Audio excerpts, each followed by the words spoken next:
on by people, I think, who don't really understand economics or trade. We're going to look more at trade between our two countries and what this morning looks like, how different it is from what it could have been. But there is, as far as we can tell, no deal that both countries are willing to say there is a deal. A lot could happen in the 3-day pause before the new tariff deadline, and we will be looking at it just ahead here on CBC Morning Live.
My advice is to take a hard look at whether or not we are better with a deal or not with a deal.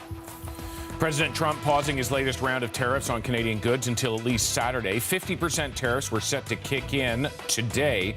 Now Trump says there's a deal. The federal government on this side of the line, though, saying, well, not using the word deal. The Prime Minister says progress was made, but that more work still needs to be done. Good morning, I'm David Common. In tariff news this morning, we are looking at Trump hinting that the deal he believes is on the table would include reviving the Keystone XL pipeline. That project was first proposed in 2008. It would bring oil from Alberta to U.S. Midwest refineries, but it was shelved under both Biden and Obama. On his social media post, Trump says maybe awoken from the grave. The monetary thing is one thing, but the moving goalposts is actually the harder thing to tolerate. That's the thing. The tariffs, all the pre-existing ones, they're still in place. And so some businesses have been preparing to lose up to half of their sales if new duties do end up taking hold. They would impact sectors like dairy, alcohol, electronics, and wood products.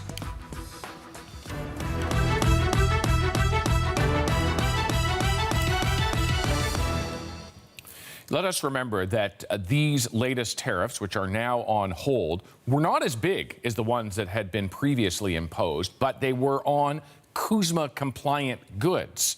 And there are many businesses out there that are continuing to deal with a question.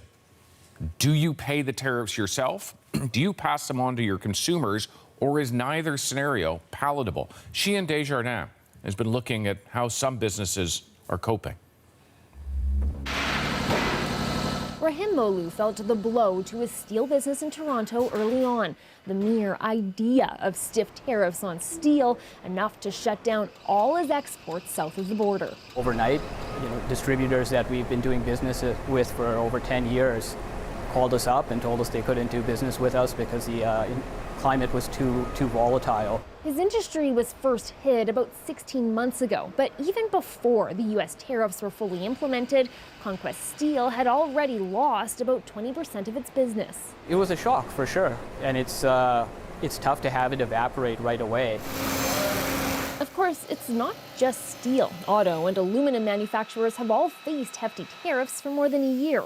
Now, with another threat from the Trump administration, many are calling for some form of relief. The status quo is not sustainable over the long term. Tariffs have cost auto manufacturers in Canada about $5 billion, he says. Regardless of what comes next, the damage is already done. The idea that we'll be able to enter into a long-term trade agreement with stability, I think those days are probably behind us. And so we always are going to have to live with a level of uncertainty. That's just the unfortunate reality that we're in. And tariffs don't always work as the Trump administration intends. The cost of aluminum spiked in the U.S. As the conflict with Iran impacted supply, it's still importing from Canada. These tariffs have not impacted our primary production industry as they have on other sectors. Molu says he's willing to return to the U.S. market one day. I do hope that there is progress made and we are working towards a resolution and we can rebuild that relationship. If that's not the case, he says he can still get by. The support from Canadians, enough for him to keep building here. Sheehan Desjardins, CBC News, Toronto. Now, the pause announced late last night is giving Canadian businesses a short reprieve, but they, along with the rest of us, would like to know what a new trade deal, if there is one, what it actually would look like. Would it eliminate or reduce other tariffs? Those businesses on both sides of the border have essentially been forced to change tack. They've already been feeling the pain in many instances for quite a few weeks, right? As soon as these tariffs were announced, a lot of U.S. customers stopped buying already. That international trade lawyer will join us next here on CBC Morning Live.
Good morning, and our focus today is on Donald Trump's tariff pause. That is to say, the big tariffs, the 50% ones that were set to kick in overnight, well, they have not. That has not happened. There is delay until at least Saturday. But there's a lot of business across the country that has already been scaling back in preparation.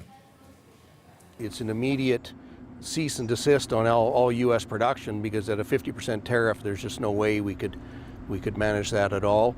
So then the effort becomes to try and get more Canadian business, try and keep people busy doing value-add products. We haven't had a layoff in 27 years, so we would do everything we could within our power before we'd ever come to that. That's the owner of an Ontario company that makes copper and aluminum cables. They employ 320 people and export about half of their production to the U.S. They've had to reduce capital spending and pause hiring with the looming tariff threat. Let's bring in William Pellerin, who's an international trade lawyer at McMillan LLP. William, good morning to you, first of all. Always a pleasure. Okay, so look, we have this tariff pause delay, but all the existing tariffs, they're still in place. What do you say to your clients about a scenario where the president is saying there's a deal and the prime minister is saying there's still work to be done? Yeah. So the clients that we're already talking to, the short answer is this is not really a reprieve, right? Because ultimately, the threat still hangs. The sword is, Damocles is still hanging over the heads of Canadian businesses, Canadian exporters. And picture it yourself, right? If you're a U.S. business buying from Canada, you've put a halt to that business already because of the potential increase of 250%. So buying a few extra days does not actually allow Canadian businesses to ship, right? No one's going to buy that product because of that threat of 50% still hanging. So the idea here is we need a deal on that product. And for those that are already hit with those sectoral tariffs on steel, on aluminum, on wood products, also need that reprieve. That is the point, that Canadian business has been craving predictability, has been seeking some kind of deal. But if that deal still involves some level of tariffs, as the Americans have insisted it will, is that palatable? Is that survivable to certain Canadian businesses? I think it is. 50%, first of all, is not survivable at all. Like, sales are going to zero for many of our clients that ship to the United States. That's just way too high to compete in the U.S. market. In some instances, on a short-term basis, 25% can work with some government assistance, although it has led to a lot of layoffs within many of our clients. I think there's probably some environment where a 5 to 10% tariff is survivable. For some, that's too high. For others, they can probably absorb it, work with their longstanding customers, scale back a little bit and keep that business going. And then with government assistance packages, that business can continue operating in the normal course. So there's probably, depending on the business, some leeway for survivability with a low-level tariff. 75% of this country's products that are exported go to the United States. It is the client, the biggest client by a long shot. And yet, over the past year, some of those business-to-business relationships have shattered because it was simply no longer affordable or no longer survivable. And so the Americans have gone and found new ways of doing business. If there is now a deal, do those marriages return? Or have the American businesses moved on? I think it depends on the situation, but I would say in most cases, the relationships have stayed alive, right? These are relationships that are person to person, business to business, that have been ongoing for 20, 30 years. The businesses trust each other. And the Canada-U.S. relationship is very strong, and economically it makes sense in a situation where the tariffs are low or non-existent. So I think that the Canada-U.S. relationship is resilient and can bounce back to a significant degree. But there's no question that harm has been done, and anytime the U.S. business or consumer finds a new outlet, or a new source of supply, then that will hurt Canada. So the longer we wait, the worse off we are. These negotiations are very complex and deal with a whole host of different industries and different issues. But I want to ask you a question about the negotiating tactic employed by Canada, because when you look at the American proclamation that came out from the president last night, it cites, in particular, booze, American booze that was pulled off Canadian shelves, and tariffs on American-made automobiles. Those were counter tariffs imposed by Canada. The fact that Canada retaliated, many have criticized that approach. The Americans certainly have. But it seems to be the two of the three irritants most brought up now. Does that suggest that retaliation has worked to some degree? It's a mixed bag, certainly, right? It gives us some leverage, but you're absolutely right. What we've heard time and time again from the United States administration is that line where there's only two countries that retaliated. One was China, one was Canada, and Canada's in bad company, right? So clearly this idea of Canada putting elbows up, which we heard 1,000 times, felt good. It really helped Canadians rally around Canadian products and Canadian businesses. But ultimately, it's clear that that has angered the United States. And in many ways, that's what's responsible for this new round of threatened tariffs, which is our own retaliation on their illegal tariffs. So whether or not it was a good idea to retaliate, certainly there's pros and cons, and certain businesses needed that retaliation. Other businesses were hurt by that retaliation. So it really depends on what sector of the economy you are in. No question about that. William Pellerin, as always, thank you very much for helping us make sense of this all. My pleasure. I just want to recap where we're at this morning. Those new 50% tariffs, they are not in place this morning. The U.S. president has delayed their implementation until at least Saturday. He says there's a deal with final documents still to be worked out. You see the word at the end of his social media post, their deal. Canada, though, not yet using that word. We don't know what Canada may have conceded in order to get to this point. Much more ahead here on CBC Morning Live.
Donald Trump says there is a trade deal with Canada, though Ottawa isn't going that far. All the ups and downs have created a year of uncertainty, which business hates. So we're going to bring our business reporter Kyle Bax back into the conversation. And Kyle, what will the focus be if you're a business owner this morning? Is it the fact that there's a new tariff pause or the potential that there is a deal? Well, they're used to being stuck in limbo, but they are more, they are focused on that big question, waking up and wondering, is there a deal or no deal? Existing tariffs have hurt many sectors, such as auto manufacturing and steel. The latest round of tariff threats included an assortment of hundreds of products and goods exported to the United States, such as alcohol, circuit boards, and even hockey sticks. And this constant trade war with the U.S. has caused uncertainty for a lot of businesses unsure about whether to make important investment or staffing decisions. And that's weighing on the national economy, which is resilient but pretty sluggish. And I spoke with a supply chain expert who describes how if the economy was a vehicle, the check engine light would be flashing. This trade war is having a growing impact. Have a listen.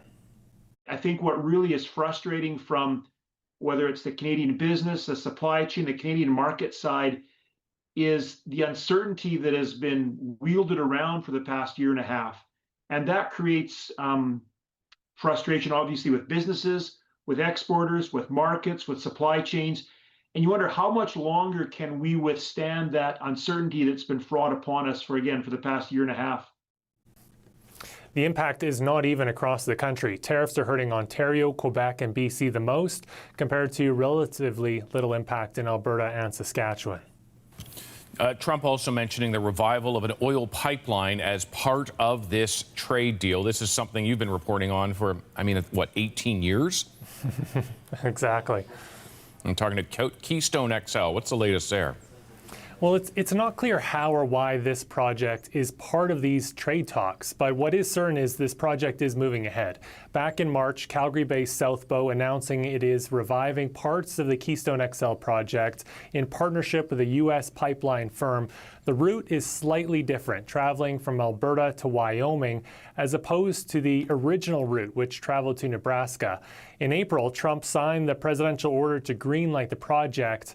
And if you look at his social media post, his latest one, just showing his fondness for this project, saying the great Keystone XL pipeline, long ago killed by Sleepy Joe Biden, may be awoken from the grave.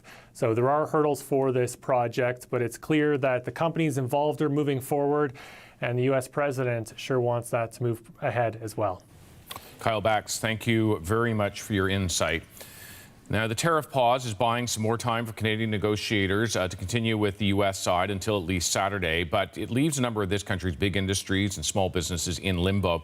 We'd like to know how this might impact your business, your life. It certainly does. If alcohol went back on the shelves in your province, 8 of the 10 provinces have pulled it, would you buy it again?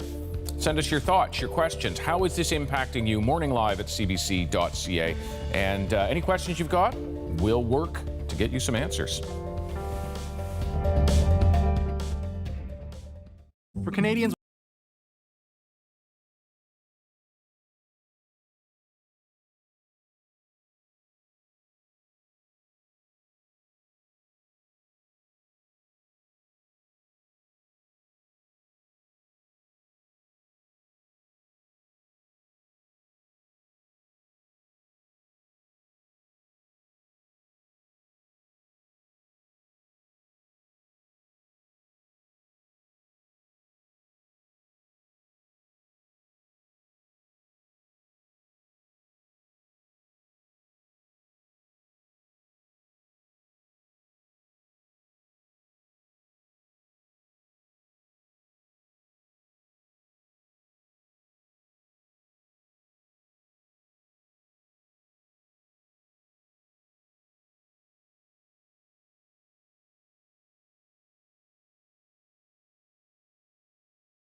Any news that comes out of these two capitals this morning, we will be all over it. There is a 3-day reprieve now on Trump's tariffs, those 50% tariffs that would have been devastating. Trump says there is a trade deal. Mark Carney not going that far. It's clear negotiations are going to continue. What's not clear? What has Canada conceded? Are some tariffs still going to be in place?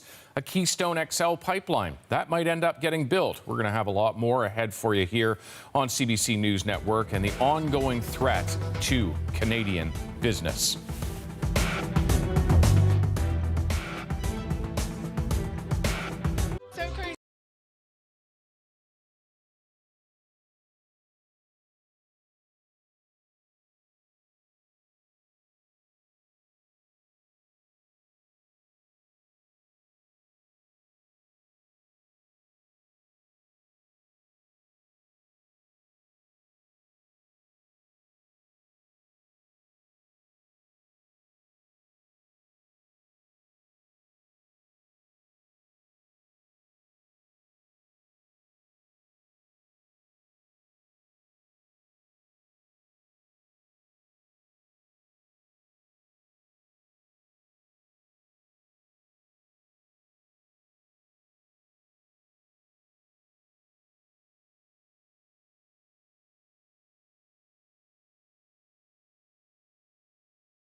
Good Wednesday morning. I'm David Common. Breaking today, Trump's new tariffs are on hold. He claims there is a broader trade deal, but Mark Carney says not so fast. Canada-U.S. relationship is resilient and can bounce back to a significant degree. What is confirmed this morning? Those 50% new tariffs, they're postponed until Saturday, but they could still kick in when that clock runs out. Trump is suggesting any deal will see the long-dormant Keystone XL oil pipeline built. Canadian business still paying the price for those pre-existing tariffs, and they're now bracing for another hit. If the value of wood declines any further, the people who cut wood and truck wood are going out of business. Some businesses could lose half their sales to new duties. We're looking at how they're preparing for whatever comes next. Let's take a look at where we are this morning. A lot of developments, lots of things we do know, things we don't know. Donald Trump's 50% tariff threat is still hanging over the heads of Canadian business, but it is now on hold until at least Saturday.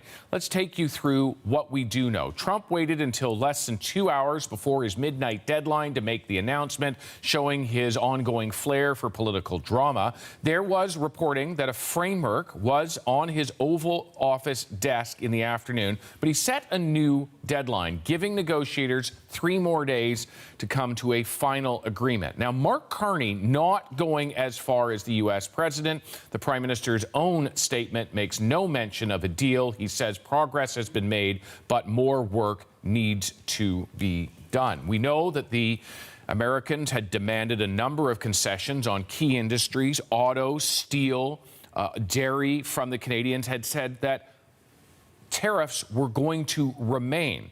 But one thing that is clear, Trump appears to believe that a revival of an oil pipeline project would be key to a deal. It would be a pipeline that would run from Canada to the U.S. Midwest. It's Keystone XL.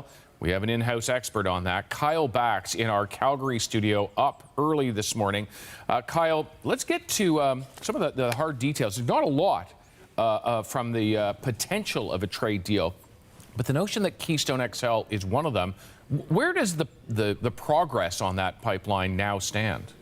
Well, this is just the latest development in this nearly 2-decade-long saga. What is clear is that there are two companies, one in Canada, one in the United States, that are working to revive parts of the canceled Keystone XL oil pipeline.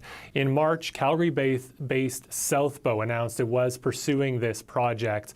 And back in April, Donald Trump signed the presidential order to greenlight this project. And Trump has always had a fondness for reviving Keystone XL. During this term and his first term in the White House, he's spoken about the jobs it would create and how much more oil would be flowing to the United States. And this is also a project that was canceled twice by former Presidents Barack Obama and by Joe Biden. And Trump's latest social media post, where he says the great Keystone XL pipeline, long ago killed by sleepy Joe Biden, may be awoken from the grave, showing he's relishing in resuscitating what those two Democratic presidents tried to kill.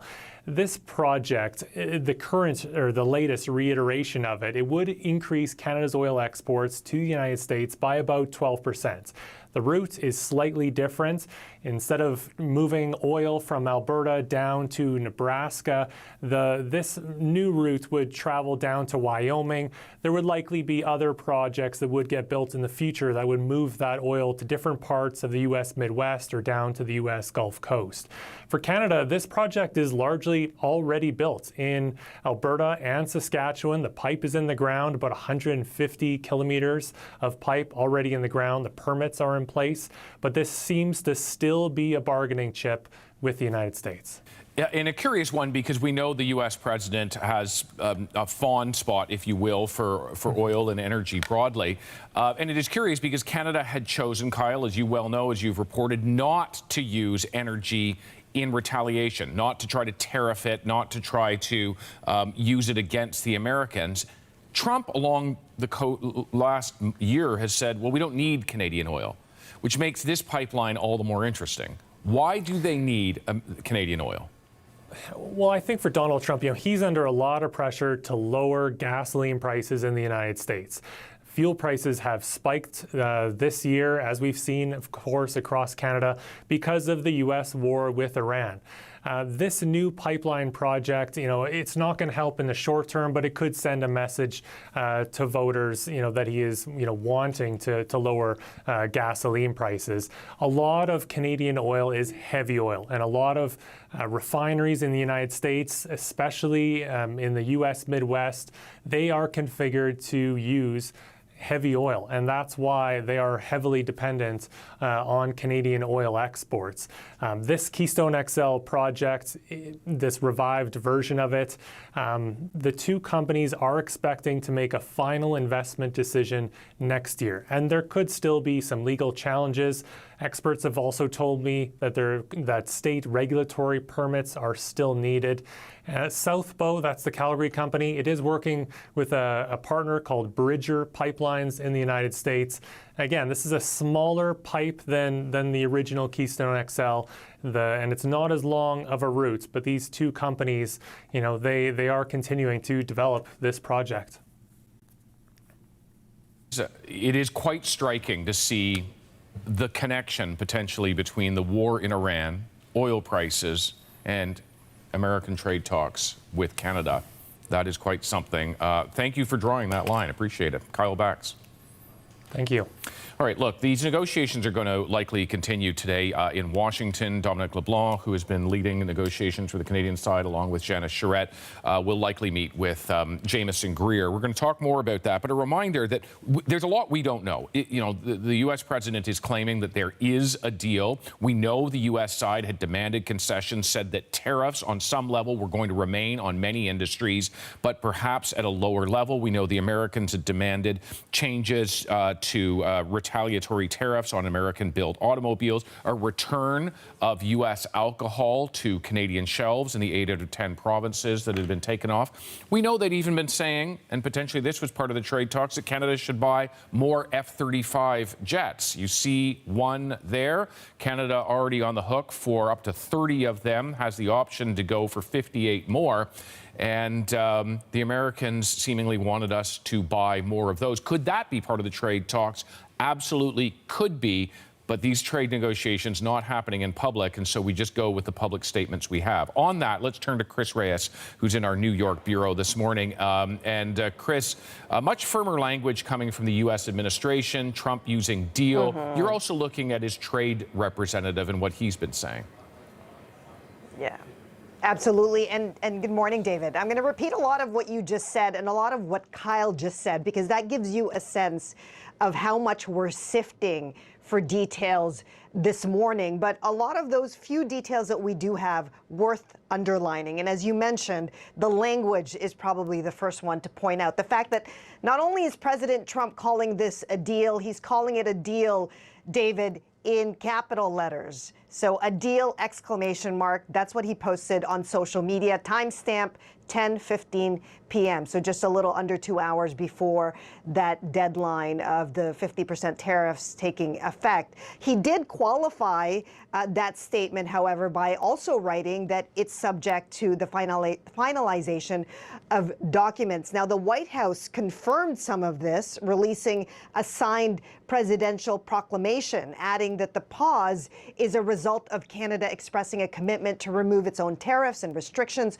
on U.S. goods, including alcohol, dairy, and autos. What the document doesn't have is any detail on something that Trump also posted on social media that you just talked to Kyle about extensively, which is that the Keystone XL pipeline could likely be revived. I want to read in Trump's own words what he posted on Truth Social. He said, "The great Keystone XL pipeline, long ago killed by sleepy Joe Biden, may be awoken from the grave." So again, this project, of course, would have shipped Canadian crude to the U.S. It faced intense opposition from Indigenous and environmental groups. Now, shortly after that post, Trump also put up a graphic showing himself rescuing that pipeline. So, you know, is that a hint that this is now going to be a huge part of these negotiations over the coming days? We'll just have to wait and see. And Chris, on this side of the border, intense pressure from the Canadian business community on the federal government to get some sort of deal, just to have predictability.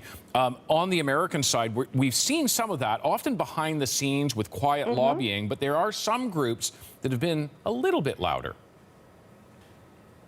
Yeah, the U.S. Chamber of Commerce issued a statement yesterday, sort of putting some pressure on the U.S. government to keep these negotiations going. We heard from Kentucky Governor Andy Beshear saying that how much the U.S. values Canadian trade and how much it affects American workers when these tariffs are in place. Now, what we heard from U.S. Trade Representative Jamieson Greer, who also posted on social media shortly after President Trump, is that this so-called deal will include comprehensive market access for all American goods, economic security commitments, and digital trade alignment. So hard to tell whether some of those details would have been what, for example, the U.S. Chamber of Commerce was asking for. Greer said that this new deal, again, he's using the word deal, will both protect American partners and Canadian workers. It's going to be an intense 3 days with this pause, given that they've hinted at such a comprehensive plan, but again, releasing such few details at this point. All right, Chris Reyes, on the American position on all of this, thank you very much. All right, there's politics riddled through all of this. Let's bring Laura Dawson, Executive Director of the Future Borders Coalition, in. Laura, good morning to you. Good morning, David. You know, we find ourselves in a position this morning where we're talking not just about a tariff delay, but about the potential for a deal between Canada and the U.S., the president using that, the prime minister not. If we are, in fact, at a deal, what does that do for the relationship? I think we're at a period where we can be optimistic, but it's along a very rocky road. So what I see now for the first time in many, many months is really sustained engagement on both sides, both governments taking this seriously and trying to inject stability and predictability back into the relationship. Now, we've only got a 3-day deal, and hopefully it rolls over into something more permanent, and that rolls over into something that looks like a renewed CUSMA, et cetera, et cetera. But this is a really sharp sign of goodwill. So it's good for the relationship. At the same time, Canada in particular is going to have to go back to a lot of stakeholders, to the provinces, and say, hey, look what we did. And that's an opportunity for those provinces and some stakeholders to say, hey, good for you. But in order for us to agree to what you've just committed to, you need to give us a lot of stuff. So this is like 5-6 level chess game going on right now. So I'm not breaking out the champagne just yet, but I'm really pleased by the stability and commitment we're seeing this week. I like the analogy, Laura. I want to get to a specific example here, and I'm going to use BC, lumber, and booze on shelves. Let me make the connection. It seems quite clear that the provinces, if there is a deal, are going to be asked, if you've taken booze, American booze off the shelves, put it back on, that would be a condition of the deal. That seems fairly clear at this point. But if you're British Columbia and you don't see the kind of movement you want on your softwood lumber industry, which is critically important, do you accede to the alcohol request? And what does that politically do for Mark Carney trying to manage all of these different regional priorities? Exactly. Now, lumber products, they have to be taken very, very seriously. That's the sector that is always kicked around in these negotiations, are very hard to manage, either inside the CUSMA, outside the CUSMA, and that sector does need to see something. Whether it's the terms of what was reached this week or something else in the future, they need some concrete affirmations. At the same time, whether those affirmations are going to be enough for BC to lift the booze ban, good question. Also, can the feds come back to BC and say, we understand how important the forest product sector is, but also what about mining, manufacturing services, digital trade, et cetera, et cetera, et cetera, making sure they're aware that they're going to be getting a shot in the arm in various areas. Things that Ottawa can do, investment in infrastructure, permitting, et cetera. There's going to be a lot of horse trading. Under the terms of trade agreements, the provinces are bound to give their best efforts to implement what the feds negotiated. But these are kind of side agreements. This is not a treaty. So the provinces can come back and say, yeah, no, we're not happy with this deal. Try again. Give us more. I want to talk oil here, and I'm going to bring up an image that comes from the U.S. president's social media profile. You can't see it, Laura. Let me try to describe it. It's AI generated, number one. It features Trump. It features the Keystone Pipeline erupting out of the ground in a blaze of flaming glory with a tombstone next to it, which I believe says buried by Biden. There's, of course, a couple of American flags in it. It speaks to what may be part of a deal, if there is a deal, and that is that the Keystone XL pipeline, long talked about, could in fact be built, bridging Alberta oil into U.S. Midwest refineries. What does it say about the value placed on energy and oil in particular by the Trump administration? Number one, it emphasizes that oil and energy is a top-line issue for the Trump and the Trump administration. So Canada has been very savvy in keeping those conversations on the table, making sure that that is a bargaining chip. But number two, it is not there's many ways that it's not a viable bargaining chip, in that these are private sector companies, private buyers, private sellers. So you can't make guarantees that a pipeline will be built if you don't have a business case to build it. You can't make guarantees of new oil supply if the buyers and sellers have said, yeah, we really don't need that right now. So what both countries can do is they can clear the way, streamline permitting and approvals and regulatory red tape. And a lot of that is what held up the last Keystone XL. So while the packaging may strain credulity, the idea is pretty good, and it was a good play for Canada to keep energy in the conversation. Last question to you, Laura. If there is a deal, as Trump claims, Ottawa not yet using that language, I want to be very clear, I know I say it over and over again, but if there is a deal, given everything that's happened, given all the trade agreements that have been ignored to this point, the fact that tariffs were going to be imposed on CUSMA-compliant goods until this tariff delay, why should we trust a deal with the Trump administration? Well, that's a great question. And I think businesses are looking for any small incremental step towards stability away from the instability that we've got, especially if it's a business that's highly dependent on Canada-US trade. We, in the old days, used to have trade agreements that were set it and forget it, and you wouldn't talk about them again for 10 years. We're in a very volatile, very dynamic situation. So I think if there's a deal, it gives us breathing room. And during that breathing room, if I'm in Ottawa advising the Prime Minister, I'm saying, let's get really busy on building up our global competitiveness, on investing in all the infrastructure and projects you said that we were going to do, on doing all the things we need to build Canadian competitiveness so that we have the resilience to manage both the instability with the United States and to be competitive with the rest of the world. It's breathing room. It's not a final deal that's said and done. All right, Laura Dawson, thank you very much.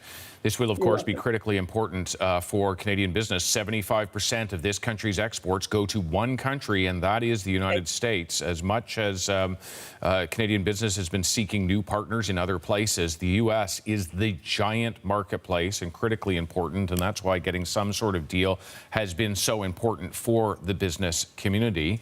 But here's a question for you. Will you buy American booze if it goes back on the shelves? In the 8 out of 10 provinces where it had been taken off, might end up back there as part of a deal. Would you buy it again?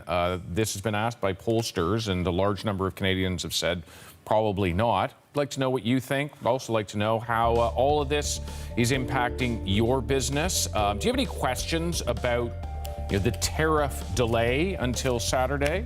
Do you have any questions about the potential for a deal, as Trump is claiming this morning? Let us know. That's the email address, morninglive@cbc.ca. Would you buy American booze? Curious about that as well. We'll have more on that. American alcohol, of course, has been off the shelves for about a year now. We've been hearing from you about the prospect of it returning.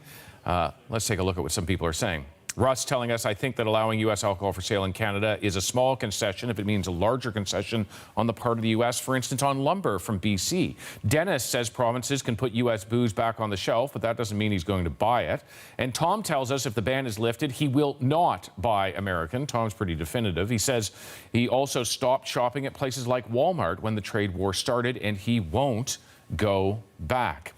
Well, let's take a look in all of this at somewhere peaceful this morning. Beautiful Peggy's Cove, Nova Scotia. A little bit of fog out there. The now delayed tariffs are still possibly going to impact multiple sectors across Atlantic Canada, right across the country, steel, lumber, and alcohol. We'll be looking at that and hearing from a East Coast business in just a couple of minutes right here on CBC Morning Live.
With a 3-day tariff reprieve, or at least new tariff reprieve, businesses are still preparing in case that 50% levy does come to pass on Saturday.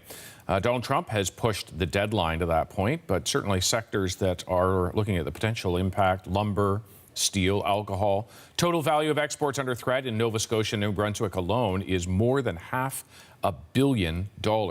Brett Ruskin looking at this for us from Halifax.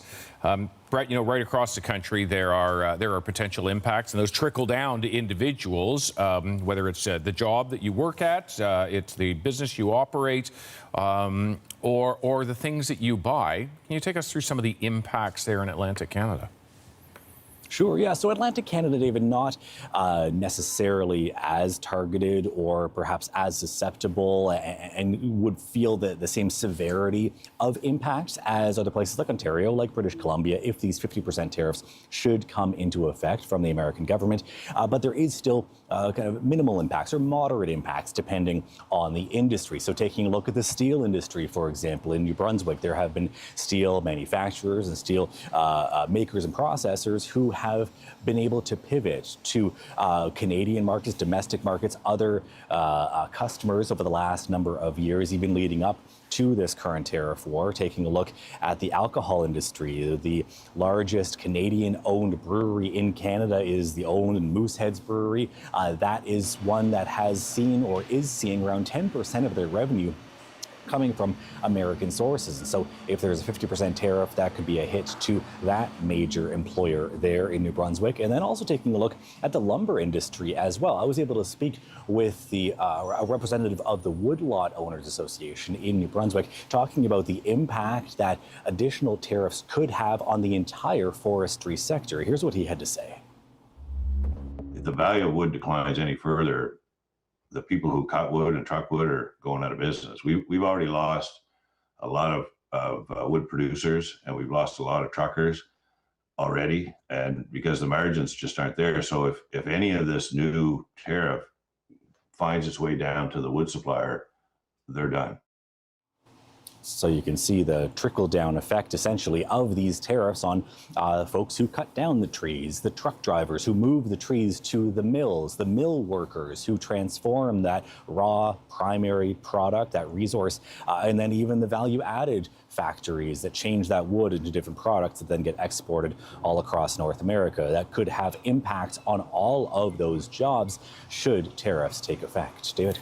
Yeah, and Brett, look, I wonder, because so many businesses across this country that have big clients in the U.S. have had to decide, do I absorb the tariffs in my own business? Do I pass it on to the American consumer? Or would that just destroy the business? Are the margins too small? What are you hearing from people, from businesses there about how they've pivoted? Sure. Industry by industry, different strategies being employed, whether it be, paper products, whether it be wood products, as I mentioned, or steel. So there are different strategies to, again, either find local, national, domestic buyers and customers across the country. Speaking of customers, taking a look at the alcohol sales here in Nova Scotia, for example, we're not seeing alcohol on store shelves, American alcohol on store shelves, rather, and that has pushed people to purchase local. So in the last year, the Nova Scotia Liquor Commission has announced that there has been an 11% increase in the purchasing of local beer, liquor, wine products as well. So folks who would typically go and perhaps purchase American alcohol, since it's not on store shelves, they are buying local instead, which supports local economy, local jobs, Canadian economy, Canadian jobs. And so that is another example of pivoting at the customer level in terms of using your purchasing power to support local and national industries. David? I will be curious, Brett, if in fact there is a deal, as the president claims, whether those kind of consumer habits, whether they stay as they have been or whether they revert to how they once were. We'll have to find out, I suppose, Brett, you and I. Nova Scotia wine is pretty tasty, David. So now people have a hankering for it. So who knows? It's too early in the morning, Brett. Too early in the morning. True. Yeah, all good. Thanks a lot. A lot of the reaction we're seeing to the tariff threat is people really questioning the reasoning for bringing in tariffs at all, but especially new, devastating 50% tariffs on Canadian goods. what's really driving this? It certainly isn't what's best for American consumers, American workers, Canadian consumers, Canadian workers, or Mexican workers and companies. It's really just a mess brought on by people, I think, who don't really understand economics or trade. Okay, where are we this morning? Donald Trump says there is a trade deal between Canada and the U.S. Mark Carney says more work needs to be done. But those 50% tariffs, they are on a 3-day delay now. We're going to have more coverage of this breaking news, and what we learn as we learn it, you'll have it right here on CBC Morning Live.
My advice is to take a hard look at whether or not we are better with a deal or not with a deal.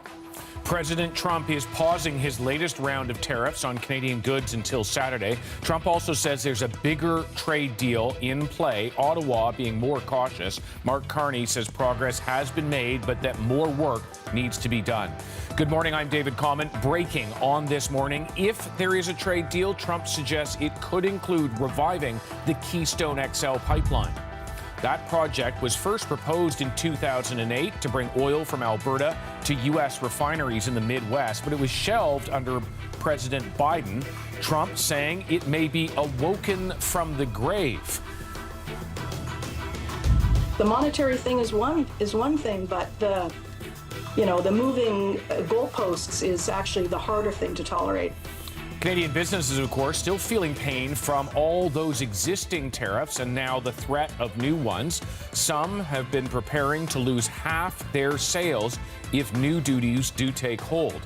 The tariffs would impact sectors like dairy, alcohol, electronics, and wood products.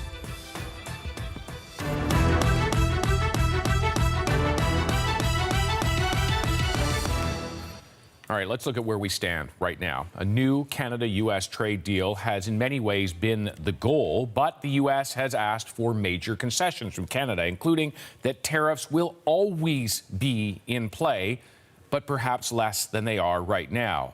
We have 3 more days until the 50% devastating tariffs now take effect. That because of a delay put in place just about an hour and 45 minutes before the deadline last night. Let's figure out what happens next. Rafi Boudjikanian looking at that for us from our Parliamentary Bureau. Presumably, those negotiators, I think you were saying to me earlier, Rafi, they probably only bought a one-way ticket to Washington from Ottawa and now are extending their hotel stays.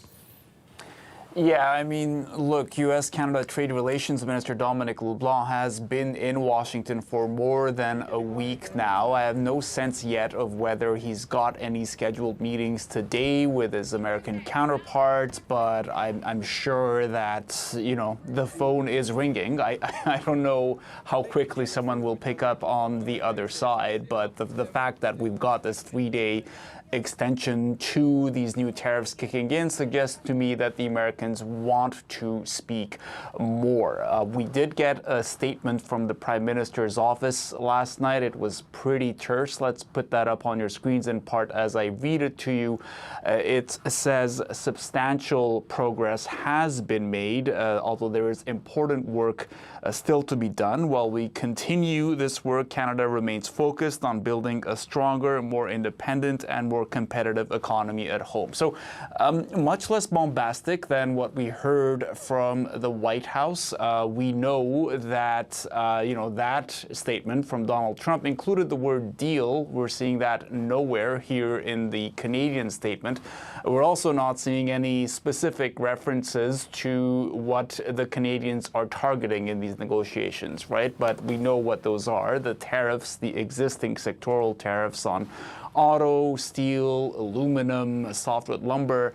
The Canadian side wants these tariffs lowered substantially, if not gone outright. We've heard the numbers 10 to 12% being bandied about by the Canadian side. It's not clear to me whether Washington has offered that in their proposal, but I'm sure that that's where these next few days will be focused on.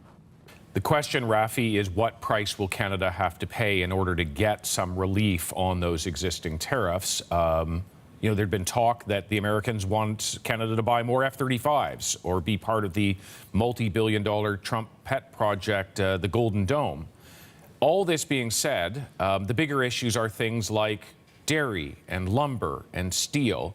What are the politics for the Prime Minister of conceding in any of those particular areas, particularly in a regional sense? Yeah, I mean, we have seen this government make some amount of concession to the United States, just not in those key sections yet. But I am thinking of, Canada abolishing its digital services tax, going back on this idea of charging a fee to American streaming giants like Netflix or Disney Plus into the money that would then be used for the creation of Canadian content. Well, that's off the table now. Will there be more? I'm not entirely sure, but the U.S. is saying, yeah, you know what we want. Now it's up to you to decide what you'll do with it. Listen to that in the words of this former U.S. trade negotiator. I'm sure by now that the Americans have been very clear in telling the Canadian government what they're looking for. But I think, everyone needs to understand in any trade negotiation, there's a price. If you want to have a closed dairy market, if you want to have closed markets and keep the Americans out of those markets, then you're not going to get as much access to the U.S. market. That's just basic trade negotiation 101. So it'll be up to the Carney government to see, what they're willing to do. And I'm sure that's where this hard thinking is going on with the Carney government right now. I mean, businesses are a part of the consideration, obviously. Like, will Canadian businesses survive massive tariffs? This trade lawyer, William Pellerin, seems to think that there is some leeway there. Let's see what he had to say. I think there's probably some environment where a 5 to 10% tariff is survivable. For some, that's too high. For others, they can probably absorb it, work with their longstanding customers, scale back a little bit and keep that business going. And then with government assistance packages, that business can continue operating in the normal course. But it's not just about businesses. It's also what a Canadian electorate might think, especially with Carney, a prime minister who basically built his entire brand on standing up to Donald Trump. That's how he saved the Liberal Party last year from really taking a beating in the federal election. He sort of, the whole elbows up thing, like that was pretty much their slogan, if not officially so. And though Canadians en masse may be years away from another election, we do know that there are by-elections coming up at the end of this month, just in a couple of weeks, in BC, in Ontario, and in Quebec, where in particular that by-election is taking place in a very rural riding, Chicoutimi-Le-Fjord, and we've already seen the Bloc Québécois, for instance, trying to make hay out of this idea that Canada could make concessions when it comes to the dairy sector, which is protected by supply management, and the Americans want to see that gone. Also saying that the federal government is not doing enough to protect workers in the forestry sector who are suffering under this softwood lumber tariff. So it could be a bit of a rough ride for the Prime Minister, and that's just before politicians return to Parliament Hill for the next sitting in September. Yeah, no question about that. We're expecting to hear from the leader of the opposition, Pierre Poilievre, in, let me try to do the math, 3.5 hours on his reaction to the potential, or the claim anyway, for the Americans that there is a deal. But Rafi, I'm going to ask you one more. I'm going to put you on the spot. I'm going to talk to you about dairy. You're not an expert in that, but I want to sort of put the political railings around it with you. You've spent quite a bit of your time in Quebec. You have an understanding of that province. There's a provincial election coming. The Separatist Party is leading in the polls. You've outlined many of the issues here, but we don't know what Canada might have conceded here, but let's say it's conceded something on dairy supply management, on some of the quota, and that some American cheesemaker, for instance, is going to get more access to the market. And the Canadians did that in order to help save, I don't know, BC, softwood, something. What position does that put the Prime Minister in when he has to make decisions that may advantage one region at a cost of another? I mean, he actually remains a pretty popular politician in Quebec, even more than a year out from the federal election, right? I don't know if doing something like that will really damage him at this point. I will note, in the federal by-election I was just talking about, the Liberals' candidate is actually the former president of the Milk Producers Association of Quebec. So they're clearly aware that there is a vulnerability for them there, and they're trying to sort of shield themselves from it. We've heard the federal government say in the past they will not make any concessions on supply management when it comes to sectors like dairy. Whether they've now turned around and ultimately done that, I guess we'll find out in the next 72 hours or so. And in terms of what consequences there could be in the provincial election, again, I don't know how this could all play out. I will note, though, that Donald Trump is looming large in that provincial election, too. We just saw the Separatist Party, the Parti Québécois, yesterday say, look, we're not going to hold a referendum on Quebec's future until Donald Trump is out of office. So everyone is thinking about what's going on with the White House. It's quite something, Rafi. That would have been sort of the top story were it not for everything else going on. Trump claiming there's a trade deal and the tariffs being postponed overnight. Quite something. Rafi, really appreciate your insight on this. Thanks a lot. You're very welcome. All right, just want to recap where we are. At this time yesterday, we expected the imposition of what would have been very devastating tariffs, 50% on many Canadian industries. That has not happened. Breaking overnight, Donald Trump postponing it until at least Saturday. Ottawa not going as far as Trump. Trump says there's a deal. Ottawa is not saying that. And a deal would be if that comes to pass, very big for the business community because it adds predictability. Even if there are still some tariffs, they then know what it's going to be. No question it would continue to be devastating for certain sectors. But there's a lot, that we still don't know. Here's one thing we do know.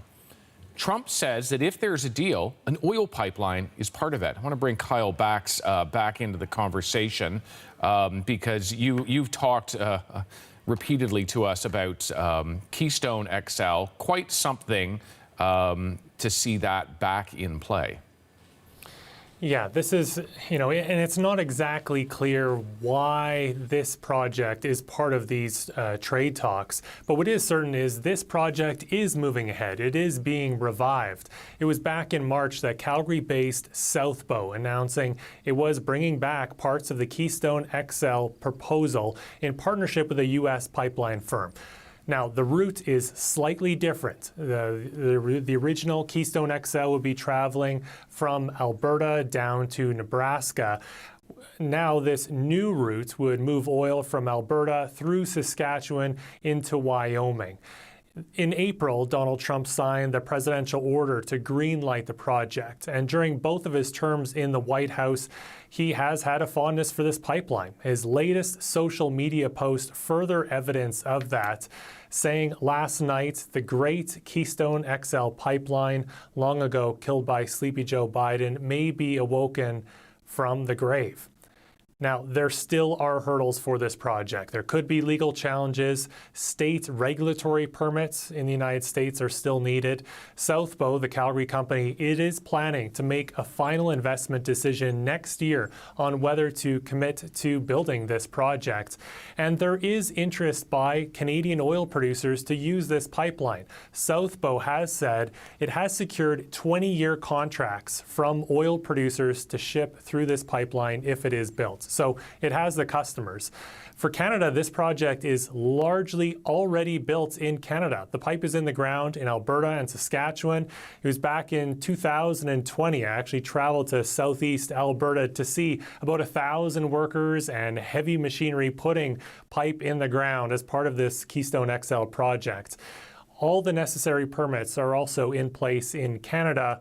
But as we're seeing now, this continues to be a project that is of interest to Donald Trump, and it's a bargaining chip right now with the United States. Certainly is. Okay, Kyle, thank you very much. Another bargaining chip, American booze on the shelves of provincial liquor stores and other liquor stores, 8 out of 10 provinces, of course, taking American alcohol off the shelves. We're hearing from a lot of you this morning. Many people saying, even if it goes back on the shelves, that you are not buying it. Interesting to hear from many of you saying that. Morning Live at CBC.ca if you want to put your thoughts in. In the meantime, if there is no final deal come Saturday, then these tariffs are expected to go into place, new tariffs. And it would be a major blow for many Canadian businesses, including ones that you may not expect. We're going to hear from someone impacted by this, Martin Richards, who's the founder and president of Imperial Productions. They make architectural elements like moldings and mantelpieces, and is here with us now. Martin, good morning to you. Good morning. How are you, David? I'm doing well. First of all, that is an impressive beard you've got. Can I just start with that? That is, how long is that it's real. taken? It's real. How many years of commitment is that before I go to tariffs? About a month. Come on. All right. It grows a half an inch a day. All right. Let's shift from beards now and talk, what you make, moldings. Where are your clients? Okay, I design architectural products and particularly custom items. 90% of our products are made in Canada, and we have over 35 materials that we make the products from. And we have also 10,000 standard products in addition to the custom ones.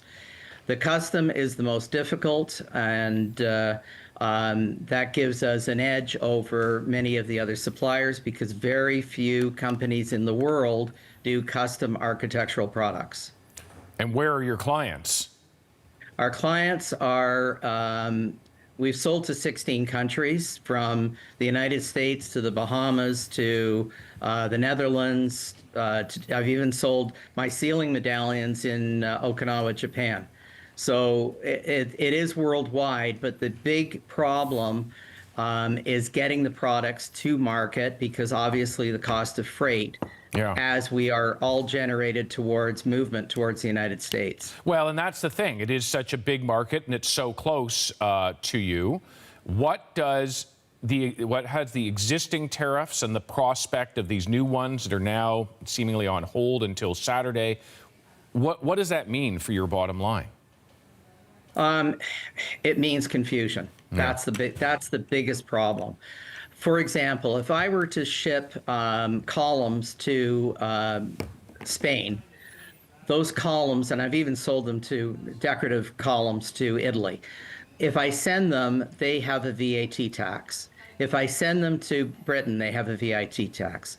The problem is that we're not used to having a tax in the United States. So that's where it becomes very difficult to administer. I'm not going to pay their tax. I'm certainly not going to pay the VAT tax for Europeans. So I'm not going to pay the tax for the United States. They have to pay it. Mhm. It's their government issuing tax. They pay the tax. The problem is that when you send an item through Canada Post, for example, they've just given up. They charge tax on everything. They don't care if it's CUSMA, not CUSMA. They're charging the tax when you book it on Canada Post. So the problem is the systems that are in place are not geared towards any type of taxation. I see what you mean by the confusion that creates. Does all of this, the uncertainty, the challenges of shipping, is it costing you business? No, it's costing me mind. Business not. I can always work around things. I can do custom quotes, and then I can include the tax. In other words, a delivered price of. There's your out for including the duty in a particular product. But what it means to the end consumer or the architect or any of the people that are buying our products, what it means is higher prices. So whatever the administration is, for me, I don't care. It's just paper. But what is the problem is that every time we have this protectionist government stance, be it in Canada, be it in the United States, be it in Europe, wherever, what it means is higher prices for the buyer. Because everybody forgets somebody pays the tax at the end of the line. Martin Richards, very good to get an understanding of your business and the way in which all of this has impacted it, including, as you say, costing you mind. Appreciate your time. Okay, nice to meet you, David. Good to meet you. Have a great day. Love the beard as well. All right, that is Martin Richards. Just recapping our breaking news from overnight. Donald Trump says there is a deal. Ottawa not going that far, but it could mean that there is some trade certainty. Clear, though, negotiations are likely to continue. The tariffs, 50%, devastating potentially, now on hold until 12:01 a.m. Washington time on Saturday. That is less than 3 days from now.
Do you have thoughts on the tumultuous trade deal that Trump says is now in place, at least enough to delay his tariffs by 3 days? Marianne tracking a lot of reaction this morning. Out in downtown Toronto. Good morning to you, Marianne. I think it's about 28 degrees outside, isn't it? It is cool outside right now, thankfully not raining. Okay. And thankfully there are also a lot of people up this morning with opinions because they are waking up to the news that President Donald Trump has, of course, now announced that he's pausing that 50% tariff on those hundreds of Canadian goods. A lot of people have some thoughts to share, some on camera, some not. And this is one woman we spoke to this morning. I feel that I don't know if we're really doing enough to try to make things better for Canada, but yeah, I'm not sure what Trump is trying to prove, but he's, I think, kind of erratic with a lot of the decisions that he's making. Got to say, we're hearing from a lot of people on the idea that American alcohol may end up back on provincial shelves it's been taken away from. Yeah, people engaging with us in person and also in our inbox. Guy Mathieu from Ottawa wrote in this to us. I would strongly agree to let our retailers put American products back on our shelves. Absolutely. Majority of Canadians will continue to boycott their product and a smaller percentage will purchase their alcohol by Canada, he writes. Some other reaction as well to the mention that the Keystone Oil pipeline may be part of a deal.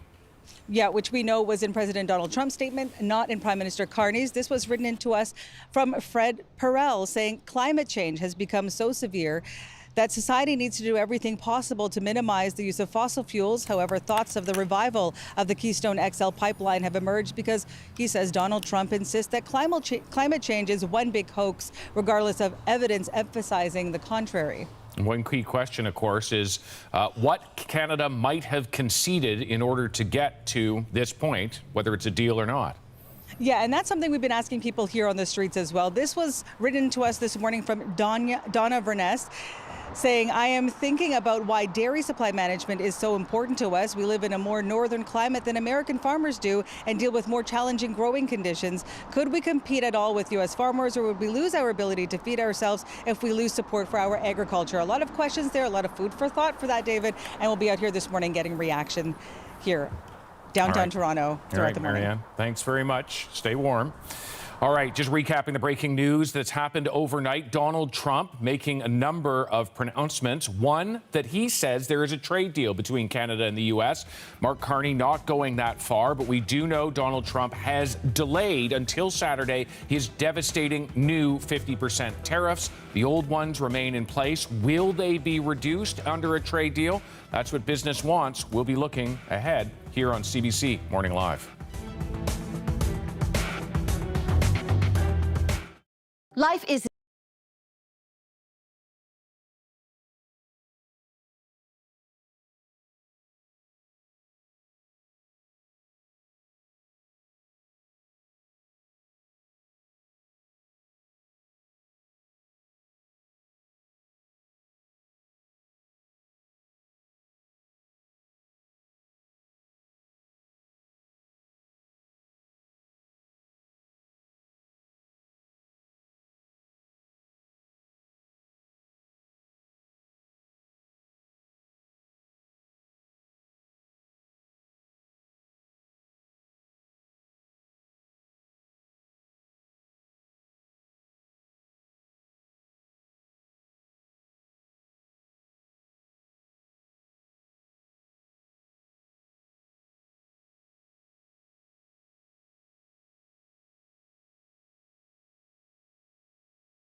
Hello, I'm David Common. Breaking this morning, Donald Trump has paused his new big tariffs on Canada, saying both sides have made a bigger trade deal. But Mark Carney warns there is still more to work out. We can be optimistic, but it's along a very rocky road.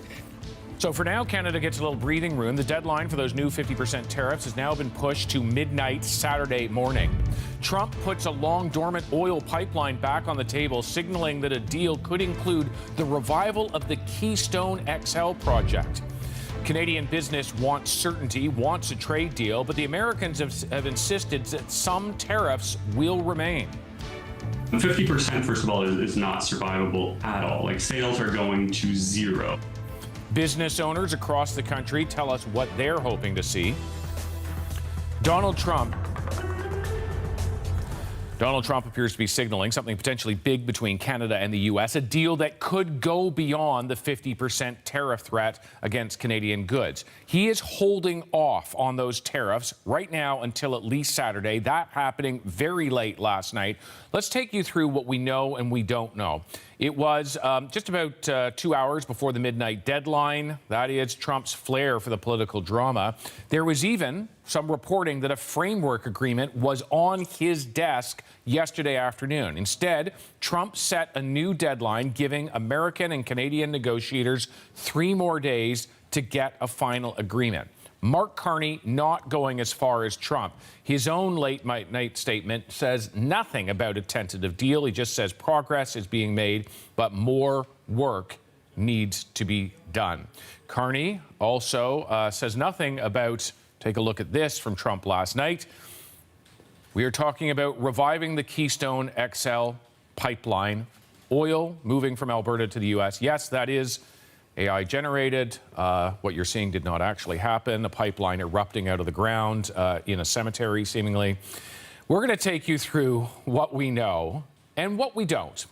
But to do that, we have a great team this morning. Chris Reyes is in New York on Trump's claims that a deal is done. Rafi Boudjikanian in the nation's capital on the politics of Canada conceding. Kyle Bax in Calgary on Trump's claim that that Keystone oil pipeline would be part of a deal. And Marianne Demain in downtown Toronto getting early reaction. But I want to get reaction from our senior business correspondent, Peter Armstrong, first, who is in studio. Good morning to you. Good morning, David. Two big things happening this morning. One, the 50% would have been massive and destructive to some businesses. That's not gone. It's just on hold. But at the same time, Trump's saying there may be a comprehensive deal. If you're in the business community, what are you thinking? Well, I'm hearing from people in the business community today, and usually I'm calling them saying, what is your reaction to this? And late last night and through the morning this morning, I'm hearing from people writing to me, texting to me, calling me, saying, what is this deal? We don't know what it is yet. And so the phrase you're going to hear more than anything else this morning is we don't know. We don't know what the framework of this deal is. We don't know what's in it. We don't know what was conceded to get it across the finish line, because we know there were pretty contentious conversations heading right up to the deadline. The word Kate McKenna, for example, out of our DC bureau was getting from sources was that it didn't look like things were coming together. And then all of a sudden, out of the blue, at whatever it was, 10:15 last night, Trump tweets out his statement that there's this deal. And there was you could probably hear it across the country, a heaving sigh of relief from small business offices to the boardrooms in towers across the country, as businesses were just so relieved. And not just the ones facing that 50% tariff that was going to come into effect this morning, but everybody else too, thinking the deal here, the reason we've been having these conversations was to deal with those sectoral tariffs, the aluminum, steel, autos, and lumber. And so what was this deal, they asked themselves. What was this deal, they started asking me and everyone else. And the fact is, we don't know. Yeah. But something must have been conceded to get across the line. So I think there's a lot of anxiety now replacing that relief in those sectors, in the dairy sector, wondering if the concessions that needed to get this across the line were in there. So a lot of questions, and frankly, the frustrating thing is we're not going to have a lot of answers until we hear from the Prime Minister. Yeah, and that may not happen today, frankly. It might not. We'll have to take a look at it. I look at Trump saying there is a deal, but I look at the times he said that before. He said that when he got a trade deal with the UK. It turned out to be a page long. He did that with the memorandum of understanding with Iran, and 2 months He did it with after us in the CUSMA negotiations in his first term. Remember, we signed the deal, and then 48 hours later, he imposed a whole new sweeping suite of tariffs on Canada, and it took months to get that sorted out and get that deal finally back across the finish line. All this to say, I do not want to come across as sounding pessimistic. This is absolutely, it might not be the best case scenario, but it is very near to it. The worst case scenario would have been these tariffs going into effect and talks collapsing and counter tariffs and countermeasures and that spiral of response that we know can happen. The best case scenario would have been basically what Trump says, but with details of what's in it. We can read through it and see. But this is pretty close to as good a deal as we were hoping to get yesterday. One last thing, and I'm going to keep you with me through the course of the morning, Peter, but booze on shelves. 8 out of 10 provinces have taken American alcohol off. I've got to say, if you're in a boardroom this morning, you are quite likely focused on if the tariffs are remaining to some degree, what level is it going down to? What does that mean for my ability to continue business? But if you're almost anybody else, it is amazing to me how many people we are hearing from this morning who are saying, even if booze goes back on, I am not buying it. It's emotional. It is emotional, and there is something to be learned here. That it wasn't the counter tariffs on auto or the counter tariffs on different things that really got a response out of the Americans. Yeah. It was a provincial-led, and thus it's going to have to be a provincial-led removal of the ban, but it's a provincial-led ban on booze that really got under the skin, much like the other big one was not a federal-led endeavor at all. It was a very grassroots-level endeavor to boycott American tourism. And those are the two main things that we hear from Americans, from the American administration, that bother them, that they wanted to get sorted out. And there's that initial sense of, well, you're not going to use that as a bargaining chip in negotiations. That's going to have to go just to get back to the table. Here it is. The one thing that is laid out in as close to detail as you might hope for in the proclamation from the White House is that the irritants around the booze ban have been resolved. To what end have they been resolved? Will the booze go back on the shelves today or in 3 days or when this deal is finalized? I don't know that. But specifically the White House proclamation makes mention of it. All right. Peter Armstrong, who's had about 2 hours of sleep. Am I roughly there? Oh, no, I had lots of sleep. Oh, so 3 hours. Amazing. Okay, stick with me, Peter. Together, we're going to take a look at Chris Reyes, who is in the U.S. taking the lead on the announcement coming out of the administration. And Chris, it is quite different. That Trump is saying there's a deal. Carney is not saying that. Yeah, I mean, Peter's right? There's a lot that we don't know at this point. We have more questions than answers, but what's really stealing the spotlight at this point is that word deal. And it came out in capital letters, David, and an exclamation mark. That's how President Donald Trump posted it on social media. His trade representative, Jamieson Greer, we should also mention, called it a deal. And from there is where we have to read the fine print. So Trump qualified the deal by adding that all of this is subject to finalization of documents. The White House also issued a presidential proclamation with, to be expected, more legal language, more careful language, and that headline read, "A temporary suspension of additional duties," and then goes on to add that the pause is a result of Canada expressing a commitment to remove its own tariffs and restrictions on U.S. goods, including alcohol, dairy, and auto. So what the document doesn't have, however, David, is any detail on something that Trump also posted that you've already been talking about. And I just want to read to you exactly what he wrote on social media. He wrote, "The great Keystone XL pipeline, long ago killed by sleepy Joe Biden, may be awoken from the grave." And then he posted a graphic, as you mentioned, likely AI generated, of him rescuing that pipeline. So, I mean, that's the cliffhanger in all of this, is that he sort of dropped that detail that over the last 30 days didn't seem to be a major factor. And we have more questions now that detail is in. Let's talk about how we got to where we're now at, Chris. I want to talk about pressure. Certainly, the Canadian business groups, the various ones, have been putting pressure on the federal government to get some kind of deal, just so they have some kind of stability. but Americans want the same thing. And many of them have been quietly talking. You know, we know that the auto industry, for instance, was lobbying the White House hard to get to some kind of deal, some sort of continuity so they can plan. There are other groups, though, that didn't go quiet. They went a bit louder. Yeah, that's right. I mean, let's talk about that pressure, because we heard from some of those U.S. business owners on our show.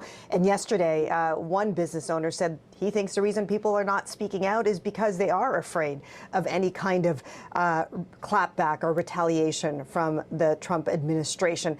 The U.S. Chamber of Commerce, which represents hundreds of thousands of businesses, they issued a more firm statement yesterday, sort of pleading with the government to continue negotiations, making the argument that these tariffs also affect Americans. Remember, this is an administration, David, that wants to show it's addressing cost of living leading up to the midterm. So any voice talking about American jobs, prices at the pumps, prices at the grocery store will likely influence what we see in that final document and perhaps the tone of these negotiations over the next few days. So we can expect those closed-door negotiations, not 30 days this time, 3 days.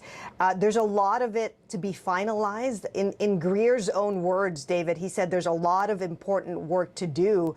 And remember, again, in Greer's statement, they have to finalize a deal that he's saying will be not only good for both sides, but will supposedly include comprehensive market access for all American goods, economic security commitments, and digital trade alignment. So that's a lot of things to work out. Very likely, as you said, maybe it's already in a framework just waiting to be signed, but we won't know that until those signatures are on paper. Very good point, Chris Reyes. Thank you very much. As Peter and I are looking at Chris Reyes in New York, look, we do have this sort of temporary stay of execution. Maybe it gets us to the point of a trade deal. Here's a question that's coming in. Does comprehensive market access mean that the U.S. wants, it's coming from a viewer, wants full access? And you're smiling, so I feel like... Because I have the same question. Do you? Okay, sure. Take me through what this means, yeah. So this is, as Chris was saying, the statement from... So there's kind of 4 pieces of statements that we're working from. There's Mark Carney's statement, there's the Donald Trump statement. The ancillary to that is his AI picture of the Keystone Pipeline. But then there's the USTR, the U.S. Trade Representative Jameson Greer put out his statement, and the White House has a series of proclamations. Yeah. And what that comprehensive access line comes from Jameson Greer's statement that he put out on Twitter. And it's funny, it doesn't say which sector he's talking about. It is the language of dairy, for sure. They do not like... In the USMCA, Kuzma negotiations during Trump's first term, right at the very end, they said, no, there's not going to be a deal unless we get a break on dairy. You've got to give us dairy. We said no, and it went back and back and back. And then finally, they had a breakthrough on dairy, and they said, you're going to get access. The American producers, remember, you got all these massive milk producers, dairy producers down in Wisconsin. They produce too much milk. They produce too much milk, and they want to sell it up in Quebec and in Ontario. The Canadian delegation said, okay, you can sell into Canada. We're going to give you these allocations, these TRQs they're called. And you can send in this much at this level. The Americans thought, well, that's great. We'll be able to sell our milk in grocery stores through the land. Wouldn't that be awesome? That's not how it worked out, because the Canadian side allocates that quota and says you can sell it to this producer. You can sell raw milk to them, they'll produce it and sell milk to Canadians. So instead of getting access to, say, Loblaws, they got access to a producer, and they didn't like that. They didn't like the way it was allocated. Okay. And it's one of those things that got really under their skin. So they talk about... They felt tricked. They felt bamboozled. Yeah. And it's one of the things that Jameson Greer, Howard Lutnick, and Donald Trump have all talked about repeatedly. So is that language about dairy? Because that's what it sort of sounds like. But it could be about softwood lumber. It could, like, the amount of things that you could hold that sentence up against basically all of the various things that we've been talking about for the last 18 months and say it applies to that. Until we get the actual text of the deal, which we might not get. I was saying to somebody last night, that if you didn't like the deal to open the bridge, the Gordie Howe Bridge, you're not going to like whatever this deal is going to look like. Because it will be a series of side deals and letters and MOUs. Yeah. I do not think it will be one big comprehensive thing that we can read through and try to understand. Because the relationship, the trading relationship between Canada and the U.S. is unlike anywhere else in the world. It is massive, massive, massive, massive. Right? It is both massive and it is more complicated. Like, think about the Americans have a huge trading relationship with, say, China. Yeah. The difference is in Canada, it's not just that we trade stuff, we make stuff together. And that really complicates the relationship at a government level, at a business level, and at a consumer level. And so to try to unwind all of those is way more complicated than saying we're not going to buy your whatever the main export is. Absolutely. Okay, Peter, stay with me because I want to go to the nation's capital. Rafi Boudjikanian there waiting for us. Rafi, help us make sense from your perch there of what happens now that there is this 3-day delay until those 50% tariffs kick in, unless there is a full deal able to be announced. Well, I'm sure the rush from the Canadian side now is to focus on these outstanding issues for them, right? We know that Canada-U.S. Trade Relations Minister Dominic LeBlanc is still in D.C.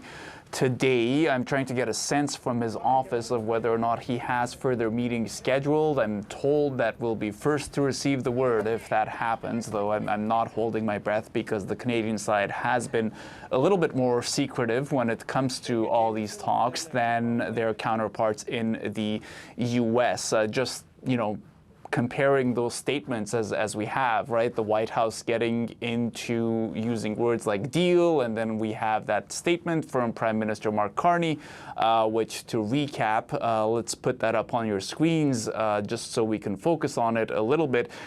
He's saying substantial progress has been made, although there is important work still to be done. While we continue this work, Canada remains focused on building a strong, more independent and more competitive economy at home. So a lot cagier, as has been the tradition with Ottawa when it comes to these conversations. No word of a deal, no word of what's going on with the sectoral tariffs that Canada is so concerned about going into these conversations. The tariffs on auto, on steel, aluminum, softwood lumber. Just this week was the first time we started hearing real numbers from Canada in terms of what they're looking for, the lower tariffs in the range of 10 to 12% instead of the 25 to 50% that currently exist on those sectors. Now, did the U.S. say, okay, we're doing that, or did they offer something else instead? That's, what we're all here trying to figure out. Rafi Boudjikanian in Ottawa, thank you very much. All right, Trump in his statement appears to say that a revival of an oil pipeline project is part of a potential deal between Canada and the U.S. You've probably heard it before. Keystone XL would run from Alberta through the U.S. Midwest. Kyle Bax has spent a lot of his career, close to 20 years, looking at this project. Kyle, Peter and I in the studio here have been talking about what Canada might have to concede if, in fact, there is a deal. This doesn't sound like a concession because we've built most of our side already, haven't we? Oh, that's right. And this is just the latest development in this Keystone XL saga, now taking center stage in these trade talks. And you're right, the section of this pipeline in Alberta and in Saskatchewan is already built. That was built in 2020.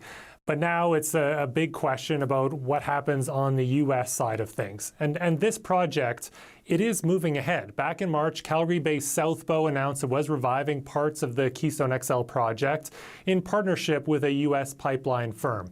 It is slightly smaller than the original proposal. It would transport less oil. Still, this project would increase Canada's oil exports to the United States by about 12%. And it also takes a slightly different route than the original Keystone XL proposal. The original one would ship oil from Alberta down to Nebraska. This route instead travels down to Wyoming. Now, back in April, Donald Trump signed the presidential order to greenlight this new project. And Trump has always had a bit of love for Keystone XL. During this term and his first term in the White House, he's spoken about the jobs it would create, how much more oil would come to the United States. And this is also a project that was canceled twice by former Presidents Barack Obama and Joe Biden. And he really seems to relish, reviving a project that those two presidents killed. And for Canada, as we mentioned, this project is largely built. I can just show you that statement there from the president, basically saying, this project, the great Keystone XL pipeline, long ago killed by Sleepy Joe Biden, may be awoken from the grave. So for Canada, this project is built. Mark Carney has seemed to dangle this at various times as a bit of a trade chip with the United States. In Canada, all the necessary permits are in place, but this seems to continue to be this bargaining chip with the United States. All right, Kyle, thank you very much. We'll see whether Keystone XL, as Trump says, is coming back from the grave as part of a comprehensive deal. We're getting a lot of questions from you and comments.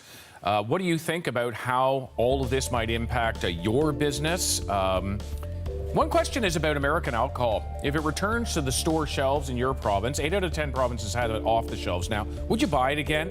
Hearing from a lot of you this morning. Like to hear from more. Morning Live at CBC.ca is the place to do it. It's been a big sticking point in talks. It has been off Canadian shelves for now over a year. Let's take a look at what some of you have been telling us over the course of the morning. Colin writing in to say, as long as Trump is in office, we will not be able to trust anything he signs his name to. I won't buy anything U.S., including liquor. That from Colin. Let's turn now to Kelly, who says if alcohol is demanded to be put back on the shelves, we should put only one bottle per store a day for sale. Just because they want it on the shelves doesn't mean we have to put it there.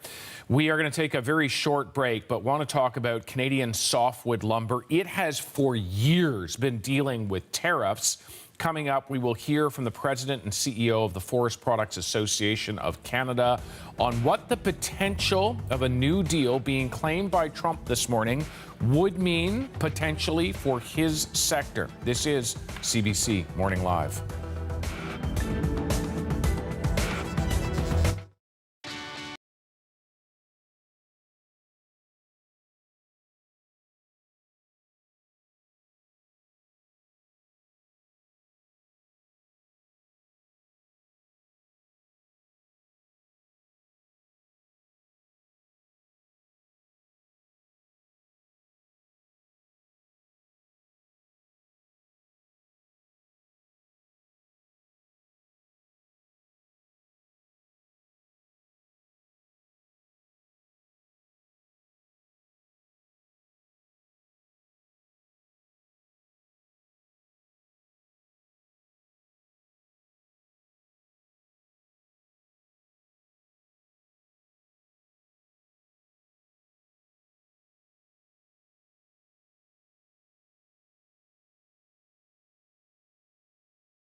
Letting you know where the breaking news is this morning. You're seeing lumber there. It could be part of a deal that Donald Trump says has been made between Canada and the U.S. on trade. In the meantime, he has paused those 50% new and devastating tariffs. That pause lasts until Saturday. CBC News learning that Canada continuing to push for relief on forestry tariffs, on lumber tariffs in particular. We're going to bring in Derek Nybor, who's the president and CEO of the Forest Products Association of Canada, who joins me from Ottawa. Derek, good morning to you. Hey, David. the fact that the U.S. president is talking about a comprehensive deal, what do you take from that?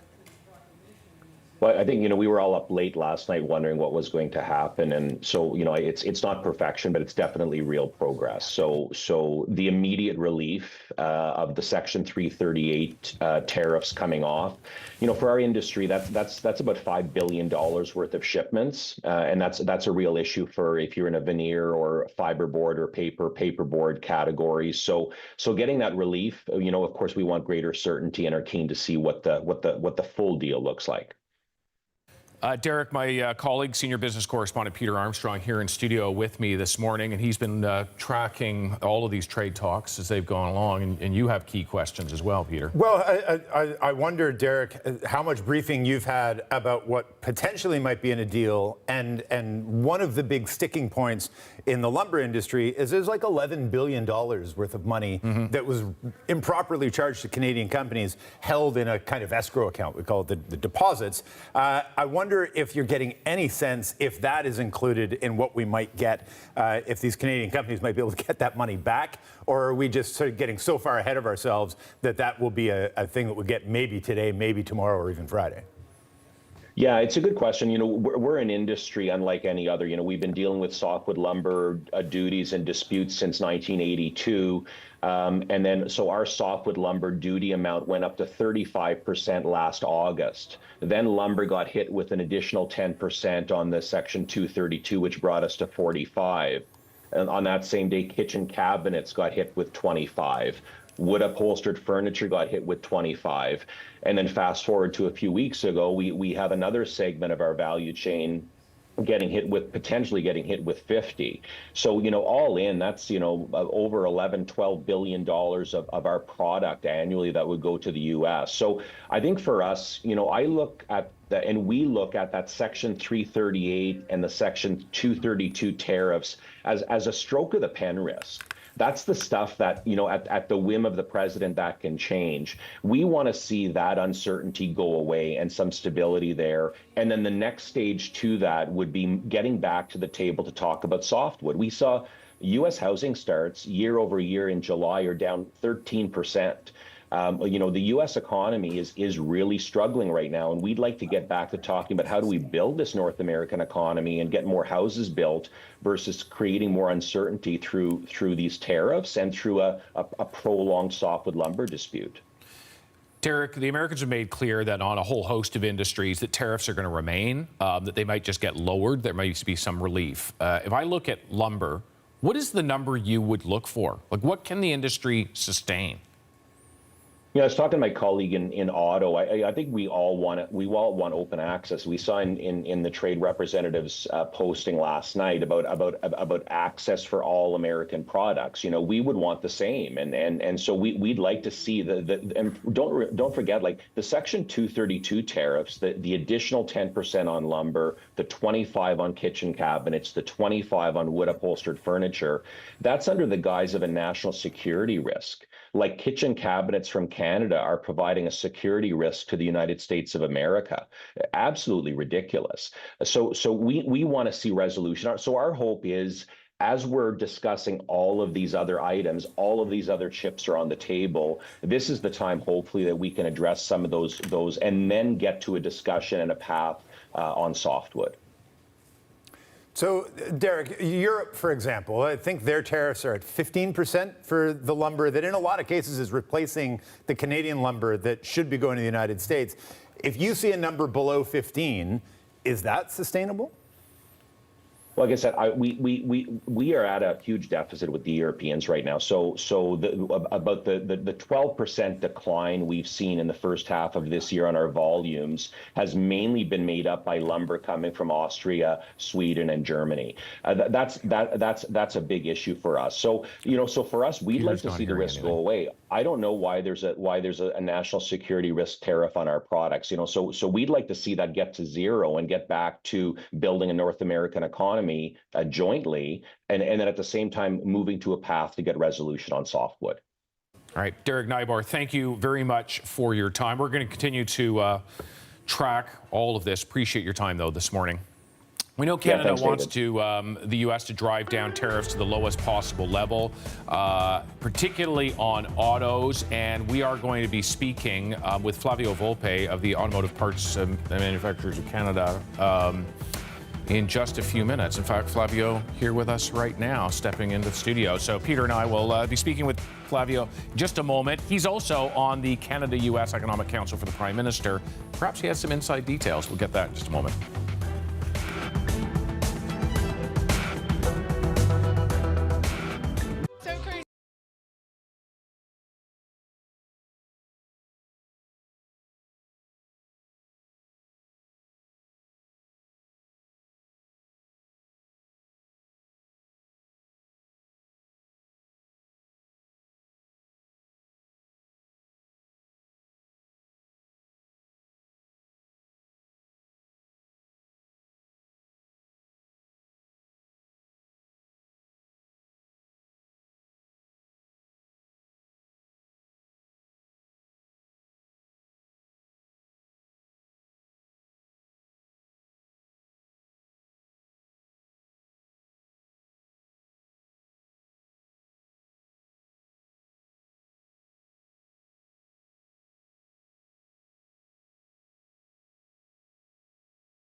Hopefully it rolls over into something more permanent, and that rolls over into something that looks like a renewed Kuzma. Donald Trump pausing his latest round of tariffs on Canadian goods until Saturday. He says there is a bigger trade deal on the table. Ottawa, though, being more cautious. Carney says progress has been made, but more work needs to be done. No question this will have impact on Canada's auto industry. CBC News reporting that the U.S. was offering an effective tariff rate of 7.5%, but it's a complicated formula. It takes a while to get there. A source with knowledge of the talks saying that number was not low enough for the Canadian side. That appeared to be one of the many issues in dispute yesterday during the negotiations. So let's bring in, well, a couple of people here. I'm going to say, first of all, Flavio Volpe. Hello. President of the Automotive Parts Manufacturers Association. Also here with me, our senior business correspondent, Peter Armstrong. And together, we have a lot of questions because not only are you looking, Flavio, at automotive, you are part of the Canada-U.S. Economic Relations Council. You help advise the Prime Minister and the Canadian government. What have you heard, if anything, out of last night's negotiations getting to a point where Trump is saying there's a deal? Well, the Canadians should understand that if they're confused that we hadn't heard anything, it's the negotiating team went into a vault with their counterparties, and we haven't been briefed yet either. On the way in, there were a lot of questions about, to the point you were talking about, does 15% work? Currently under the 232s, it's 25% minus your U.S. content, so the effective rate is somewhere around 12.5. Could an effective rate of 7.5 work? Those types of questions. Well, in the auto sector in 2024, the last full year before this craziness, the average profit margin was 6%. Yeah. So right away, the answer is no. Yeah. You're losing money on every car. We know the big three, the automakers in particular, had been lobbying the White House a bit more quietly, saying that we need stability. We also know there was a proclamation that came out from the U.S. Trade Representative. I want to take a look at that very quickly. What Jamieson Greer was saying last night. It should appear on our screen here in just a moment. If not, I am going to take a peek at it here, where the White House says, there it is. Canada has expressed a commitment to remove discriminations of unreasonable and unequal impositions at issue in, we're not going to read all of that, blah, blah, blah, blah. This is interesting to me because Canada had counter-tariffed American-made vehicles. Was that leverage? That was good leverage. That's what kept those 5 companies whole here in Canada. They said, if you make 400,000 cars here this year and you import 400,000 cars, we'll credit you against the tariff that we're charging. And as long as you continue making cars, you'll get that credit. So we get a little bit of back and forth. Now, that wasn't industry-wide. That wasn't for companies like Hyundai that sell cars here but don't make them here. But it was important for Ford and General Motors and Toyota, Honda, and Stellantis. And so I want to see the details of the deal. I think the Canadian negotiating team, the Prime Minister, understand that if you let go of that and we don't get the consequent reduction or removal of the original tariff, we're at a disadvantage. No question this is very complicated, and I'm lucky to have Peter Armstrong, who's been living this complexity. Well, I mean, Flavio, you and I have been talking about Trump negotiations going back all the way to his first term. And I wonder, when you think about how that final deal to get CUSMA across the finish line came into place, what the negotiations leading up to last night looked like, there was an emerging case, I think, to be made that the best case scenario is some vague deal that punts things down the road, that we don't get pinned down on a specific tariff rate, or we don't get pinned down on a specific quota, and we can try to ride out the rest of Trump. It felt like the Americans tried to offset that. Is that your read into what Donald Trump was able to sort of accomplish last night? Was say, no, we're making a deal on my terms, in my term, and it's going to last going forward? Well, I don't know.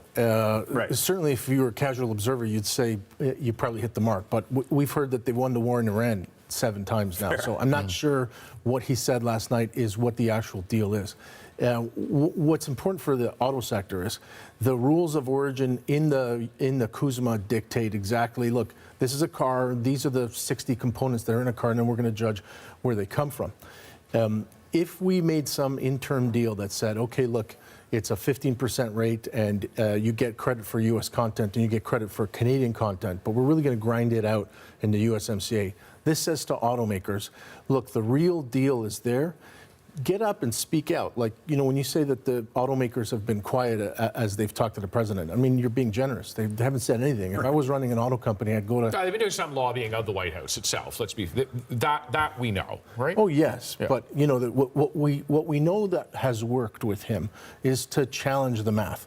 And you challenge the math on auto parts, which we did, the industry did, and we said if you put the tariff on auto parts and they cross the border 6 or 7 times, you're going to pile up numbers. It's going to shut the industry in a week.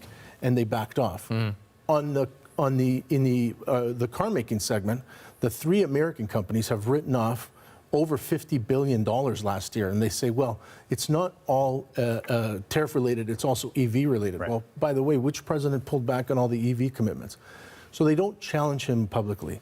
But if you get into a negotiation like we did 10 years ago, and it's 3-party negotiation, chapter and verse, that platforms them. They bring their math to the table. On that point, there's an interesting thing that I think got skipped over in a lot of the reporting yesterday, if only because there's a lot going on. We saw Mexico's foreign minister leave the USTR yesterday.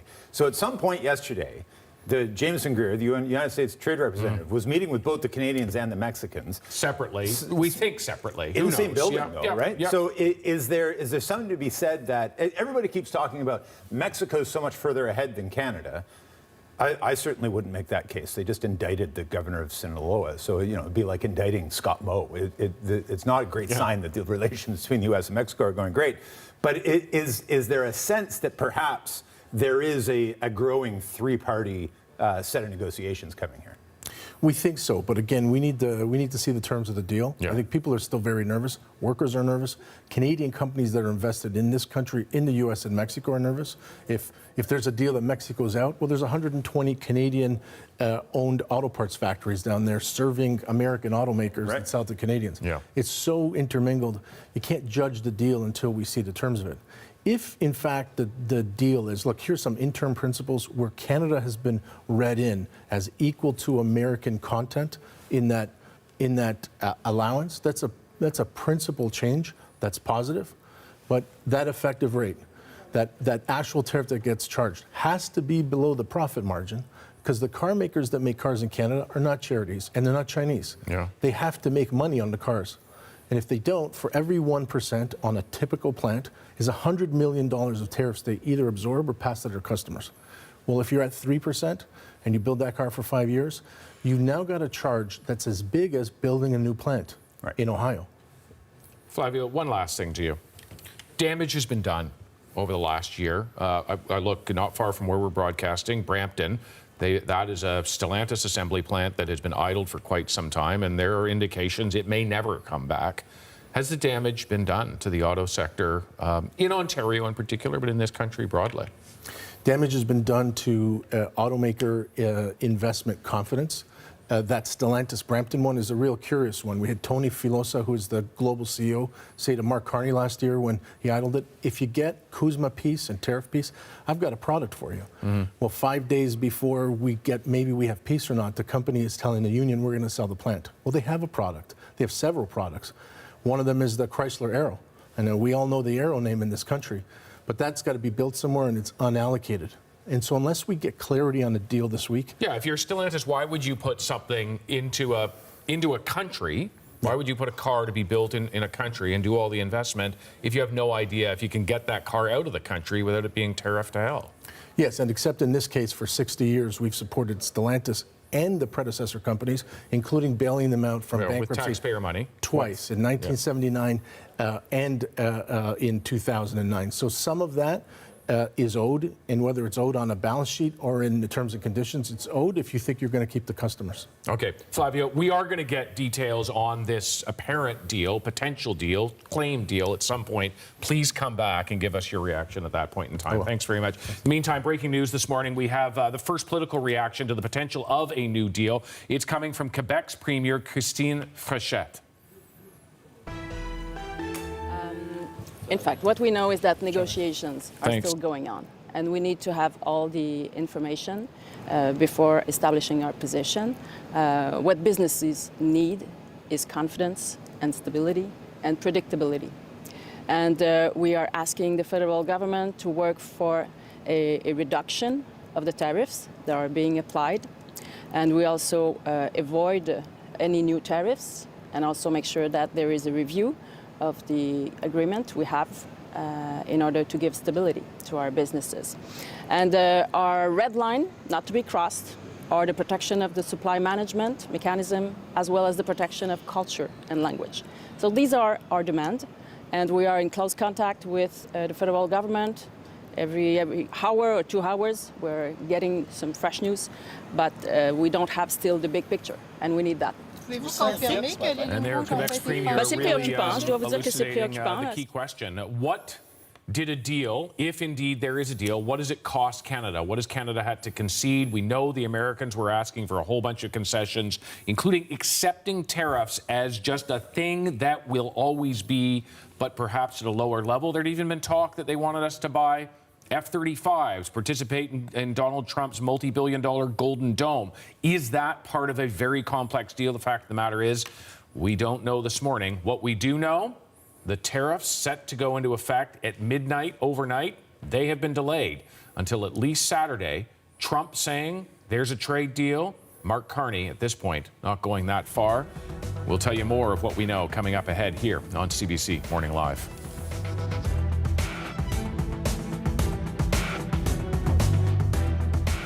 For Canadians.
Breaking this morning, we are looking at the potential that the Canada-U.S. trade disagreements that have gone on for more than a year, that there may be a deal to resolve them. This coming from the U.S. president overnight, saying that there is a deal. Mark Carney certainly not going that far, saying there is more work to be done. But Trump's tariffs, the devastating 50% one, set to go into effect at midnight. That did not happen. Everything's been delayed now until at least Saturday. I must say, a lot of you out there are emailing me this morning with your thoughts, particularly on booze. Marianne is in downtown Toronto, also speaking to a lot of people and getting some of those same emails. Marianne, take us through it. Yeah, David, the inbox is filling up fast and furious. My phone keeps buzzing. I keep checking. It's another viewer email. But we're also talking to people here on the ground, downtown Toronto, people waking up this morning to the news that the 50% tariffs are paused for now. And in a city like this, of course, there are diverse opinions, but also a lot of people visiting the city. And I spoke to a woman who is American here visiting from Vermont, and she had these opinions. There's too much power from him. He has all this energy and you know, media and people telling him that he's doing wonderful things. I feel like it's not good for the U.S., it's not good for Canada. It's really just a power grab, like much of the decisions he makes and the power moves he makes, and it's frustrating. Marianne, a lot of people talking about continuing something that some are still doing, that is avoiding buying American. But that's not everyone. Yeah, we've got an email from Melissa Wells. This came into our inbox this morning saying, I will buy American products because there are men and women who are hard workers and I will help them. Not all Americans are like Trump. Most Canadians that we are hearing from, at least this morning, feeling a bit differently. Yeah, this one is from Liz Beck, one of the other many emails we received this morning. I'll read you what she wrote in part, saying, I will never cross that border again and won't even go anywhere that I will have to fly in their airspace.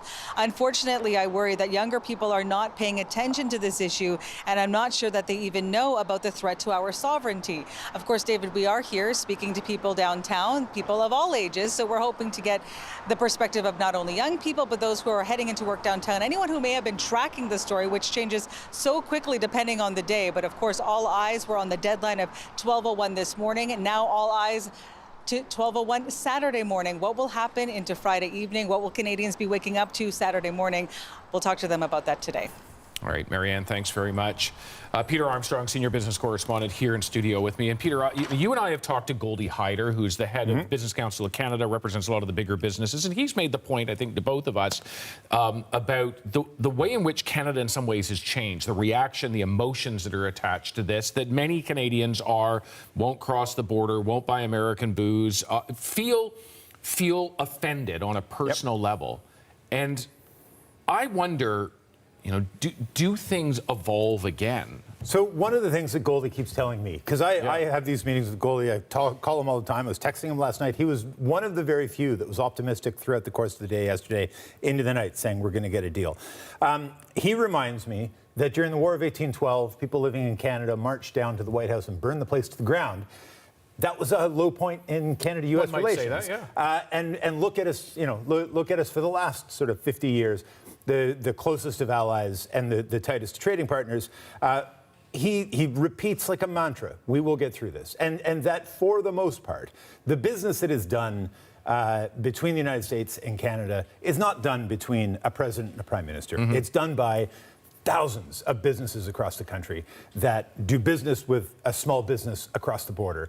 And those relationships are way tighter and way more important than the relationship between a prime minister and a president. And those are the ones he says will endure. All right, Peter, you're going to stick with me. Thank you very much for doing so. And we're going to have the latest for you. Does Canada have a trade deal with the U.S.? Donald Trump says yes.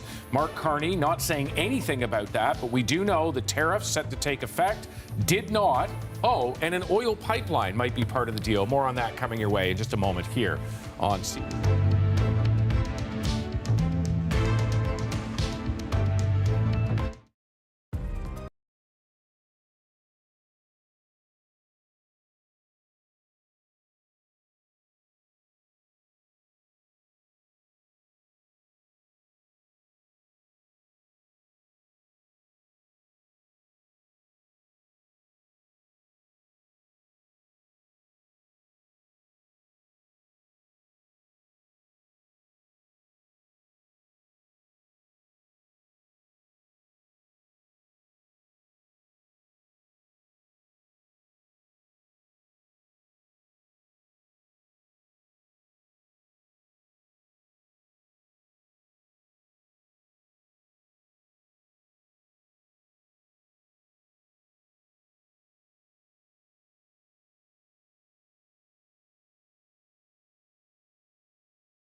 After more than a year, Donald Trump saying this morning that there is a trade deal between the two countries, but Mark Carney not going that far. It is clear, however, that the tariffs set to take effect overnight have not, and that they have been pushed back until at least Saturday at this point. But there are pre-existing tariffs and other complications about crossing the border that remain in effect. Martin Richards, the founder and president of Imperial Productions, they make architectural elements, things like moldings and mantelpieces.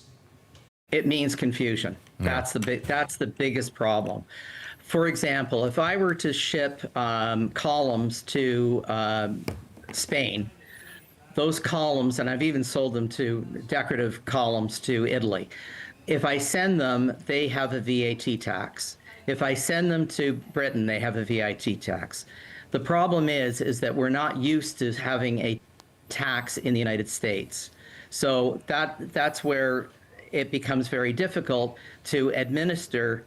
I'm not going to pay their tax. I'm certainly not going to pay the VAT tax for Europeans. So I'm not going to pay the tax for the United States. They have to pay it. Mhm. It's their government issuing tax. They pay the tax.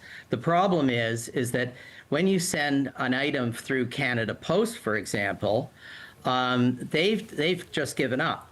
They charge tax on everything. They don't care if it's CUSMA, not CUSMA. They're charging the tax when you book it on Canada Post. So the problem is the systems that are in place are not geared towards any type of taxation. That is Martin Richards. All right, got some news for you coming from David Cochrane, host of Power and Politics. He tells me the Prime Minister's office is not tracking for Mark Carney to speak at this point. That certainly could change, but is not the plan at this point. So if we want to know what Canada may have conceded and whether the trade deal Trump says exists, what might be in it, well, we're not going to be hearing it, at least at this point, from the Prime Minister. We'll let you know if that changes.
So crazy to be here. I know.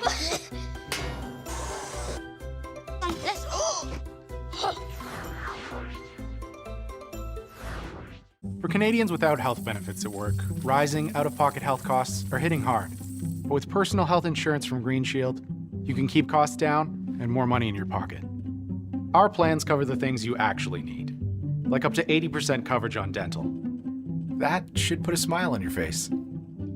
And most plans are guaranteed acceptance with no medical exams.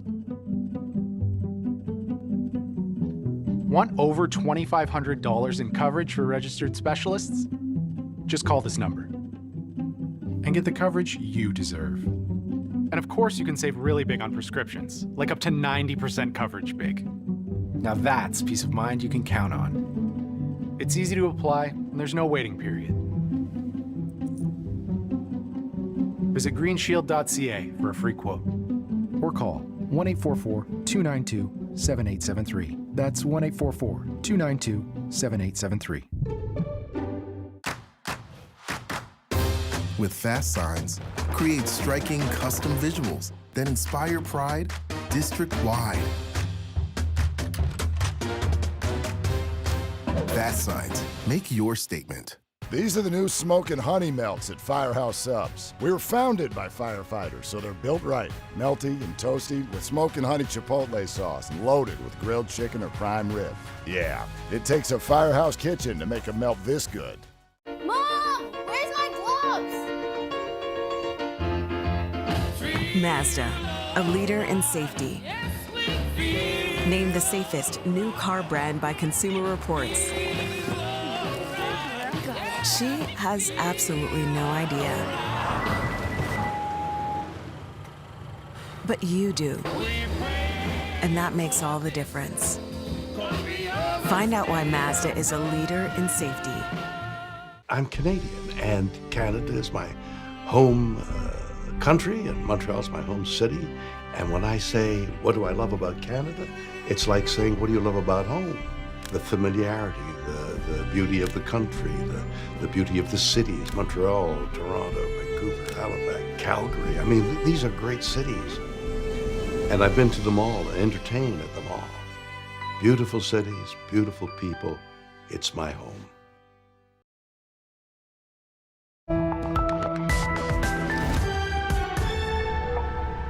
Hello, I'm David Common. Breaking this morning, Donald Trump postpones his new big tariff, saying both sides have made a larger trade deal. But Mark Carney says there is still more work to be done.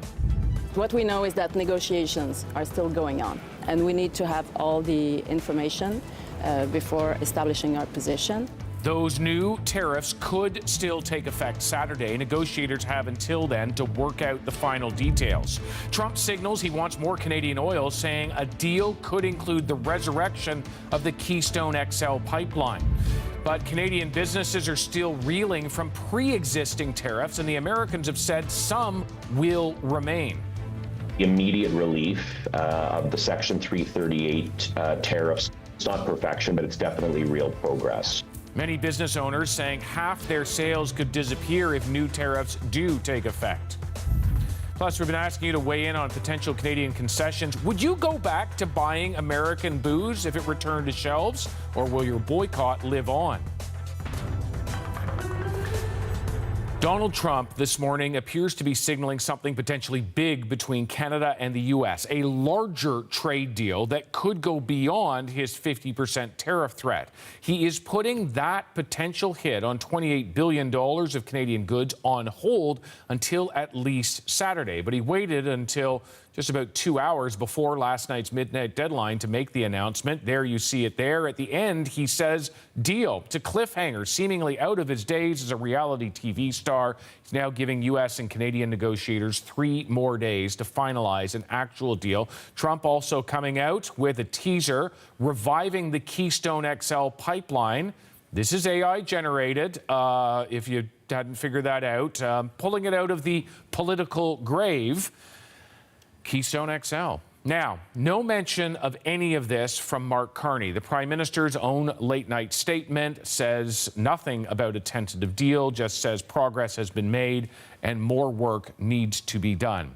Lots to cover, lots of people to help us do that. Chris Reyes is in New York on Trump's claims a deal is done. Rafi Boudjikanian in Ottawa on the politics of any Canadian concessions. Kyle Bax in Calgary on Trump's claim around the Keystone XL pipeline. And Marianne Demain in Toronto getting early reaction from people out there. I'm also lucky to have our senior business correspondent, Peter Armstrong, here in studio. I think that, Peter, has been a key question is, in order to get a deal, what would Canada have to give up? Some of them are things that we did in response, the booze ban, 8 out of 10 provinces, counter-tariffing American-made vehicles. But there are other things that they want to give on. So let me just bring up one of the things that was sort of talked about here. Yeah. So we have 4 statements to work from. We have the president's tweet, or Truth Social that you showed there, statement from Carney, proclamations from the White House, though they're not executive orders. Interesting sort of difference there. And then some statements from the United States Trade Representative Jameson Gert, who's really the guy that brokered this deal. And his thing says, according to senior executive, this is from the proclamation. Senior executive branch officials, Canada has expressed a commitment to remove the discriminations or unreasonable or unequal impositions at issue in proclamations on alcoholic beverages, dairy, and autos. Without getting into any details, like, we don't know. We just had Flavio Volpe here telling us, who's on the Prime Minister's Economic Advisory Board, the people, they haven't been briefed yet. He doesn't know. They don't know what's in it. None of us know what's in it. I've been getting calls from and talking to and texting with businesses and industry associations across the country who they're looking to me to give them information about what might be in the deal, where I'm usually looking to them to tell me how they're reacting to what their people have told them. So there's a lot of unknowns. It is, without a doubt, good news that we have avoided the imposition of these new 50% tariffs. It was met with enormous relief last night, right across the country, from small, medium, and the biggest corporations in the country. This mattered, and it would have done real damage to the Canadian economy, a Canadian economy that continues to struggle under the weight of the existing tariffs. But it took almost no time for that relief to morph into anxiety about what's in the deal, what concessions were made, and the simple fact that what Donald Trump is saying is that there is a deal subject to finalization of documents, whatever that means. And Mark Carney is saying we've made substantial progress, but there's still a lot of work to be done. Those are two very different takes on the world. And the fact that we're not getting anything from Dominic LeBlanc's office or the Prime Minister's office at this stage, I don't know what it tells us, but it tells us something. Yeah, and I take your point that it is silent. So is it that they want to keep negotiating, and as the Prime Minister has said, that things are delicate and they don't want to negotiate in public? Which is entirely true and fair. Is it that we have conceded? Is it that Canada has given in on things to the Americans that could cost jobs, that could cost business? Or is it simply that there isn't a deal, and it was overstated last night that there is a deal, which has happened in the past. It's not like that's some with outlandish... this administration. Right. It's not an outlandish theory to say that Donald Trump saw something that if you squint sort of looks like a deal, and he said, whatever, I'm typing it in, and off it goes as a Truth Social officially announcing a deal. Look through all of the various deals with Saudi Arabia, with the UK, with the EU, with Iran. Hello. The amount of times they've said the deal is done, and it's not. So I am inclined to believe the language in Mark Carney's statement more acutely maybe than the language in Donald Trump's Truth Social post, that substantial progress was obviously made because they're not going ahead with the tariffs, and that is something to be celebrated. Where are we on the sectoral tariffs, the 232 tariffs they call them, on steel, lumber, aluminum, and softwood lumber? Those are the big questions that we hope we will get answers to through the course of the day, today or tomorrow. But now, the deadline has only been moved by 3 days. So instead of sitting here until midnight last night waiting to see what Trump was going to do, we'll be doing it on Friday night. All over again. How much sleep have you had last night? Tons. Sure. I'm probably more rested than you. That is not true. Peter Armstrong, sit tight because we're going to together going to turn to Chris Reyes in New York. Chris, as Peter's pointing out, as we've been saying, there really is a lot of daylight between what the Americans and the Canadians are saying here. At this point, David, we might know more about your sleeping habits than we do about this deal, because pretty much the only thing we know is that word that's stealing the spotlight, and naturally, because it has been such an intense 30 days. And so to see that word deal in capital letters with an exclamation mark will naturally grab headlines, will steal the spotlight. That's exactly what Donald Trump posted on social media, timestamp 10:15 p.m. last night, just under a couple of hours before that deadline would have hit for these 50% tariffs. His trade representative, we should mention, Jameson Greer, also called it a deal. And from there is where we really have to read the fine print. Trump qualified the deal by adding that all of this is subject to finalization of documents. And then the White House issued that presidential proclamation that Peter read from, 7 paragraphs long, but mostly legalese language to be expected. The headline there, a temporary suspension of additional duties, and then goes on to add that the pause is as a result of Canada expressing a commitment to remove its own tariffs and restrictions on U.S. goods, including alcohol, dairy, and autos. And what the document doesn't have any details on is what Trump sort of dropped as a cliffhanger, as you mentioned, or as a teaser. So he wrote on social media that the Great Keystone XL pipeline that was killed by President Biden may be revived, hinting that that was part of the negotiations, and that's where the cliffhanger ends. A lot of pressure to get a deal done, certainly here in Canada, Chris, but even in the United States. Now, some of the the talking to the White House has been happening quietly. Some have surmised that is because they're scared to talk out loud when it comes to the Trump administration. But there's one major group that came out yesterday representing big business and urged that a deal of some kind get done. Yeah, I mean, the sense that you really get from business owners is that they're not coming out in front of cameras to talk. But if you ask them whether this affects their business, I mean, the answer emphatically from a lot of them would be yes. And we heard that from a business owner yesterday. And then, as you mentioned, the U.S. Chamber of Commerce, which represents hundreds of thousands of businesses, issued a statement yesterday pleading with the government to continue negotiations and also making the argument that these tariffs also affect Americans. And remember, we are barreling towards one of the most consequential midterm elections in this country's history. And this is an administration that wants to show that they're addressing one of the top issues of the election, which is the cost of living crisis that's hitting almost every state in this country. So any voice talking about American jobs, prices at the pumps, prices at the grocery stores will likely influence what we see in that final document. We can expect intense closed-door negotiations over the next few days. There's a lot of it that needs to be finalized. In Greer's own words, David, there's a lot of important work to do. And remember, he's essentially promising a deal that will be both for good for both sides. And will include comprehensive market access for all American goods, economic security commitments, digital trade alignment. So some big promises there, but still at this moment short on details. And signatures on paper, we should mention. Very good point. We are not at that point in this at all. All right, Chris Reyes, thank you very much. All right, Peter and I here in studio now going to bring Chris Hall into the conversation. Chris, many will know, former parliamentary correspondent for CBC, now a senior advisor at the communications firm Signal Hill Canada. Hey, Chris, how you doing? Good morning, David. I'm grand. How are you? I am doing well. Look, lots of political implications for the Prime Minister to this. I want to talk about regional specific stuff with you, certainly, but just big picture. Mark Carney campaigned that he was the guy to get a deal done. Seems like, at least listening to Donald Trump, that we are very close to that. What does Mark Carney now need to do? I think, well, let's start with if there is a deal, and we certainly expect from what we hear from the Americans that there may be something in place. He needs to show that Canada got something in return for whatever concessions that the Americans are absolutely adamant about. That would include the alcohol back on the shelves in 8 of 10 provinces. It includes access to the dairy market in Quebec. So he needs to show that there is something in return for Canada, because that hasn't really happened so far. The digital services tax came and went. No response from the Americans. The Gordie Howe revenue sharing agreement, no response from the Americans except a claim of victory. So that's the first thing.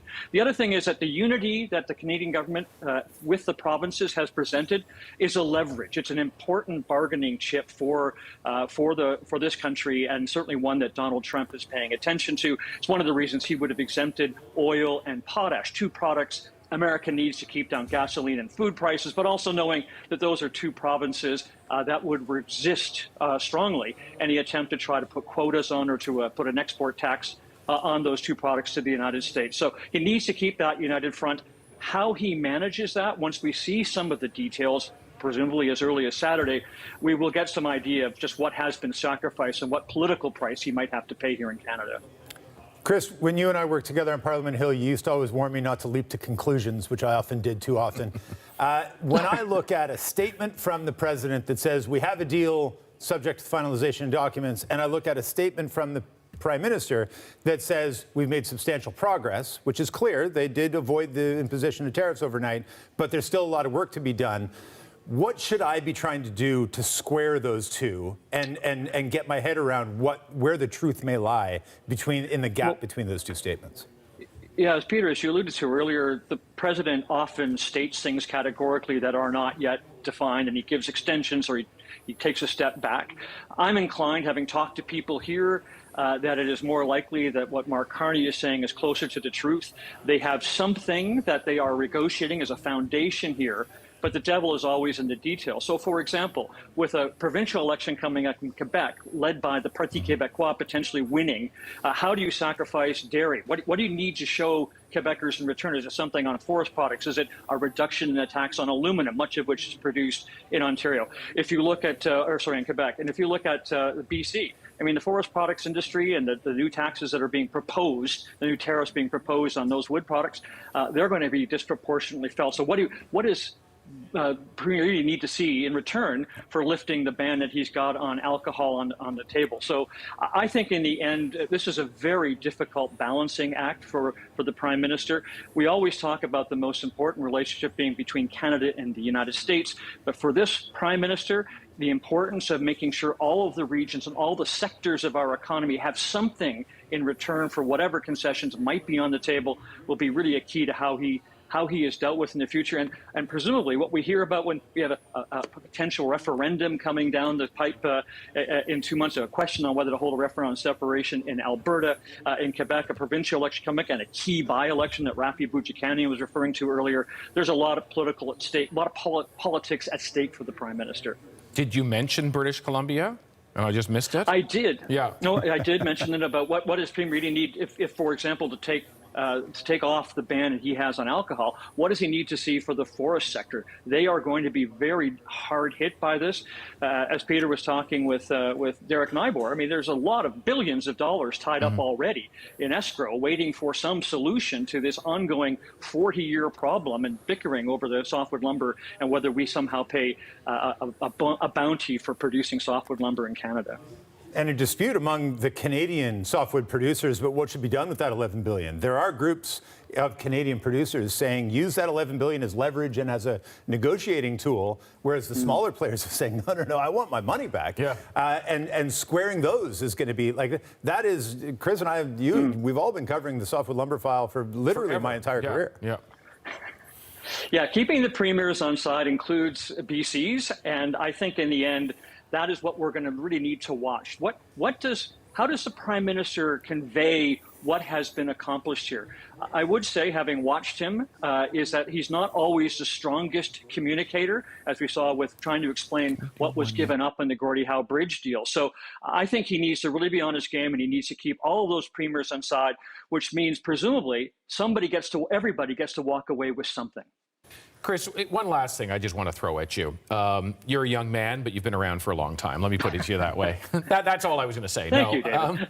Look, we find ourselves in an interesting position right now. And if you're the Prime Minister, if you're a governing party, if you're a premier in this country, you are dealing with an electorate, with people who have become very emotional, very skeptical of the relationship with the Americans. And that's not true of all, but it is true of many, and perhaps true of the majority. And I wonder how that changes the way in which you have to respect the fact that there is this huge trade relationship which exists, which is going to continue to exist, and yet you have people who are angry at the United States.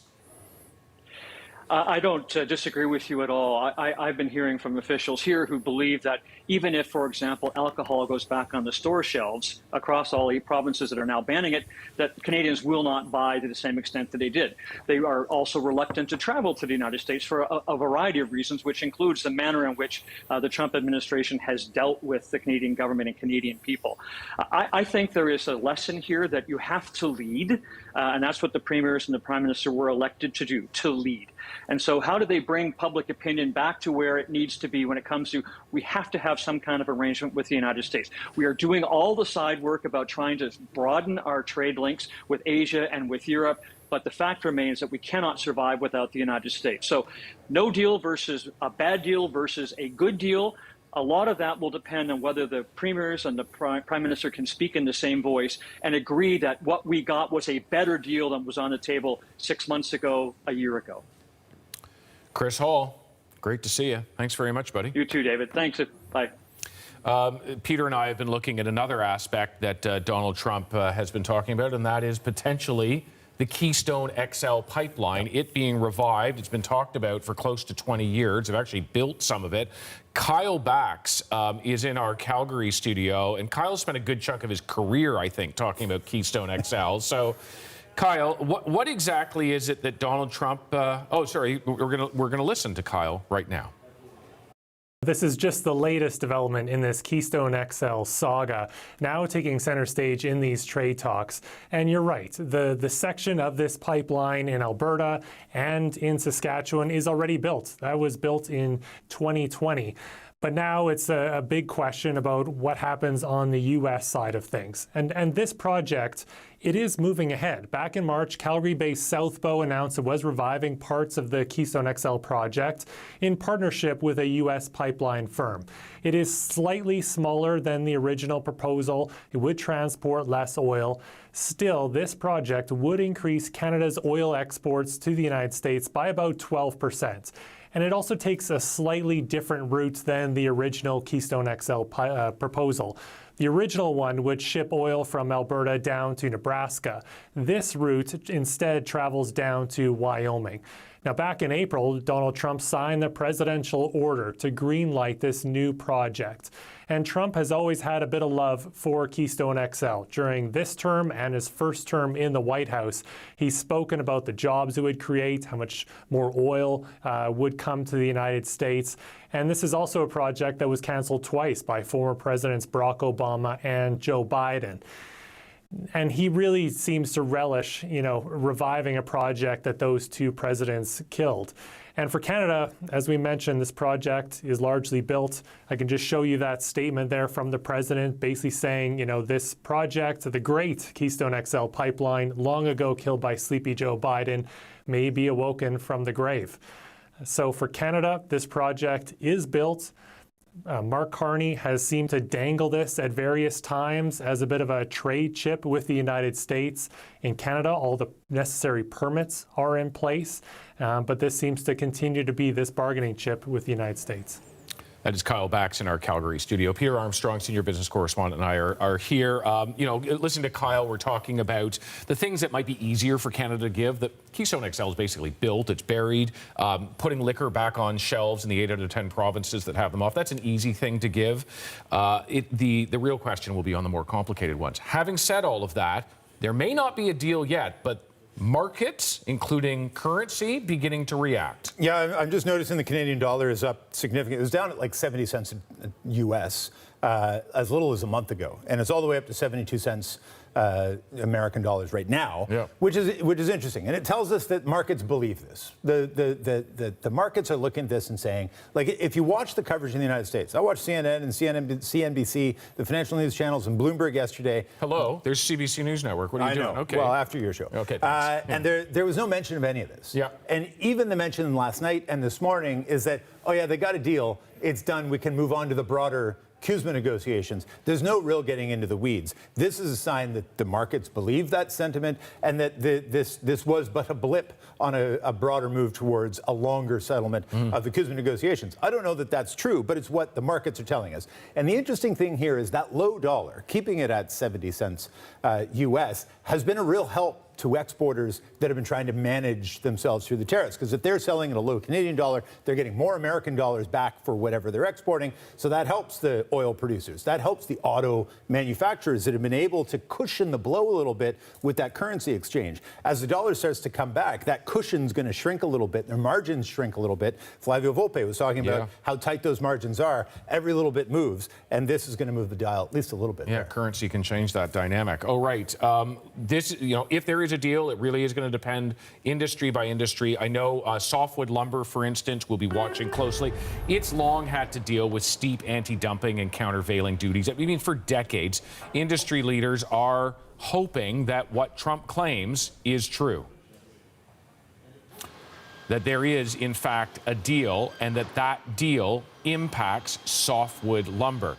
We know that U.S. officials have talked about softwood lumber repeatedly, but they've also kept it out of trade negotiations in the past. And so is it in this one this time? Let's take a listen to someone from the forest industry. We all want open access. We saw in the trade representatives posting last night about access for all American products. We would want the same. Have the latest on what we know about the potential of a trade deal, which frankly is not a lot, but we are seeing a lot of reaction now, political, economic, business. We're going to bring it all to you right here on CBC News Network.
Canada's auto industry remains a big piece of the puzzle this morning. CBC News learned the U.S. was offering an effective tariff rate on Canadian-built automobiles of 7.5%. That's lower than it is now, but not as low as Canada wanted. For much of yesterday, autos appeared to be one of the make-or-break issues. Flavio Volpe, president of the Automotive Parts Manufacturers Association, is also a member of the Prime Minister's Advisory Board.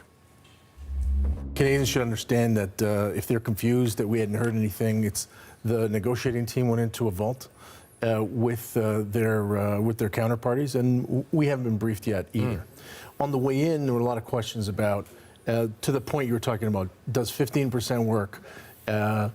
Currently under the 232s, it's 25% minus your U.S. content, so the effective rate is somewhere around 12.5. Could an effective rate of 7.5 work? Those types of questions. Well, in the auto sector in 2024, the last full year before this craziness, the average profit margin was 6%. Yeah. So right away, the answer is no. Yeah. You're losing money on every car. The big three, the automakers in particular, had been lobbying the White House a bit more quietly, saying that we need stability. We also know there was a proclamation that came out from the U.S. Trade Representative. I want to take a look at that very quickly. Canada has expressed a commitment to remove discriminations of unreasonable and unequal impositions at issue in, we're not going to read all of that, blah, blah, blah, blah. This is interesting to me because Canada had counter-tariffed American-made vehicles. Was that leverage? That was good leverage. That's what kept those 5 companies whole here in Canada. They said, if you make 400,000 cars here this year and you import 400,000 cars, we'll credit you against the tariff that we're charging. And as long as you continue making cars, you'll get that credit. So we get a little bit of back and forth. Now, that wasn't industry-wide. That wasn't for companies like Hyundai that sell cars here but don't make them here. But it was important for Ford and General Motors and Toyota, Honda, and Stellantis. And so I want to see the details of the deal. I think the Canadian negotiating team, the Prime Minister, understand that if you let go of that, and we don't get the consequent reduction or removal of the original tariff, we're at a disadvantage. Peter, I'm going to make a connection between cars and booze. We know a big trade irritant for the Americans was get American alcohol back on Canadian shelves in the provinces that had taken it away. You and I have been talking about how that is actually directly connected with Ontario to the auto industry. For sure. Look, at the end of the day, the only people that are putting booze back on the shelves are the provinces. And in Ontario, they're saying we're not going to do it until we see significant progress on exactly what Flavio was talking about, protecting the auto industry in this province. Conversely, David Eby in British Columbia wants to see progress on the softwood file before he puts booze back on the shelves in British Columbia. And Frechette in Quebec is going to want to see progress on the aluminum file, but also protection for the dairy file before they put booze back on the shelves in Quebec. So the provinces are really, really key to all of this. And on the question of dairy, let us bring in Sarah Levitt, who is in Montreal right now. Sarah, no question, dairy and Quebec inseparably connected. What are you hearing in terms of reaction this morning to the potential that there is a deal, but one we know nothing in terms of details about? Yeah, a lot of trepidation here, David, because of course dairy huge in this province, and all these trade talks have been a lot of volatility. The dairy sector obviously in the crosshairs of the Trump administration, and mentioned in the proclamation last night saying that there may be concessions. The Trump administration calling our current dairy supply management system calling it unfair and restrictive. And, you know, it is the way it works in Canada with our milk, is that producers produce as much milk as is expected to be consumed. There are also lots of restrictions and controls around prices and production. And here's the thing that the Trump administration doesn't like is the importation of goods outside of Canada, and it's capped at 18%. Anything higher gets heavily tariffed. Now, they, of course, do not want to see that. The dairy farmers here obviously want to keep this dairy supply management intact, the importation kept low because the quality is so good here. And that's something that our premier mentioned this morning. Here's what she said. Our red line, not to be crossed, are the protection of the supply management mechanism, as well as the protection of culture and language. So these are our demands, and we are in close contact with the federal government. Every hour or 2 hours, we're getting some fresh news, but we don't have still the big picture, and we need that. And, you know, Peter mentioning another big sector in Quebec, aluminum. Obviously, many smelters in this province, in the Saguenay region in particular. That, experts have said, is sort of a peculiar example, one that shows that perhaps these tariffs have not worked in the way that Donald Trump has wanted them to, for a number of reasons. But for example, the Canadian sector was able to pivot to a market in Europe that were always willing and interested in buying from them. Meanwhile, in the US, 60% of the aluminum used is imported. And so what we've seen there, along with, of course, the Iran war, which has seen the amount of aluminum coming out of the Gulf region capped, meaning the U.S. can't take from there, so it has to take from elsewhere, the price of aluminum has skyrocketed. So in a way, the aluminum sector here has seen some success, although they say they still want to see tariffs reduced. Here's someone from the association. There has to be a win for all. All sectors under Section 232 absolutely need to get some relief. As an example, the auto industry is very important to us because a car is made out of metal and some of it is aluminum. So the future of the auto industry in Canada is directly linked to our future and vice versa.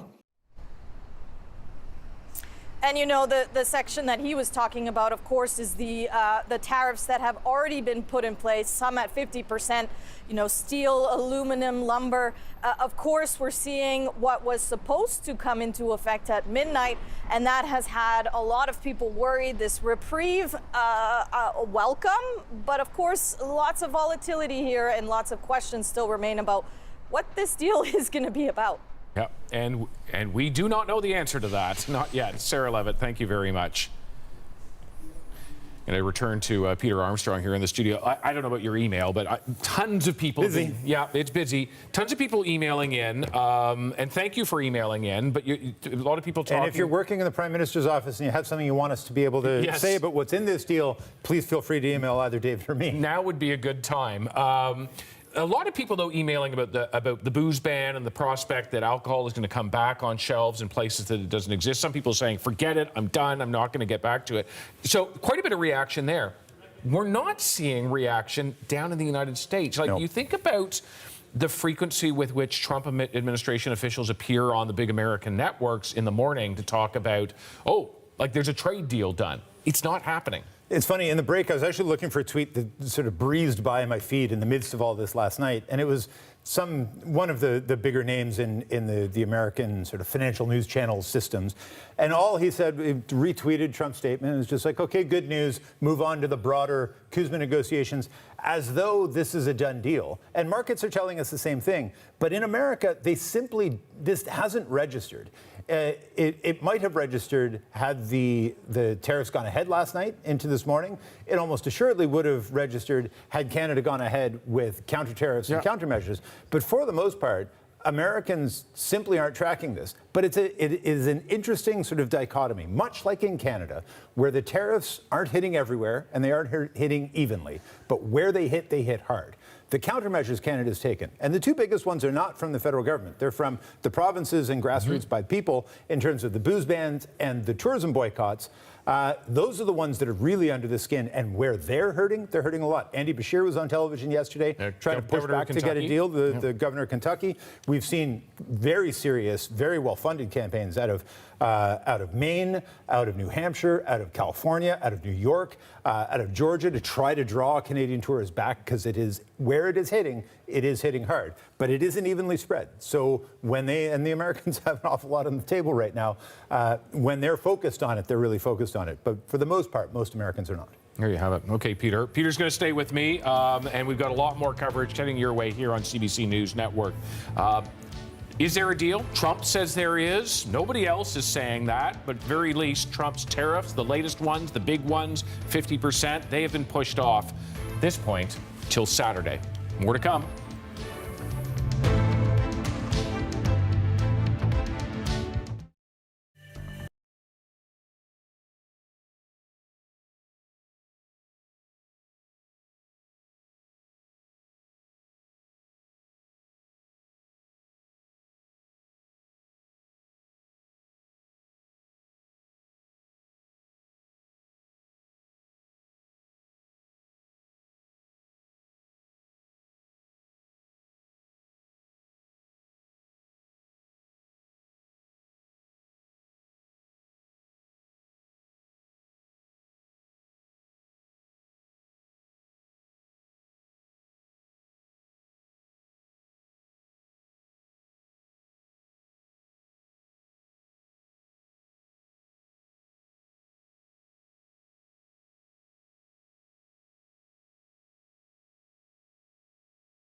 North American markets opened just about 8 minutes ago now, and they are reacting to breaking news overnight.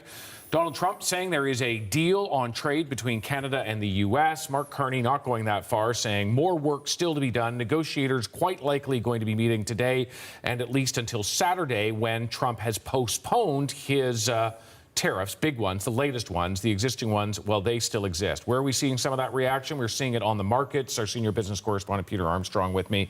Should we take a look at some of the numbers here right now? I think we can start with TSX. Let's start there. Yeah, I mean, look, everything's positive, but nothing's moving in vast numbers, right? Yeah. TSX is up 270 points.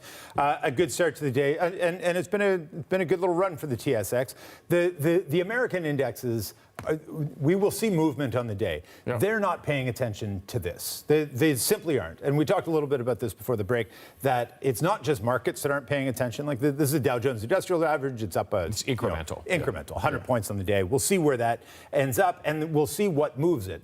But like, it is remarkable to me the extent to which here in Canada, we have this like heaving sigh of relief, of crisis averted, and what a disaster this would have been had this decision gone the other way inside a 2-hour window last night. And in the United States, they have simply shrugged and moved on. The one thing I will point out that has been interesting to watch, we'll keep the markets up just so we can keep an eye on them as we go through it. The thing I'm going to be watching for through the day is the Canadian dollar. It shot up considerably through the course of the day today. And if you go back even a month ago, it was down as low as 70 cents US. It's all the way up to 72 cents. And the reason that matters, I think we usually use it as a barometer of when the Canadian dollar is doing well, we feel good about ourselves.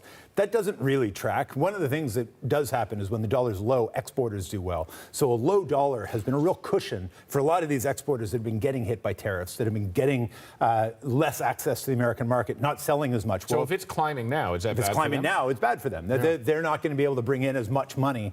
Now, it's incremental. Yeah. But as Flavio Volpe was saying, we're talking percentage points, single percentage points make a huge difference in the auto industry and the softwood industry and the steel and the lumber industries. These are really important. And so the one of the things we'll have to keep an eye on, not just today, but as we get closer to that now Friday deadline, Friday at midnight, we'll have to keep an eye on what's happening with the dollar and what that means for Canadian exporters and their ability to weather a lot of these storms. A lot of political reverberations, certainly to this, Peter. I'm going to bring Rafi Boudjikanian in from our Parliamentary Bureau. Uncertainty still to some degree, businesses and others seeking certainty. What is going to happen between now and that Saturday 12:01 a.m. Washington time deadline? Well, a lot of scrambling from the Canadian side to figure out whether they can get some of these tariffs substantially lowered to what they seem to now think is palatable for them, right? We've heard the Canadian side publicly start to say this week that they want a 10 to 12% tariff on these sectors like auto, aluminum, forestry, softwood lumber, that is, steel. It's unclear to me whether or not Washington has agreed to this. Donald Trump talking about a deal while the Canadian side is not using that word, etc.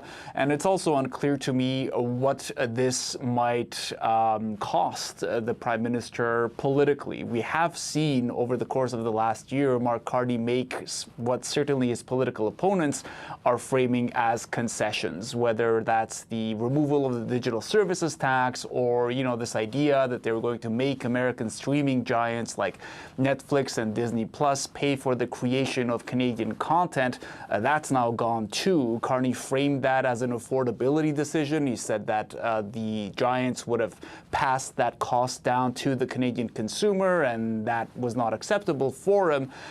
But anyone who was watching these things could tell you that Republican politicians were being quite clear that those policies were unacceptable to them, and so they are gone.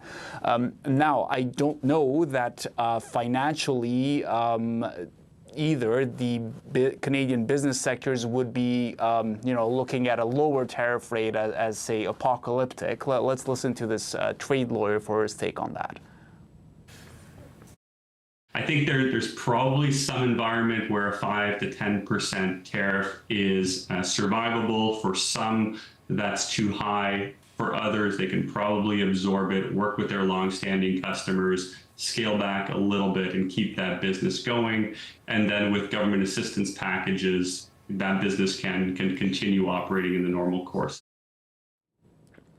But there's the bottom line for businesses, and there is the politics, right? And though the previous concessions don't seem to have damaged Carney's brand as the guy who is going to stand up to Donald Trump, now we're getting into the nitty-gritty, the areas where the Canadian electorate is paying attention. You were talking to Sarah Levitt in Montreal earlier, who was pointing out how important supply management and aluminum is to Quebec.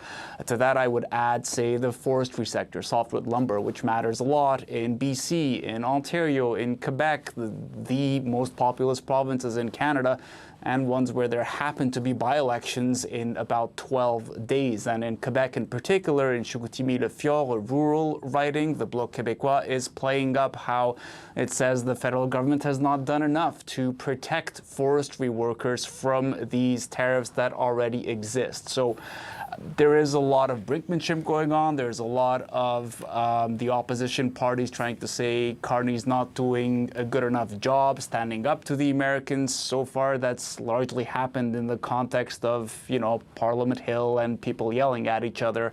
Little going on in terms of people going to the polls. That's about to change, and it's about to change right before politicians return to Parliament Hill, so it could be a little bit of a rough ride for the Prime Minister right before September.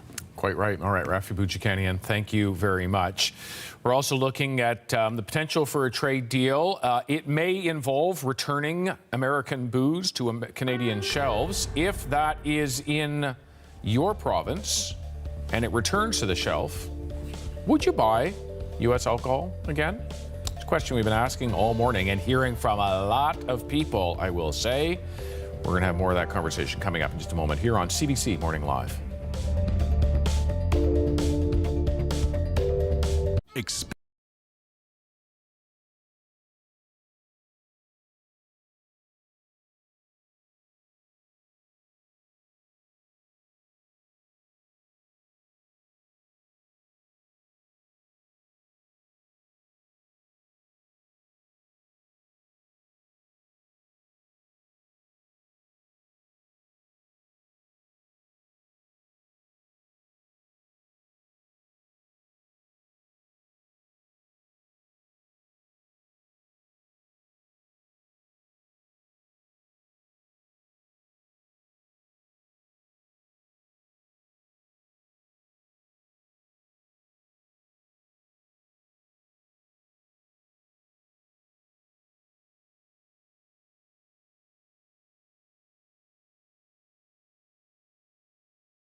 Most Canadians have been unable to buy U.S. booze for more than a year now after most provinces pulled it off shelves because of Trump's trade war. Well, American alcohol could come back as part of a new deal with Trump A lot of you have been weighing in on that. Lori telling us she won't be buying American booze, and her family's boycott goes further than that. Her family actively reading product labels so they aren't buying products from the U.S. Candace, meanwhile, also planning on keeping up with the boycott, saying she will never purchase American liquor again.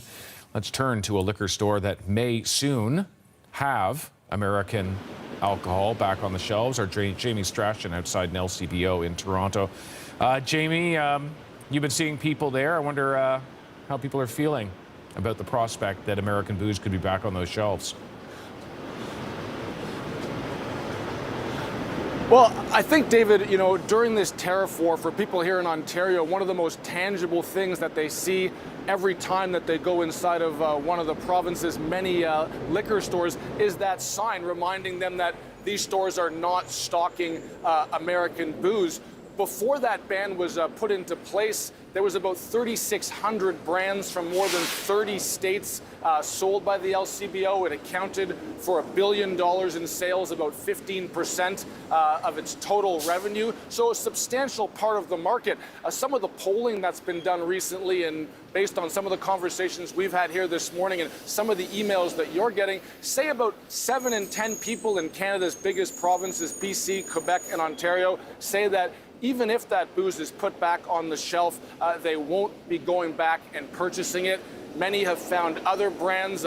For example, I have a good friend who was a big Maker's Mark guy, a popular Kentucky bourbon. He's found other brands. That's the choice for him. For others, the choice is political. But a vast majority of Canadians saying, you know what? I'm done with U.S. booze, whether it's back on the shelves or not. But Jamie, it is two ways. So I think about the Ontario craft brewers, for instance, who sell into the U.S. and would have been facing this 50% tariff and still might if it comes to pass on Saturday. Yeah, I spoke to one of those craft brewers this morning, Matt Johnson at Collective Arts Brewery. It's one of the largest craft brewers here in Ontario. He told me they do about 20% of their business in the United States. And obviously he told me that a 50% tariff would be a non-starter for him and make kind of doing business there very, very difficult. Here's what he told me. Essentially impossible to ship from here to the US. There's just not enough margin between us, our distributors, and pricing that that consumers can bear. You're really to absorb a 50% increase. So for us, again, we would focus on more diversification across Canada, other markets, as well as some short-term production in the U.S. if needed, in order to support the business that we spent 10 years growing and make sure we don't walk away from it. I think, David, the key thing you hear from Johnson and a lot of other business leaders is they weren't waiting for news last night and then making a decision. They were preparing, they're nimble, they're doing what they can to protect the investments that they already have and looking to find other opportunities beyond the United States. There you have it. Same for many industries. Jamie, thank you very much. We have much more on the potential of a trade deal with the United States coming up in just moments.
Not surprised at all. I think a lot of his tariffs that he's imposed, he usually backs out on or kind of has a unstable footing for imposing them in the first place. Like when he originally, for the fentanyl, I think it's like less than 1% of Canadian fentanyl going into the U.S. for tariffs. So I think they're always kind of on poorly founded reasons. How much can we do?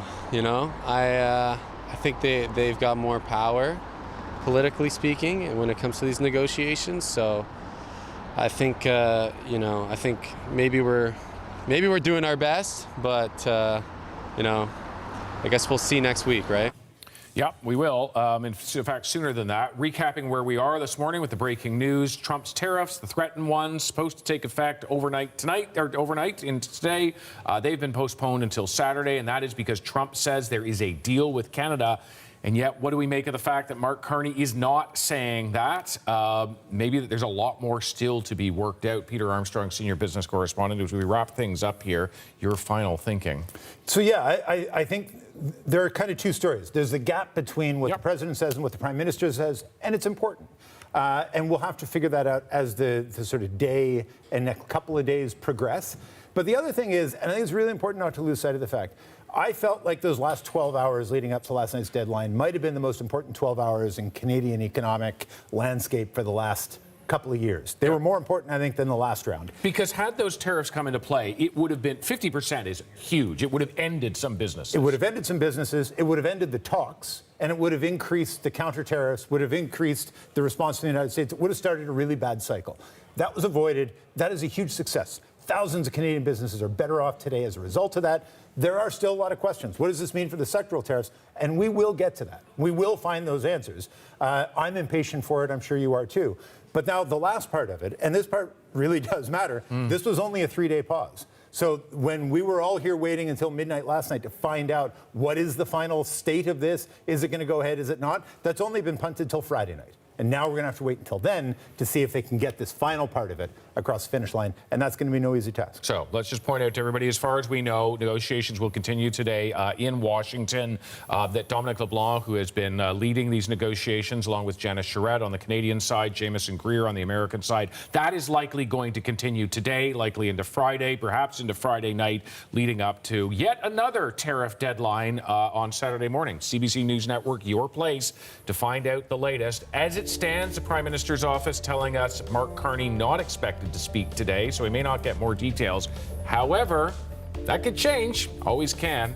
That's why this is the news. Peter Armstrong and I will continue to watch all of this for you.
Hello and welcome inside the CBC Newsroom. I'm Arthi Pol. Canada has avoided a new round of brutal U.S. tariffs, at least for now. Less than 2 hours before his deadline, President Donald Trump announced online that he is pausing a 50% duty on hundreds of Canadian imports. But the reprieve is brief. The new deadline, Saturday at 12:01 a.m. Eastern Time. So the tariff threat remains, even though Trump claims a deal has been struck with Canada. But Canada's Prime Minister Mark Carney isn't going that far, only saying substantial progress has been made and work is still ongoing.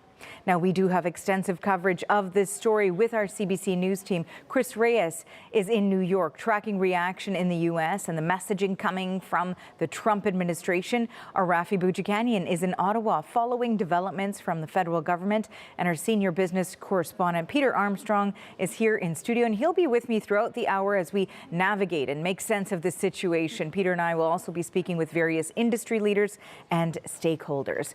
Let's begin our coverage this hour in the United States with the CBC's Chris Reyes, who's joining us from New York. Hey, Chris. So the U.S. is taking the lead on this announcement in terms of the details we're learning right now, much more firm on their language than what we're hearing from Canada's Prime Minister, mentioning, for example, the Keystone XL pipeline. Let's talk a little bit more about what we're hearing south of the border.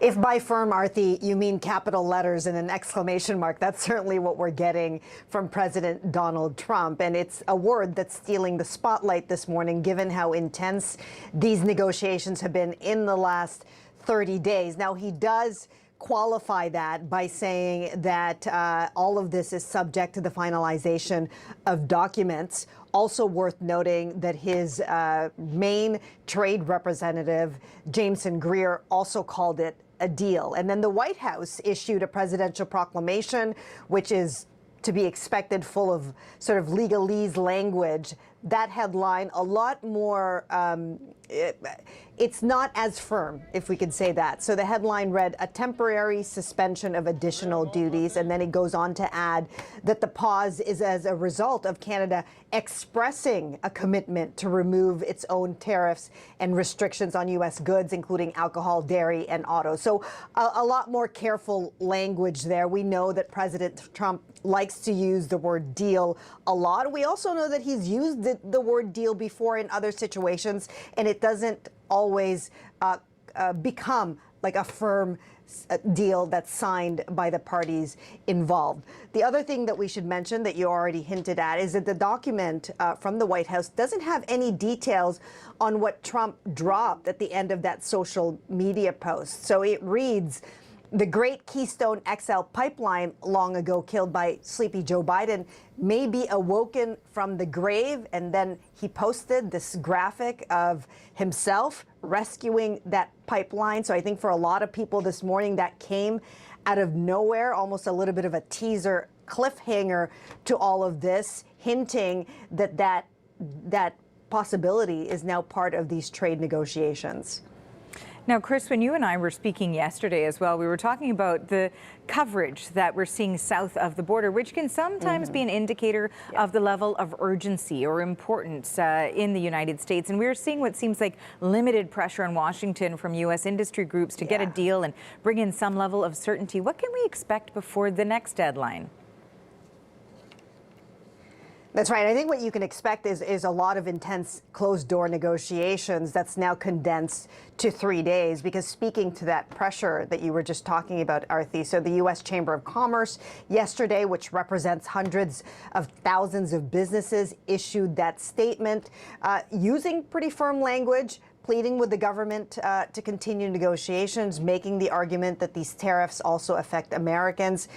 And then, you know, to put this all in context, this is an administration that wants to show it is addressing one of the #1 issues leading up to this very consequential midterm elections, which is the cost of living crisis. So any voice that talks about American jobs, prices at the pumps, prices at the grocery stores will likely influence, Arthi, what we see in that final document, and likely even the tone of these negotiations over the next next few days. And there is a lot to finalize if we're to take Jameson Greer at his word, because he posted on social media that there's a lot of important work to do.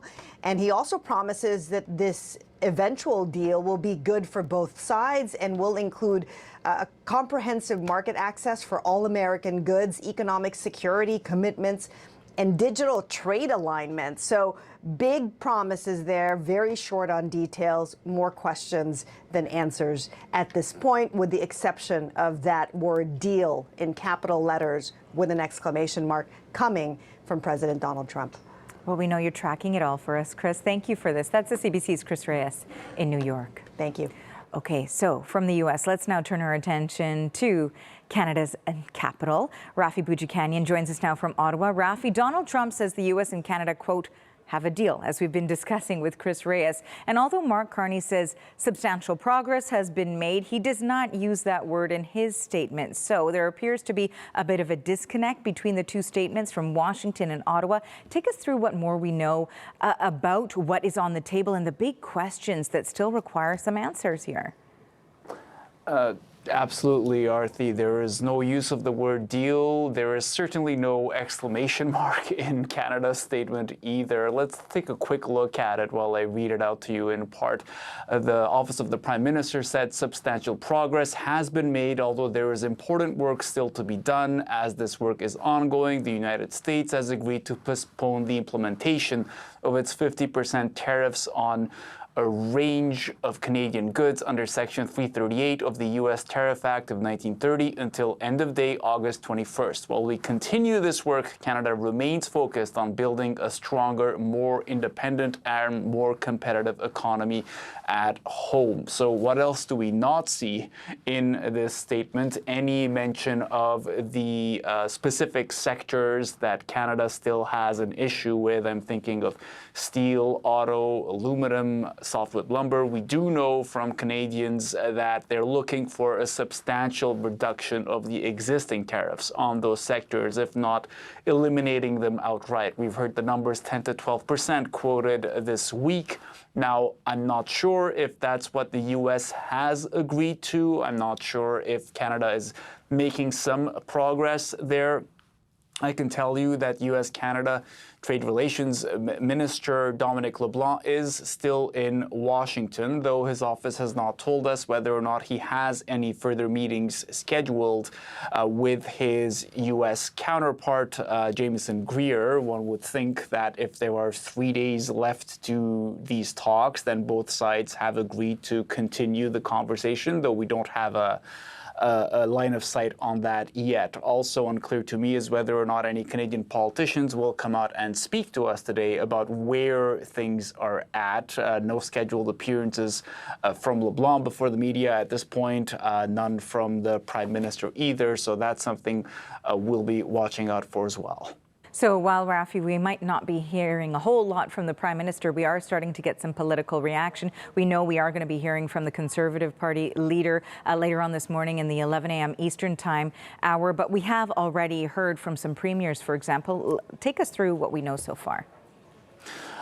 Yes, Quebec Premier Christine Fréchette was out this morning and was, of course, asked about this, latest pause to the 50% tariff threat by Donald Trump, and she sort of took advantage of it to talk about what's key to Quebec in these talks. Let's see what she had to say. Our red line, not to be crossed, are the protection of the supply management mechanism, as well as the protection of culture and language. So these are our demands, and we are in close contact with the federal government. Every hour or 2 hours, we're getting some fresh news, but we don't have still the big picture, and we need that. I want to kind of zoom in on her saying the protection of supply management. That is a key thing for Quebec, this idea that the dairy sector in particular is protected to a certain extent from American product being sold in Canada. That's always been an issue of primary importance in that province and also elsewhere in Canada. There's a reason why every mainstream political party has said that that's kind of a non-starter, the idea of getting rid of that. I will say, though, that what we're seeing from the American side is that they're looking for that, right? They're looking for a removal of supply management, or at the very least, the softening of it. So one question we're left with this morning is that something Canada agreed to? We just don't know at this point, and we are not sure what kind of price could the government pay politically if that is something they have agreed to in order to protect, say, another sector of the economy. So one among many things to watch out for over the course of the next 72 hours. Rafi, thank you for this. That is the CBC's Rafi Boudjiganian in Ottawa. Okay, now as part of our coverage too for the program, we've got our CBC senior business correspondent Peter Armstrong joining us to help us navigate through what this means, the decision that was made. We know we've temporarily dodged a bullet when we talk about the impact. A big one. In terms of Canada's economy. Why don't we start, because markets are open, can we talk about the impact that we're seeing on that front? We can probably get markets up. They're up, but they're not really moving. And even if they're moving, the Dow Jones, this is the TSX, so it's up 300 points. It's having a decent day. It's been on a decent run of late, to be sure. The Dow Jones and the S&P in the United States are, the last I checked, they were up. We'll see where they're at in a second here. They're not moving based on this deal. And it is really telling to me that, you know, I watch the CNBCs and the Bloombergs and the financial news channels, Fox Business, to try to get a sense of how they're interpreting Canadian news. And there's not a lot of it. I would have expected there to be more coverage on them last night and this morning than there has been. There really hasn't been much of a mention. American markets and American financial commentators really saw that Truth Social post last night from Donald Trump and said, okay, move on. We're back to negotiating a long-term agreement around CUSMA, because they know it's in the long-term interest of the American business community. It's in the long-term interest of American workers and American employers to get that deal back on track. It's been good for them. You can't argue with the numbers on that. The interesting thing I've been watching through the morning today is the reaction of the Canadian dollar. The Canadian dollar a month ago was at 70 cents US. So lower than we've seen in a while. And that has served to be something of a cushion, right? If you're an exporter of, say, cars, and you're facing a 25% tariff, you know, factor in what that means for the U.S. content on that car, but being crushed by these tariffs, you've had this weakening dollar, means you're getting more American dollars for the products you sell, so you bring them back. Here's the Dow Jones Industrial Average. It's up, but it's up like 220 points. It's really not moving much on the day.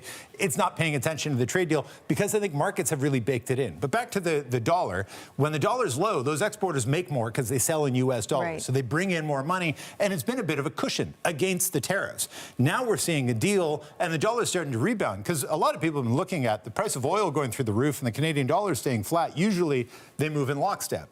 As the Canadian dollar starts to rebound, that cushion for exporters is getting a little smaller. And, you know, we talk about, Flavio Volpe was on earlier talking about the auto industry and the tariffs they're facing, and that at a 7.5% effective tariff rate, the profit margin for automakers is a mere 6.5%, or I think more than that. I think it's, you know, so the tariff is more than the profit margin for a lot of these companies.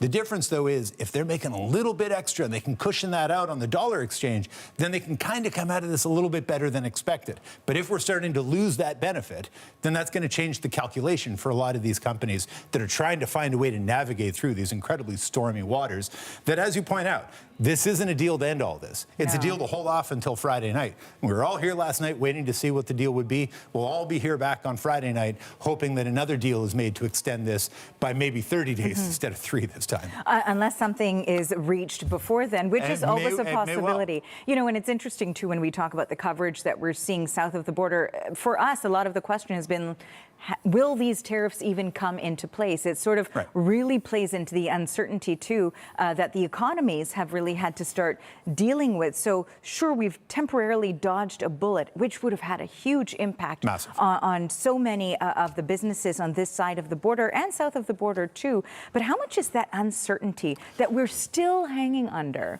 For sure. Impacting everything. In a lot of ways, the businesses I talk to say the uncertainty is almost as big, or in some cases is even bigger than the tariff itself. That imagine if you're a company and you make widgets and you ship 50% of them in the United States. Is now a time where you're going to hire, a new shift or even a couple of new people into your factory, or buy a couple of new trucks to help get across the Gordie Howe Bridge a little more effectively, or build a new warehouse? You're not going to build any of that. You're not going to invest any of that money right now because you're going to wait and see what your market access to your biggest trading partner is going to be. And with that uncertainty is used as a tool by the Americans. You look at the tariffs they were threatening to impose last night.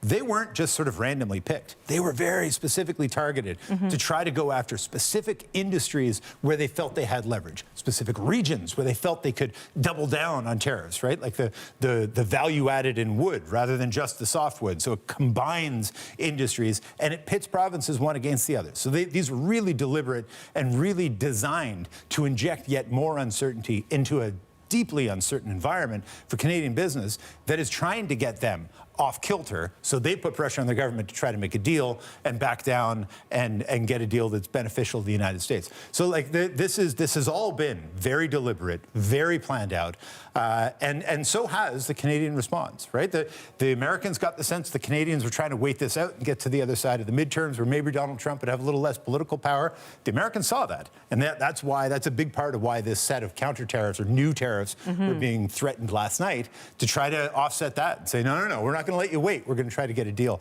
But the uncertainty, as you say, is the biggest thing. It remains the biggest thing, and it will remain the biggest thing, basically, so long as Donald Trump stays in office.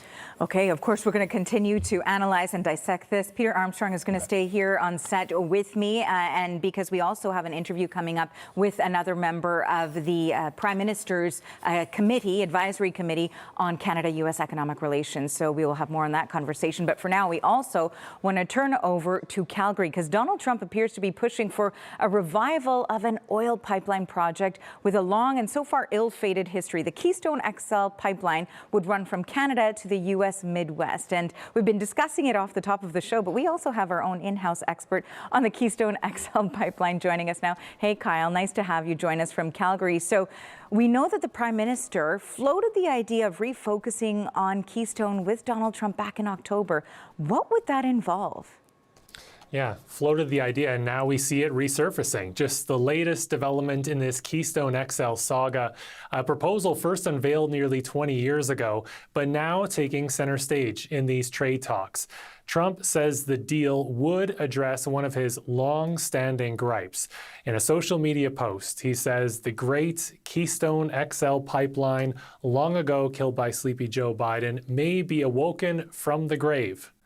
And he also posted an exuberant AI image of himself in a cemetery, and he was finding one of his loves, and that is this Keystone XL pipeline. There's the image for you to see for yourself. Trump has always had affection for this project during this term and his first term in the White House. How this is part of the trade talks, though, with Canada right now is not clear. What is certain, that this project is moving ahead. Back in March, Calgary-based company Southbow announced it was reviving parts of the Keystone XL project in partnership with a U.S. pipeline company. It is going to be slightly smaller, so it would transport less oil. Still, this would increase Canada's oil exports to the United States by about 12%. And it would also follow a slightly different route. So the original Keystone XL project would transport oil from Alberta through Saskatchewan all the way down to Nebraska and then onto the U.S. Gulf Coast. The new route ends up in Wyoming. Now, for Canada, this project is largely already built. The pipe is already in the ground, about 150 kilometers of pipe in Alberta and Saskatchewan. All the necessary permits are in place as well. And it seems to still be a big bargaining chip with the United States. Okay, so it appears to be a big bargaining chip. So what does it say about the importance of Canadian oil supply for the U.S. as well then? Well, for Trump, he's under pressure to lower gasoline prices. They have spiked this year because of the U.S. war with Iran. And already the U.S. relies on importing millions of barrels of oil from Western Canada every day, especially to fill those refineries in the U.S. Midwest. And Trump has shown he prioritizes oil supply. That was a major reason for the U.S. involvement in Venezuela earlier this year. And for all the tariffs levied against Canada, energy has always been spared. No tariffs on oil, no tariffs on natural gas. So that's why we're seeing, that there are hurdles for this project, but there's a lot of momentum and a lot of desire from the U.S. Kyle, thank you for this. That is the CBC's Kyle Bax in Calgary. Okay, so as we've been discussing, both Canada and the U.S. have been clear that the talks have been tough. So how will the next few days unfold? For more on that, we've reached Ralph Goodale. He is a former Liberal cabinet minister and also a member of the Prime Minister's Advisory Committee on Canada-U.S. Economic Relations. We've reached him today in Regina. Ralph, Peter and I are so grateful to have you join us today for this conversation and to get a little bit more information about what is on the table here. So I do want to start, Ralph, with what you know so far about this deal and whether or not the advisory committee has met yet. Are they scheduled to meet in the next 24 hours or so? Well, the committee is always on standby, and there have been a number of meetings called on very short notice over the last 2 weeks in particular. So every member of the committee is ready to go. There have not been any meeting calls since last night, but we'll see what transpires in the next few hours. The committee is 25 people that represent a broad cross-section of the Canadian economy and Canadian political life, and they have been attendance at these discussions have been virtually 100%. So the whole committee is putting their shoulder to the wheel to be helpful to the government and get the very best deal we can for Canada. Mr. Goodale, it's Peter Armstrong here.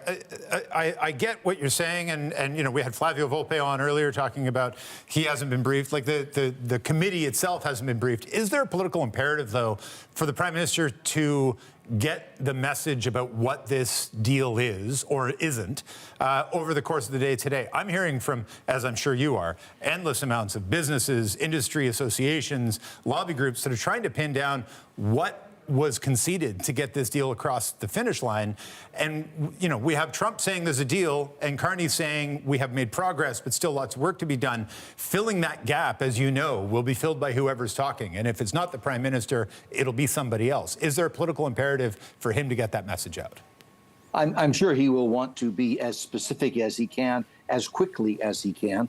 The good news in the short term is, of course, that those threatened new tariffs have been avoided, and that is very good news for the $28 billion worth of exports that would have been affected by the new tariffs.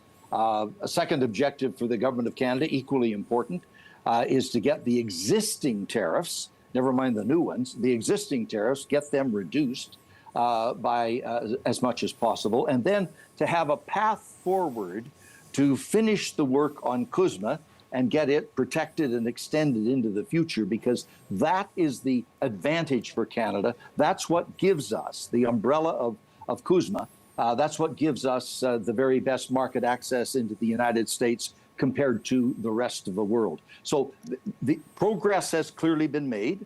There is obviously clearly further work to be done, including reducing the discussions to an agreed legal text that both sides can agree upon, and that's the critical effort in this next 2 or 3 days.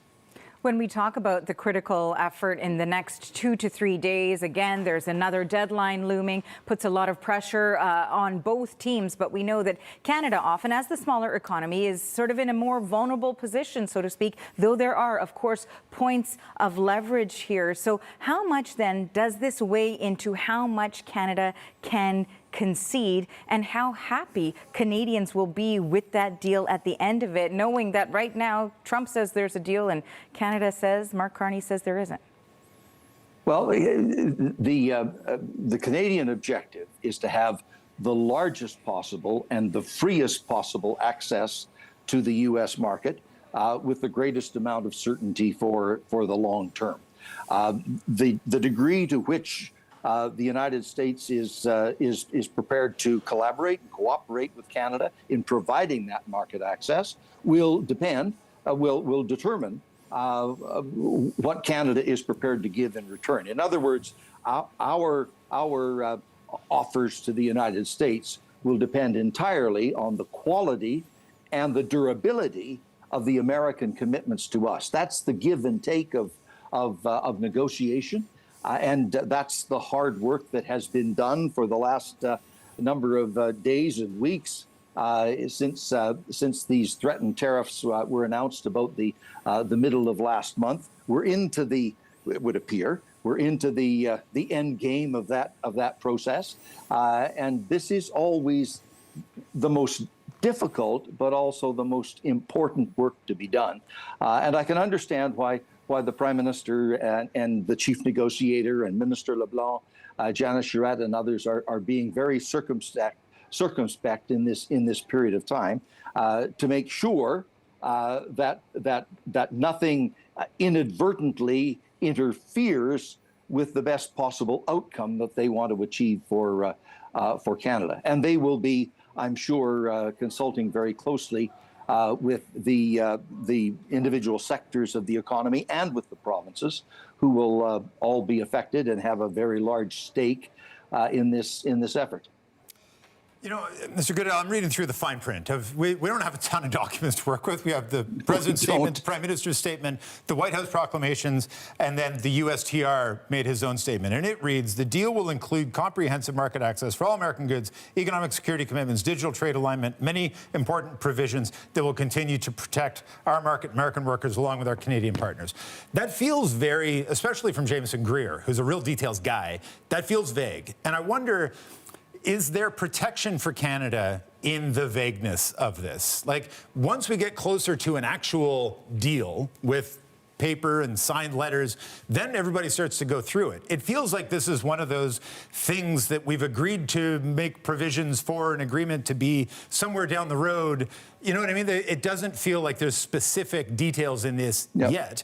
Is that better for Canada in the short term, even perhaps all the way up to the midterms, where the president's perhaps a little less politically strong, where we could make a better deal on the other side of that? I think flexibility built in for Canada is an important thing to get if we can. It is interesting that the USTR's language, Mr. Greer's language, is flexible, more in line with what the Prime Minister said and how he characterized the present state of play. Progress has been made, progress in the right direction, but there is more serious work yet to be done.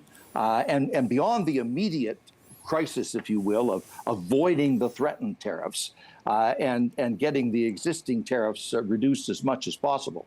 Of course, that long-term track or longer-term track of discussion with respect to CUSMA, that is the critical piece because, as I said, that is our key advantage compared to the rest of the world, having the largest possible and freest possible access to the U.S. market with the greatest amount of durability and reliability. I think another thing that Canadians will be thinking of in terms of the puts and takes of a trade arrangement is where there will need to be special measures or support measures in relation to the Canadian economy. About a week ago, there was an announcement of transportation assistance with respect to domestic steel shipments, for example. The government may well be turning its mind to other areas where there will need to be that support put in place by the Canadian government to make the Canadian side as strong as it can be. The Prime Minister saying he's going to defend Canadian workers and businesses and communities, and there may need to be measures to make sure that happens. And as well, we need to keep building out the Canadian economy to make it as strong as it can be for the long term, so it's less vulnerable to a belligerent neighbor. Mr. Goodale, no doubt we both have many more questions for you. Unfortunately, we'll have to leave the conversation here at this moment, but hopefully we'll speak again during the coming days ahead of that next deadline. Thank you so much for joining us. Thank you. That is Ralph Goodale. He's a former Liberal cabinet minister and also a member of the Prime Minister's Advisory Committee on Canada-U.S. Economic Relations. He joined us today from Regina.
The monetary thing is one thing, but the moving goalposts is actually the harder thing to tolerate. Canadian businesses say they are already feeling the pain from existing tariffs as they worry whether Donald Trump will go through with his threat to impose a new 50% levy. Some are preparing to lose half of their sales if the new duties do take hold, possibly on Saturday morning now. The tariffs would impact sectors like alcohol, electronics, wood products, and dairy. Now, sources have told CBC News that Canada will need to concede on dairy market access in any new deal. It's unclear what Canada has offered on that matter. The CBC's Sarah Levitt is following that part of the story for us. She joins us now from Montreal. So, Sarah, more than 1/3 of Canada's dairy production is from Quebec. Is there a concern in the province about what a new deal may mean for the industry there? Yeah, there's absolutely a lot of concern. Just this morning, earlier, my colleague Rafi Boudjikanian playing a clip from our Premier, Christine Fréchette, speaking about supply management, specifically there about our dairy supply management. I did reach out to Dairy Farmers of Canada, and they said that while things are kind of uncertain, they do not want to discuss, but they pointed to their original argument in these negotiations, saying specifically that national food sovereignty shouldn't be up for negotiation. Now, it's been in the crosshairs of the Trump administration since his second administration, even some in his first mandate, I should say.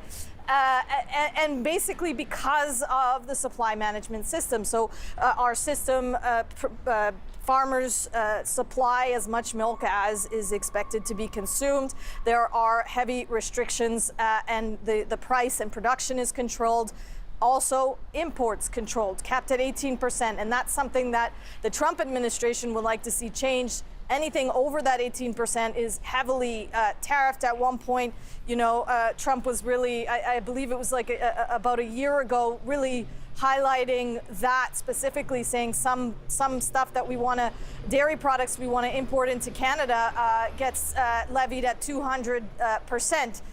Very few of products do get that high, but it is true that it is the imports are capped at 18%. So, the idea that this proclamation last night mentioned that there will be dairy concessions has many people concerned, and that's just one sector in all of this.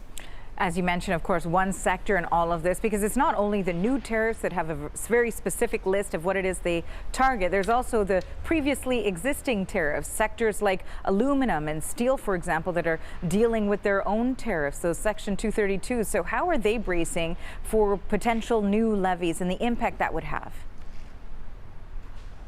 Well, I'll mention aluminum because it's primarily out of Quebec. And, you know, there's just 60% of what the Americans use in aluminum comes from Canada mostly. They import. So they've seen aluminum prices skyrocket. And here the industry has pivoted to Europe, so it's not been so bad. But here's someone from the association about what he'd like to see. There has to be a win for all. All sectors under Section 232 absolutely need to get some relief. As an example, the auto industry is very important to us because a car is made out of metal and some of it is aluminium. So the future of the auto industry in Canada is directly linked to our future and vice versa. And so now businesses just continue to be in this wait and see pattern. Sarah, thank you for this. That is the CBC, Sarah Levitt in Montreal.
Our top story today, U.S. President Donald Trump says he is pausing the latest round of tariffs against Canada for 30 days. 50% tariffs were set to kick in today. Now, we know that Trump says the U.S. and Canada have a deal and that a proclamation has been signed, but Prime Minister Mark Carney isn't going as far as the U.S. president, saying only that substantial progress has been made and that there is still work to be done. And we are learning some breaking news now, learning from our colleagues at Radio Canada and source reporting there, suggesting that the U.S. Trade Representative Jameson Greer will meet with Canada's representative for Canada-U.S. Trade, Dominic LeBlanc, and that will be at 11:15 a.m. Eastern Time. We know that we've heard from both sides the work continues. Perhaps this is the first step in that direction ahead of a new deadline that would kick in Saturday morning at 12:01 a.m. Eastern Time.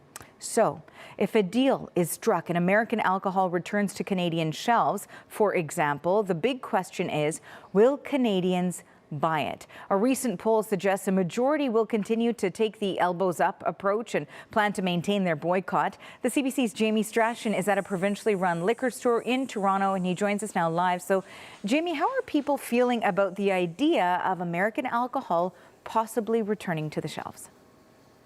Well, I think you alluded to it there, Arthi, some of the recent polling that's been done in Ontario and BC and Quebec, and numbers kind of in the mid-70s in terms of people saying, you know what, even if that liquor is put back on the shelf, I'm not buying it. Many people have found other brands. Many people have found substitutes that they like for some of their favorite American liquors and wines. Some people simply, on principle, not willing to buy American. And, you know, when it comes to the LCBO and when it comes to this tariff war for people living in Ontario, it's really been kind of one of the most tangible indications that something is going on if you're not in one of those affected industries. You walk inside of every LCBO across the province and you see a sign that they're not stocking American goods, that they're putting Ontario and Canada first. This is a directive directly from Premier Doug Ford, who has made this a big issue. And it's not a small market, the LCBO. They buy more than $1 billion worth of alcohol from the United States, 3,600 different brands from more than 30 states. It accounts for nearly 15% of its sales. So it's a substantial customer for the United States, and you can, gives you an indication as to why this alcohol issue has been such an irritant in this trade war for the Americans. Now, of course, we have to talk about the industry, too, as well as we've discussed the consumers now. So how are Ontario craft brewers preparing for the possibility of a 50% tariff from the U.S., which could come into effect at this point on Saturday morning? Well, Arthi, I spoke to Matt Johnson, the CEO of Collective Arts Brewery in Hamilton. About 20% of their business is done in the United States.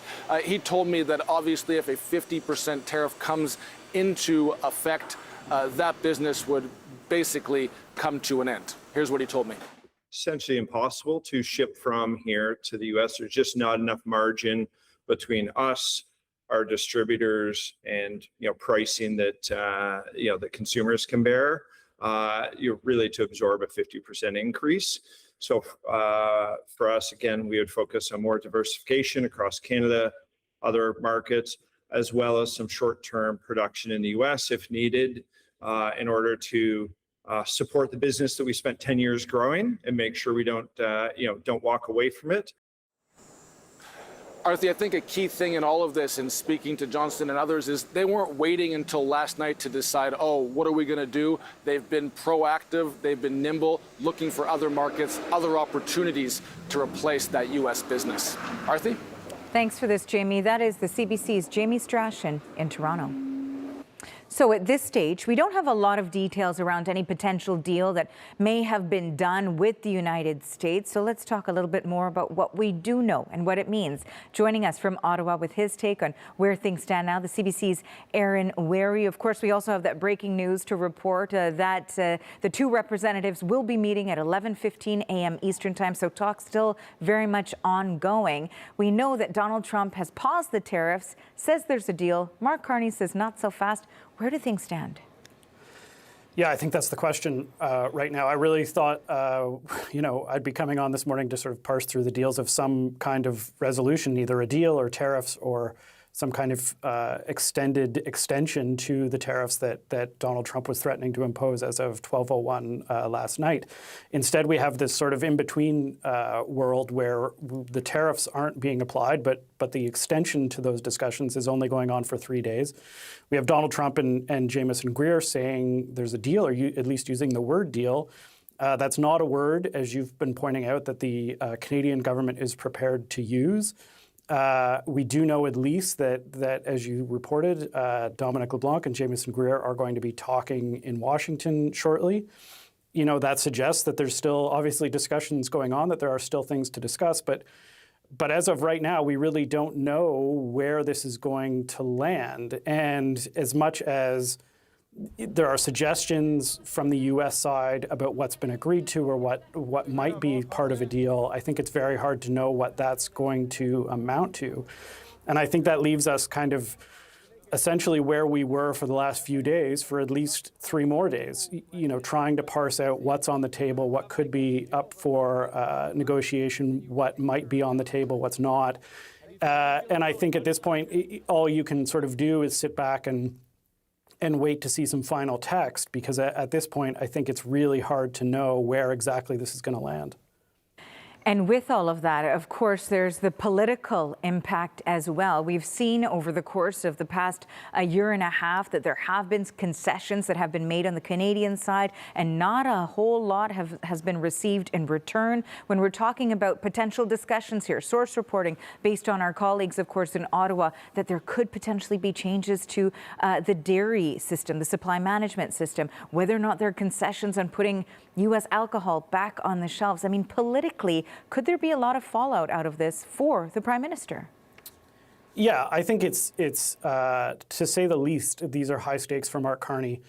Not only because, pretty major industries, pretty major sectors are on the table, it seems, to some extent or another. You've been talking about them: automotives, supply management, this question of whether or not to put American alcohol back on Canadian shelves, the forestry sector, aluminum, steel. These are, pivotal sectors with, lots of people's jobs attached to it in particular parts of the country. This is a pretty hard negotiation and a pretty hard thing to sort through, I think, if you're the federal government. I suspect that, as Canadian officials are going through these negotiations with the United States, they're going back to these sectors, I suspect on a fairly regular basis to say, what could you agree with? What could you handle? What works? What doesn't? Where are your red lines? Because if you're the Carney government, the last thing you want to do is make a deal and then in the next 24 hours after that deal have every sector or specific sectors in the country coming out and saying you've signed a bad deal and you've signed Canadian jobs away and you're going to hurt the Canadian economy. I don't think, on the larger question of concessions, I don't think the Canadian public is particularly keen to see concessions. I think at this point there's a real desire for that sort of elbows up mentality. I don't think the Canadian public, we've seen in opinion polling, I don't think they're in a place where they want to cut their losses and move on. That said, I think there's been a fair bit of deference to the Prime Minister to make decisions here. So I think the Canadian public will probably, take this as it comes and see where it lands. But I think, yes, the Prime Minister has a fair bit of pressure here to land in a deal where the Canadian public that has deferred to him for so long is going to feel like that deference was repaid. I think the other piece of this for the Prime Minister is that, maybe it's the theme of this week, that the only certainty right now is uncertainty. And even if there is some kind of deal, I think he's probably, as some political strategists have pointed out lately, going to have to make the point that nothing is forever at this point. And there's this constant negotiation with the United States is kind of going to be a fact of life, at least for the next 3 years. Aaron, I want to thank you so much for this analysis. That is the CBC's Aaron Wary in Ottawa.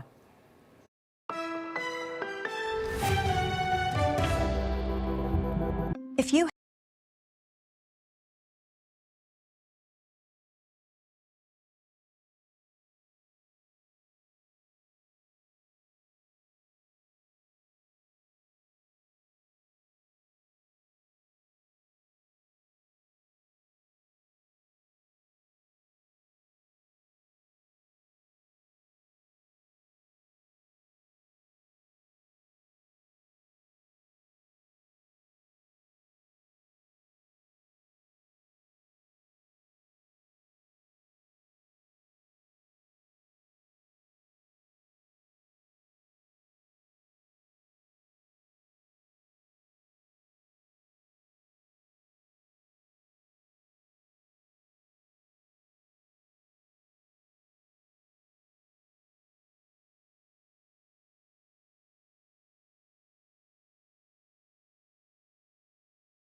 So some breaking news to bring you on our top story, those Canada-U.S. trade talks. We know that moments ago, the Office of Minister Dominic LeBlanc confirmed that he will be meeting with the U.S. Trade Representative Jamieson Greer next hour in Washington. That meeting is set for 11:15 a.m. Eastern Time, so in just a few minutes. So we know that, of course, the talks are continuing, and those 50% tariffs had been paused that were set to take effect this morning at 12:01 a.m. Part of our coverage today, we do have the CBC senior business correspondent Peter Armstrong with us. What does this say that talks are starting right now, less than 12 hours after the deadline? So I think it's a good sign. I was a little confused that we hadn't seen this yet. So obviously an encouraging sign that they're in. Here are the things to watch for. How long will this meeting take? At the midpoint of last week, these were pretty short meetings. They were virtual meetings the week before that. And then over the course of last week and through the weekend, they got longer and longer and longer and longer, right up through, they met several times through the day yesterday. So the length of the meeting tells us something. The other thing that happened yesterday, so this is Dominic LeBlanc, I believe, walking into the USTR's office, the U.S. Trade Representative's office. That's Jamieson Greer, the USTR right there. Yesterday, when they were meeting at the USTR, the media that was there saw the Mexican foreign minister leave that same office. So there's a question now emerging about Canada has this, whatever this is. We agreed not to impose tariffs last night, so that's something of a deal. The Americans say it's a broader deal. The Canadians say we're working towards it. But now you're also layering in the most senior representative outside of Claudia Sheinbaum from Mexico. Right. You have to start to wonder, are we talking about CUSMA? Are we, have the conversations already shifted? Did they shift yesterday? Were they consulting with the Mexicans? So there's a lot of questions about how this fits in to everything else around it. So a lot to consider on that. And we know that sectoral tariffs are also a key part of this. And so for that part of the discussion, we also want to bring in another important voice. We've reached Marty Warren. He is the Canadian National Director for the United Steelworkers, the largest private sector union in North America. And he joins us now from Toronto. You know, we are so happy here in studio, Peter and I, to have you join us to sort of navigate through what this all means for you as well. When you heard first that there was this reprieve on these 50% tariffs, how are you reacting to that? Because it still is looming over us at least until Saturday morning. Yeah, first of all, thank you very much for having me. For me, for the business we're in, we negotiate contracts in, sectors all across Canada and the United States. Normally when this situation comes up, an example would be you extend the strike deadline, means talks are going in the right direction, it's still worth talking. So having this kind of push back till Saturday, I think is a positive thing. It means the parties are still talking and there's still hope that a deal can be struck. Marty, can I just ask you to zoom out for us here? It's been an incredibly difficult year for the steel industry. We saw, I hope you can hear me okay. We saw the trials and tribulations of your industry have been well documented. Algoma Steel made those changes with the help of the federal and provincial government to get those arc energy furnaces up and running, and that kind of helped them survive. I wonder, can you just give us a state of play? How is the steel industry managing right now? Is it keeping its head above water? And how much longer do you think it can sustain the position it's in today? Yeah, well, the steel industry, I would say, is in a fragile position. One thing we believe in, that we can keep production and steel production going in the domestic Canadian market. Yes, we'll always trade with the U.S., but there's a real opportunity for Canadian steel producers to take back the Canadian domestic market. Probably a year ago, year and a half ago, we only had 30% of our own Canadian domestic market because so much was shipped to the U.S. So again, with protecting our borders from foreign dump steel, from procurement and things like that, we're very hopeful around steel that with a trade deal that allows trade with the U.S. on steel. But most importantly, the domestic steel industry can do so much for our Canadian steel industry. You know, I want to ask you, because part of these tariffs and these discussions, of course, was a deal that could see the reduction in those sectoral tariffs up to 50% in some industries. We had discussions earlier that perhaps a target is 10 to 12% when it comes to certain sectors. Would that be good enough if that's what comes out of this? I would say that I don't understand why a tariff is needed. quite frankly, to where we're dovetailed economy. We have producers on both sides. 10% would be something that we'd see how it affects the order books. I'd have to talk to producers. Obviously, 10% is better than 50%, but I would say, what is the need for 10? We're dovetailed economies, as I suggested, and so that would still be a pill to swallow. But again, I think that would have to be an additional conversation with our producers to see how it affects the investment, which is so important, into our facilities, as well as the order book. Marty, in the U.S., it's something like 75 jobs to 1 for people who use steel to make stuff versus people who make steel. Has the industry in the United States that uses steel, that needs steel, that imports steel from Canada, has it started to speak up in favor of bucking these tariffs and telling Trump to make concessions to allow them to keep their head above water? No, a lot of the steel producers in the U.S. are supportive of the tariffs. What surprises us is normally we pictured a fortress North America to push out foreign steel that's taken over so much. So the steel industry in the U.S. is struggling. So they're looking for anything that can help drive up the price and create jobs or get their steel mills running again. But again, our international president, Roxanne Brown, said Canada's not the problem. We need to work with Canada to stop the offshoring of cheap steel coming into North America that's causing havoc in both our steel industries. Marty, I want to thank you so much for joining us and for having this conversation with us. That is Marty Warren. He is the Canadian National Director for United Steelworkers. He joined us today from Toronto.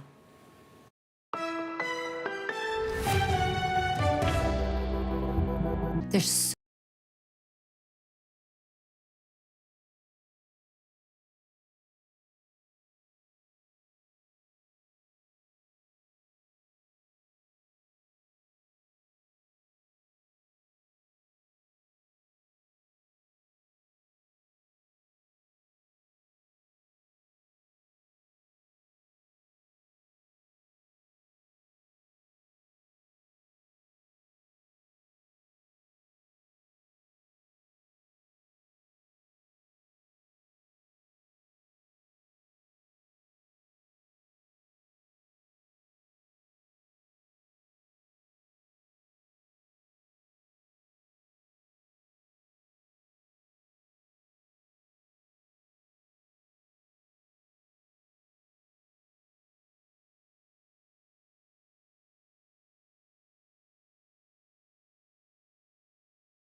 A reminder of our top story today, looking at Ottawa and Washington. U.S. President Donald Trump says he will delay imposing new tariffs on some Canadian goods for 3 days. A 50% tariff on about $28 billion worth of goods was set to kick in today. We know that Prime Minister Mark Carney is characterizing Trump's decision as a postponement, so trade discussions can continue, and they are. We know that the Canadian and U.S. representatives meet today, next hour.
Hello and welcome inside the CBC Newsroom. I'm Arthi Pol. We begin with breaking news on the Canada-U.S. trade talks. Mark Carney's minister responsible for the file, Dominic LeBlanc, will meet with his American counterpart in Washington this hour for further discussions. Canada has avoided a new round of brutal U.S. tariffs, at least for now. Less than 2 hours before his midnight deadline, President Donald Trump announced online that he's pausing a 50% duty on hundreds of Canadian imports, but only for 3 days, meaning there's now a new deadline this coming Saturday at 12:01 a.m. Eastern Time. That means the tariff threat remains, even though Trump claims that a deal has been struck with Canada. But the Prime Minister, Mark Carney, isn't going that far, only saying that substantial progress has been made, but work is still ongoing.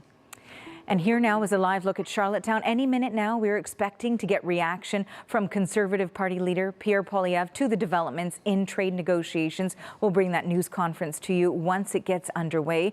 And here now, a look to Washington as well. As you can see, the U.S. President Donald Trump is speaking. We are monitoring his comments. At this point, he's not discussing the Canada-U.S. trade talks. We know, however, his representative is meeting, as we mentioned, with his Canadian counterpart this hour. So we'll bring you any developments, whether it be from the U.S. president or from those representatives who are meeting right now.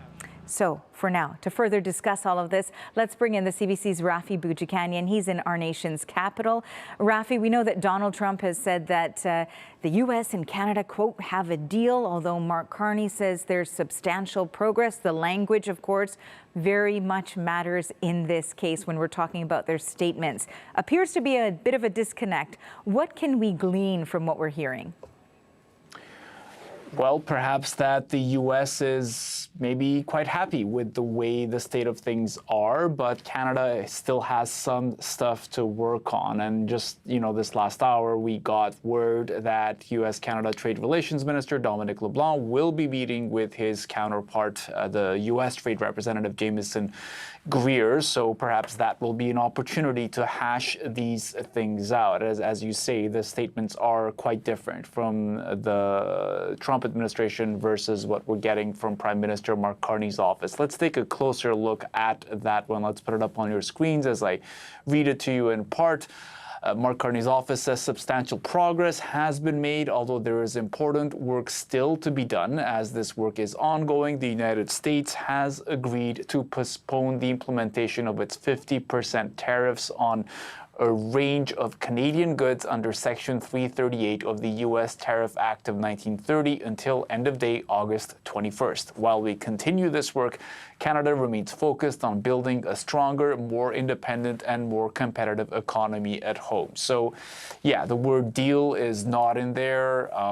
Neither do we get specifics of some of the differences still to be worked out. But we do know, of course, that Canada is looking for a substantial lowering or a disappearance of the existing tariffs on sectors of the economy like steel, aluminum, softwood lumber, and auto. We heard the number 10 to 12% being bandied about this week by the Canadian side as a target they're looking for. Unclear to me whether or not the U.S. has agreed to that, or if, perhaps that's what this meeting between LeBlanc and Greer is about, getting to that target and what Canada will have to do to get to that target. Now, of course, we know there's a lot of reaction too, despite the fact that we don't have a whole lot of details. We are waiting to hear from the Conservative Party leader, Pierre Poilievre, as he will react to this, one assumes. But we also have some other political reaction. Tell us more about that. Yeah, this morning we've heard from Quebec Premier Christine Fréchette, who had some thoughts on the concessions that Canada may or may not be making to get to an agreement with the U.S. Let's have a quick listen to her. Our red line, not to be crossed, are the protection of the supply management mechanism, as well as the protection of culture and language. So these are our demands, and we are in close contact with the federal government. Every hour or 2 hours, we're getting some fresh news, but we don't have still the big picture, and we need that. Now, she is the Premier of Quebec, so when she's talking about supply management, that's largely about the dairy sector, which is a big deal for Quebec farmers, also important elsewhere in Canada. I mean, there is a reason why every a federal political party, every mainstream one, says that that's not something to be touched in negotiations. The idea that some sectors of the economy are protected from U.S. flooding into this market with their own product, dairy being a major one of those. And we know that that has annoyed the Americans. They have been quite vocal about that, even though that is the agreement they signed many years ago when they renewed the three-way free trade deal between Canada, the U.S., and Mexico. So has that now been targeted? Is that something the federal government is willing to budge on? Have they made the calculation that it's politically and financially more important to protect other sectors of the Canadian economy? All of that still to be determined, really, and one of the many things we'll be watching out for in the next 72 hours. Okay, Rafi, thank you for this. That is the CBC's Rafi Bouchikanian in Ottawa. We do also want to show you the scene in Washington right now. We know cameras and reporters are standing by as the Canadian representative, Dominic LeBlanc, is preparing for his meeting with U.S. Trade Representative Jamieson Greer. That's due to start in about 10 minutes from now, their next round of negotiations ahead of a new deadline for 50% tariffs. So the shot you're looking at right now, it is fluid, it is in motion because it is a live scenario where they are waiting for Dominic LeBlanc to arrive at the U.S. Trade Representative's office in Washington. Will continue to track that for you. Meanwhile, Donald Trump's messaging on social media is suggesting, as we've been discussing, a larger trade deal that could go beyond his 50% tariff threat. Right now, he is putting that potential hit on $28 billion in Canadian goods on hold, at least until Saturday. So, as we discussed, it was less than 2 hours to the midnight deadline when Trump made his announcement. You can see it there, suggesting that a deal is being thrashed out and extending the tariff deadline by 3 days. But also, Trump posted on AI a generated image, or posted online rather, an AI generated image of himself pulling the Keystone XL pipeline from what he calls the political grave. And that's a major oil corridor planned to run from Alberta to refineries in Illinois and Texas that Donald Trump has now hinted could be part of a possible deal. The CBC's Chris Reyes is in New York with the latest from the U.S. on where trade negotiations are at. And she begins with the latest from the U.S. president.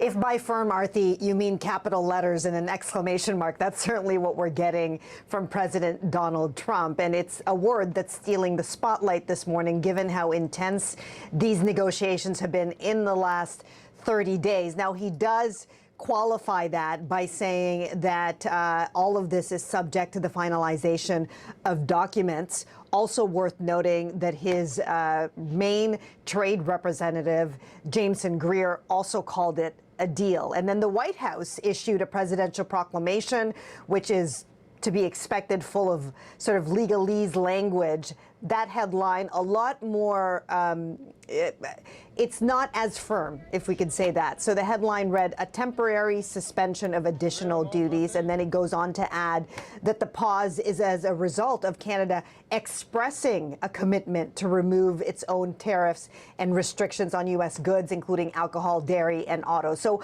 a lot more careful language there. We know that President Trump likes to use the word deal a lot. We also know that he's used the word deal before in other situations, and it doesn't always become like a firm deal that's signed by the parties involved. The other thing that we should mention that you already hinted at is that the document from the White House doesn't have any details on what Trump dropped at the end of that social media post. So it reads, "The great Keystone XL pipeline, long ago killed by sleepy Joe Biden, may be awoken from the grave." And then he posted this graphic of himself rescuing that pipeline. So I think for a lot of people this morning, that came out of nowhere, almost a little bit of a teaser cliffhanger to all of this, hinting that that possibility is now part of these trade negotiations. Now, Chris, when you and I were speaking yesterday as well, we were talking about the coverage that we're seeing south of the border, which can sometimes be an indicator of the level of urgency or importance in the United States. And we're seeing what seems like limited pressure on Washington from U.S. industry groups to get a deal and bring in some level of certainty. What can we expect before the next deadline? That's right. I think what you can expect is a lot of intense closed-door negotiations that's now condensed to 3 days, because speaking to that pressure that you were just talking about, Arthi, so the U.S. Chamber of Commerce yesterday, which represents hundreds of thousands of businesses, issued that statement using pretty firm language, pleading with the government to continue negotiations, making the argument that these tariffs also affect Americans. And then, you know, to put this all in context, this is an administration that wants to show it is addressing one of the #1 issues leading up to this very consequential midterm elections, which is the cost of living crisis. So any voice that talks about American jobs, prices at the pumps, prices at the grocery stores will likely influence, Arthi, what we see in that final document, and likely even the tone of these negotiations over the next next few days. And there is a lot to finalize if we're to take Jameson Greer at his word, because he posted on social media that there's a lot of important work to do. And he also promises that this eventual deal will be good for both sides and will include comprehensive market access for all American goods, economic security commitments, and digital trade alignment. So big promises there, very short on details, more questions than answers at this point, with the exception of that word deal in capital letters with an exclamation mark coming from President Donald Trump. The CBC's Chris Reyes in New York. Thanks, Chris.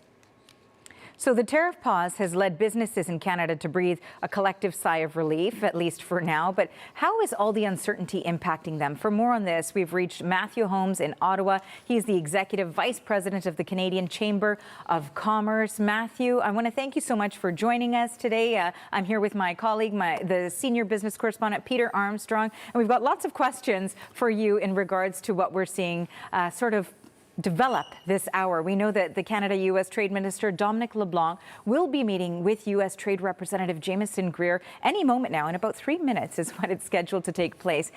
How are you reading that? Is that a good sign? Oh, absolutely. That's a great sign. And what we want to see is that talk continue and those doors that you were just referring to closed, so that that confidential conversation can take place. And every moment, every day counts for this to make progress, and for the two sides to find some sort of commonality. And so all the signs are positive. We're getting there. We're pushing forward. For those small businesses that were facing that 338 deadline, I'm sure it's a little bit of cold comfort, though, because the ultimate threat isn't gone. And so those families, those workers, those communities are still facing that threat, but signs are positive, and the more they're talking, the better. Matthew, it's Peter here. Last night, when the news came out, you could really feel this wave of relief, especially from businesses, and especially from the businesses that were facing the potential for these new tariffs to hit them. It really quickly morphed, though, into anxiety about what might be in the deal, and especially for those businesses that were hoping to get relief from the Section 232 tariffs. What are your members telling you, and how important is it that the federal government get out in front of this and get briefing and get the information to your members and to businesses across the country, so they can really just understand what the state of play is? Right. Well, there's a couple of different message tracks there. One, the government right now is quite rightly keeping a pretty tight lid on the details. And I think that gives them the room to negotiate fully.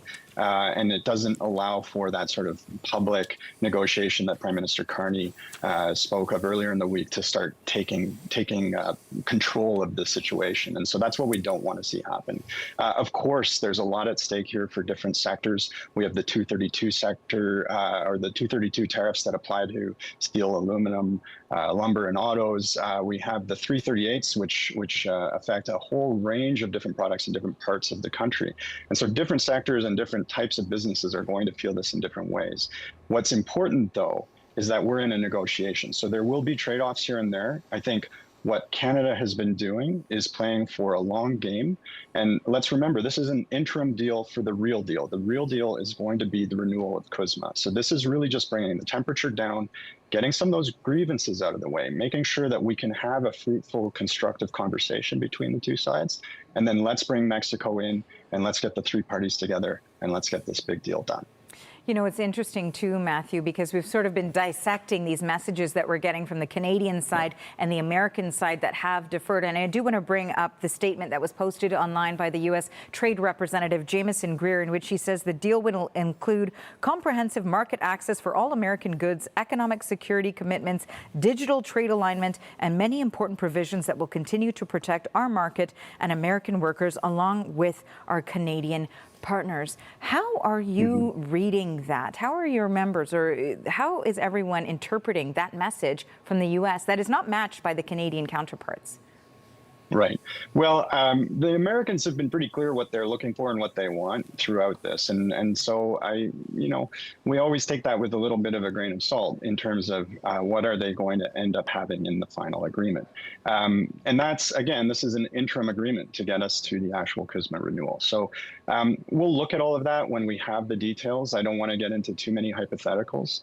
But what that does say to me, and this is important, is that they're talking about broader relational issues, broader continental issues that are important to the administration and important to Canada too. So when you start seeing energy references, conversations around defense, these are outside of the usual parameters of CUSMA and the trade relationship, and they're pointing us towards a value being placed by the American administration in the bigger continental strategy. And I think that arc leans towards a positive resolution.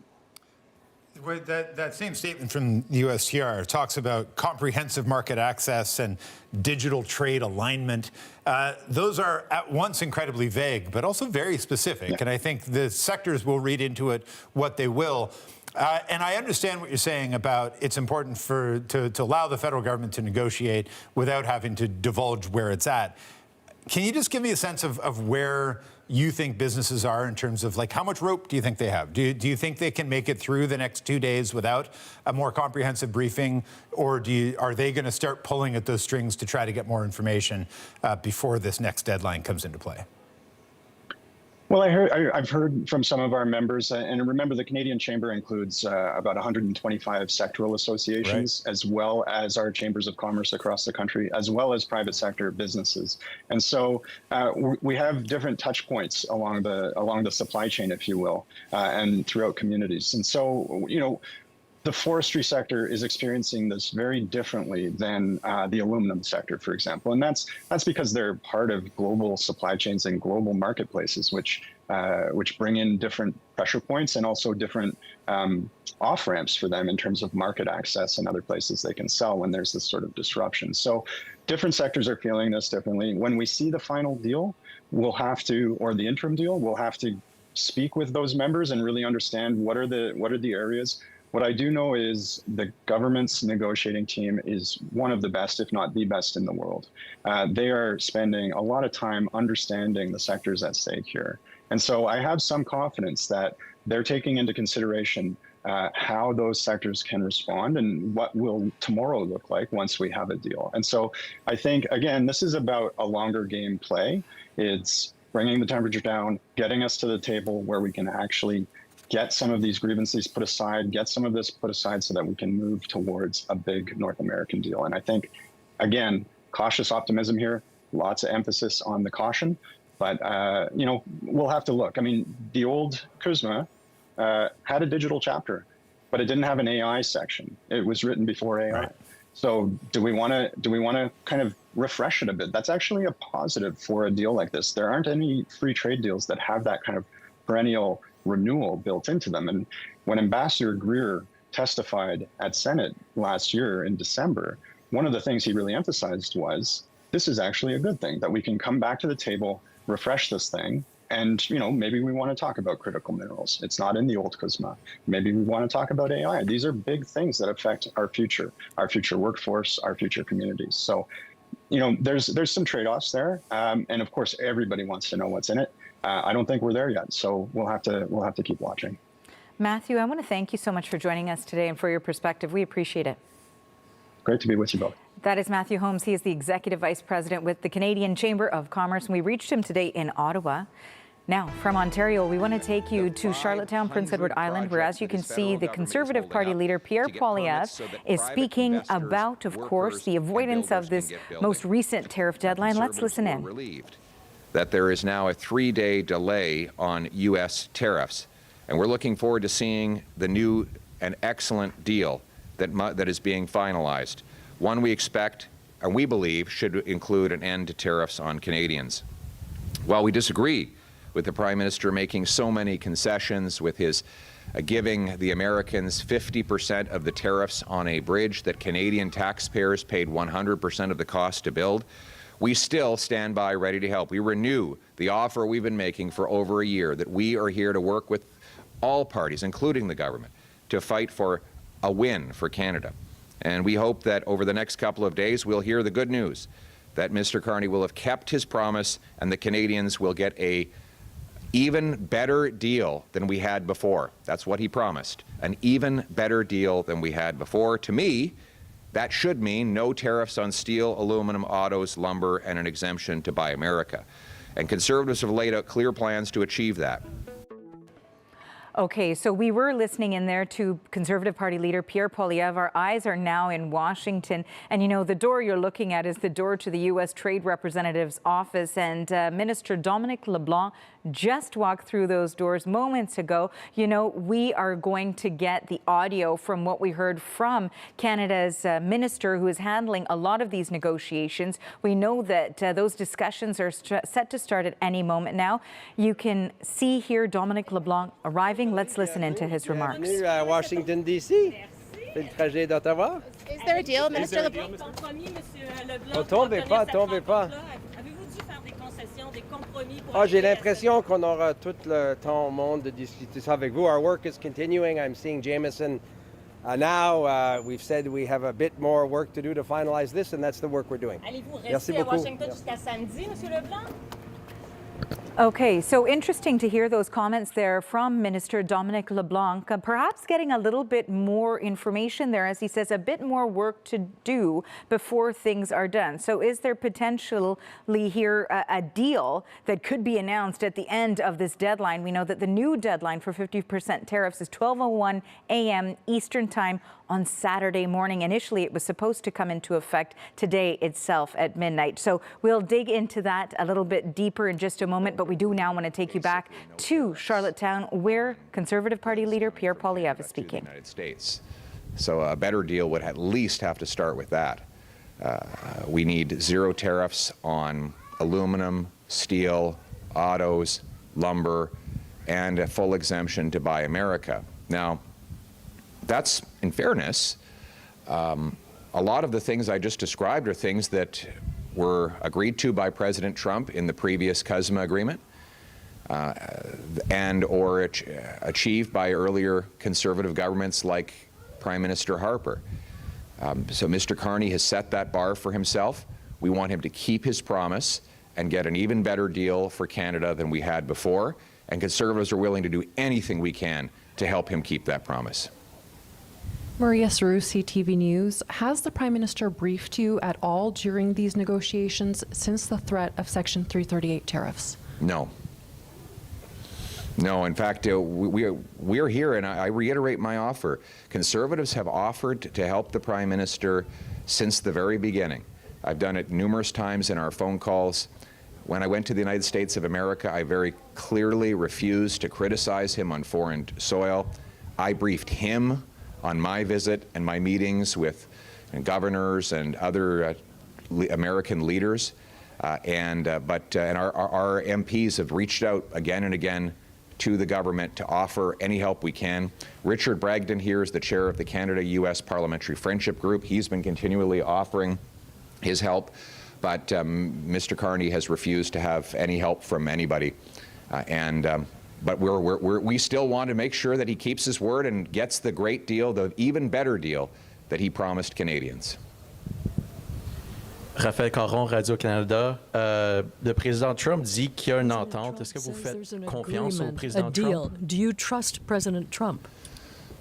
Tout d'abord, il faut reconnaître First of all, I think it's important to recognize that the only reason that 85% of our goods enter the U.S. tariff-free is the result of an agreement. So having an agreement or a deal is better than not having one. Second, what I'm proposing is to build up our leverage so that it will last a long time. For example, if we have a reserve of minerals and energy that is available to allies that offer us access to their markets tariff-free, that will encourage the United States in their own interest not to again impose tariffs on Canada. If we sign military contracts based on a U.S. commitment to not reinsert those tariffs, that will incentivize them to not reestablish those tariffs. So I'm talking about leverage not just for now, but leverage that will apply to the United States in terms of their interests. And now in English. The question was, can we trust the president to honor any deal? Well, first of all, the only thing that's protecting us from tariffs on a large part of our economy is the fact that we do have the original deal negotiated by Brian Mulroney. If we didn't have that, we would be paying much higher tariffs today. So we're better off with a deal than without a deal, and that's why we encourage the Prime Minister to keep his promise to get a better deal than we had before.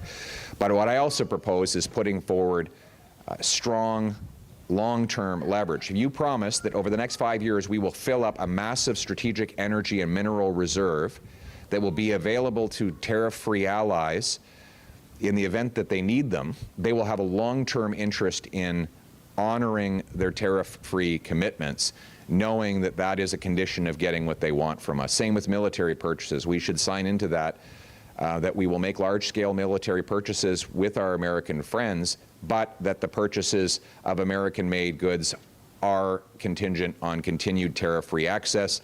That would again give the United States a continuing incentive to honor the tariff-free commitments they make in any forthcoming deal. We have time for one final question. I just want. Oh, well, go ahead. Sorry. The dairy question, repeated in French, right? Okay. Merci beaucoup. Thank you very much. We are not proposing that there be any further concessions. Mr. Carney made one concession after the other without receiving anything in return. So we didn't get anything. And the Americans heavily subsidize their own agricultural sector, which is a disadvantage for us and for our farmers. So to say that the United States is disadvantaged is simply not true. I believe that we must defend our farmers who use the supply management system. We must defend and support that sector so that we can produce more affordable food and become self-reliant. Thanks very much, everyone. Great. All right, we've got a local question for... Yeah, thanks. Sorry. Kerry Campbell, CBC. As you probably know, there hasn't been a Conservative MP elected on PEI. Well, just the one, Gail Shea, elected twice. The great Gail Shea. The great Gail Shea, elected twice. But other than that, no other Conservative MPs on PEI since the 1980s. You had 3 former PC cabinet ministers running on your ticket last time around, and it still wasn't enough. What are you doing to reach out? What are you doing to maybe adapt your messaging? We do want to take you now to Washington because we know the U.S. President Donald Trump, we were monitoring his remarks. He's talking about Canada-U.S. trade. Let's listen. To Canada, and those tariffs are going to be totally eviscerated, down to zero. Is the U.S. going to lower tariffs on Canadian autos or lumber? We're doing certain things. We're got to give something, and we're doing certain things. They were paying a high number. We're reducing it a little bit. It's good for everybody. But our farmers are going to be thrilled. Our manufacturers are going to be thrilled. And basically, we have no tariffs going into Canada anymore. Canada was charging us tremendous tariffs. We no longer have any tariffs.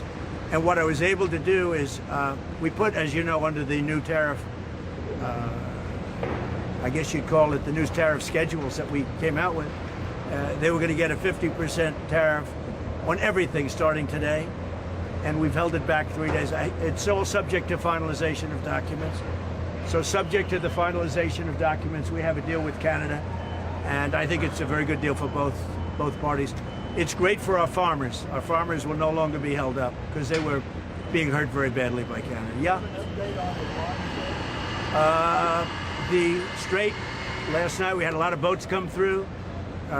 We have possession, complete control of the Strait. I mean, outside of nuisance value, and there is nuisance value when they shoot a drone every once in a while, and not everybody's going to go through, but they come through. And over the last couple of weeks, we've had a lot of oil coming out, a lot of oil. It's not going to be perfect, but it's a lot of oil coming out, a lot. In fact, people are amazed. One of the reasons that oil hasn't gone to like the proverbial $300 a barrel, it's at 83, 84, 85. And it'll be a lot lower when this is over because we have plenty of oil. But one of the reasons it never went to the 3 and 350 numbers because we have a lot coming out. And people are finding alternatives too. And you know one of the alternatives? Texas. You know another one? Alaska, Louisiana. They're coming to the United States to get oil. And people say, oh, you shouldn't say that because it makes it sound, well, it is what it is. I mean, they're coming to Texas, Louisiana, and Alaska to get oil. Mr. President, we have talked about what? Reopen negotiations. Maybe at some point, but right now, I think the situation is so good, but maybe at some point. Look, it's very simple. They have to get rid of completely. They have to get rid of no nuclear weapons. Iran cannot have a nuclear weapon. You know why? Because they'd use it, and we're not going to let them use it. So Iran cannot have a nuclear weapon, and they won't. Thank you very much. I'm glad you came out. Thank you. Okay, so we have been listening there to the U.S. President Donald Trump, and he did take some questions there to do with those Canada-U.S. trade talks. We know, of course, for context here, that there was set to be 50% tariffs on about $28 billion worth of Canadian goods set to take effect at 12:01 a.m. Eastern Time this morning. Those have now been postponed to Saturday morning at 12:01 a.m. Eastern Time. And we understand that from Donald Trump, he's suggesting here that we've come to a deal, that he says discussions with Canada's Prime Minister Mark Carney went quite well last night, that he believes tariffs will be non-existent for our farmers when he's talking about what could be in this deal, and that is subject to finalization of documents. Of course, our senior business correspondent, Peter Armstrong, is here with me for this coverage. Of course, a note for our public, for our viewers as well, is that we take all of the statements from Donald Trump, that we do need to verify that in terms of a deal. Canada's Prime Minister did not say that there was a deal, said that there was progress, but this is what we're hearing from the U.S. President at this stage. But we did hear from Dominic LeBlanc that they still have a little bit more to talk before finalization. So the real facts are somewhere in between those two. Well, I think we're getting slightly closer to alignment, right? It felt like the statement from Trump last night and the statement from Carney last night felt the gap between those two was big. The statement we just heard from Trump and the statement we just heard from Minister LeBlanc. Mr. LeBlanc are a lot closer. And if you squint, you can kind of see the outlines of how this might have come together. That Jameson Greer and Dominic LeBlanc met all through the day yesterday. There was something presented to Trump, and then it didn't sound like anything was coming together. Then last night, it sounds like Trump and Carney spoke. And you can see how they would have said, put it back to Jameson Greer and Dominic LeBlanc to finalize whatever this deal is, and that's presumably what they're doing now. You mentioned that Trump mentioned farmers. He mentioned farmers three times. He said farmers are going to be thrilled. Now, if you're in the dairy industry in Quebec and in Ontario, that's something that's going to scare you a little bit. He also said manufacturers are going to be thrilled. That is probably, he said they're getting rid of all their tariffs. Well, what tariffs does Canada have on American goods right now? It's those auto tariffs with this weird kind of remission program. You got credits for vehicles that are made in Canada. You can bring in that many if you're an American producer.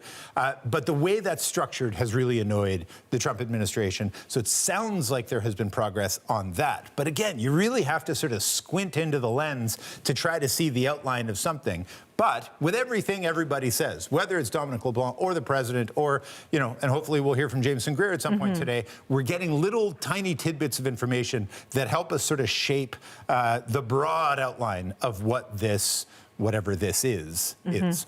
And when we're talking about farmers too, of course, supply management has been a very big discussion that's been taking place. And we heard from Trump, we have no tariffs going into Canada. That was part of what he just said there. So yeah, we'll be paying close attention to what that means. Close attention. What it sounds like the Americans had been asking for coming in was they have a certain amount they're allowed to send into Canada tariff-free. After that, there are tariffs on it.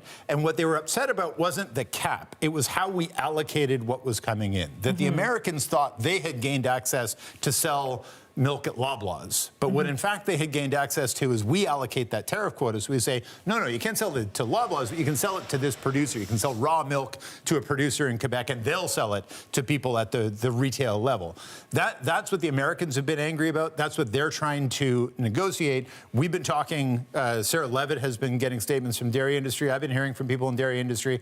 They say they haven't seen this deal, so they can't comment on it yet. But that's what they're worried about, is have the terms of that allocation changed, and what will that mean for the actual retail of dairy products in Canada? And whether there will be retail licenses to that effect, too. Exactly. Okay, so that's CBC senior business correspondent Peter Armstrong. He's going to stick around with us. I do want to also bring in the CBC's Rafi Boudjikanian, because he was not only listening to the U.S. president, but ahead of that, we were also listening for political reaction from the Conservative Party leader Pierre Poilievre as he was discussing what we've heard so far from Ottawa and Washington. So, Rafi, what struck you in terms of that reaction that we heard from Pierre Poilievre? Well, there's a little bit of a connection between what Pierre Poilievre was talking about and what we heard from U.S. President Donald Trump. Peter Armstrong there was just talking about how Ontario and Quebec farmers might be nervous to hear that Trump mentioned, American farmers were getting a raw deal, and that's now over. I think Peter was thinking the same thing as I was, that maybe that is about supply management and dairy. Coincidentally, something Poilievre was asked about, and he said that the Conservative Party is not proposing further concessions from Canada, not proposing concessions on supply management and dairy because, well, politically, that is a little bit of a non-starter in a lot of Canada, especially Quebec, also Ontario, right, where farmers do want their product to be protected from American product flooding into Canada, and something that has been done for a long time with the trade deals Canada has so far had with the U.S. We know the Americans were not happy about that, and they've been asking for concessions on that front. I did think Poilievre was trying to sound like he is staying cool and calm and not really attacking Mark Carney, saying that, he wants Carney to get a better deal for Canada than one that exists right now.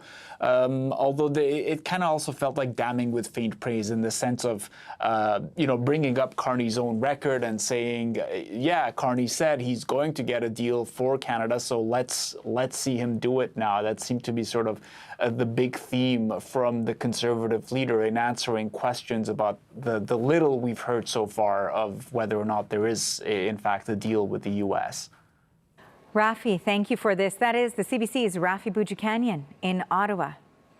Okay, so a lot of developments in the past few minutes. So for more insight into what we've seen happen so far, let's bring in Peter Dinolo in Toronto. He is the former Director of Communications to Prime Minister Jean Chrétien and also the co-host of the Red Passport podcast. Hey, Peter, thank you so much for joining us. My colleague and I, Peter Armstrong, are very pleased that you can discuss this with us today. We were listening in to some of that reaction. Why don't we start with what we heard from Donald Trump and Minister Dominic LeBlanc, because there was, as we've been discussing, a little bit more alignment there about finalization of a deal. What did you make of those remarks?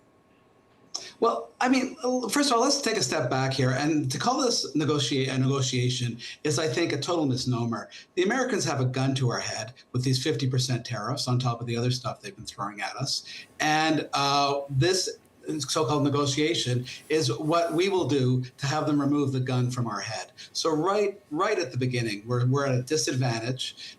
They're not putting anything on the table other than perhaps removing this gun from our head. So I think it's important to keep that in mind. And I think it's also important to to realize how that's kind of sets the parameters of the difficult job that Prime Minister Carney has here. This is not about a win-win deal. This might be kind of less pain deal for Canada, but a lot will depend on the details and what are we giving up in the process. And I think there's a vacuum certainly on the Canadian side in terms of the discussion of this, and that's, I guess, understandable given the state of these talks. But with Donald Trump, there's never a vacuum on the other side. There might be vacuous, but there's no vacuum. There's blah, blah, bloviating, and he kind of lets everything out, and he defines the debate that we then have to react to. So it's not a clean situation that the Prime Minister is going to be dealing with. Peter, I'm struck by the fact that, like, the language Trump is using, even just in his statement tonight, or this morning, I haven't slept yet, so it still feels like last night. He says, we're going to give something, and we're going to do certain things.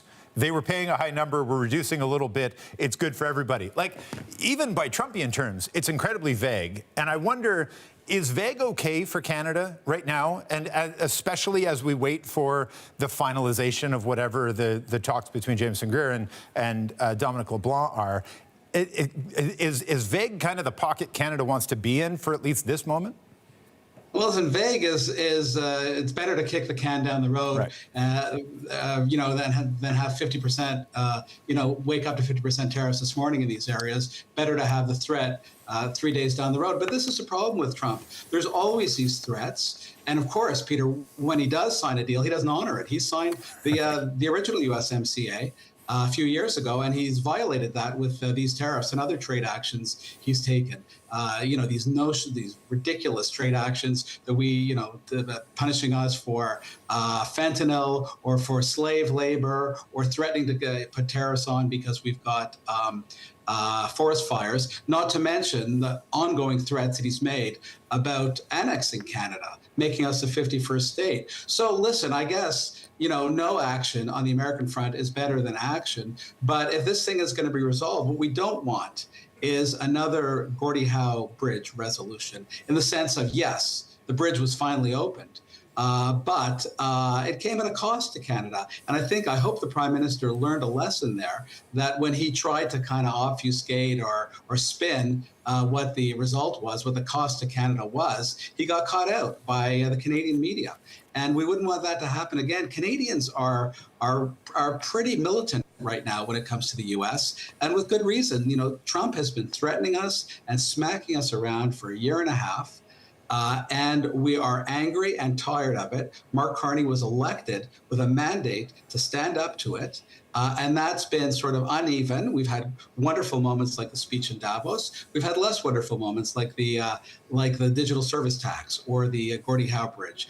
And I think it's important. The Prime Minister needs to read the room, and he needs to lead Canadians. And if there are concessions that we have to make because it's required, it's the only way we're going to save industries, for example, he should be upfront to Canadians about that, about what the cost is, about why the government did it.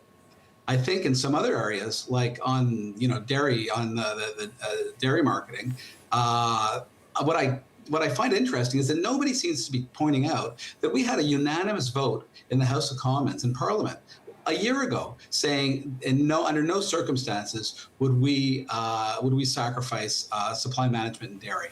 Now, why isn't anyone talking about that? That is a constraint on the government of Canada, and it's not a political issue only. It's also an act of Parliament or a resolution of Parliament. Peter, I also wanted to ask you, of course, as the communications director for the former Prime Minister Jean Chrétien, and you've outlined some of this there, in terms of the messaging that we're seeing coming out of the two sides. We did initially have a statement from the U.S. president saying there's a deal. Then we followed up with this statement this morning in question saying, yep, we're just waiting for the documents to be finalized.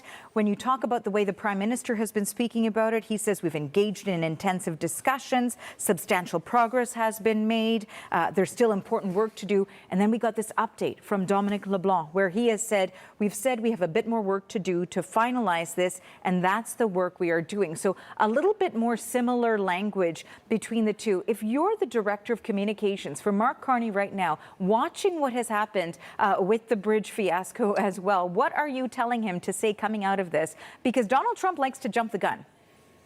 There's a few things. One is you can never trust Donald Trump. You can't trust what he's going to say. You can't trust how he's going to present things. And you can't trust his signature on a document. So we might have an agreement at some point in the next couple of days, but it won't be worth the paper it's written on. And I think Canadians understand that. They're not fools.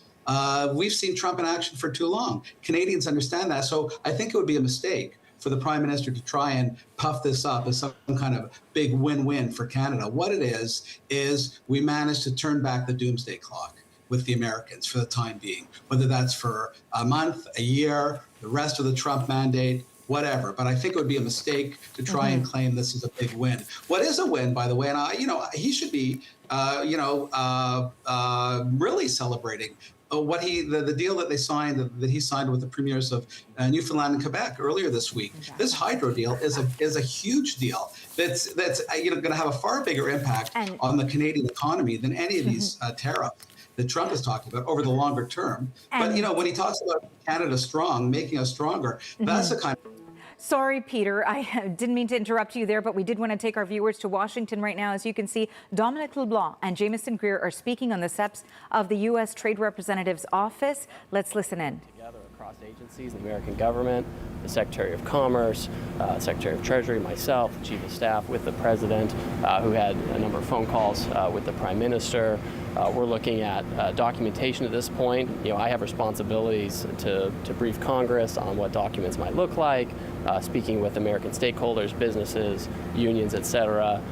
We feel confident that we've reached an agreement that will not only continue to protect American workers, American jobs, American supply chains, but really strengthen the North American economy and create a situation where North America will continue to be an energy powerhouse, a manufacturing powerhouse, and align on important things like economic security and digital security. So while we certainly, I think, have eliminated some of the irritants that we've had over the past year, we also are taking a strong foot forward on the next steps.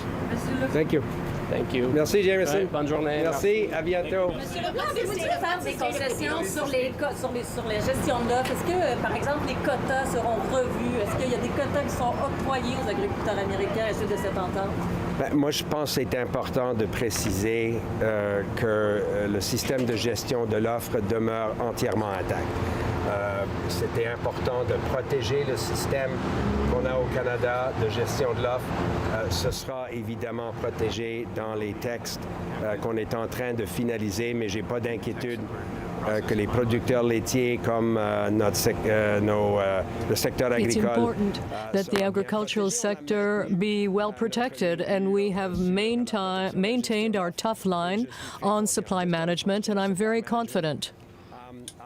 Confident in these discussions, and as we finalize the final text, as Ambassador Greer said, the Prime Minister was very clear. We needed to protect supply management. We needed to ensure that the supply management regime remained entirely intact, and I'm confident that that's the case. Merci. Merci beaucoup. Minister, what about the other Section 232 tariffs? Minister, are you optimistic about the 3-day pause? Do you think a deal can be reached by Friday at midnight?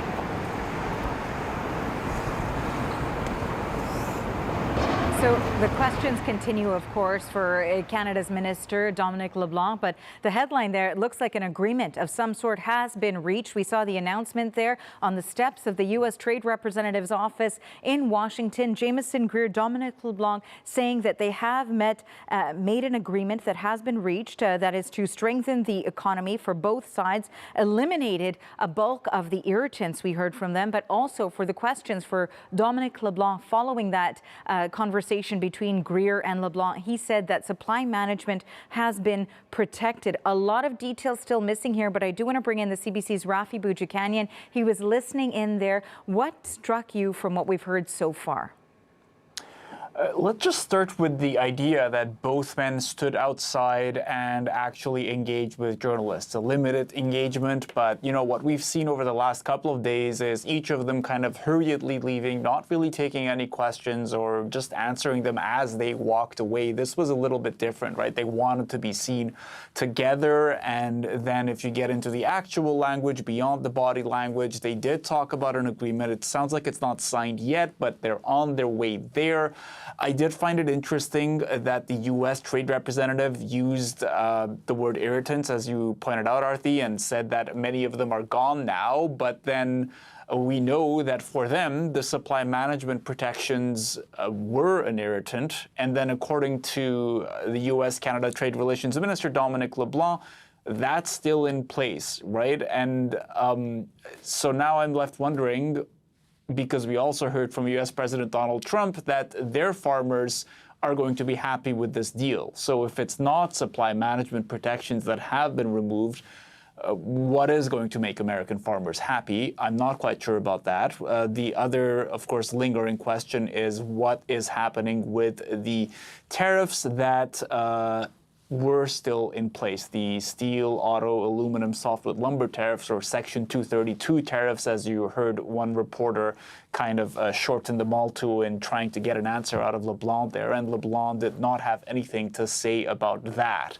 Now, we know the Canadian side was asking for those tariffs to be lowered quite dramatically, if not removed outright, lowered to a 10 to 12% from the 25 to 50% that's in place on the various sectors now. Has that been done? Is that on its way to being done? I guess we'll find out at one point. Rafi, thank you for this. That is the CBC's Rafi Boudjikanian in Ottawa.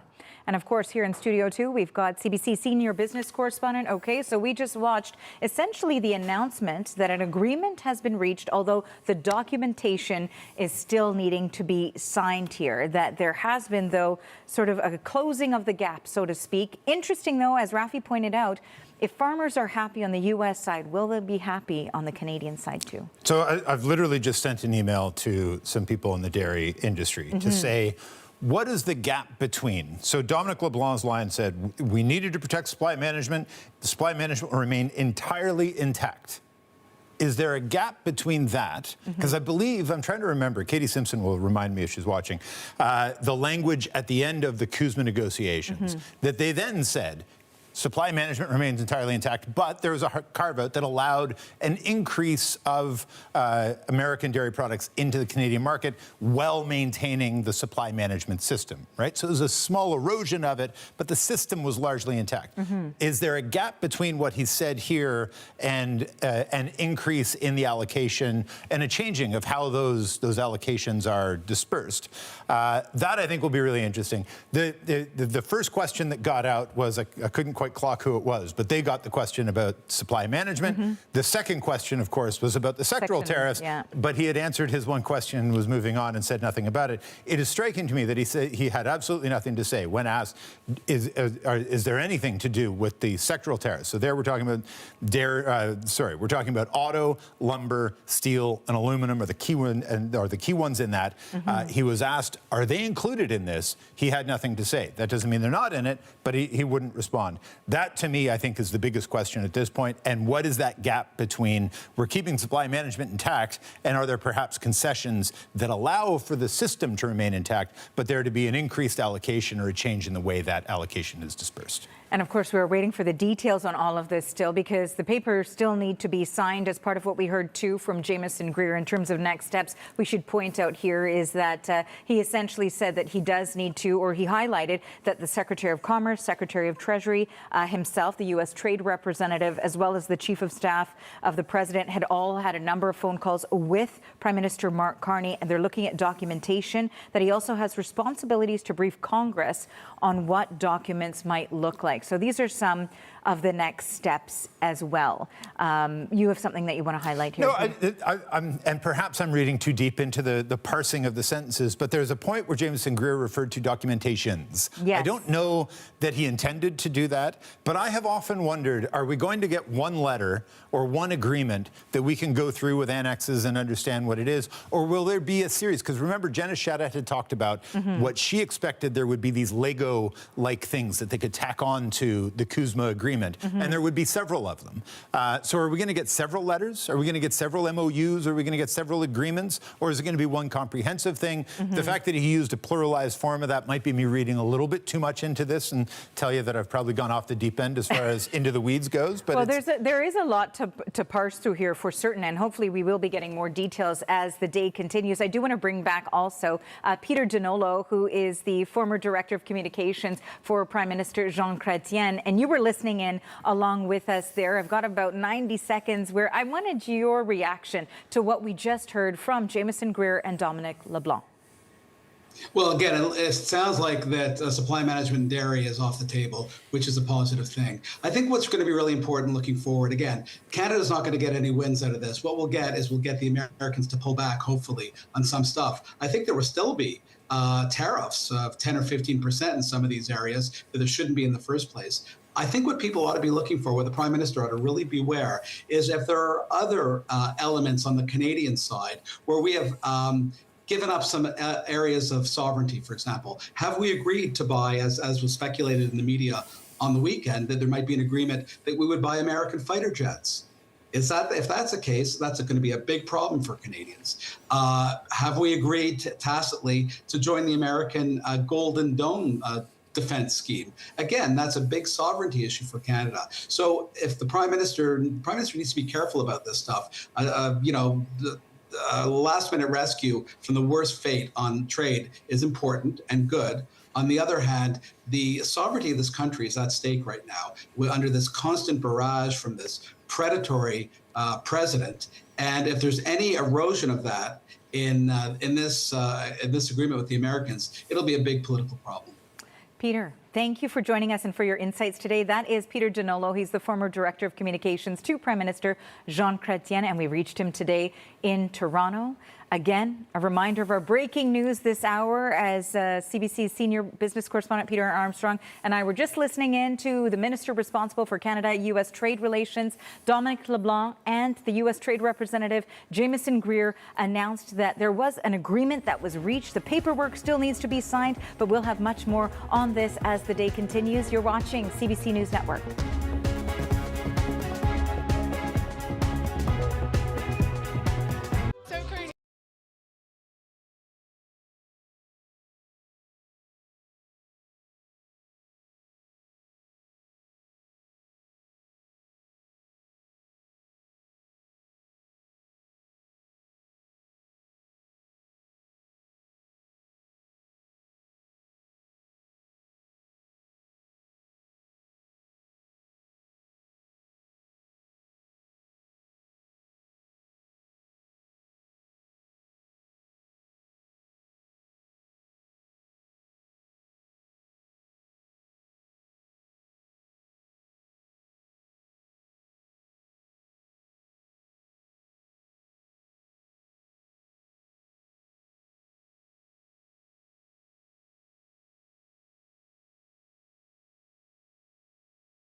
Hello and welcome inside the CBC Newsroom. I'm Arthi Paul. We begin with breaking news on Canada-U.S. trade talks. Trade representatives Dominic LeBlanc and Jameson Greer have just spoken together in Washington. They say they are now finalizing a trade deal.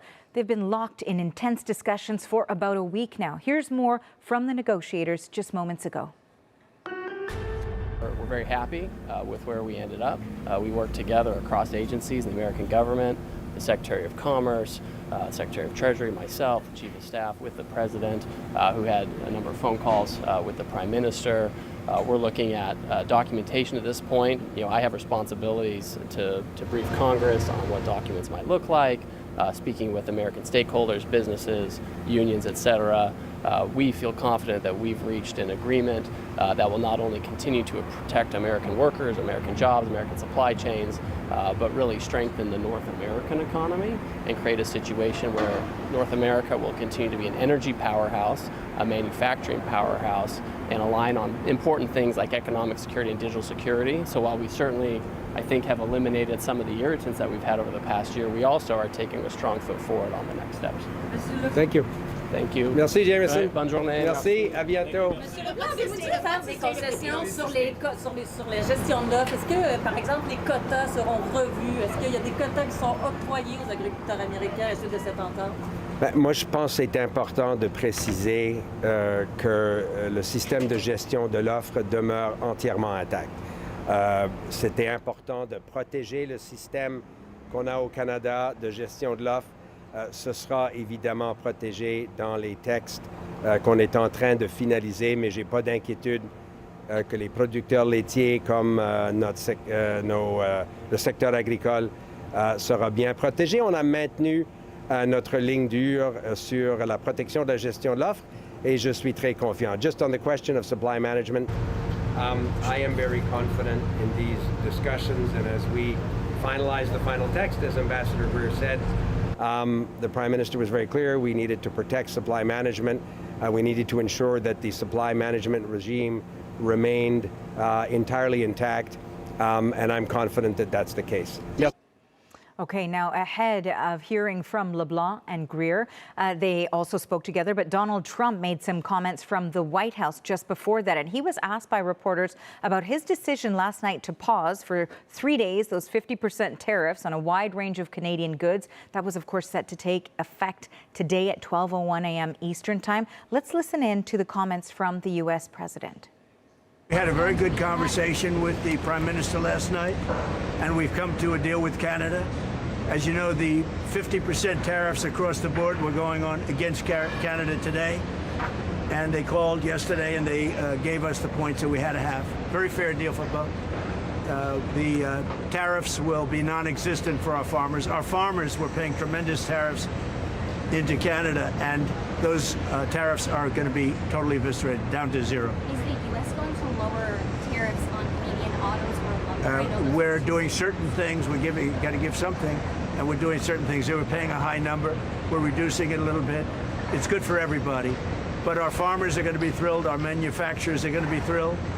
And basically, we have no tariffs going into Canada anymore. Canada was charging us tremendous tariffs. We no longer have any tariffs. And what I was able to do is we put, as you know, under the new tariff, I guess you'd call it the new tariff schedules that we came out with.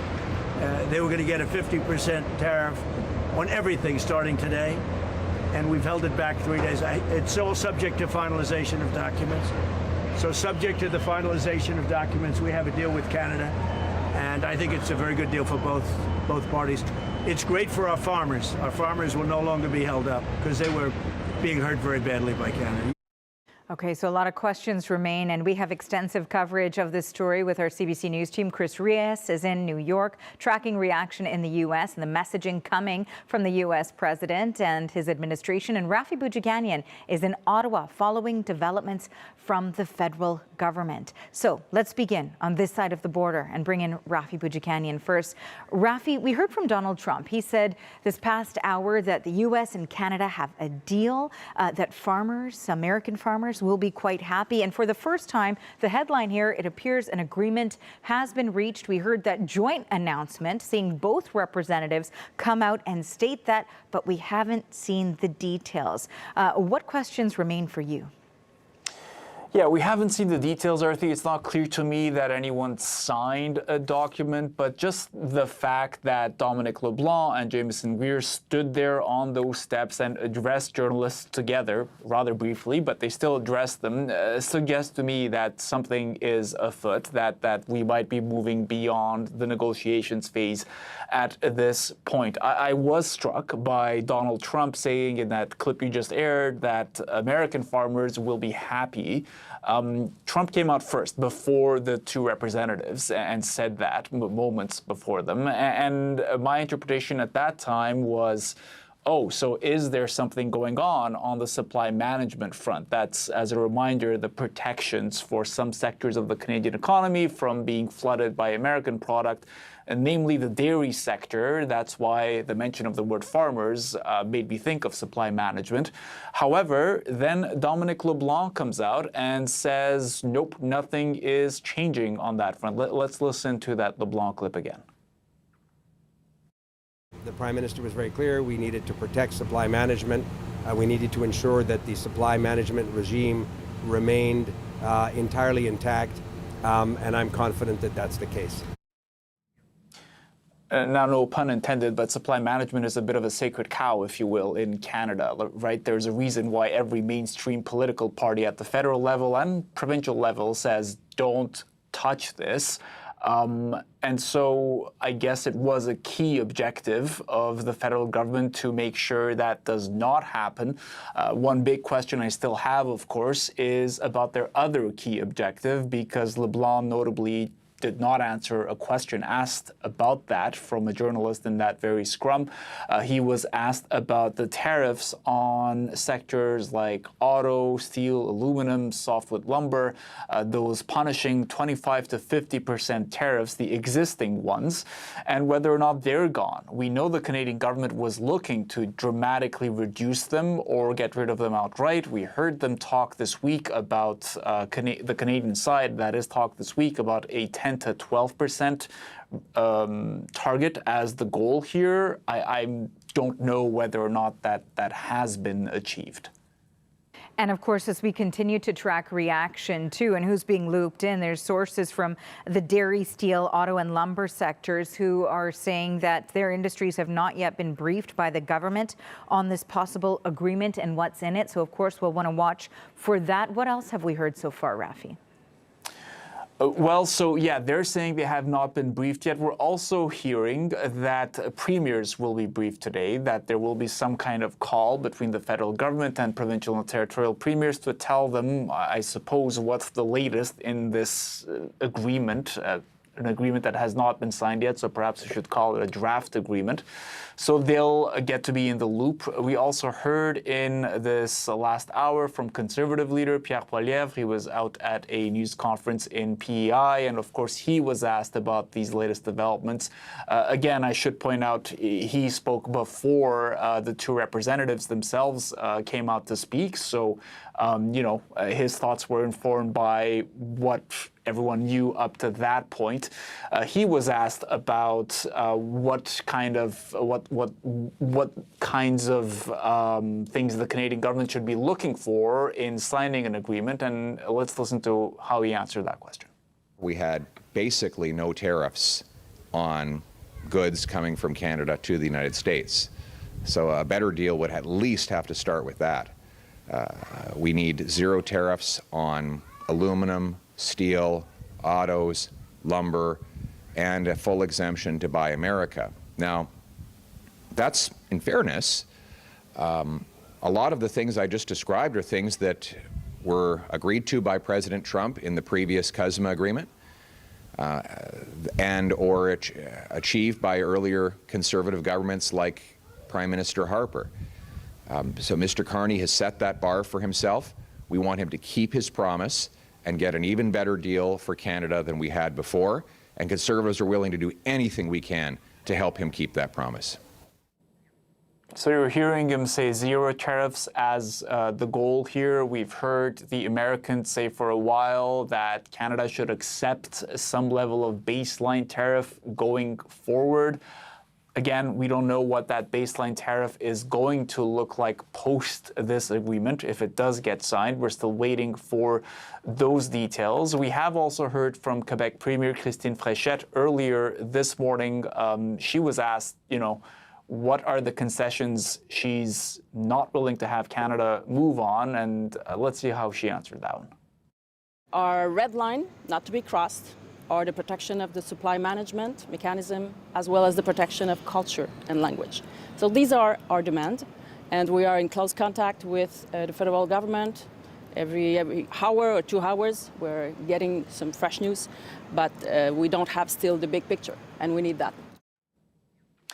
Nothing from other premiers yet. I was kind of looking at their social media accounts to see if there are any preliminary statements. I suppose they are waiting for that briefing, Arti, before they start opining about what's in it. Yes, and still waiting for official word from the Prime Minister as well, or the Prime Minister's office. Thanks for this, Rafi. That's the CBC's Rafi Boudjikanian in Ottawa.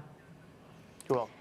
And let's bring in now the CBC's Chris Reyes, because she is tracking those developments live for us from New York. She joins me now. So, okay, we've just heard from both the President and the U.S. Trade Representative, as well as from Canada's Minister responsible on this file. What are we learning on that front? Well, Arti, I think the first thing we should say is that until we have signatures on paper and an actual document to parse through, we're really not going to be able to independently analyze whether this deal is what President Trump says it is.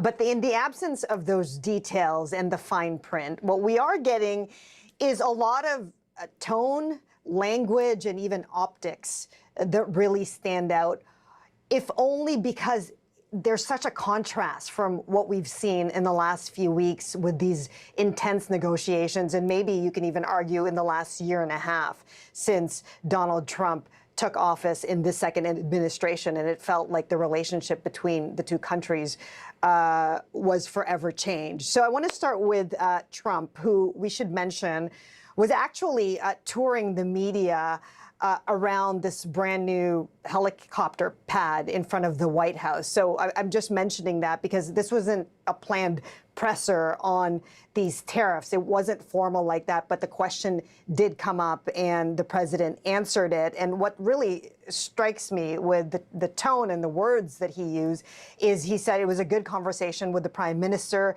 It was a fair deal for both.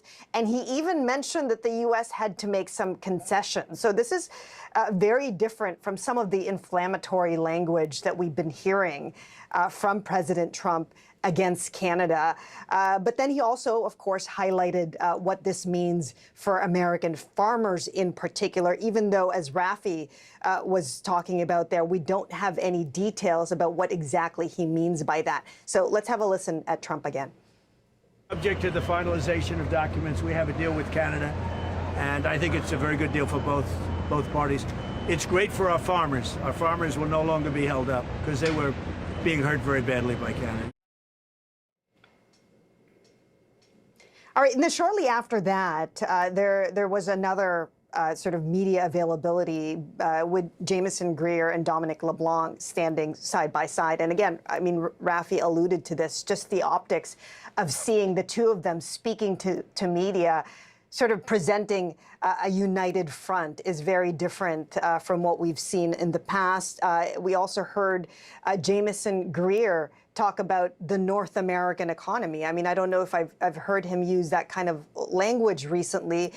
He is always talking about American interests against what Canada seems to be doing to the U.S. And I think a lot of Canadians would argue that the relationship thus far with the U.S. under this second Trump administration has felt like a lot of bullying, a lot of pressuring, gun to the head is what I heard one of your guests describe it. So have a listen to this very different tone from the U.S.'s lead trade representative speaking about this so-called deal or agreement. We're looking at documentation at this point. I have responsibilities to brief Congress on what documents might look like, speaking with American stakeholders, businesses, unions, etc. We feel confident that we've reached an agreement that will not only continue to protect American workers, American jobs, American supply chains, but really strengthen the North American economy and create a situation where North America will continue to be an energy powerhouse, a manufacturing powerhouse, and align on important things like economic security and digital security. So while we certainly, I think, have eliminated some of the irritants that we've had over the past year, we also are taking a strong foot forward on the next steps. So as you heard there from Greer, the use of the term "we've come to an agreement," that's a much firmer language than we heard overnight, that they're from both President Trump and Jameson Greer on social media, that there is a deal subject to the finalization of documents. So now they're saying we've reached an agreement. So at this point, Arthi, all we're waiting for is that document and some signatures on paper. But who knows whether that is imminent, whether that will be delivered before this new 3-day deadline, this pause, as the president called it. And to that end, Chris, of course, the paper that we do have now is that proclamation that says that the deadline is now extended to Saturday morning at 12:01 a.m. Eastern time. So wondering, is the clock still ticking until we have signed paperwork from both sides, both representatives? I mean, does the trade carriage turn into a pumpkin at Saturday morning? Are we just sort of waiting for more tariffs to possibly come into place? Well, I'll tell you what journalists don't like to admit, right? We don't know. We just don't know at this point, Arthi, because it is a wait and see. I think our colleague David Common called it political cliffhangers and drama, which seems to be the specialty of the Trump administration. So all we know at this point is, according to that proclamation, that 3-day pause is in place. What we can sort of expect is that because it's such a short window, that the negotiations will be very intense over the next 3 days. And then we'll find out, I guess, at the end of the 3 days, if a document is signed, an extensive one, that maybe that framework was already in place just overnight before that deadline came about. But I mean, at this point, we are speculating. All we can read is the tone and the language currently being used by all of the different representatives, which is saying a lot at this point. Chris, thank you for this. That's the CBC's Chris Reyes in New York. Okay, so more questions. What happens next with that tariff deadline, with a potential trade agreement? For more on that, we've reached Martha Harrison. She's an international trade lawyer and partner at law firm McCarthy Tétrault, and she joins us now from Toronto. Hello, welcome. Thank you for joining us again. Hello, Arthi. Great to be here again. Okay, so we just heard that announcement, of course, from the Canadian and U.S. counterparts on trade, saying essentially an agreement has been reached, but the documents need to be signed. What happens from this point on? The U.S. and the Canadian side will be furiously trying to document this within the 3-day, what feels like a limitation period, to the extent that this rather momentous task, it will take longer than 3 days.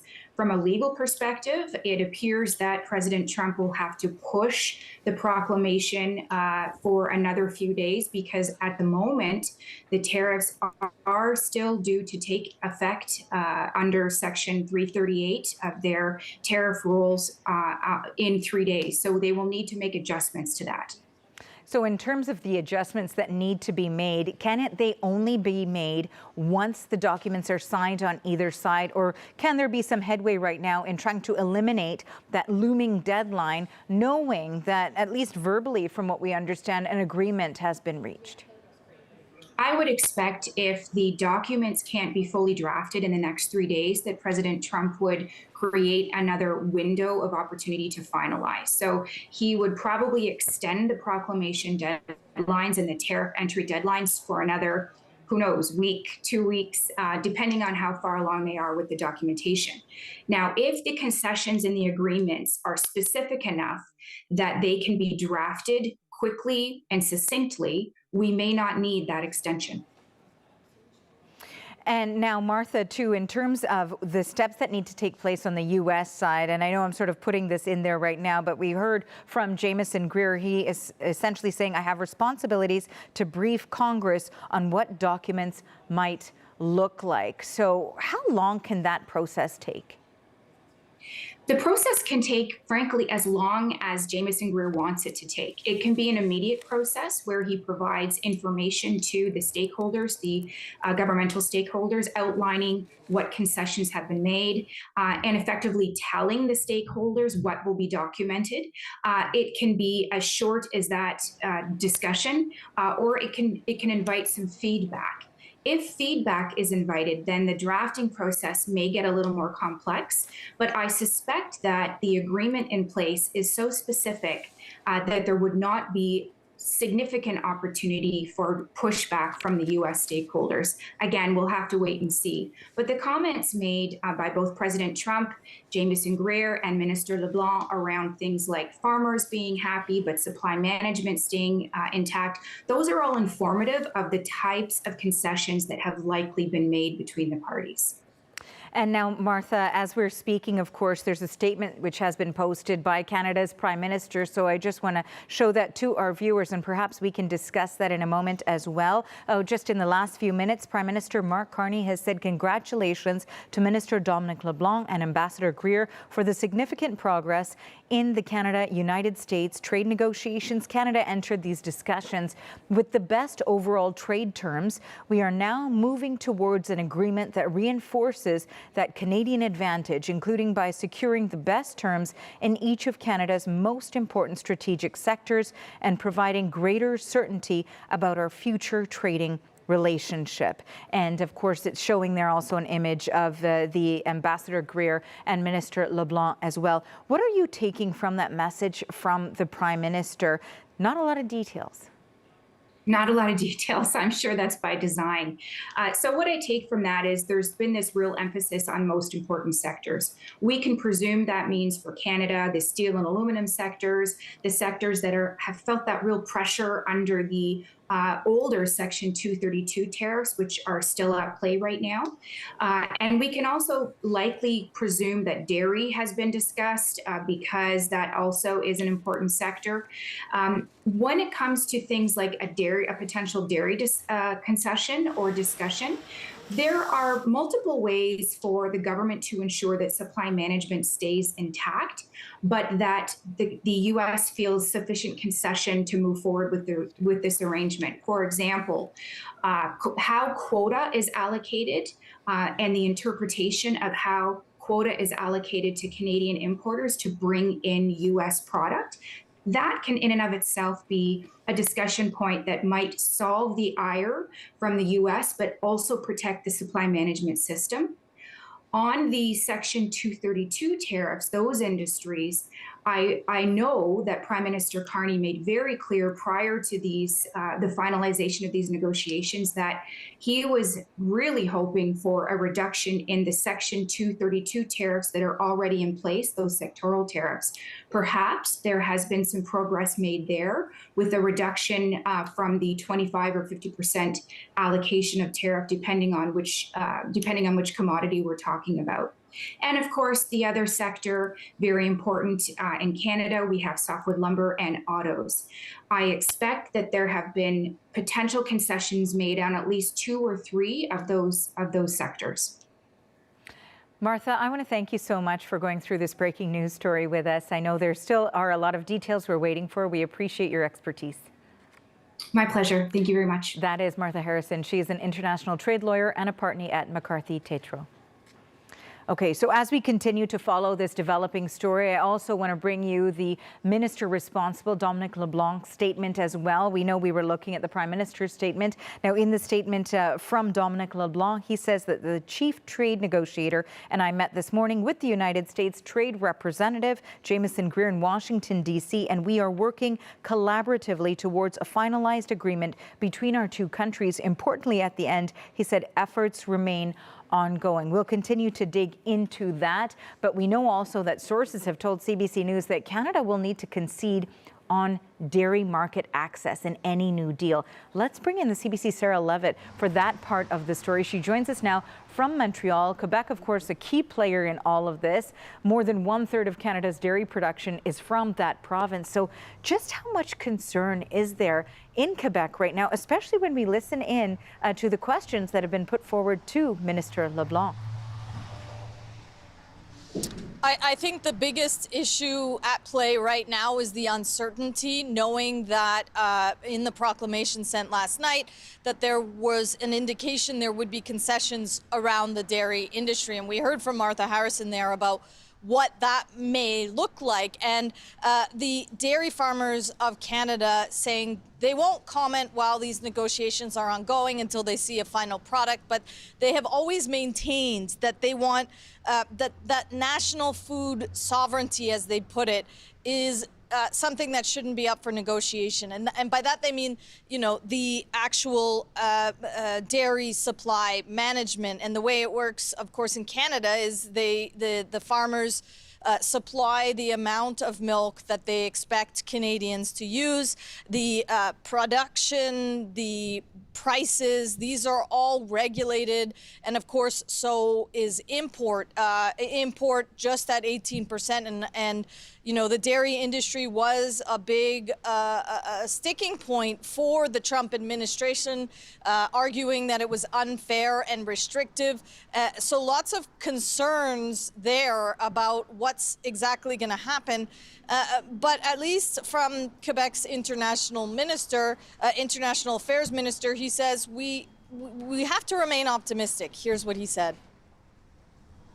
This is good news because the tariffs are not in effect. So that's always good news. Well, should I say the new tariffs are not in effect. We are still living under what is essentially a tariff war provoked by the United States in the hope of getting concessions from Canada and Quebec. And so we're hopeful that in the end we can actually sit down and give the ecosystem, the economic ecosystem of Quebec, the predictability it needs. So the Premier of Quebec, Christine Fréchette, saying that for her the red lines were on the supply management and how that is dealt with, as well as obviously language and culture here in Quebec. And now, Sarah, as we heard from the minister too there, it's not just the new tariffs. There's also sectors like aluminum and steel that are already impacted by levies of their own. We heard Minister LeBlanc be asked about that, but we didn't get any response. So how are they bracing for potential new tariffs? Well, already, an example in the industry, the steel industry, their exports have descended by 30% because of these tariffs. Aluminum is a little bit different. What they've managed to do is pivot to a European market. Prices in the U.S. for aluminum have risen, so it hasn't worked so much there. But this is what the association said moving forward. There has to be a win for all. All sectors under Section 232 absolutely need to get some relief.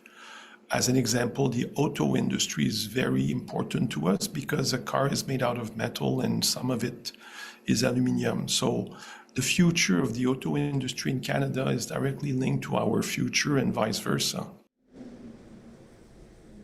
So much like us, a lot of wait and see. Hey, Sarah, thank you for this. The CBC's Sarah Levitt in Montreal.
Our top story this hour, Canada and the U.S. are closing in on a long-awaited trade deal that would avoid tariffs on billions of dollars worth of Canadian goods. Prime Minister Mark Carney just put out a statement on social media saying, "Congratulations, Minister LeBlanc and Ambassador Greer, for the significant progress in the Canada-United States trade negotiations. Canada entered these discussions," he says, "with the best overall trade terms. We are now moving towards an agreement that reinforces that Canadian advantage, including by securing the best terms in each of Canada's most important strategic sectors and providing greater certainty about our future trading relationship."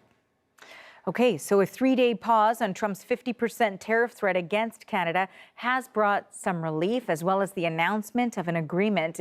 It's also brought back the notion of an old proposal. The U.S. president, in his social media post last night, appears to be pushing for a revival of an oil pipeline project with a long and so far ill-fated history.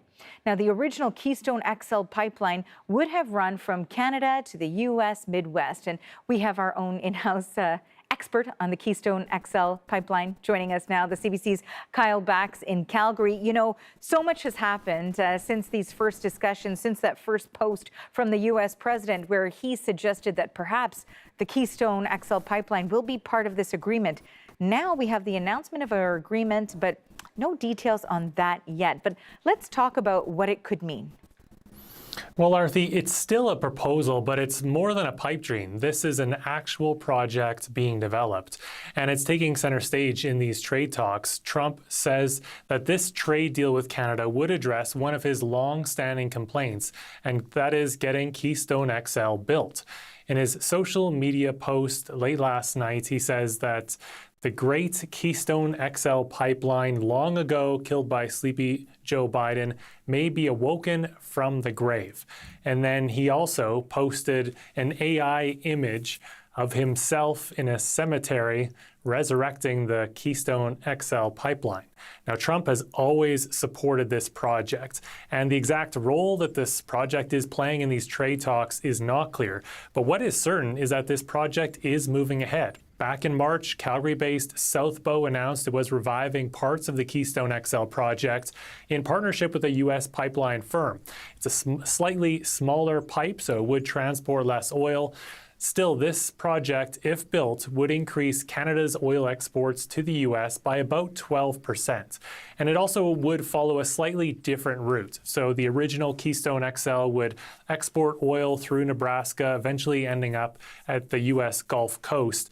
This revised project would end up in Wyoming. Of course, there would probably be some additional projects connecting the pipeline in Wyoming.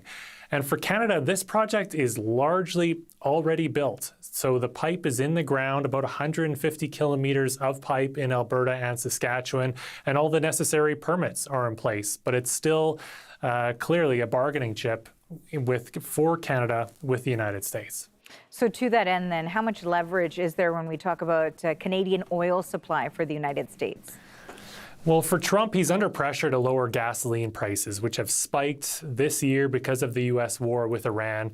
Already, the U.S. relies on importing millions of barrels of Canadian oil every single day, especially those refineries in the U.S. Midwest. And in terms of this revived Keystone XL project, it was in April when Trump signed the presidential order to greenlight this project. Now, hurdles still do exist, and here's one trade expert explaining some of those challenges. Whether or not this happens, though, is depending on his idiosyncrasies, will he stay with this, but more largely on the political environment, the legal environment in the U.S. And will it be done by the end of his term? Because we potentially have Democrats and the Democratic Socialists in the offing, which is going to make this extremely difficult. So let's not get too excited about Keystone just yet. And Arthi, Southbow is planning to make a final investment decision next year on whether to commit to building this project. Kyle, thank you for this. That's the CBC's Kyle Bax in Calgary. Okay, so we are also continuing to track reaction from Canada's various industries about news of a potential agreement with the United States. But we know that sources from the dairy, steel, auto and lumber sectors tell CBC News they have not been briefed yet about this development and the details. So let's stay on that reaction and bring in Kim Hackstad. She is the president and CEO of the BC Council of Forest Industries. Thank you so much for making time for us today.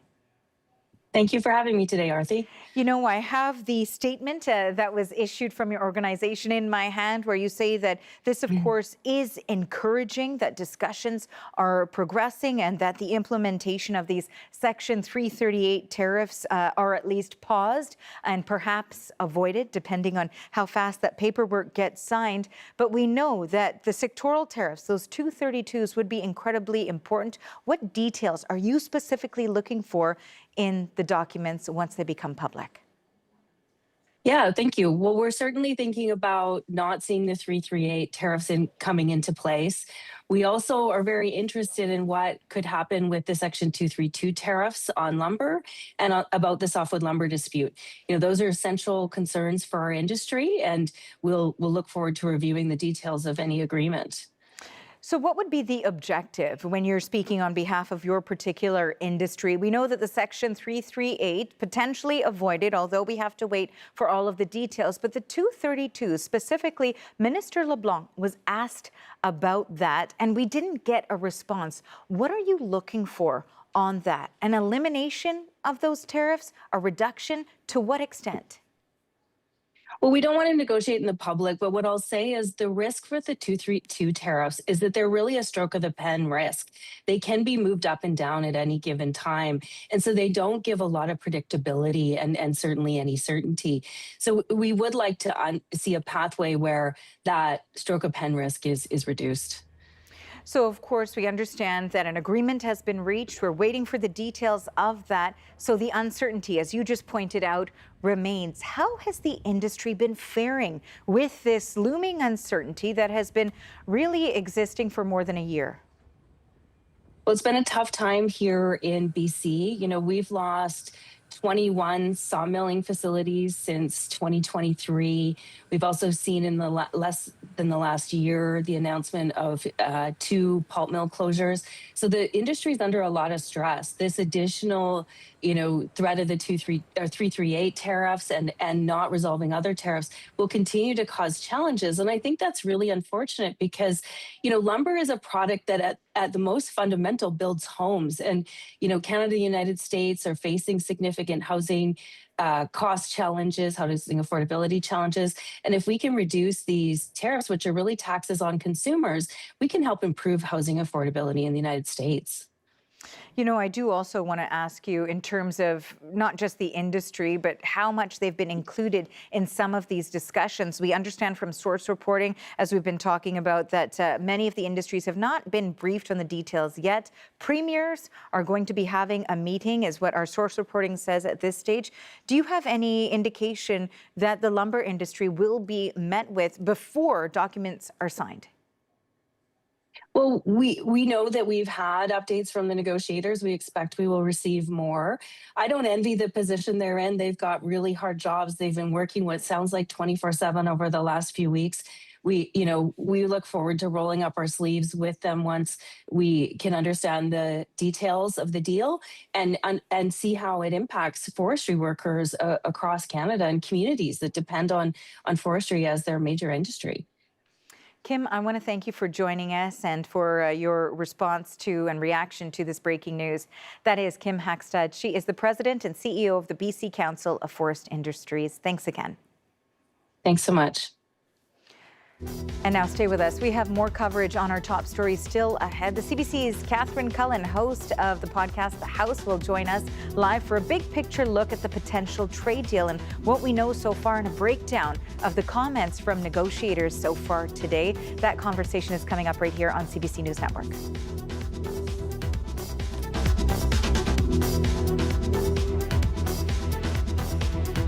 Mike.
More now on the breaking news on Canada-U.S. trade talks. Trade representatives Dominic LeBlanc and Jameson Greer have just spoken together in Washington in the last hour. They say they are now finalizing a trade deal. They have been locked in intense discussions for about a week. Here's a little bit more about what we heard from those negotiators earlier. On travaille maintenant à finaliser les textes et les documents. Finalizing the language and the documentation. And in fact, I have to speak to Congress and with unions and other groups to ensure that there is agreement on the American side. But we're very happy with this agreement. You want to say that in English? Yeah, in English. Sure. I'll just say. Jameson said he'd do a quick clip, and then I'll let him. Yeah. No, thanks. I got to get back in, but we're very happy with where we ended up. We worked together across agencies in the American government, the Secretary of Commerce, Secretary of Treasury, myself, Chief of Staff, with the President, who had a number of phone calls with the Prime Minister. We're looking at documentation at this point. I have responsibilities to brief Congress on what documents might look like, speaking with American stakeholders, businesses, unions, etc. We feel confident that we've reached an agreement that will not only continue to protect American workers, American jobs, American supply chains, but really strengthen the North American economy and create a situation where North America will continue to be an energy powerhouse, a manufacturing powerhouse, and align on important things like economic security and digital security. So while we certainly, I think, have eliminated some of the irritants that we've had over the past year, we also are taking a strong foot forward on the next steps. Thank you. Thank you. Merci, Jameson. Right, bonne journée. Merci. À bientôt. See you soon. Des concessions sur la gestion de l'offre. Est-ce que, par exemple, les quotas seront revus? Est-ce qu'il y a des quotas qui sont octroyés aux agriculteurs américains à suite de cette entente? Moi, je pense que c'est important. Well, I think it's important to state that the supply management system remains entirely intact. It was important to protect the regime we have in Canada, supply management, and that will obviously be protected in the documents that we are now finalizing. But I am sure that dairy producers and the agricultural sector will be well protected. We maintained our hard line on protecting supply management, and I'm very confident. I am very confident in these discussions, and as we finalize the final text, as Ambassador Greer said, the Prime Minister was very clear. We needed to protect supply management. We needed to ensure that the supply management regime remained entirely intact, and I'm confident that that's the case. Yes. So those were the remarks there from Minister LeBlanc and Ambassador Greer. Important to play those for you once again because that is all the information we have at this point from those two key players. But we want to dig into it all a little bit deeper with the CBC's Catherine Cullen. She's a senior reporter in Ottawa, also the host of The House on CBC Radio. And fortunately, you're here in studio with me now, and it's so lovely to be able to pick your brain on what we've heard so far. I wanted to note that that's all the information we have right now.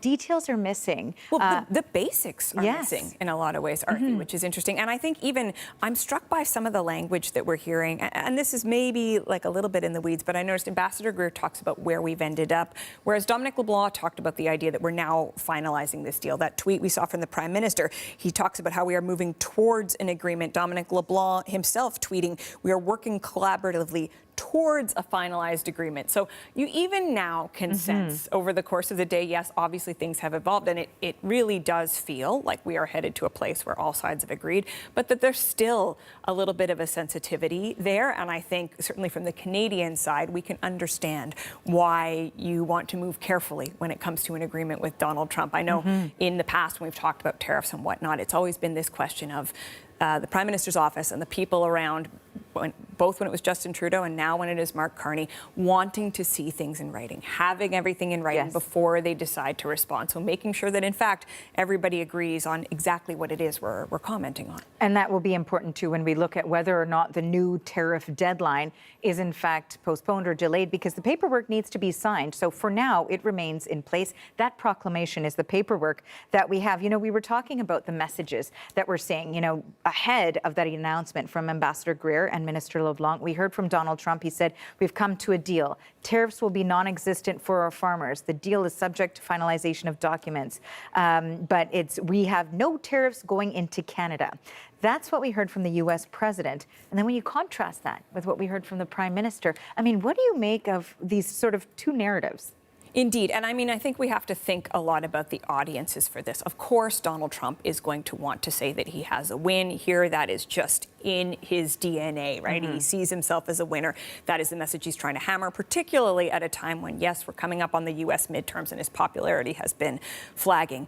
But I think for Mark Carney, the tone has to be different here. I mean, what is really happening? Yes, we think there's going to be movement on some of the sectoral tariffs, but fundamentally, this was about Canada avoiding a new set of tariffs stacked onto a long existing list of problems.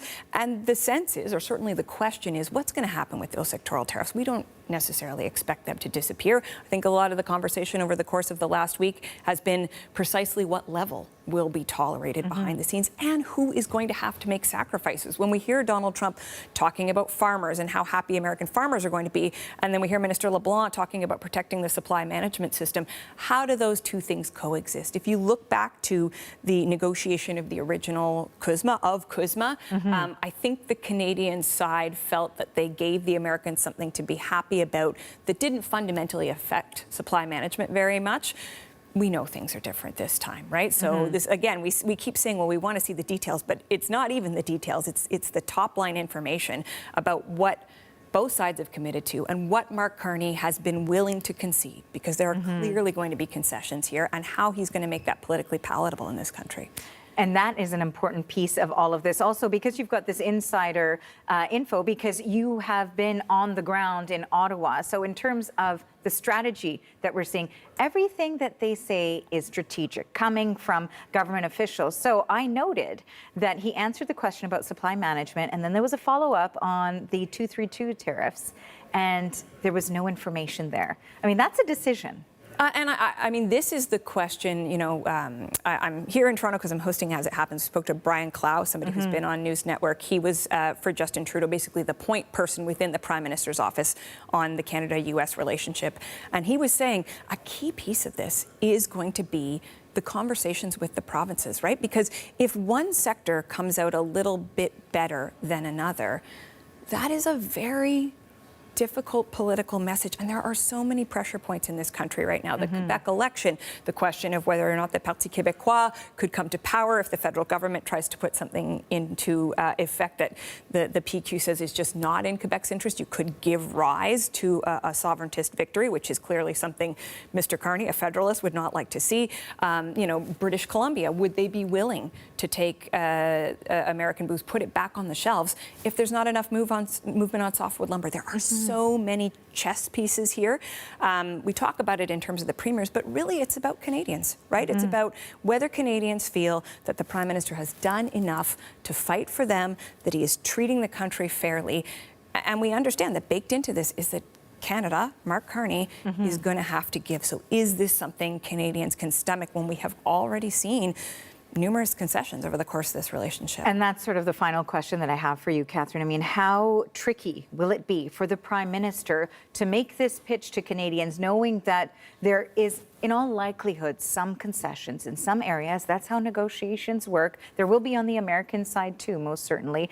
But knowing that we have seen in the past concessions made and nothing gained, not a lot gained. How does he sell this? And politically, how important is it? How fragile is it? I mean, crucial. I think you look at the task that Mark Carney was hired by the Canadians who voted for him to do. It was to stand up to the United States to try to improve the relationship. How's he going to do it? It's going to depend on what's in that deal, Arthi. So we're all watching closely. Okay, Catherine, thank you for this. So lovely to have you here. That is CBC's senior reporter and host of The House on CBC Radio, Catherine Cullen.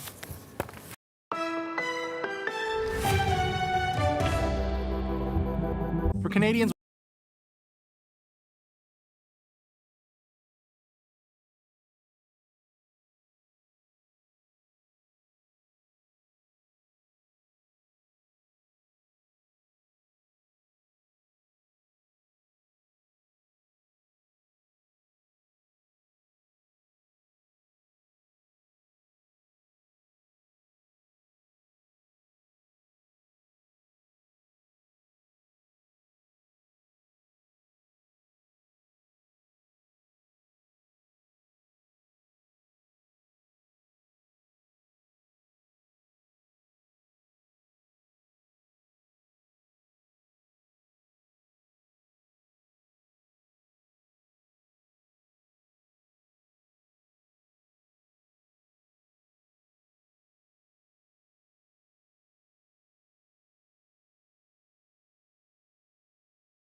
Well, it appears progress is being made towards a new trade deal between Canada and the United States. Trade representatives Dominic LeBlanc and Jameson Greer appeared together just a short time ago and signaled that a deal is now in its final stages. The two spoke following more trade talks this morning. Now, if an agreement is indeed struck, American booze could soon return to Canadian shelves. We know that's been a long irritant from the American side. However, there is the question of whether or not Canadians will buy it. The CBC's Jamie Strachan is at a provincially run liquor store in Toronto. He joins me now live. Okay, Jamie, how are people feeling about the idea of American booze possibly being back on the shelves?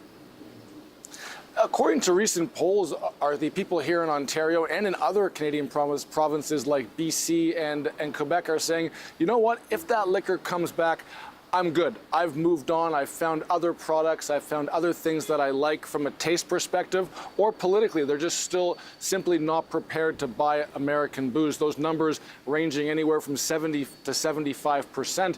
And I think Catherine Cullen also made an interesting point a few moments ago. I mean, this booze issue is a provincial issue here in Ontario. Premier Doug Ford, it was kind of his major card that he was able to play in this tariff war. And it wasn't done at a small cost. The LCBO, a major buyer of U.S. alcohol to the tune of, more than $1 billion a year. If you go through the LCBO catalog, they list more than 3,600 U.S. products from more than 30 states. It accounts for 15% of its business. So it wasn't done lightly when it was taken off the shelf. It's been a very tangible thing for people here, especially in Toronto. When you walk into an LCBO, you see that sign that they're not selling U.S. liquor. The question is, if this deal happens, if liquor goes back on the shelves, will Canadian consumers flock back and buy it?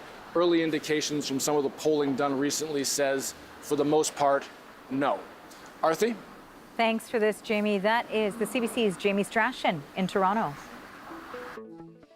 Okay, as we look live again at Ottawa and Washington this hour, CBC News will have more coverage of this developing trade story throughout the day for you. And of course, we've been getting input from you as well. Here's what we've heard from Canadians about these trade negotiations. I think Canada should stand up for itself. I think we've got a lot to, celebrate as Canadians. I think we've got a lot to be proud of. We've got a great economy. And if we know anything about Donald Trump, I'm sure he's trying to spin it as best as he can. And I like Carney, and I think he's doing a really good job in terms of how he's handling the situations with Donald. I'm not surprised at all. I think a lot of his tariffs that he's imposed, he usually backs out on, or kind of has a unstable footing for imposing them in the first place. It's not good for the U.S., it's not good for Canada. It's really just a power grab, like much of the decisions he makes and the power moves he makes. How much can we do, I think they've got more power, politically speaking, and when it comes to these negotiations, so.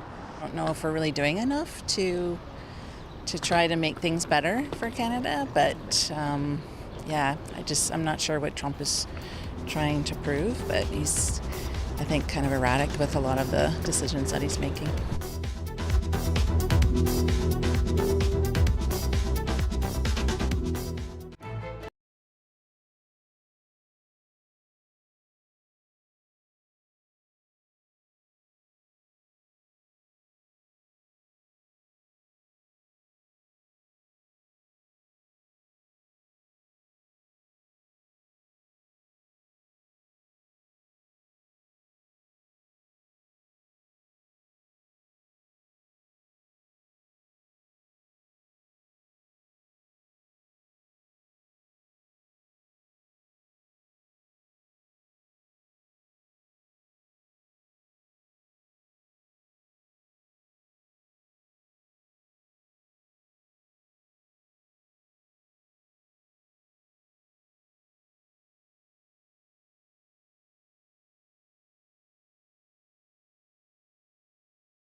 Alliance, Wollongong to serve.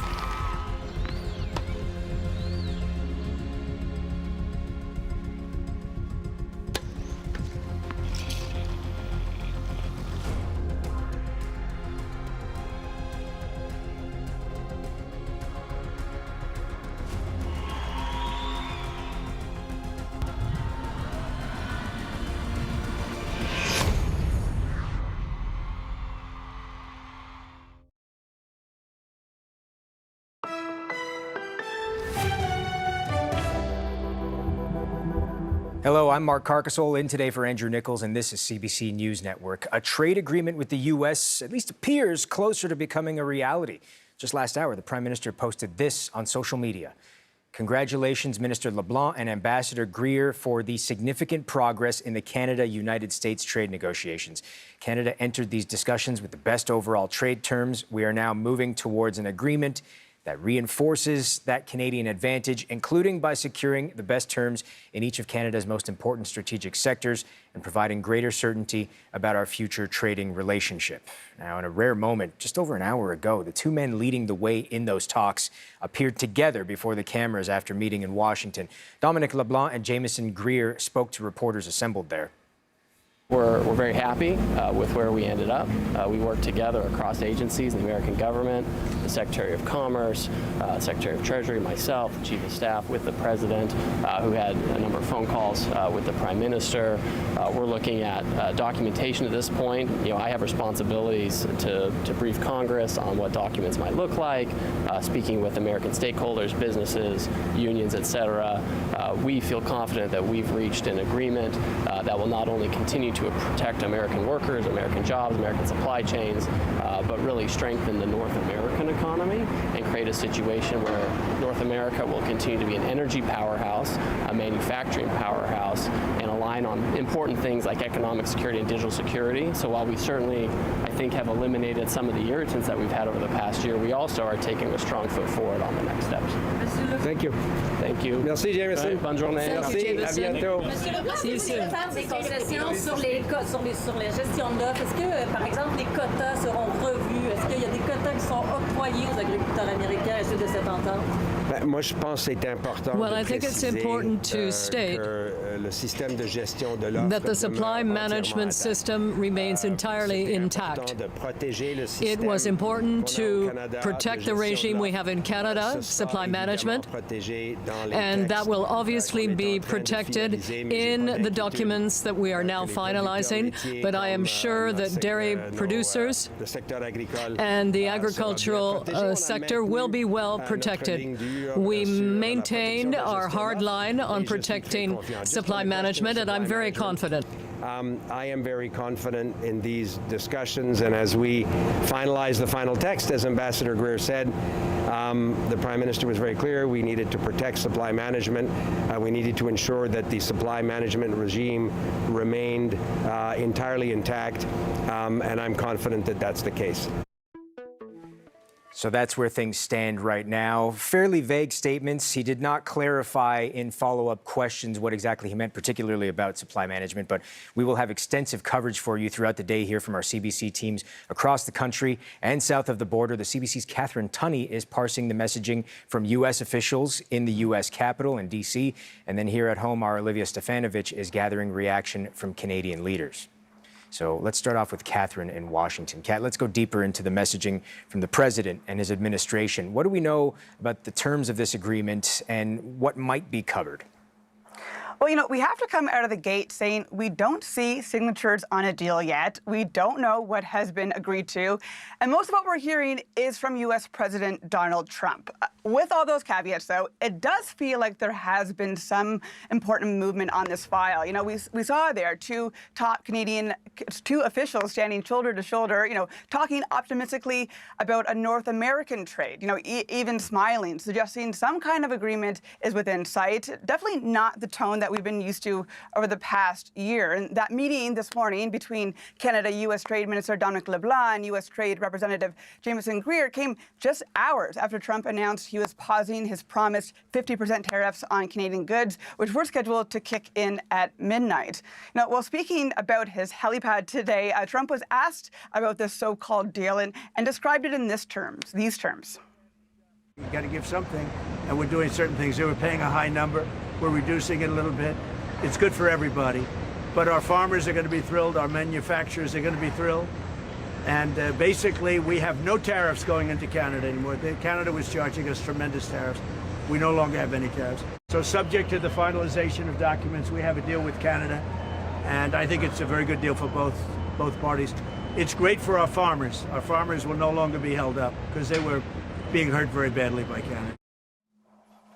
You know, interesting to note his talk of farmers being happy. Not sure dairy farmers in Canada will be thrilled to hear that, given, the president's issues with Canada's supply-managed dairy sector and ongoing U.S. concerns about how the Canadian government allocates quotas for tariff-free imports of dairy products.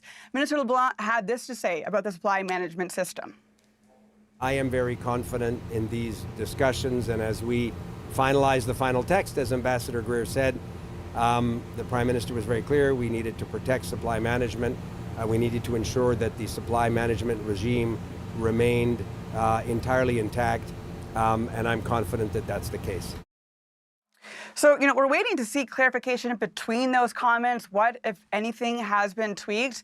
Greer also spoke about economic security and digital alignment. We are short on details about what that looks like on paper. And, Trump, in a social media post last night, suggested Keystone XL could be, quote, awoken from the grave as part of an agreement. That, of course, is that pipeline project the Biden administration canceled, which would have moved oil from Alberta to U.S. refineries. Again, not hearing from the Canada side about what exactly has been negotiated. And we don't know more about what this means for other hard-hit Canadian industries, steel, lumber, and whether provinces are willing to restock shelves with American booze. So, today there is some temporary relief, of course, for those manufacturers who were, mere hours away from hefty tariffs. And there does seem to be a shift in tone, but still a lot of question marks hanging over, this very important file. Adding to that shift in tone, Kat, I just want to add on to your reporting a statement out just as you started talking, of course, because that's the way live reporting always tends to go, from U.S. Ambassador to Canada Pete Hoekstra, who writes, I welcome the significant progress made between the United States and Canada towards a deal, which is subject to finalization and signing. President Trump's leadership and determination have driven these negotiations, and I look forward to the release of further specifics, don't we all? This news demonstrates what can be accomplished through focused, constructive engagement and a shared commitment to economic prosperity. We appreciate the efforts of our Canadian partners in making this possible. So another statement basically saying congratulations, but stopping short of details, obviously. Kat, where do things go from here? Yeah, well, Mark, it sounds like, there's going to be a lot of conversations in a short timeline. Greer mentioned having to brief Congress, U.S. unions, and lawmakers. Similar discussions would be happening, I'd imagine, on the Canadian side, including with premiers, and all before Saturday. And, with a president, of course, who's notorious for making, last-minute demands. And looking further down the line, I think there are still questions about what this could mean for the broader trade deal on those talks. Does this clear a logjam in CUSMA talks, or are more blockades ahead? And, of course, what does Mexico, the other key player here, make of all of this as well? So even if a tariff deal is reached in the coming days, clearly the saga is far from over. Certainly is or is not. CBC's Catherine Tunney in Washington. Thank you. Turning now to the reaction here in Canada, CBC's Olivia Stefanovich following that angle for us from Ottawa. Olivia, the Prime Minister issuing that statement last hour that Trump says there's a deal. Carney not really using such precise wording. Take us through how the Canadian government is characterizing these negotiations. Yeah, so in the Prime Minister's initial statement after the U.S. President Donald Trump declared on Truth Social last night, just before the tariff deadline, that the U.S. has a deal with Canada, Mark Carney, in his initial statement, did not mention the word deal or agreement, which is notable. Instead, the Prime Minister's initial statement described what's what's happened here as substantial progress, and that important work is still has to be made. But in the latest statement from Carney, which we received today, that's up on your screen now, Carney does describe this as an agreement, at least a tentative one, with the U.S. In his statement, Carney congratulates both the minister responsible for Canada-U.S. trade, Dominic LeBlanc, and Ambassador Greer, the U.S. trade representative, who's known as Jameson Greer, for their significant progress in these talks, and then goes on to say, and I'll just read the full statement here, the rest of it, Canada entered these discussions with the best overall trade terms. We are now moving towards an agreement that reinforces that Canadian advantage, including by securing the best terms in each of Canada's most important strategic sectors and providing greater certainty about our future trading relationship. Now, a Canadian source tells CBC News, Mark, that the federal government has been able to reduce sectoral tariffs. The question is, by how much? We know that the Canadian side has been urging the Americans to lower those tariffs that exist on auto, steel, aluminum, and forestry products throughout the past year since they've been in place, especially within the last few weeks after the president imposed this tariff deadline on Canada. Now we know from a Canadian source that these tariffs, which are as high as 50% for some sectors, between 25 and 50%, they have been lowered according to this Canadian source. Of course, we're still waiting for the details on how much they've been lowered and what each sector is going to be tariffed by. We're also hearing from the minister responsible for Canada-U.S. trade, Dominic LeBlanc's office, that the minister is in fact now heading back to Canada. He's going to arrive in Ottawa today to meet with the Prime Minister and continue to take meetings to finalize this agreement with the U.S. I'd assume he'd obviously be in those meetings with the various provincial and territorial premiers as well to go over the finer points of this proposed deal. Now, Olivia, what other reaction have we heard thus far?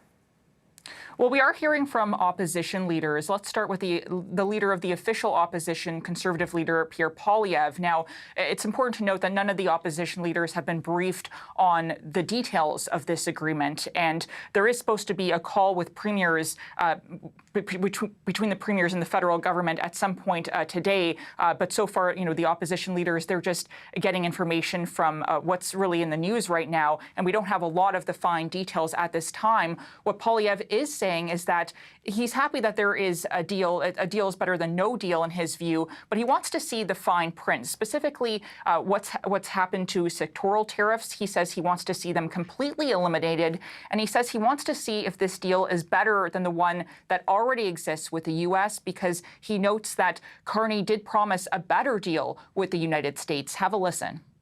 We had basically no tariffs on goods coming from Canada to the United States. So a better deal would at least have to start with that. We need zero tariffs on aluminum, steel, autos, lumber, and a full exemption to Buy America. Now, that's, in fairness, a lot of the things I just described are things that were agreed to by President Trump in the previous CUSMA agreement. And or achieved by earlier conservative governments like Prime Minister Harper. So Mr. Carney has set that bar for himself. We want him to keep his promise and get an even better deal for Canada than we had before, and Conservatives are willing to do anything we can to help him keep that promise. So again, the federal government is expected to brief the premiers on the trade negotiations with the U.S. at some point today. We're also hearing from the leader of the Bloc Québécois, Yves-François Blanchet, who is raising concerns about what might be happening here with the dairy sector. We've heard from the minister responsible for Canada-U.S. trade, Dominic LeBlanc, that supply management remains entirely intact, but this is still a concern for Quebec, of course, in terms of what further concessions might have been made on dairy. And also what's happening with the American alcohol, because we understand that if there is a deal with the U.S., that premiers are getting ready to restock the shelves. And Blanchet really wants to make sure that Quebec makes that decision by itself, that it's not being forced to by the federal government. And he's calling for a briefing from the Prime Minister to party leaders in the House of Commons. All right, the CBC's Olivia Stefanovic. Thank you very much. You're welcome. Now, for some perspective on all this, let's bring in former Conservative Party of Canada leader Aaron O'Toole. He joins us now from Toronto. He's also a member of the Prime Minister's Advisory Committee on Canada-U.S. Economic Relations, and also president and managing director of the firm Addit North America. Aaron, thank you very much for joining us, sir. I want to start off by comparing and contrasting what we're hearing from the two sides. We heard Jameson Greer and Dominic LeBlanc off the top of the show. Let's play some of that news briefing that they did again, then I'll ask you about it. We're very happy with where we ended up. We worked together across agencies, the American government, the Secretary of Commerce, Secretary of Treasury, myself, the Chief of Staff, with the President, who had a number of phone calls with the Prime Minister. We're looking at documentation at this point. And as we finalize the final text, as Ambassador Greer said, the Prime Minister was very clear. We needed to protect supply management.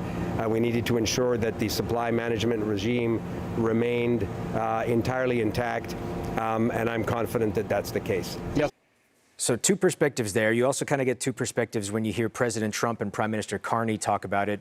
President Trump makes it seem as though a deal is pretty much in reach. The Prime Minister isn't so, precise about that. Which one do you think hews more closely to what's actually happening? I think Prime Minister Carney is being cautious to make sure that commitments made in the final hours before the deadline yesterday, late last night, get written down and confirmed in an agreement, because this is going to have multiple aspects to it. Certainly, we talk a lot about the sectoral tariffs, steel, aluminum, autos, but you heard comments there on dairy, supply management. There's been talk about defense, some talk about alignment on digital policy. Some of this is understandable, some of it is new.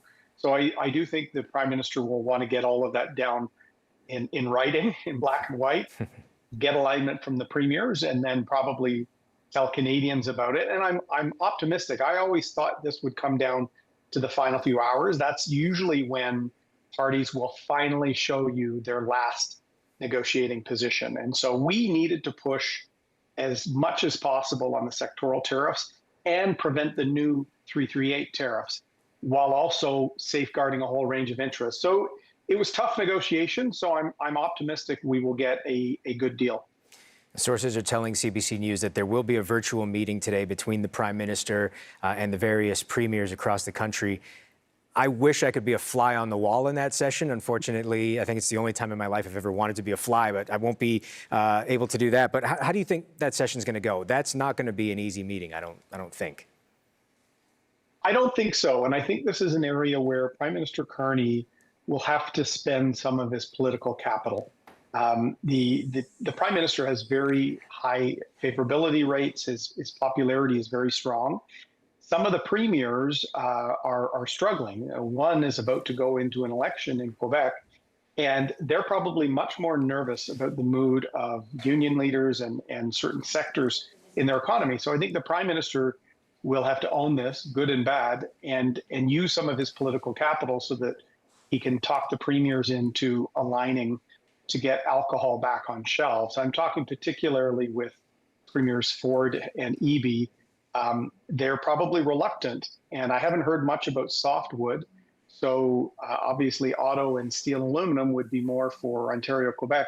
Is there going to be something in there for BC? So it's tough, particularly at this time in our federation where there's a referendum in Alberta. People are nervous. Cost of living is serious. So it will be an interesting meeting, and I hope everyone in there can put the country's interests first.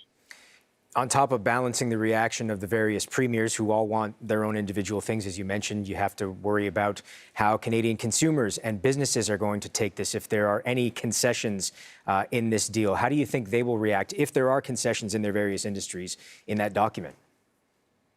Well, I think people will have to be very careful on what they call concessions. So if this agreement does bring in a whole range of things on national defense, like ballistic missile defense or the so-called Golden Dome or the F-35. I'm not sure some of these additional elements will be part of a grand deal, but those should not really be looked at as concessions. We've been talking for almost 20 years about the F-35 in the Joint Strike Fighter.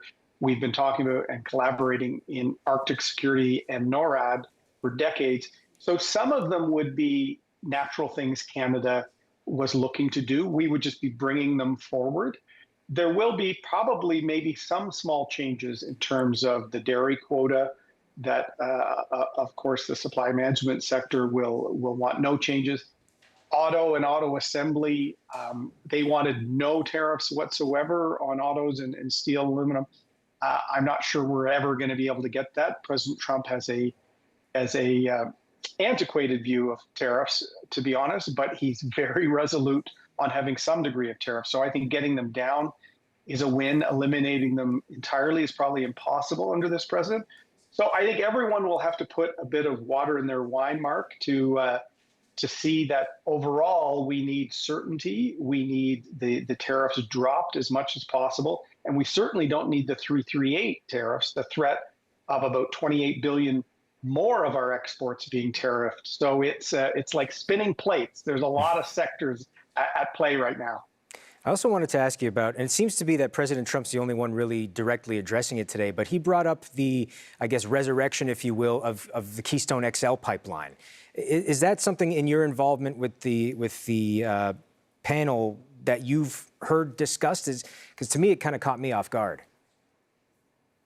Well, no, it didn't catch anybody that's been following this as closely as I have. You know, people probably don't know that before I was conservative leader, I was the conservative critic on the NAFTA negotiations in Trump 1. Mm-hmm. And if Keystone XL comes back and we sign on to ballistic missile defense, I'm going to insist that Chrystia Freeland buy me a steak dinner, because this is everything I was saying we needed to do back then. The Americans always talk trade and security in the same sentence. And in the last government, we were talking a progressive trade agenda. We were talking climate and a whole range of things that just were not aligning with Donald Trump. And we were being seen as a bit of a weak player in both NATO and NORAD. And NORAD is North American security. The Arctic, the opening up of the Northwest Passage, the Americans walked away from their traditional respect for the Northwest Passage and courtesy to Canada on our sovereignty. So we have to get back to all of those things. So Keystone and energy security, I think, will be a good thing if it's in it, because the biggest thing North America has to maintain is energy security and food security. That's almost even more important than physical security, because probably no one's coming to invade anytime soon.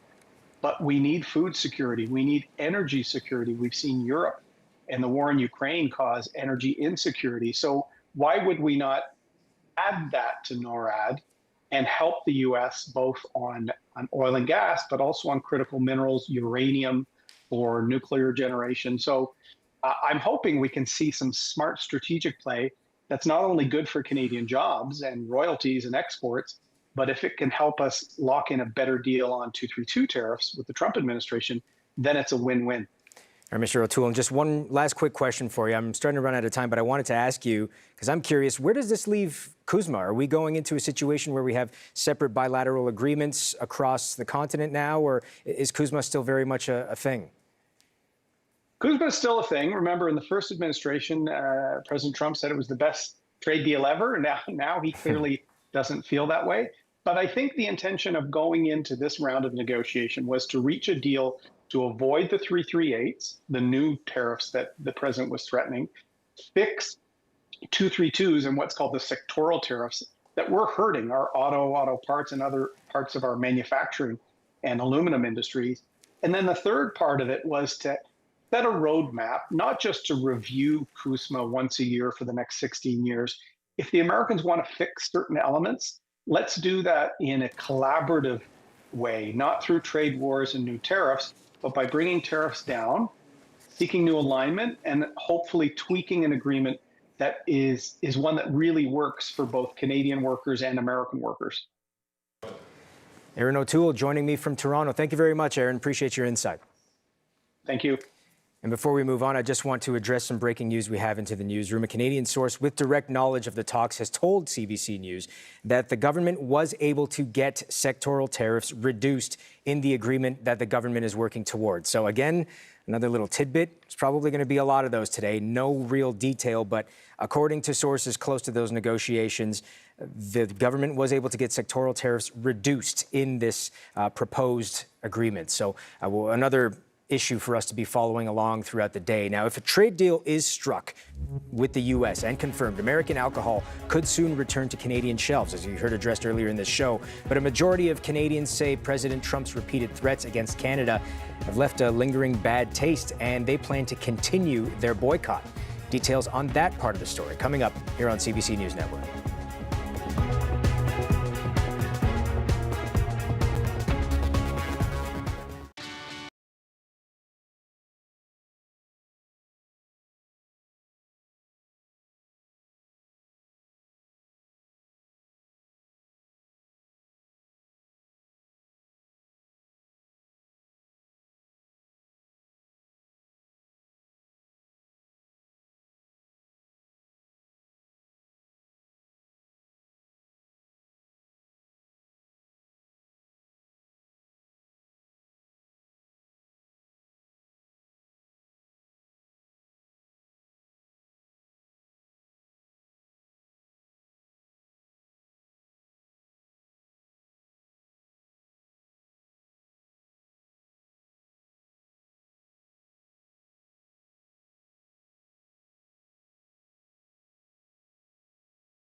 I am very confident in these discussions, and as we finalize the final text, as Ambassador Greer said, the Prime Minister was very clear. We needed to protect supply management.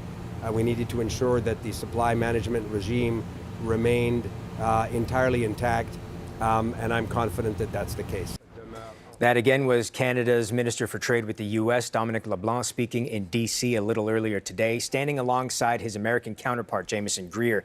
LeBlanc says they are working towards finalizing a new trade agreement. Meanwhile, the Prime Minister is congratulating both of them, saying that significant progress has been made in the negotiations. Sources tell CBC News Canada's premiers will be briefed on the trade talks sometime later today. Now, if an agreement is struck, American alcohol could soon return to the many Canadian store shelves that it has been taken off of. However, there are several questions as to whether Canadians will buy it again. CBC's Jamie Strachan is at a provincially run liquor store in Toronto. He joins us live now. Jamie, how are people feeling about the idea of American booze being back on the shelves? Well, I think there's first that consumer question that you're asking, Mark. How will Canadian consumers, what will they do if and when these products come back on the shelf? Some early polling around this here in Ontario, in BC, in Quebec say that many Canadians have moved on from American liquor. Either they've found other products that fulfill the taste that they got from those products, or from a political point of view, they're saying, you know what, I'm good when it comes to U.S. booze. That's the consumer question. How and when booze will be back on LCBO shelves is really another question. You said the premiers are going to be briefed later today. We have to remember liquor, a provincial file, and here in Ontario, it was Premier Doug Ford's kind of major response in this tariff war was removing U.S. booze from the LCBO shelves. And it's kind of the most tangible thing for consumers here in a city like Toronto, where you might not feel the tariff war every day. You walk into a liquor store, you see that sign that says, you know what, all U.S. booze is off the shelves. And it's not a small thing. I mean, the LCBO is a big buyer of American liquor. spend more than $1 billion buying U.S. products. When you go in that LCBO catalog, Mark, there's more than 3,600 U.S. products from more than 30 states. It accounts for more than 15% of LCBO revenue. Of course, that revenue hasn't existed for the last number of months, and it remains to be seen, when those products come back, what percentage of revenue it will be going forward. It'll really depend on, like we said off the top, how consumers feel about U.S. liquor, whether they're willing to buy it, whether they're willing to continue to use the products that they've discovered while those products have been off the shelf. Lots of questions, kind of the theme of the day around this story. Mark? Yeah, Jamie, you mentioned the Ontario Premier's reaction. I also think of the BC Premier's reaction a little while ago where he said there'd be not a chance in hell. We'll see if the chances have increased now. CBC's Jamie Strachan in Toronto. Thanks, Jamie. Thanks, Mark. Now, one of the biggest issues surrounding these trade talks is supply management rules for the dairy industry. The U.S. has long regarded them as an irritant. Coming up, we'll be speaking to the president of Quebec's Chamber of Commerce about the potential implications of any new deal of the province's agricultural sector. That's next here on CBC News Network.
So subject to the finalization of documents, we have a deal with Canada, and I think it's a very good deal for both parties.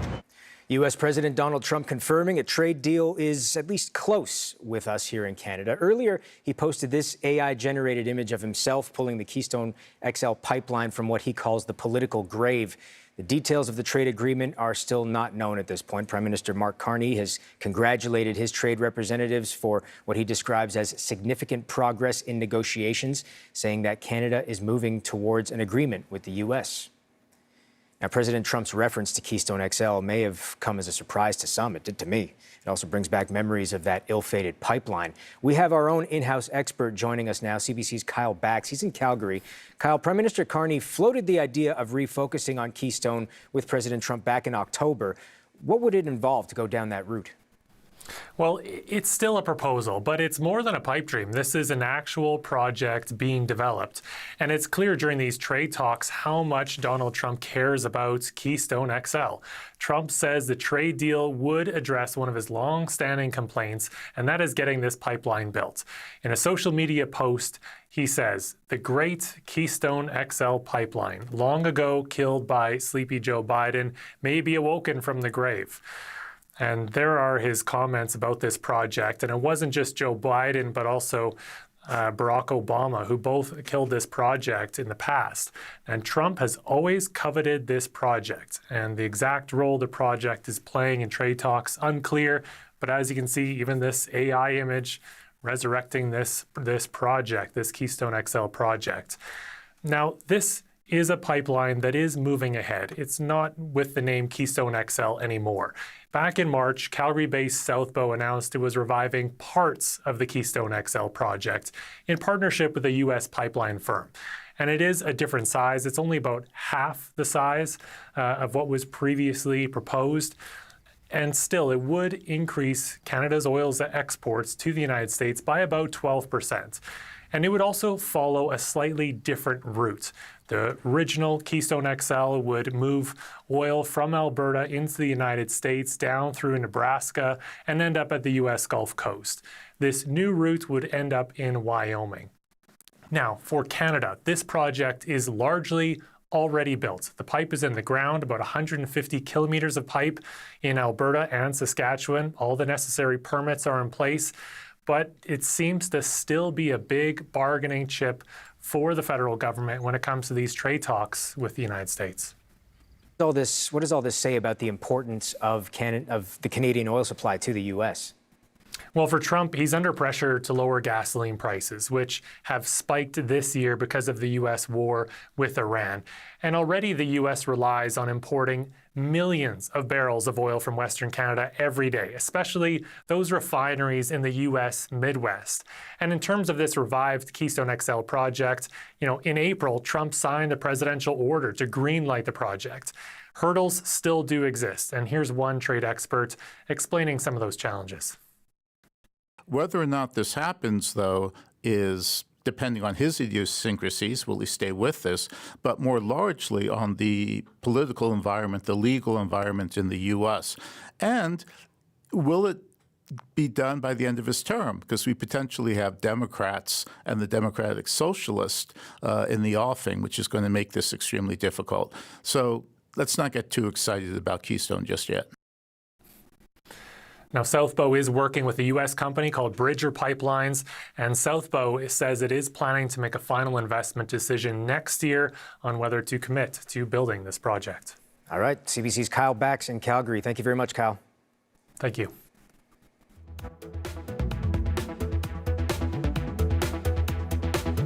Big dream.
very happy with where we ended up. We worked together across agencies, the American government, the Secretary of Commerce, Secretary of Treasury, myself, Chief of Staff with the President, who had a number of phone calls with the Prime Minister. We're looking at documentation at this point. I have responsibilities to brief Congress on what documents might look like, speaking with American stakeholders, businesses, unions, etc. We feel confident that we've reached an agreement. Following another session of high-stakes talks in Washington today, U.S. Trade Representative Jameson Greer and his Canadian counterpart Dominic LeBlanc expressed optimism that a finalized trade agreement between our two countries is near. Sources tell CBC News that Canada's premiers will be briefed on the trade talks at some point today. And the dairy industry will be a key part of any deal that comes to pass. CBC's Sarah Levitt is following that angle. She joins us now from Montreal. Sarah, more than a third of Canada's dairy production comes from Quebec. So how much concern is there for what a new deal may mean for the industry in that province? Yeah, obviously lots of concern, lots of watching as we try and learn more about what exactly this new agreement will be and if it will be signed. Obviously one of the things, the most important thing here from dairy farmers of Canada who say they won't discuss the ongoing negotiations right now, but they've been clear throughout this time that for them, what they call national food sovereignty, they say that that's the most important thing and that can't be up for negotiation. And part of what that means is the supply management of dairy in Canada. And, it's a very regulated system, prices, production, and of course, import capped at 18%. Anything above that gets highly tariffed, and that's a sticking point for the Trump administration, unhappy with how things have been going. And so obviously concern there about how this can be affected moving forward if there were concessions made on the Canadian side. But, from a Quebec perspective, there remains to be optimism, not just about dairy, but about the other big industries here. This is good news because the tariffs are not in effect. So that's always good news. Well, should I say the new tariffs are not in effect. We are still living under what is essentially a tariff war provoked by the United States in the hope of getting concessions from Canada and Quebec. And so we're hopeful that in the end we can actually sit down and give the ecosystem, the economic ecosystem of Quebec, the predictability it needs. And the Premier of Quebec, Christine Fréchette, saying among the things that are most important are, of course, the supply management. And she said culture as well as language, not as big an issue in these trade wars, though. And it's not just Trump's new tariffs, and it's not just dairy in Quebec either. Sectors like aluminum and steel are already impacted by levies of their own. How are they bracing for the potential for new tariffs? Yeah, and they've been dealing with these tariffs for some time now, and so we get a sense of just how impacted they are. For steel, for example, not just in Quebec, but across Canada, exports to the United States have gone down by 30% because of those tariffs. Aluminum, a little bit different. They managed to pivot to the U.S., but still important. Here's what someone from the association had to say. There has to be a win for all. All sectors under Section 232 absolutely need to get some relief. As an example, the auto industry is very important to us because a car is made out of metal and some of it is aluminium. So the future of the auto industry in Canada is directly linked to our future and vice versa. And Simard also going on to tell me, he doesn't believe that we'll ever get back to a zero tariff world, but they are just in this wait and see pattern. Yeah, wait and see has kind of been the name of the game, certainly for the last, year and a half now for business owners and industries across the country. CBC's Sarah Levitt in Montreal, thank you so much for your reporting. Now, for more on what businesses are watching for, hoping for, expecting, if they can expect anything at all, especially in Quebec, let's bring in Véronique Proulx in Montreal. She's president and CEO of the Quebec Federation of Chambers of Commerce. Véronique, thank you so much for joining us today. What's been the mood among your members, first off, as today's deadline approached, and now it's been moved to Saturday with all sorts of uncertainty still? Well, Quebec companies are quite concerned by what is going on right now because the new tariffs at 338 would be hitting Quebec first and foremost. So it would be, 50% tariffs is unbearable for all companies, especially for small and medium companies exporting to the U.S. So we're really hoping for an agreement sooner than later, and an agreement that will make sure that the tariffs 338 do not come in place, but also to reduce the tariffs on 232, so on steel, aluminum, wood, and lumber. Okay, let's go with what we know so far, because admittedly it's not much. We heard President Trump suggest this morning that American farmers will be, in his words, thrilled. We heard Dominic LeBlanc talk about the importance of maintaining supply management, but he didn't really give any specifics as to what that meant, how that would be maintained. I'm sure some will be learned in the day or days to come, but what could this imply for Quebec's dairy industry? Not just farmers, processors, transporters, feed manufacturing. So the Quebec dairy industry is a very strong industry, and it's very grassrooted in the different regions of Quebec. So if there were to be more concessions to be made, because there were concessions during the last negotiations of CUSMA, or when CUSMA was put in place, it would mean for dairy farmers, for farmers across Quebec, to potentially lose market share. So this is an important sector for Quebec, and we've been pushing the federal government very hard to say, we can't make more concessions on this sector. But there's been very little information what we've heard so far for this industry, unfortunately. So we're hoping that it won't be part of the concessions that will be made by the Canadian government in this new agreement. I spoke to a small business owner in recent days before the potential deal that we're talking about today and before the pause on the tariffs.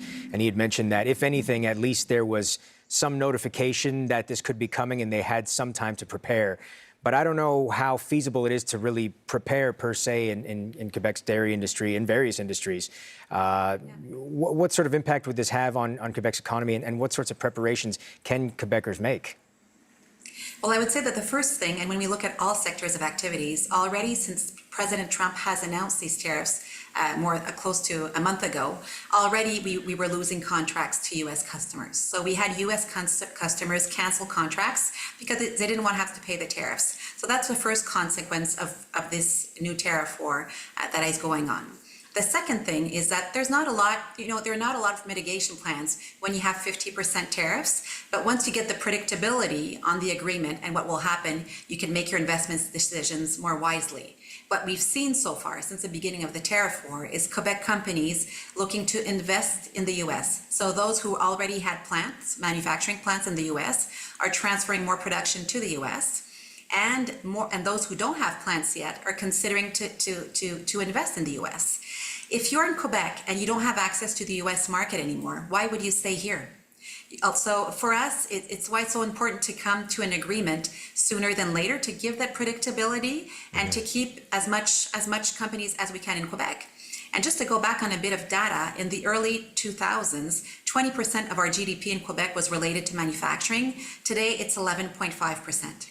So we've lost a lot of manufacturing footprint in the different regions of Quebec, and that's not just the manufacturers that we're losing. When you go in the different regions in the communities, often manufacturing companies are keeping alive many suppliers, parts, components, but the service companies, the retail, the tourism. So this is really what is at stake today. And this is why we surveyed our members, 64% of Quebec companies want an agreement sooner than later, because every day that goes by, companies are making decisions to either slow down production or to transfer to the United States. Yes, of course, understandable. And dropping from 20% to 11%, I mean, that's essentially half. That's a significant amount of footprint lost. So on that note then, Veronique, let me ask you this. If the deal is finalized and it turns out that Canada has made concessions involving Quebec's industries, how challenging will that be for the Prime Minister to sell to Quebecers and the Quebec government? Well, I think it's going to be difficult to sell to Canadians at large. We've seen the polling so far. A lot of Canadians are not in favor of making concessions, but I think we need to be realistic. At least Quebec companies are realistic. They know that tariffs are here to stay. We're looking to see, what wins we can make, how much we can reduce the tariffs to make it feasible to export from Quebec to the U.S. And there will never be a perfect deal, and we will have to make concessions because the U.S. is a larger market. our perspective is more to see, what can we keep, and how can we give more predictability to our companies in the future. So the U.S. will remain a strong partner, an important partner, but there will be more to be done to help Quebec companies pivot and to transform our economy over the next decade and over next years. There's obviously a lot of consultation that's going to have to be done over the next 3 days by the federal government with provincial leaders, with business leaders across the country. Obviously, given your title, you've consulted with the federal government on this file over the last year and a half or so, I'm sure. Do you know, have you been contacted? Any idea when you can expect a call from the federal government to be involved in some sort of meeting to find out a little bit more about what's at stake here, what's coming?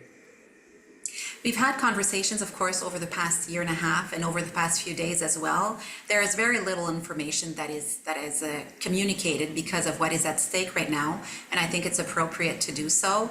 And for having traveled to the U.S. quite a few times to Washington to meet representatives from the Congress and the Senate as well, Republicans and Democrats, one thing that everybody says and that they have in common is that the Trump administration is very unpredictable. So until we get to the final deal that has been announced by him and approved, it's very difficult to see where these negotiations will land. But once again, we're hoping for an agreement sooner than later. And if these tariffs should come in place, we want to make sure that both provincial and federal government are ready with measures, support measures, to help our companies in this transition for the time being. All right, well said. President and CEO of the Quebec Chamber of Commerce, Véronique Proulx, thank you so much. My pleasure, thank you.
We're back, and of course, our top story today, signals out of Ottawa and Washington suggest a new trade deal may be imminent between Canada and the U.S.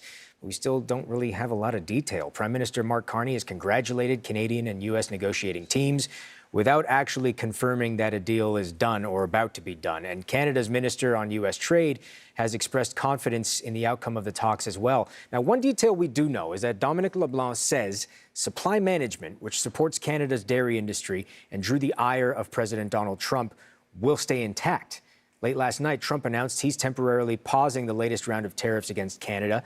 Those new 50% levies would have kicked in at midnight on billions of dollars in Canadian goods.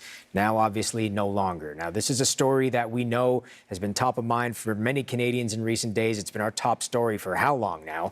Here's what we're hearing from people in Toronto about these trade negotiations.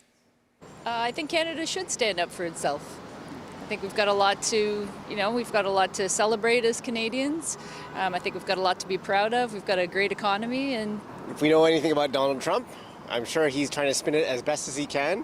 And I like Carney, and I think he's doing a really good job in terms of how he's handling the situations with Donald. I'm not surprised at all. I think a lot of his tariffs that he's imposed, he usually backs out on, or kind of has a unstable footing for imposing them in the first place.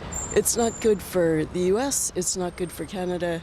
It's really just a power grab, like much of the decisions he makes and the power moves he makes. How much can we do? I think they've got more power, politically speaking, and when it comes to these negotiations. So I don't know if we're really doing enough to try to make things better for Canada, but yeah, I'm not sure what Trump is trying to prove, but he's, I think, kind of erratic with a lot of the decisions that he's making. From Toronto, we bring you back to a live look of Ottawa. We now know Minister Dominic LeBlanc is headed back to Ottawa to brief the Prime Minister on the progress towards a trade deal with the U.S. He'll also talk to premiers about the terms of the deal. We've also learned that there are meetings to finalize trade negotiations still to come. Now, a source tells CBC News the government has been able to get sectoral tariffs reduced, but a deal still needs to be finalized again. So nothing is set just yet. Stay with us on this. You are watching CBC News Network. I'm Mark Carcasole, in for Andrew Nichols, and we'll be right back.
Hello, I'm Mark Carcasole. This is CBC News Network. Andrew Nichols is away today.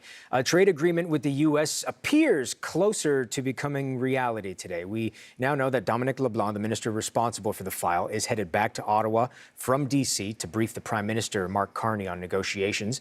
We also know that the various premiers will be briefed on their status as well, sometime today. We don't know exactly when. A little earlier, the Prime Minister posted the following on social media, quote, "Congratulations, Minister LeBlanc and Ambassador Greer, for the significant progress in the Canada-United States trade negotiations. Canada entered these discussions with the best overall trade terms. We are now moving towards an agreement that reinforces that Canadian advantage, including by securing the best terms in each of Canada's most important strategic sectors and providing greater certainty about our future trading relationship."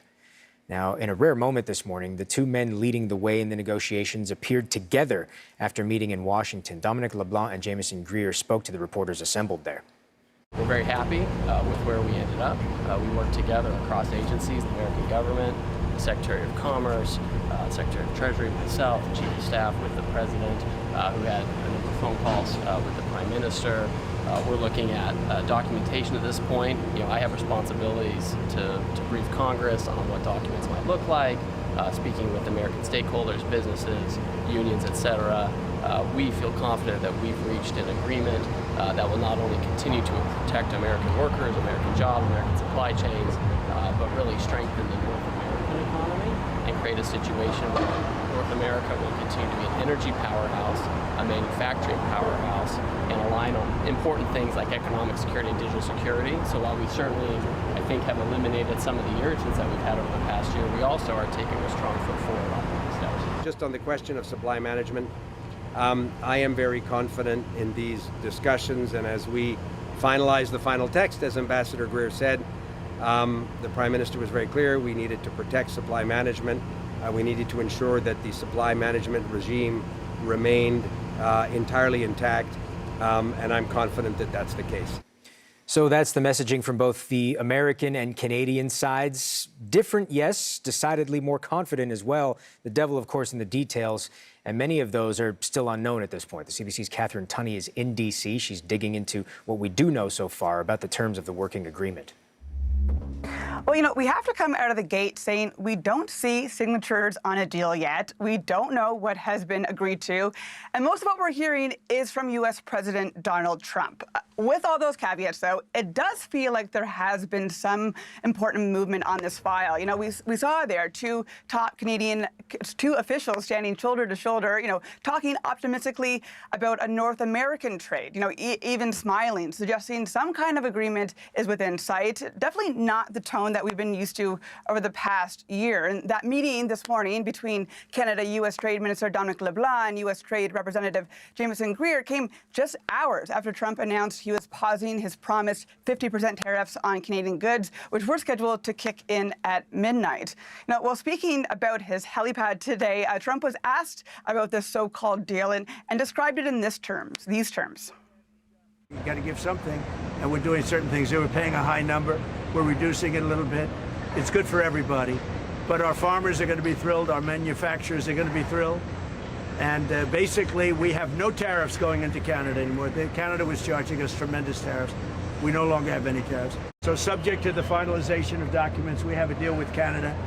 And I think it's a very good deal for both parties. It's great for our farmers. Our farmers will no longer be held up because they were being hurt very badly by Canada. Interesting to note his talk of farmers being happy. Not sure dairy farmers in Canada will be thrilled to hear that, given, the president's issues with Canada's supply-managed dairy sector and ongoing U.S. concerns about how the Canadian government allocates quotas for tariff-free imports of dairy products. Minister LeBlanc had this to say about the supply management system. I am very confident in these discussions, and as we finalize the final text, as Ambassador Greer said, the Prime Minister was very clear. We needed to protect supply management. We needed to ensure that the supply management regime remained entirely intact, and I'm confident that that's the case. So, we're waiting to see clarification between those comments. What, if anything, has been tweaked? Greer also spoke about economic security and digital alignment. We are short on details about what that looks like on paper. And, Trump, in a social media post last night, suggested Keystone XL could be, quote, awoken from the grave as part of an agreement. That, of course, is that pipeline project the Biden administration canceled, which would have moved oil from Alberta to U.S. refineries. Again, not hearing from the Canada side about what exactly has been negotiated. And we don't know more about what this means for other hard-hit Canadian industries, steel, lumber, and whether provinces are willing to restock shelves with American booze. So, today there is some temporary relief, of course, for those manufacturers who were, mere hours away from hefty tariffs. And there does seem to be a shift in tone, but still a lot of question marks hanging over, this very important file. Adding to that shift in tone, Kat, I just want to add on to your reporting a statement out just as you started talking, of course, because that's the way live reporting always tends to go, from U.S. Ambassador to Canada Pete Hoekstra, who writes, "I welcome the significant progress made between the United States and Canada towards a deal, which is subject to finalization and signing. President Trump's leadership and determination have driven these negotiations, and I look forward to the release of further specifics, don't we all? This news demonstrates what can be accomplished through focused, constructive engagement and a shared commitment to economic prosperity. We appreciate the efforts of our Canadian partners in making this possible." So another statement basically saying congratulations, but stopping short of details, obviously. Kat, where do things go from here? Yeah, well, Mark, it sounds like, there's going to be a lot of conversations in a short timeline. Greer mentioned having to brief Congress, U.S. unions, and lawmakers. Similar discussions would be happening, I'd imagine, on the Canadian side, including with premiers, and all before Saturday. And, with a president, of course, who's notorious for making, last-minute demands. And looking further down the line, I think there are still questions about what this could mean for the broader trade deal on those talks. Does this clear a logjam in CUSMA talks, or are more blockades ahead? And, of course, what does Mexico, the other key player here, make of all of this as well? So even if a tariff deal is reached in the coming days, clearly the saga is far from over. CBC's Catherine Tunney in Washington for us. Now, sources tell CBC that the government was able to get sectoral tariffs reduced in this working agreement. That's according to a Canadian source with direct knowledge of the talks. Turning now to reaction in this country, the CBC's Olivia Stefanovic is following that angle for us from Ottawa. Olivia, we mentioned earlier that the Prime Minister has issued a statement about the talks. Trump says there's a deal on the table. Prime Minister Carney not necessarily going that far. Take us through how our government is characterizing these negotiations. Well, the Prime Minister has not been as declarative as the U.S. President when it comes to describing how these negotiations are going between Canada and the U.S.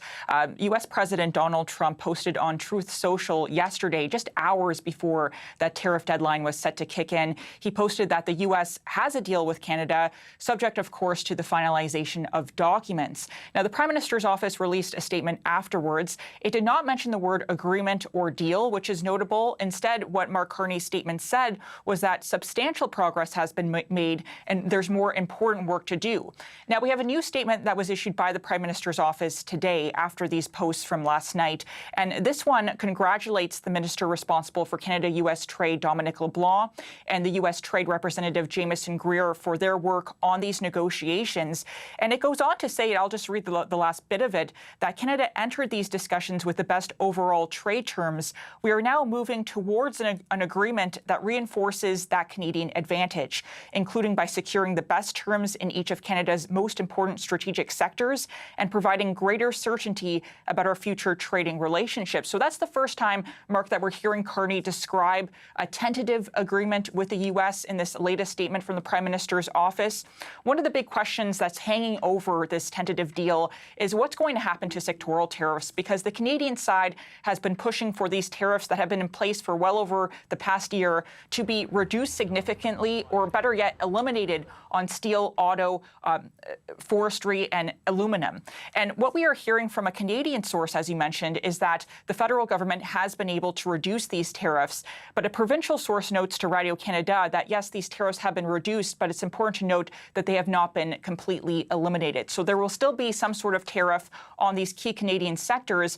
And we are seeing some early reports from other media outlets, including Bloomberg, which is reporting reporting that the steel and aluminum tariffs have been cut in half. CBC News is trying to confirm that. Now, the minister responsible for Canada-U.S. trade, Dominic LeBlanc, he met with Greer once again today, and he's now returned to Ottawa. His plane has in fact landed, and he will be meeting with the Prime Minister and holding other meetings this week to finalize the deal with the U.S. The Prime Minister, for his part, is holding a cabinet meeting at 3 o'clock this afternoon Eastern Time, and then a First Minister's meeting at 4:30 Eastern Time with the premiers. And Olivia, what other reaction have we heard so far outside of the federal government? Well, we have a new statement to share with you from Alberta's Premier Danielle Smith, who notes that she's encouraged by these latest developments. I'll read you part of her statement, which says that while there is still more work to be done, I'm encouraged by the recent progress we've seen in the Canada-U.S. trade negotiations.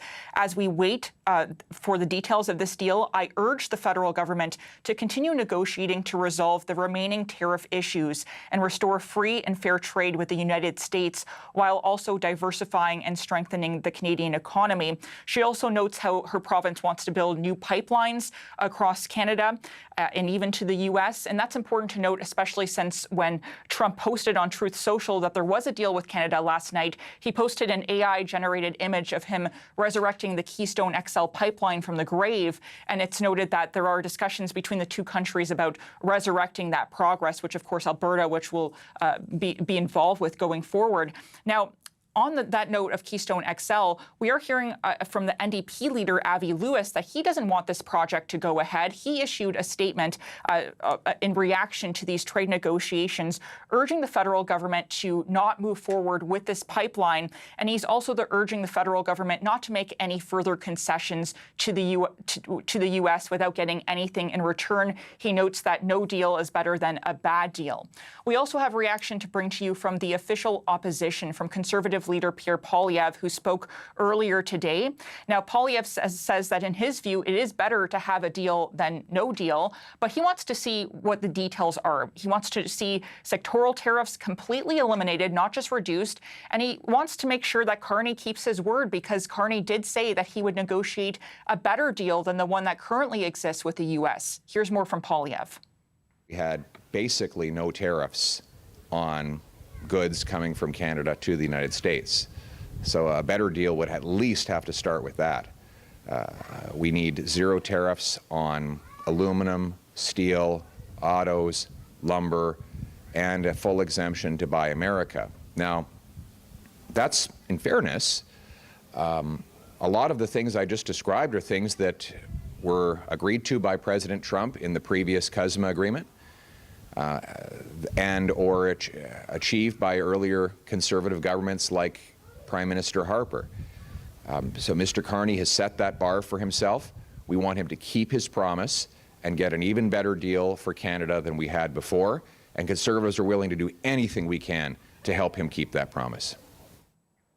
The leader of the Bloc Québécois, Yves-François Blanchet, also released a statement demanding that the Prime Minister brief party leaders in the House of Commons about these trade negotiations with the U.S. Blanchet is also urging the federal government to keep supply management intact. As we've heard, the Americans are calling for more access in Canada's dairy market. The minister responsible for Canada-U.S. trade, Dominic LeBlanc, says that supply management is entirely intact in this tentative deal. But what that means, we're still trying to figure out as we try to find out more details about what is in this tentative deal with the United States. All right, CBC's Olivia Stefanovic reporting in Ottawa. Thank you, Olivia. You're welcome. Now let's get some analysis on what's happened so far, what is happening, and what still needs to happen before a deal is finalized. Valérie Baudouin is a member of the Prime Minister's Advisory Committee on Canada-U.S. Economic Relations. She joins us now from Montreal. Valérie, thank you so much for your time. We know from sources that the government has been able to get sectoral tariffs reduced in the agreement. To what level, we're still not certain. What do we still need to know? We need to know to what level. We need to know what we're giving in exchange for those tariffs that are going to be lower. If it's true, I have no information. I just want to make that absolutely clear, because we're going to have to give something if we want to have something back. Donald Trump always needs a win.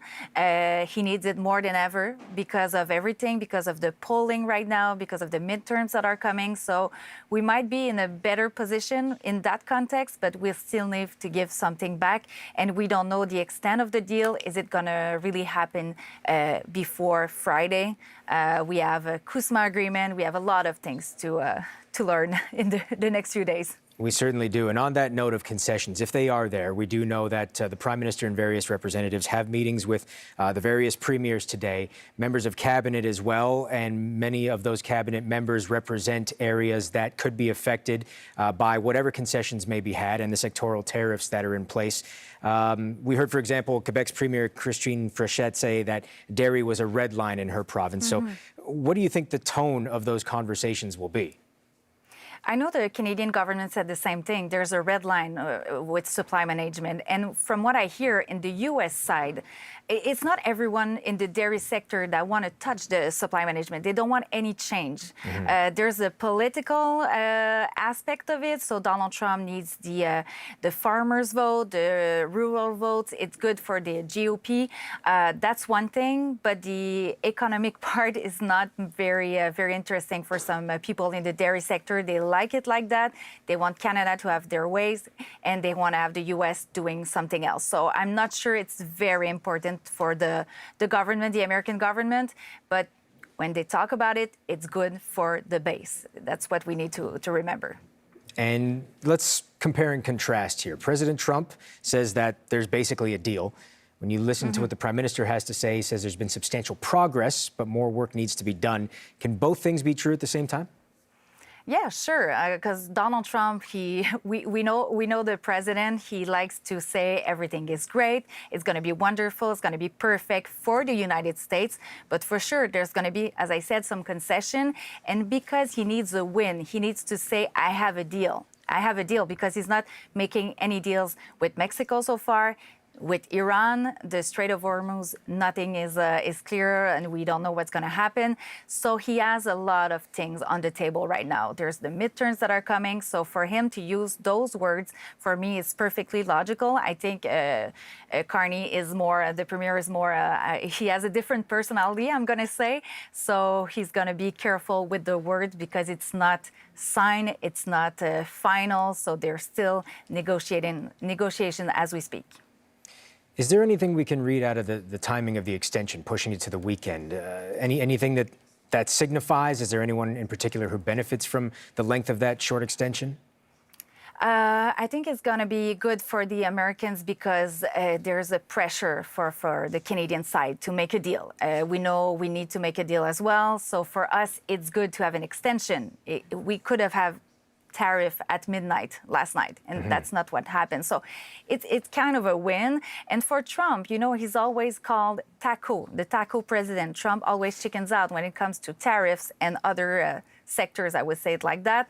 So to say it's just 3 days, it's not like I'm going to erase everything. So for him, the way it's worded, the words he's choosing to use, it's very important as well. If I had $1 for every person I heard say or wrote Taco Tuesday yesterday, I'd have at least like $8, Valerie. And I just want to ask you about Keystone XL, because that was in the president's proclamation here.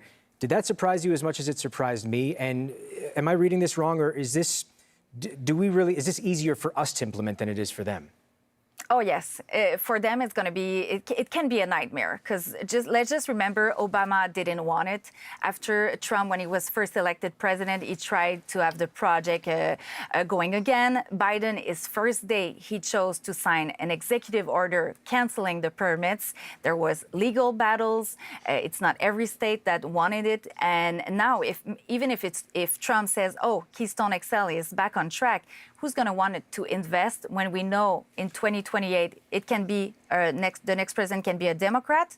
They can sign another executive order. There's still legal battles, lawsuits to come. It's going to be really hard. But I think if we look at the bigger picture with Iran, with the price of gas, what he's going to say is, you know, I'm doing something for you, for the Americans, so you're going to pay less at the gas station. But we all know that it's not going to be tomorrow morning, that even if there's a deal, the oil is going to go from Canada to the U.S. It's not going to, we don't even know if it's going to happen in the near future. Yeah, it's always interesting how much politics plays a part into this as much as practicality. Valérie Beaudoin in Montreal, she's a member of the Prime Minister's Advisory Committee on Canada-U.S. Economic Relations. Thank you very much, Valérie. Thank you for having me. Now, the 3-day pause on President Trump's 50% tariff threat against Canada has brought some relief, yes, but it's also resurfaced an old proposal. As we just mentioned, the U.S. president appears to be pushing to revive an old pipeline project with a long and so far ill-fated history. The Keystone XL pipeline from Canada to the U.S. Midwest. The CBC's Kyle Bax joins us from Calgary with more on that. Kyle, Prime Minister Carney floated the idea of refocusing on Keystone with Trump back in October. What would this involve? Well, after nearly 20 years since Keystone XL was first proposed, it remains a proposal. But Mark, this is an actual project, though, being developed at this point. And it's clear during these trade talks how much Trump cares about Keystone XL. Trump says the trade deal with Canada would address one of his long-standing complaints, and that is getting this pipeline built. So in a social media post, he says, the great Keystone XL pipeline, long ago killed by sleepy Joe Biden, may be awoken from the grave. Then he also posted an exuberant AI image of himself in a cemetery resurrecting the Keystone XL pipeline. So Trump has always coveted this project. And the exact role this project is playing in trade talks with Canada is not clear. But what is certain is this project is moving ahead. Back in March, Calgary-based Southbow announced it was reviving parts of the Keystone XL project in partnership with a U.S. pipeline firm. Now, Southbow calls their part of this project Prairie Connector, so it's not even using that Keystone XL name anymore. It's a slightly smaller project, about half the size of the original Keystone XL. Still, this would increase Canada's oil exports to the U.S. by about 12%, and it does follow a slightly different route as well into the United States. For Canada, this project is largely already built. The pipe is in the ground, about 150 kilometers of pipe in Alberta and Saskatchewan. All the necessary permits are in place. It seems to still be a bargaining chip, though, that the federal government is using with the United States. And what does it say about the importance of Canadian oil to the U.S.? Well, for Trump, he's under pressure to lower gasoline prices, which have spiked this year because of the U.S. war with Iran. This won't, of course, provide any immediate impact, but at least showing that he's trying to address this situation. And already the U.S. relies on importing millions of barrels of oil from Western Canada every day, especially to those refineries in the U.S. Midwest. And in terms of this revived Keystone XL project, in April, Trump signed the presidential order to greenlight this project. Of course, there are lots of hurdles. One trade expert explains some of those challenges. Whether or not this happens, though, is depending on his idiosyncrasies, will he stay with this, but more largely on the political environment, the legal environment in the U.S. And will it be done by the end of his term? Because we potentially have Democrats and the Democratic Socialist in the offing, which is going to make this extremely difficult. So let's not get too excited about Keystone just yet. And Southbow is working with a U.S. company called Bridger Pipelines. Bridger Pipelines, just in the last hour, saying they're not commenting on this story right now. Southbow we have reached out to, but no response at this hour. Southbow has said, though, that it is planning to make a final investment decision next year on whether to commit to building the project. That's CBC's Kyle Bax in Calgary. Thank you, Kyle. Thank you. Coming up, we will look at what's at stake for Canada's softwood lumber industry in any new deal. It has long had to deal with steep anti-dumping and other duties. We'll get those details from our reporter in Vancouver just ahead here on CBC News Network.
very happy with where we ended up.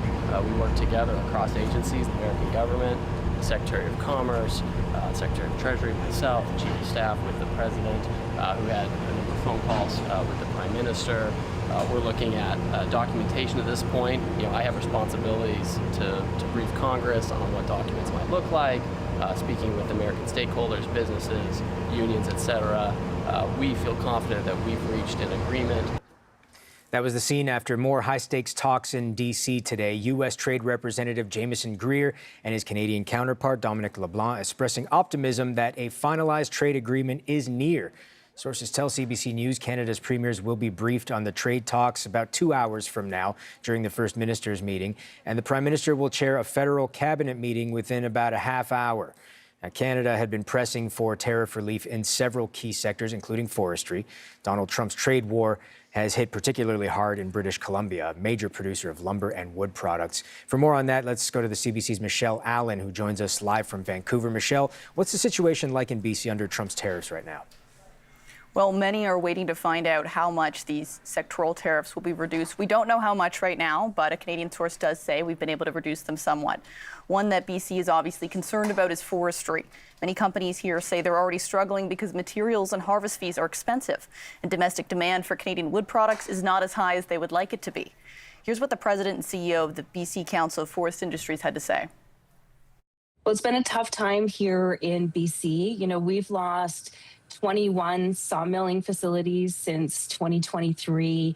We've also seen in the less than the last year the announcement of 2 pulp mill closures. So the industry is under a lot of stress. This additional, threat of the 338 tariffs and not resolving other tariffs will continue to cause challenges. And I think that's really unfortunate because, lumber is a product that at the most fundamental builds homes. And, Canada and the United States are facing significant housing cost challenges, housing affordability challenges. And if we can reduce these tariffs, which are really taxes on consumers, we can help improve housing affordability in the United States. We already have duties on softwood lumber, and this has been a sticking point for decades, well before Trump. It's currently at around 35% duties. Then on top of that, there's another tariff for an extra 10% specifically on softwood lumber and a few other forest products.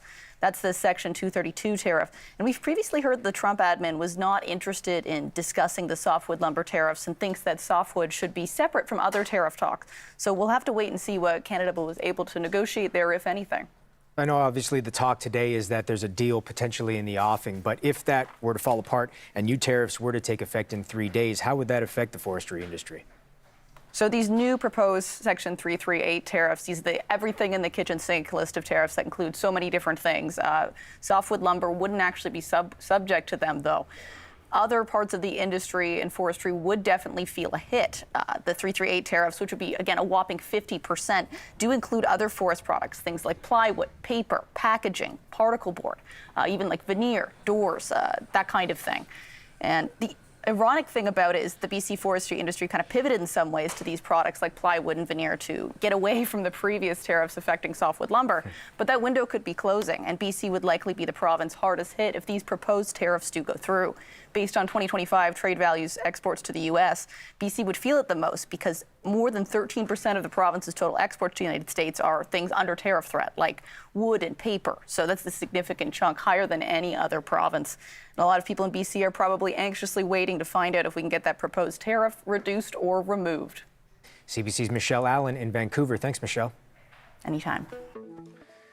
Looking live again at Ottawa, we now know that Minister Dominic LeBlanc is headed back to the nation's capital from Washington, D.C. to brief the Prime Minister on progress towards a trade deal with the U.S. The federal cabinet will convene in about half an hour or so to discuss the developments, and premiers will also be briefed on the terms of the potential deal within the next couple hours. A source tells CBC News that the government has been able to get sectoral tariffs reduced, but a deal still needs to be finalized. We have much more coverage on this developing story still ahead here on CBC News Network.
I am very confident in these discussions, and as we finalize the final text, as Ambassador Greer said, the Prime Minister was very clear. We needed to protect supply management. We needed to ensure that the supply management regime remained entirely intact, and I'm confident that that's the case. That's Canada's minister responsible for Canadian-U.S. trade, Dominic LeBlanc, speaking in Washington a little earlier today, standing alongside his U.S. counterpart Jameson Greer. LeBlanc says they are working towards finalizing a new trade agreement. He's now headed, as we speak, back to Ottawa to brief the Prime Minister. Cabinet will convene a meeting next hour to discuss developments, and we also know that Canada's premiers will be briefed on the trade talks in the next couple hours or so. Now, to provide a little more context on all of this, we are joined by CBC's Karina Roman in Ottawa. She's hosting Power in Politics this week. Karina, you've been tracking these negotiations the whole way. What do you make of what we're seeing today? I guess I would say it's predictably unpredictable. It kind of feels like we knew it would be this messy, but we're also still partly surprised that it's this messy. There has been more light today after sort of the chaos and the confusion of late last night when we got seemingly different messages from the Prime Minister and the President. The President saying, we've got a deal. The Prime Minister saying there's still work to be done. A little bit more alignment today when you saw Dominic LeBlanc and his counterpart Jameson Greer on the steps together, giving a much more similar message that, yes, there's a basis to continue talking. So sort of a deal, but not quite a deal. And that message is a bit more aligned. And so that gives us a little bit more clarity. But when you hear both sides talking, both on the stairs and in messaging and in statements, it is still part of the negotiations, the sort of public negotiations and where things stand. So you have the President touting how happy farmers are going to be with what has been so far negotiated. But then you have Canada saying that they held the line on supply management and dairy. And of course, if we eventually see the deal, the devil will be in the details, right? How can those two statements be true at the same time? That's what we still have to figure out.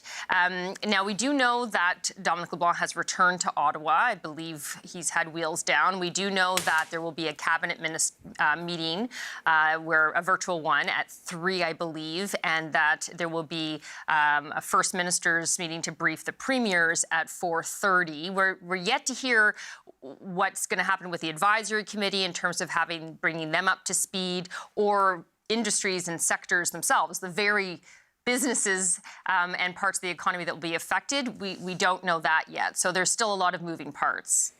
I was just flabbergasted by how quickly Dominic LeBlanc moved. When you said he was wheels down, I dropped my pen. It was involuntary. Now, Karina, whatever the details are and the devil in them, the size of that devil, this is probably not going to be an easy sell for the Prime Minister. What are some of the challenges he faces? Well, as you've been reporting, sources do tell CBC that they were able to get some reductions in the sectoral tariffs, but by how much? We know autos was a sticking point, and that the auto sector said those tariffs have to come down well into the single digits for them to stay in business. Do these sectoral tariff reductions include softwood, which we know that BC says has to see some movement to put U.S. booze back on their shelves. And then on dairy, okay, so we have this, we've held the line on supply management, but farmers will still be happy. Is that because there's been a change in how the quotas are allotted, which, yes, isn't actually dismantling supply management, but still probably not going to make Quebec happy. So there's a lot to balance, and it's not just about selling to Canadians, right? They have to sell it to industry, to the premiers. And then there's this whole Keystone element, which I think surprised a lot of people, and not sure how that plays into it, how firm that is, what that means for the pipeline that Canada plans to build with Alberta. So lots of unknowns about that and how people will feel about that.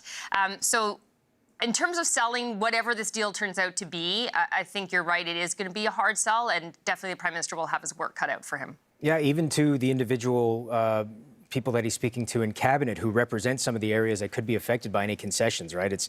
I don't think it's going to be easy. I kind of wish I could sit in there and watch. CBC's Karina Roman. You'd be a fly on the wall, yes. Exactly, yeah. It's my dream today. I've been saying that a couple times. Karina Roman in Ottawa, thank you so much. Karina will be, of course, drilling down on all the developments of this story on Power and Politics starting at 5 p.m. Eastern. Thanks, Karina. You're welcome.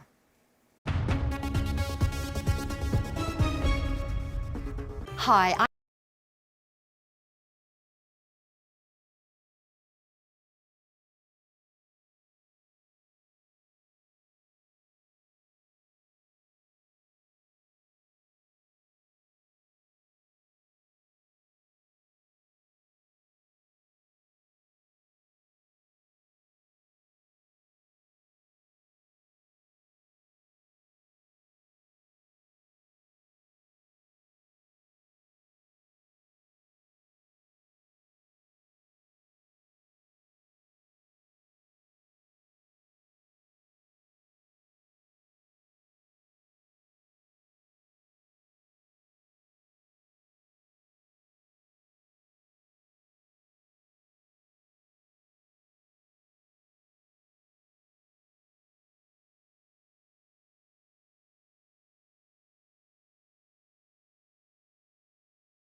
So subject to the finalization of documents, we have a deal with Canada, and I think it's a very good deal for both parties.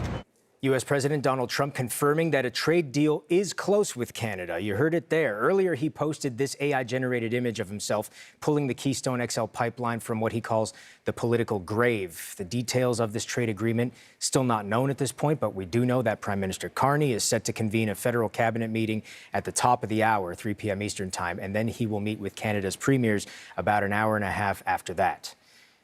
Now, all day, we've been tracking how Canadians are reacting to the latest tariff or no tariff developments. Let's turn to CBC's Darren McCaffrey in the heart of Toronto's financial district now. Darren, what are you hearing from Canadians as far as another tariff threat being paused? Yeah, there is an awful lot of anxiety, frustration, annoyance, I might well say. Frankly, Canadians seem pretty fed up with the to-ing and fro-ing over trade with the United States.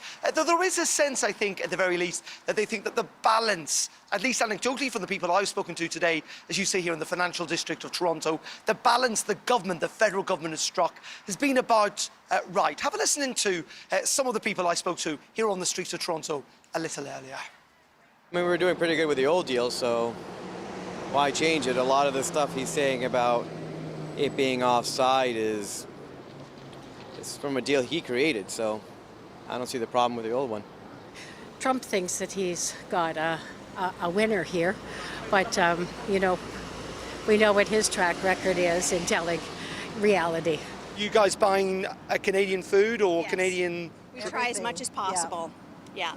And travel within Canada. Yeah. We were just in Victoria. Though I should note, in a national poll carried out over the weekend, so before this deal and before we've got the finer details of it, suggested that 56% of respondents across Canada felt that the government needed to take a harder line and make no concessions to the United States. That was particularly acute in Quebec, with 61% of respondents wanting to see Canada take a tougher line, and 60% of women. It was in Alberta that 46% of people thought that there should be maybe a more conciliatory tone taken in those talks. We've also got a sense of what people have been saying to CBC via email. They've been emailing a lot today, a lot of views on all of this. Let me talk you through some of the emails we've had in. Let's start with David Samuel. He said, "I stopped buying anything American since the bullying started in 2025. Never again will I buy anything American. Their dairy products and booze can rot on the shelves. I have since found a brand from the Niagara region. I will stick with it." And then Laurie March also saying, "It has now become our habit to look at labels and consider where things are manufactured or grown. It doesn't matter what the deal is reached. I don't think that we will suddenly embrace American products again." So you get a sense, as I say, of that frustration, a sense that maybe things, irrespective of this deal, have fundamentally changed in terms of Canadians' buying habits at the very least, but also that continued frustration and anxiety as we wait the fine details of what this deal actually looks like. All right, CBC's Darren McCaffrey in downtown Toronto. Thank you so much, Darren. Now, Darren may be downtown, but you may not. We want to hear from you still. Tell us how you're reacting to the tariff extension, to the potential of a new deal, about our overall relationship with the U.S. going forward. You can email us at ask@cbc.ca. Let us know. We will have much more today on the negotiations for a trade deal with the U.S. And we are back in a moment here on CBC News Network.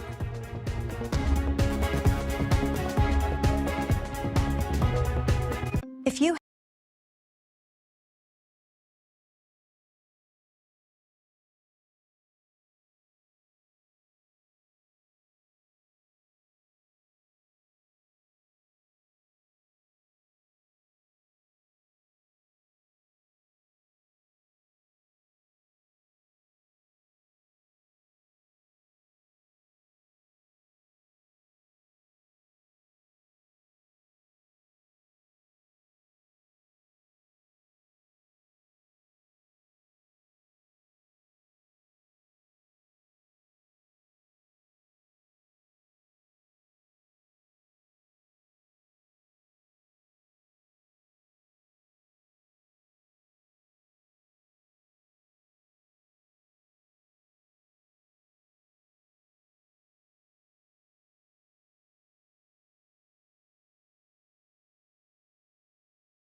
We are back, and our big focus this hour, Canada and the U.S. are closing in on a long-awaited trade deal that would avoid tariffs on billions of dollars worth of Canadian goods going into the U.S. Prime Minister Mark Carney released an online statement a short time ago. Here's a reminder of what he had to say. Quote, "Congratulations, Minister LeBlanc and Ambassador Greer, for the significant progress in the Canada-United States trade negotiations.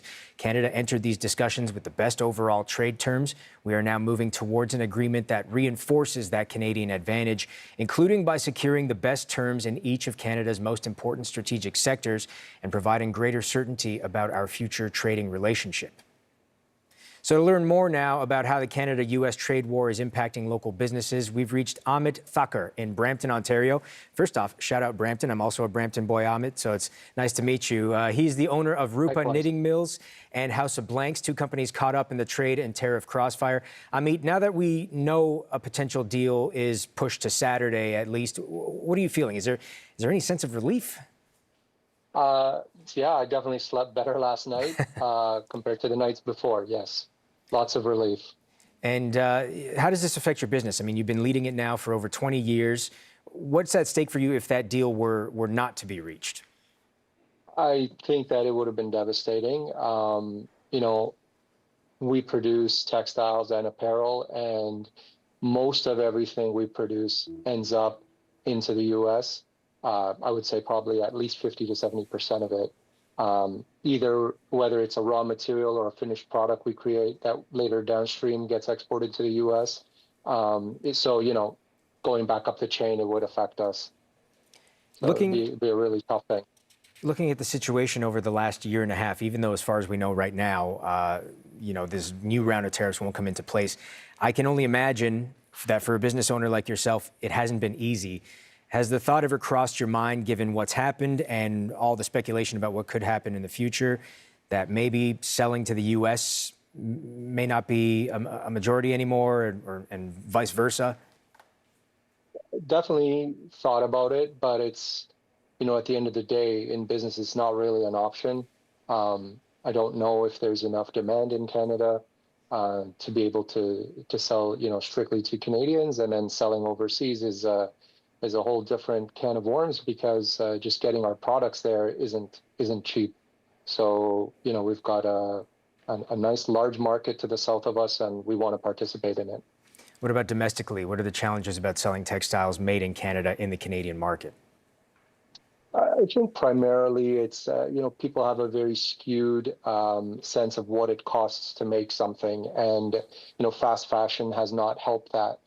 So being able to get disposable clothing from fast fashion retailers at a fraction of the price that we could even begin to make it at is not helping. So, you know, there are Canadians, a lot of them, who do appreciate the higher quality and the locally made concept of what we're doing. But, you know, us being one of the only ones across the country that do what we do is proof, you know, is proving the case that there's not much of a demand for it. And again, with the uncertainty over the last year and a half or so, and even leading right up today, and even to Saturday, really, what are you hearing from clients and vendors across the border, given the current climate? You know, our clients are really loyal to us, and so there are the really big ones, and loyal ones are saying, you know, we'll get through this together, and let's see and wait till the end of August to see what happens.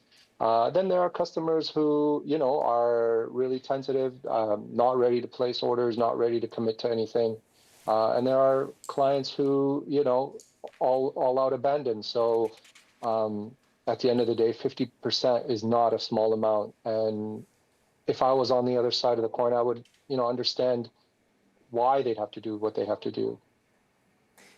Yeah, 50% is not a small amount. In your business, in the line of work you do and how you do it, is there really such thing as a small amount? Like, in terms of a potential deal, if there were to be some sort of tariff still on what you do and the materials that you export, is there such thing as a survivable tariff rate? Not really, because in textiles and in manufacturing, you know, we're lucky if we make 10%, you know, in the manufacturing world. We work on single-digit margins. So at the end of the day, you know, how much are you willing to give away of that? It's not really tenable to have any margin of duty on there. Yeah, it's got to be difficult when you're just trying to run your business. Everything is uncertain as possible, and then you have that added aspect where it's, you know, the potential that there's going to be some sort of tariff there. Just how much is survivable? It's kind of a tough question to be asked, and a tough decision to weigh. Absolutely, absolutely. And then, you know, keeping in mind your employees and paying the bills and keeping your employees employed, and what would they do? You know, we've got over 120 to 150 employees in our network of companies. So that weighs a lot on my mind as a leader, as an owner. What will they do? And how do I continue to grow them if this happens? In speaking to so many small business owners lately, I mean, one question that's come to my mind is, you know, like, you're established already and you've been doing this for some time, but anyone thinking of creating a business now, the environment is completely different. If you were just launching your businesses today in the current environment, would you have done so? Probably not. No, not this business. Yeah. Well, yeah. Says it right there. Amit Thakur. Oh, sorry. Go ahead. Say that again.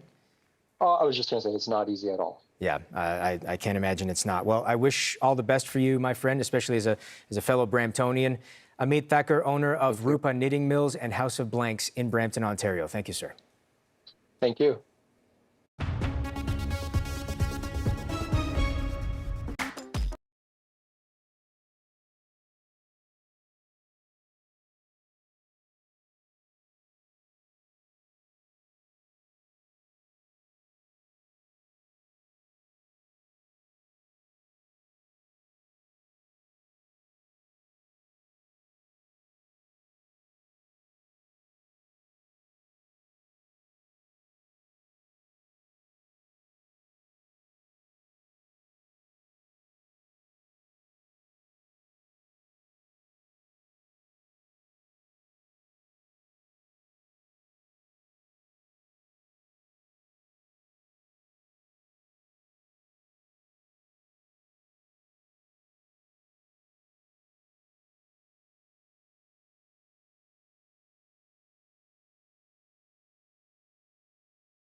Our top story, within the next hour, the Prime Minister will chair a virtual cabinet meeting. That's at 3:30 p.m. Eastern Time, not 3 p.m. as initially reported, as we were initially told.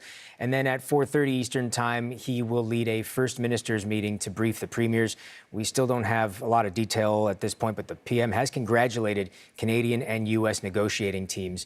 And Canada's Minister on U.S. Trade expressed confidence in the outcome of the talks as well. Now, late last night, Trump announced he is temporarily pausing the latest round of tariffs against Canada. Those new 50% levies had been set to kick in today on billions of dollars in Canadian goods. Now, CBC News will have more coverage of this developing story throughout the day for you, and we've been hearing from you as well. Here is what some Canadians told us about their feelings toward our southern neighbors right now. I would like everybody to get along, so yeah. If it doesn't come at a detriment to us, that is. You guys buying a Canadian food or Yes. Canadian? We try as much as possible. Yeah. And travel within Canada. Yeah. We were just in Victoria. Okay. Yeah. Nobody can bully a country like that using their muscle. And we have our own lines that we need to draw. If we subdue to anything that is pushing us to the corner, we should always fight back to it. And you're looking live at Ottawa. The Prime Minister has updated his itinerary, adding a cabinet meeting in about a half hour and a First Minister's meeting an hour later. Sources tell CBC News the cabinet meeting is expected to cover the agreement.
Hello, I'm Mark Carcasole, filling in today for Andrew Nichols. This is CBC News Network. Canada and the U.S. appear to have inched that much closer to a new trade agreement, which should end the threat of more tariffs on some Canadian industries. Canada-U.S. Trade Minister Dominic LeBlanc is returning to Ottawa from Washington to update Prime Minister Mark Carney on negotiations.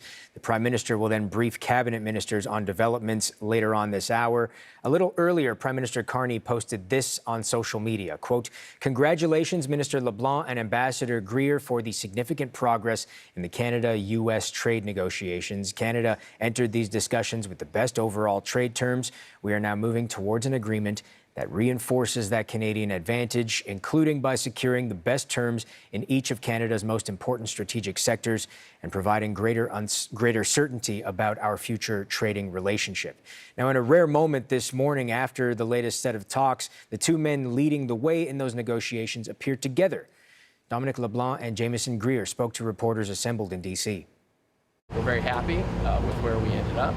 We worked together across agencies, the American government, the Secretary of Commerce, Secretary of Treasury, myself, Chief of Staff with the President, who had a number of phone calls with the Prime Minister.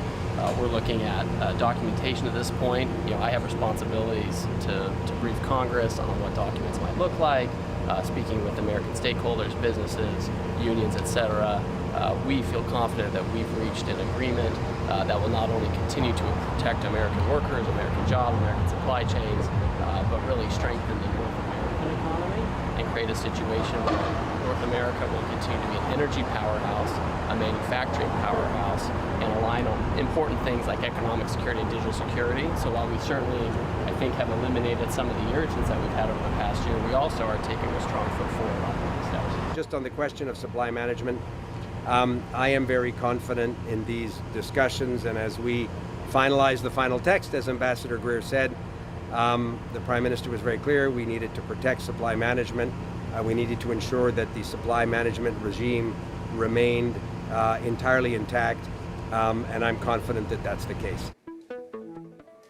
So what do we know and where do we go? Well, we have extensive coverage of that for you from our CBC teams across the country and south of the border. Here at home, our Olivia Stefanovic is gathering reaction from Canadian leaders, and the CBC's Catherine Tunney is parsing the messaging from U.S. officials for us in Washington. So let's start with the CBC's Olivia Stefanovic in Ottawa. Olivia, as we mentioned this hour, the Prime Minister is meeting with his cabinet to discuss trade negotiations. What do we know about those meetings? Well, the Prime Minister is expected to update Cabinet, and then the Premier is in a separate meeting about these trade negotiations with the U.S. and this tentative deal that Carney has reached with U.S. President Donald Trump. Now, one thing we're watching out for, Mark, is whether this will be enough for the provinces to restock their store shelves with American alcohol, because one of the requests from the Americans has been for the provinces to do this, to bring American booze back. Big question now is whether the provinces will hear enough good news in this tentative deal from Carney today to actually move forward with that request. The other thing we're watching out for is how the provinces are going to react to sectoral tariffs. A Canadian source who is briefed on these negotiations tells CBC News that sectoral tariffs are reduced in this tentative deal with the U.S., but they are not being eliminated completely. So there will still be a tariff on autos, steel, aluminum, and forestry products, but how much is the big question. So we understand from sources that these tariffs are reduced, but Bloomberg is now reporting that steel and aluminum, the tariff that's on those products as high as 50%, is going to be cut in half. Now, CBC News is working to verify that information. It is possible that we could see discrepancies here, Mark, because if the lumber tariff, for example, is higher than the one on steel and aluminum, that could cause problems for BC. Similarly, if the auto tariff is higher than the other tariffs, then that's not great for Ontario. So another thing we're watching out for is how the Prime Minister can sell this tentative deal to the premiers, if it will be good enough for them, and if they can all maintain their Team Canada united approach moving forward. Now, I'll just bring up the Prime Minister's latest statement on this, which was released today, in which he congratulates the minister responsible for Canada-U.S. trade, Dominic LeBlanc, and the U.S. Trade Representative Jameson Greer for their significant progress, is how Carney puts it, on these negotiations. The rest of Carney's statement goes on to say that Canada entered these discussions with the best overall trade terms, and we are now moving towards an agreement agreement that reinforces that Canadian advantage, including by securing the best terms in each of Canada's most important strategic sectors and providing greater certainty about our future trading relationship. Now, LeBlanc is back in Ottawa after meeting Greer in person once again today, and LeBlanc's office says he is expected to be in these meetings today with Cabinet and then the premiers, and then in other meetings this week to finalize this agreement with the U.S. before Saturday's tariff deadline. And what have others had to say about this potential deal, Olivia? Well, we're hearing from premiers for the first time. Alberta Premier Danielle Smith released a statement saying she's encouraged by this progress. She goes on in the statement, which I'll read, to say she urges the federal government to continue negotiating to resolve the remaining tariff issues and restore free and fair trade with the United States, while also diversifying and strengthening the Canadian economy. So that comes to us from Smith. She also notes that she wants Alberta to build more pipelines. And this is notable, especially since Trump, in his Truth Social post last night, just before the tariff deadline, when he declared there was a deal between Canada and the U.S. subject to the signing of final documents, he posted an AI-generated image of himself resurrecting the Keystone XL pipeline from the grave. So this is something that Alberta will be involved with going forward. Another thing that's notable here is that the NDP leader, Avi Lewis, the federal leader, he's urging the federal government not to move ahead with this project whatsoever. In his statement, he says that we are dealing with a president who trades in chaos and unpredictability. There is no deal that will bring an end to the threats and uncertainty, according to Lewis. And for this reason, protecting Canadian workers without granting further unilateral concessions is essential. Lewis goes on to say that the Keystone XL pipeline is a concession that makes no sense whatsoever for our economy, our sovereignty, or the climate. So a strong statement from the NDP there, urging the federal government not to move ahead with Keystone XL with Trump, also urging the federal government to walk away from a bad deal if that's all they can get. Pierre Poilievre, meanwhile, the leader of the Conservative Party, he says that a deal is better than no deal here, but he does want to see sectoral tariffs completely eliminated. We know from a Canadian source briefed on these talks that that's not the case. They will still be intact in some fashion, but reduced from the current level that they're at. And Poilievre says he wants the Prime Minister to make good on his word, in which Carney said he would negotiate a better deal with the U.S. than the one Canada has right now. Here's more from Poilievre. We had basically no tariffs on goods coming from Canada to the United States. So a better deal would at least have to start with that. We need zero tariffs on aluminum, steel, autos, lumber, and a full exemption to Buy America. Now, that's, in fairness, a lot of the things I just described are things that were agreed to by President Trump in the previous CUSMA agreement and or achieved by earlier conservative governments like Prime Minister Harper. So Mr. Carney has set that bar for himself. We want him to keep his promise and get an even better deal for Canada than we had before, and Conservatives are willing to do anything we can to help him keep that promise.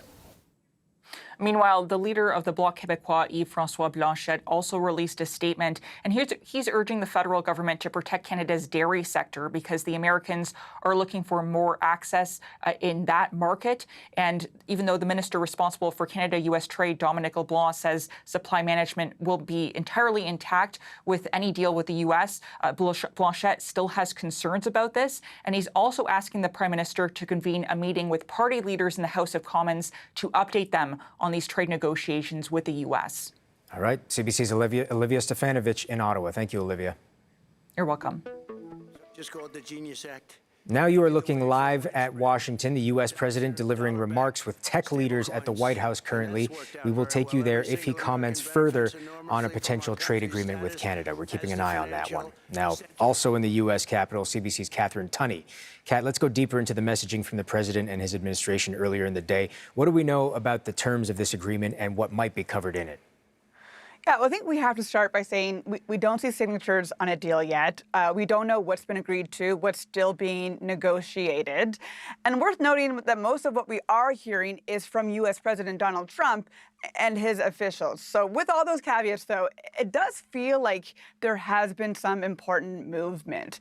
We saw this morning 2 top trade officials standing shoulder to shoulder talking optimistically about North American trade, suggesting some kind of agreement is within sight to keep those 50% tariffs off Canadian goods. Tariffs, which of course were scheduled to kick in at midnight. Now, earlier today, Trump was asked about the state of talks, kind of this new era that we appear to be in, and gave some clues as to what could be in it, at least what the American side is happy about. You got to give something, and we're doing certain things. They were paying a high number. We're reducing it a little bit. It's good for everybody. But our farmers are going to be thrilled. Our manufacturers are going to be thrilled.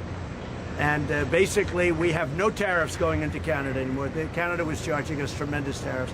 We no longer have any tariffs. So subject to the finalization of documents, we have a deal with Canada. And I think it's a very good deal for both parties. It's great for our farmers. Our farmers will no longer be held up because they were being hurt very badly by Canada.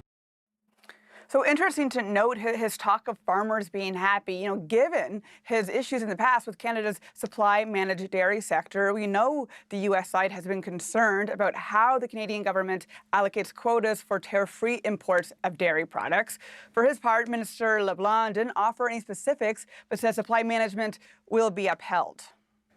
I am very confident in these discussions, and as we finalize the final text, as Ambassador Greer said, the Prime Minister was very clear. We needed to protect supply management. We needed to ensure that the supply management regime remained entirely intact, and I'm confident that that's the case. Another hint, Trump in a social media post last night suggested Keystone XL could be, quote, awoken from the grave as part of an agreement. That, of course, is that pipeline project the Biden administration canceled, which would have moved oil from Alberta to U.S. refineries and has been seen as a leverage point between the Trump administration and Prime Minister Mark Carney's office. Greer also spoke about economic security and digital alignment. We are short on details about what that looks like on paper or what it could look like on paper. We don't know for sure what this means for other hard-to-hit Canadian industries, as Olivia was talking about. What does this actually mean for auto, steel, and lumber, and whether provinces are willing to restock their shelves with American booze? So, today there is clearly some temporary relief for those manufacturers who were, just mere hours away from hefty tariffs. And there does seem to be a shift in tone here, but still a lot of question marks hanging over this very important file. One of them being, where do things go from here? Yeah, once again, it's crunch time to get these negotiations over the finish line in a short amount of time. Kind of the setup, the situation that we find ourselves in is something that we've seen over and over with Trump and his negotiating style. It sounds like there's going to be lots of conversations in the coming hours. Greer mentioned having to brief Congress, U.S. unions and lawmakers, and as Olivia recapped there, clearly discussions are also happening on the Canadian side, all before Saturday's new deadline. CBC's Catherine Tunney in Washington. We're going to Ottawa now. Here is Dominic LeBlanc returning.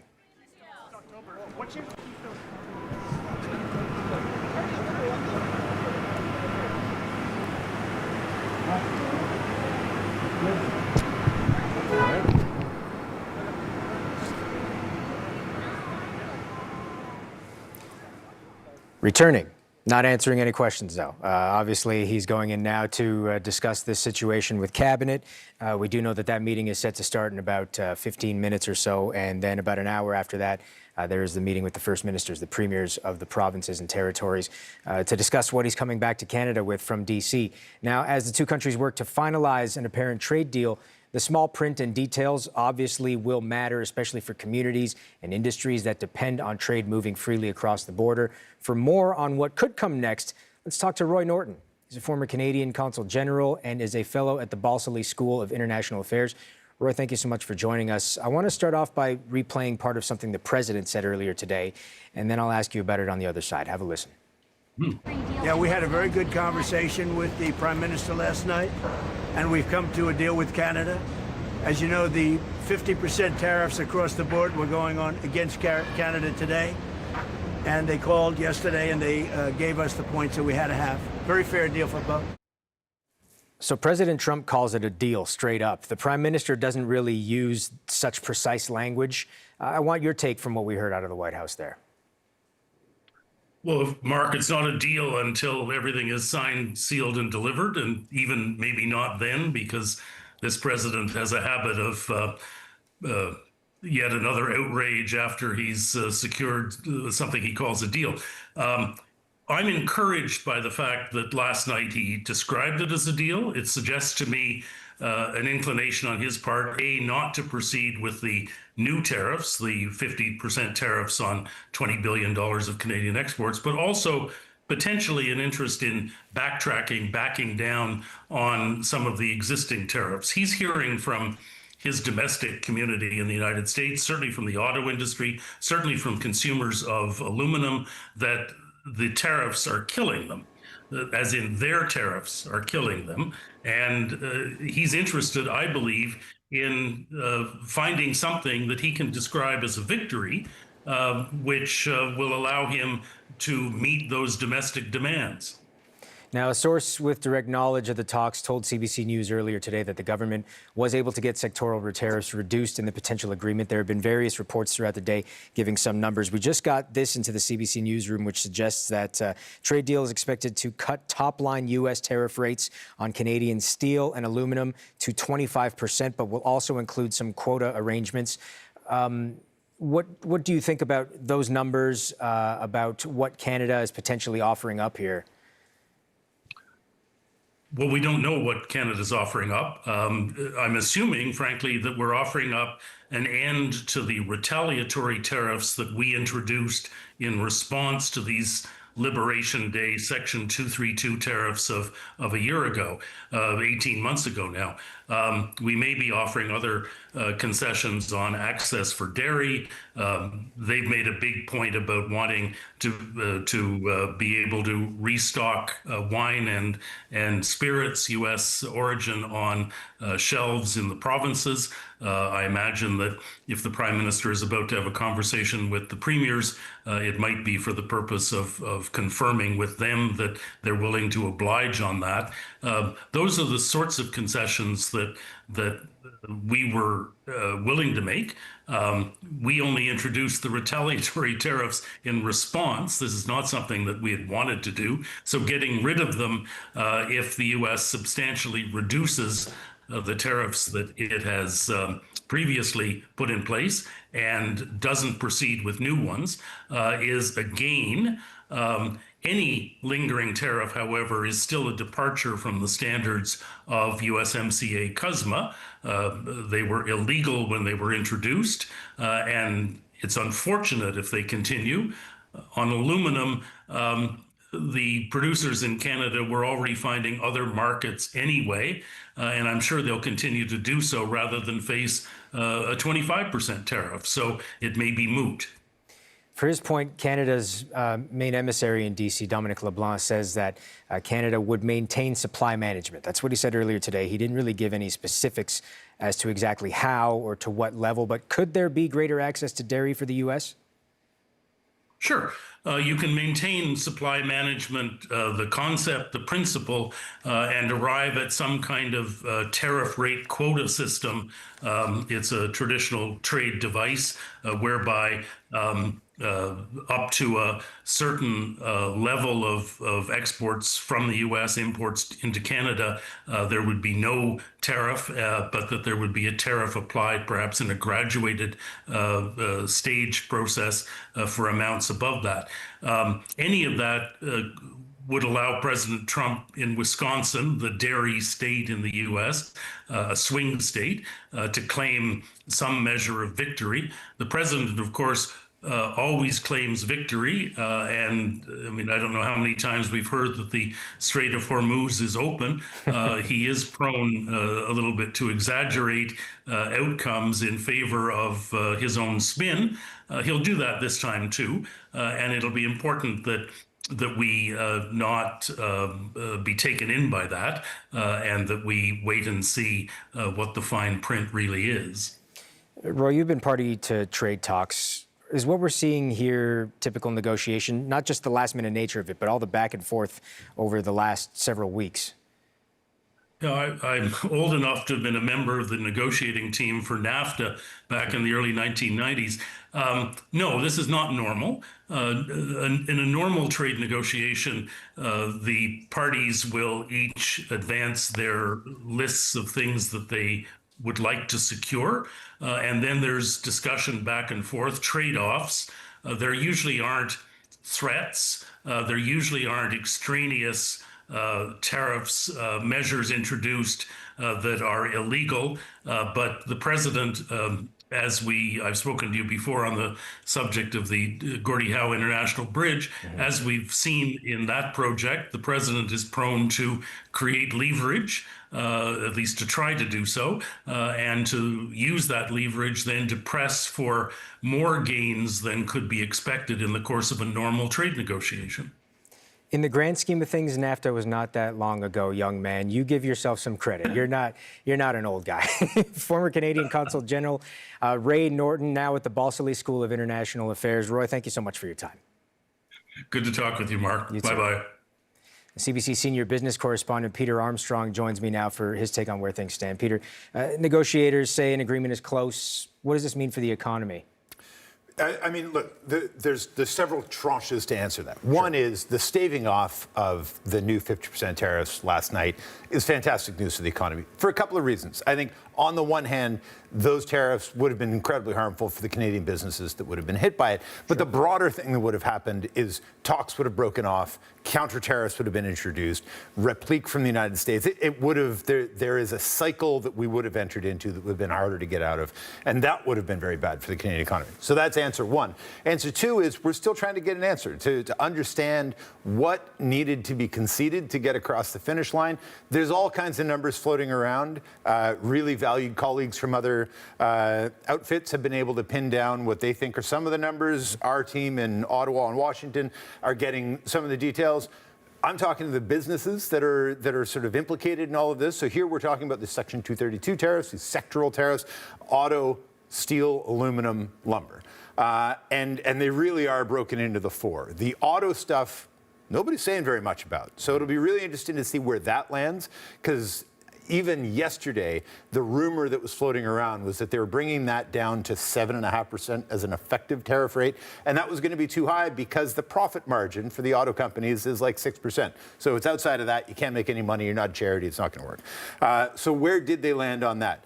Steel and aluminum, let's say they have it. That's one of the rumors around there. And they can get it from 50 to 25%.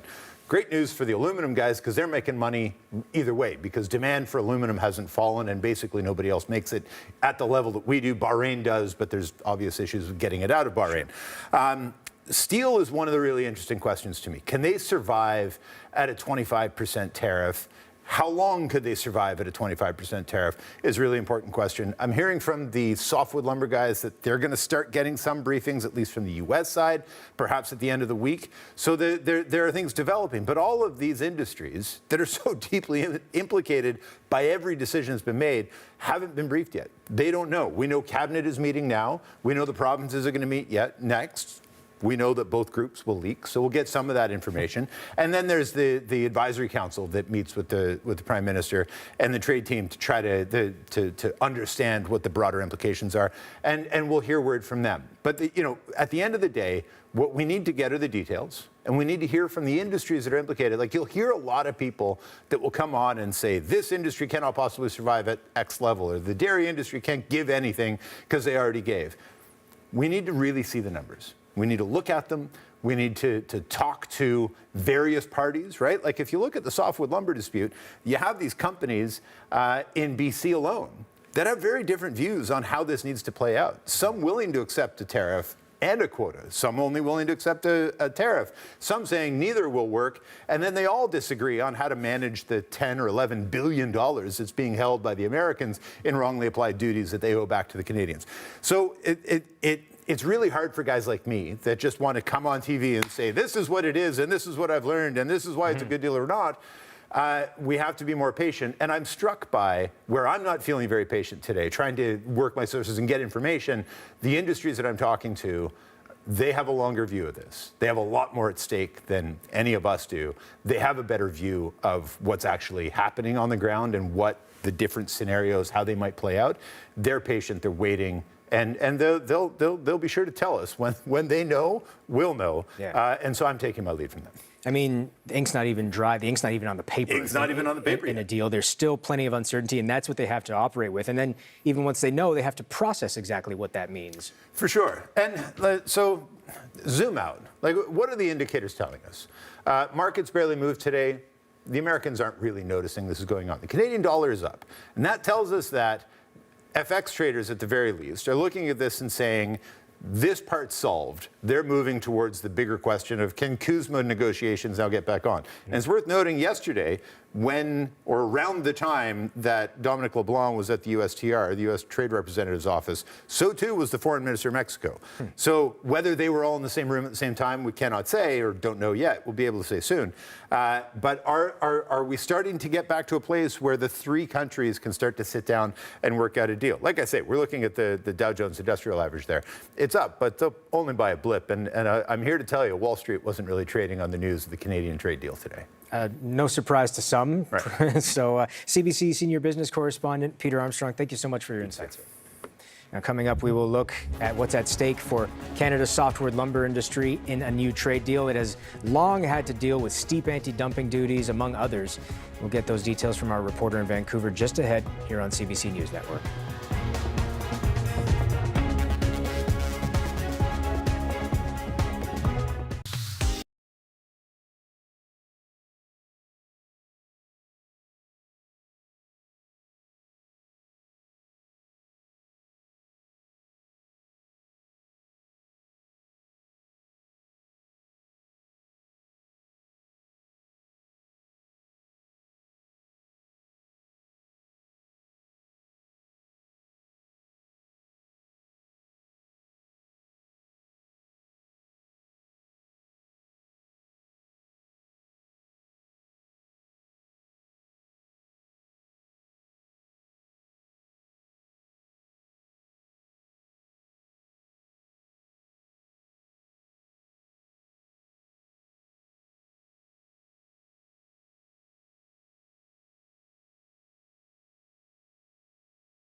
Our big focus this hour, Canada and the U.S. closing in on a long-awaited trade deal that would avoid tariffs on billions of dollars worth of Canadian goods. Prime Minister Mark Carney releasing an online statement just a short time earlier today. In it, he writes, quote, "Congratulations, Minister LeBlanc and Ambassador Greer, for the significant progress in the Canada-United States trade negotiations. Canada entered these discussions with the best overall trade terms. We are now moving towards an agreement that reinforces that Canadian advantage, including by securing the best terms in each of Canada's most important strategic sectors and providing greater certainty about our future trading relationship."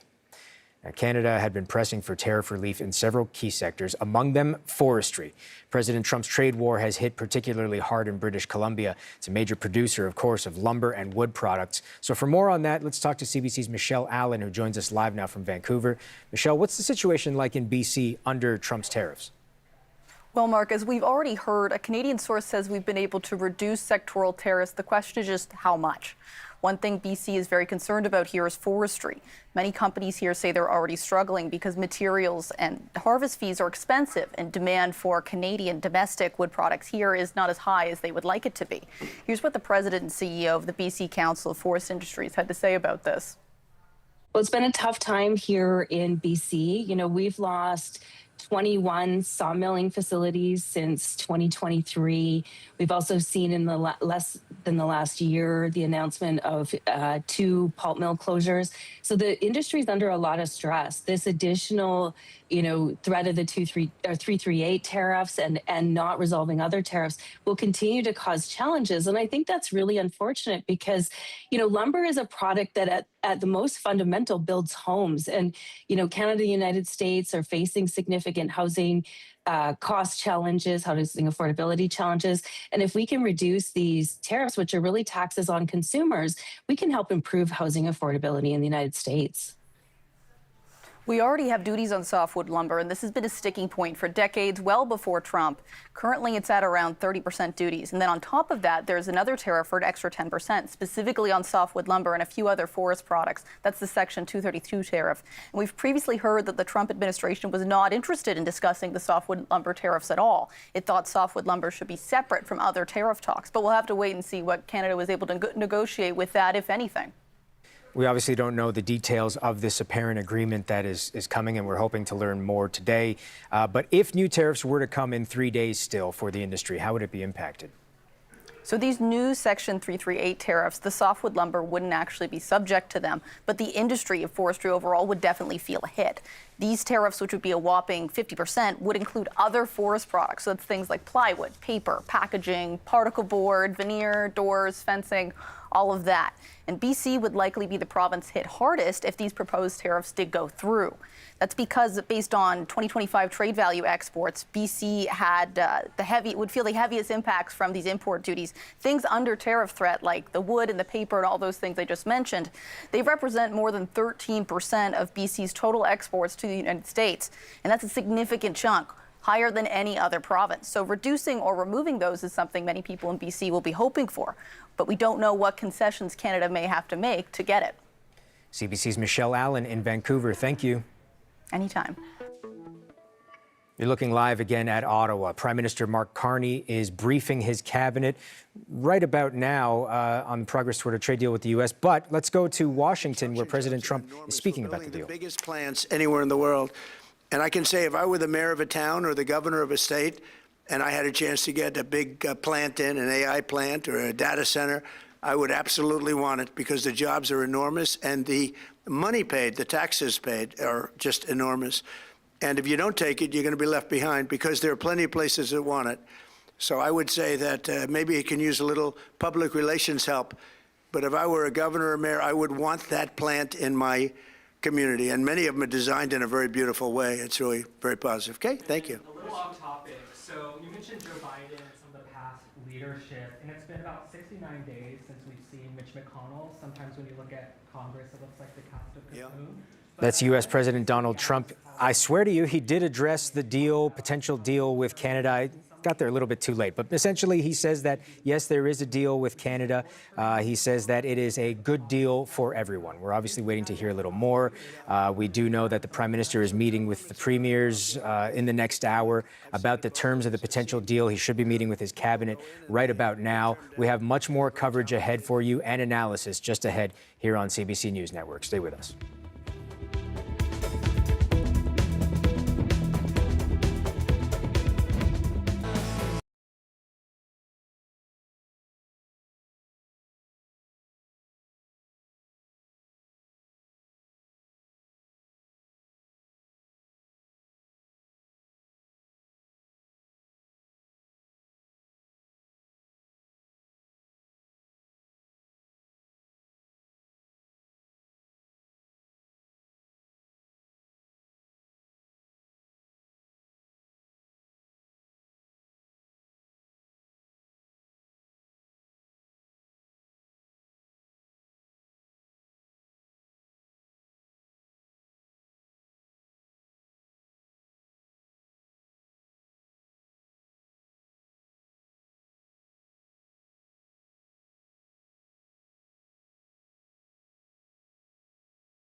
All right, we're taking you now back to D.C. President Trump delivering remarks at an event with tech leaders at the White House. He's been asked about a trade deal with Canada. Let's go back and listen in. Farmers have been hurt very badly by Canada, and they won't be paying any tariffs anymore. And we may bring some of the tariffs down to a level where other countries are, because Canada was paying a higher tariff. Canada was paying us a higher tariff. So we have a very nice relationship with leadership right now, and we'll see. But we did a 3-day pause. It was supposed to be a 50% straight across the board tariff. That was going into effect at 7 o'clock this morning. And I delayed it at the request of Canada for 3 days so we can iron out the details.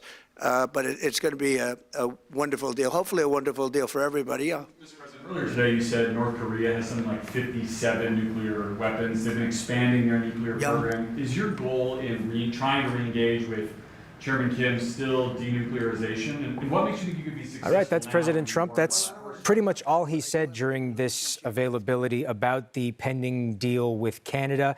Obviously, there are still several factors that have to be dealt with here behind the scenes, and that's exactly what the president says. He says that he requested the 3-day pause so that he could iron out specifics, I guess, with his own government. I'm sure that Dominic LeBlanc, Mark Carney want to iron things out with our federal government as well. We do know that the Prime Minister is meeting with his cabinet right about now. In about an hour or so, he will be meeting with the various premiers across the country to discuss the details of that. But we also heard President Trump say that this deal is good for everyone, including farmers. And that's been an issue that has caused, I guess, a lot of speculation here in Canada as to what exactly that means. If that means that perhaps there is some movement on Canada's supply management with dairy, more access for American companies to the Canadian market. We don't know. We're waiting to know. We'll let you know as soon as we know and make sure that you know as well. Now, all day we've been tracking how Canadians are reacting to the latest tariff or no tariff developments. Let's turn now to CBC's Darren McCaffrey in the heart of Toronto's financial district. Darren, what are you hearing from Canadians as another tariff threat gets paused? Yeah, a lot of what you just reflected there on, Mark, which is a very fact that there's a lot of unknowns in all of this. And that's why that has bled into the kind of anxiety, if you like, or that sense of frustration that I think a lot of ordinary Canadians are feeling at the moment, not quite sure whether this will be a good deal for Canada or not. And as I said, there is also that frustration that here we are yet again talking about whether there's going to be a deal or not. Frankly, a lot of people are quite fed up with all of that. That's certainly the impression I got here in the financial district of downtown Toronto. And as you say, also a sense, I think, from lots of people I spoke to, at least anecdotally, that they seem happy with at least the positioning that Canada's taking of trying to negotiate a deal with the United States, given the fact that it is the world's largest economy just south of us here. After listening to what some people had to say to me a little earlier on today. I mean, we were doing pretty good with the old deal, so why change it? A lot of the stuff he's saying about it being offside is from a deal he created, so I don't see the problem with the old one. Trump thinks that he's got a winner here, but you know, we know what his track record is in telling reality. You guys buying a Canadian food or Yes. Canadian? We try as much as possible. Yeah. And travel within Canada. Yeah. We were just in Victoria. Now, when you look at the national picture away from Toronto here, slightly more mixed opinions. We've heard 56% of respondents saying they want the government to take a harder line. That was particularly true in Quebec, and also, it must be said, among female voters. But we've got a sense of what you think at home too. Lots of you have emailed in today. Let's give you a flavour of what people have had to say. This is Dennis Gervais saying that I prioritise buying local first, out of province secondly, and thirdly, I will buy from a country that has deals with Canada. As for American booze on shelves, I will not buy. And then you've got Laurie March also saying it has now become a habit to look at labels and consider where things are manufactured or grown. I don't feel that we will suddenly embrace American products again. And that's also the interesting thing here, Marcus. Irrespective of this deal and irrespective of how good it may well be for Canada, it does feel that things have changed here. And certainly Canadians, irrespective of this deal, may continue on prioritising buying Canadian products, Canadian booze in Canadian stores. All right, that's the word on the street, literally from CBC's Darren McCaffrey in downtown Toronto. And we want to keep hearing from you. Tell us how you're reacting to the tariff extension and how you're feeling about our relationship with the U.S. going forward. You can email us at ask@cbc.ca.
We're very happy with where we ended up.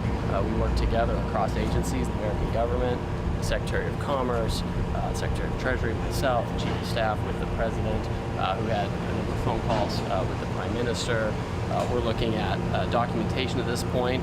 I have responsibilities to brief Congress on what documents might look like, speaking with American stakeholders, businesses, unions, etc. We feel confident that we've reached an agreement.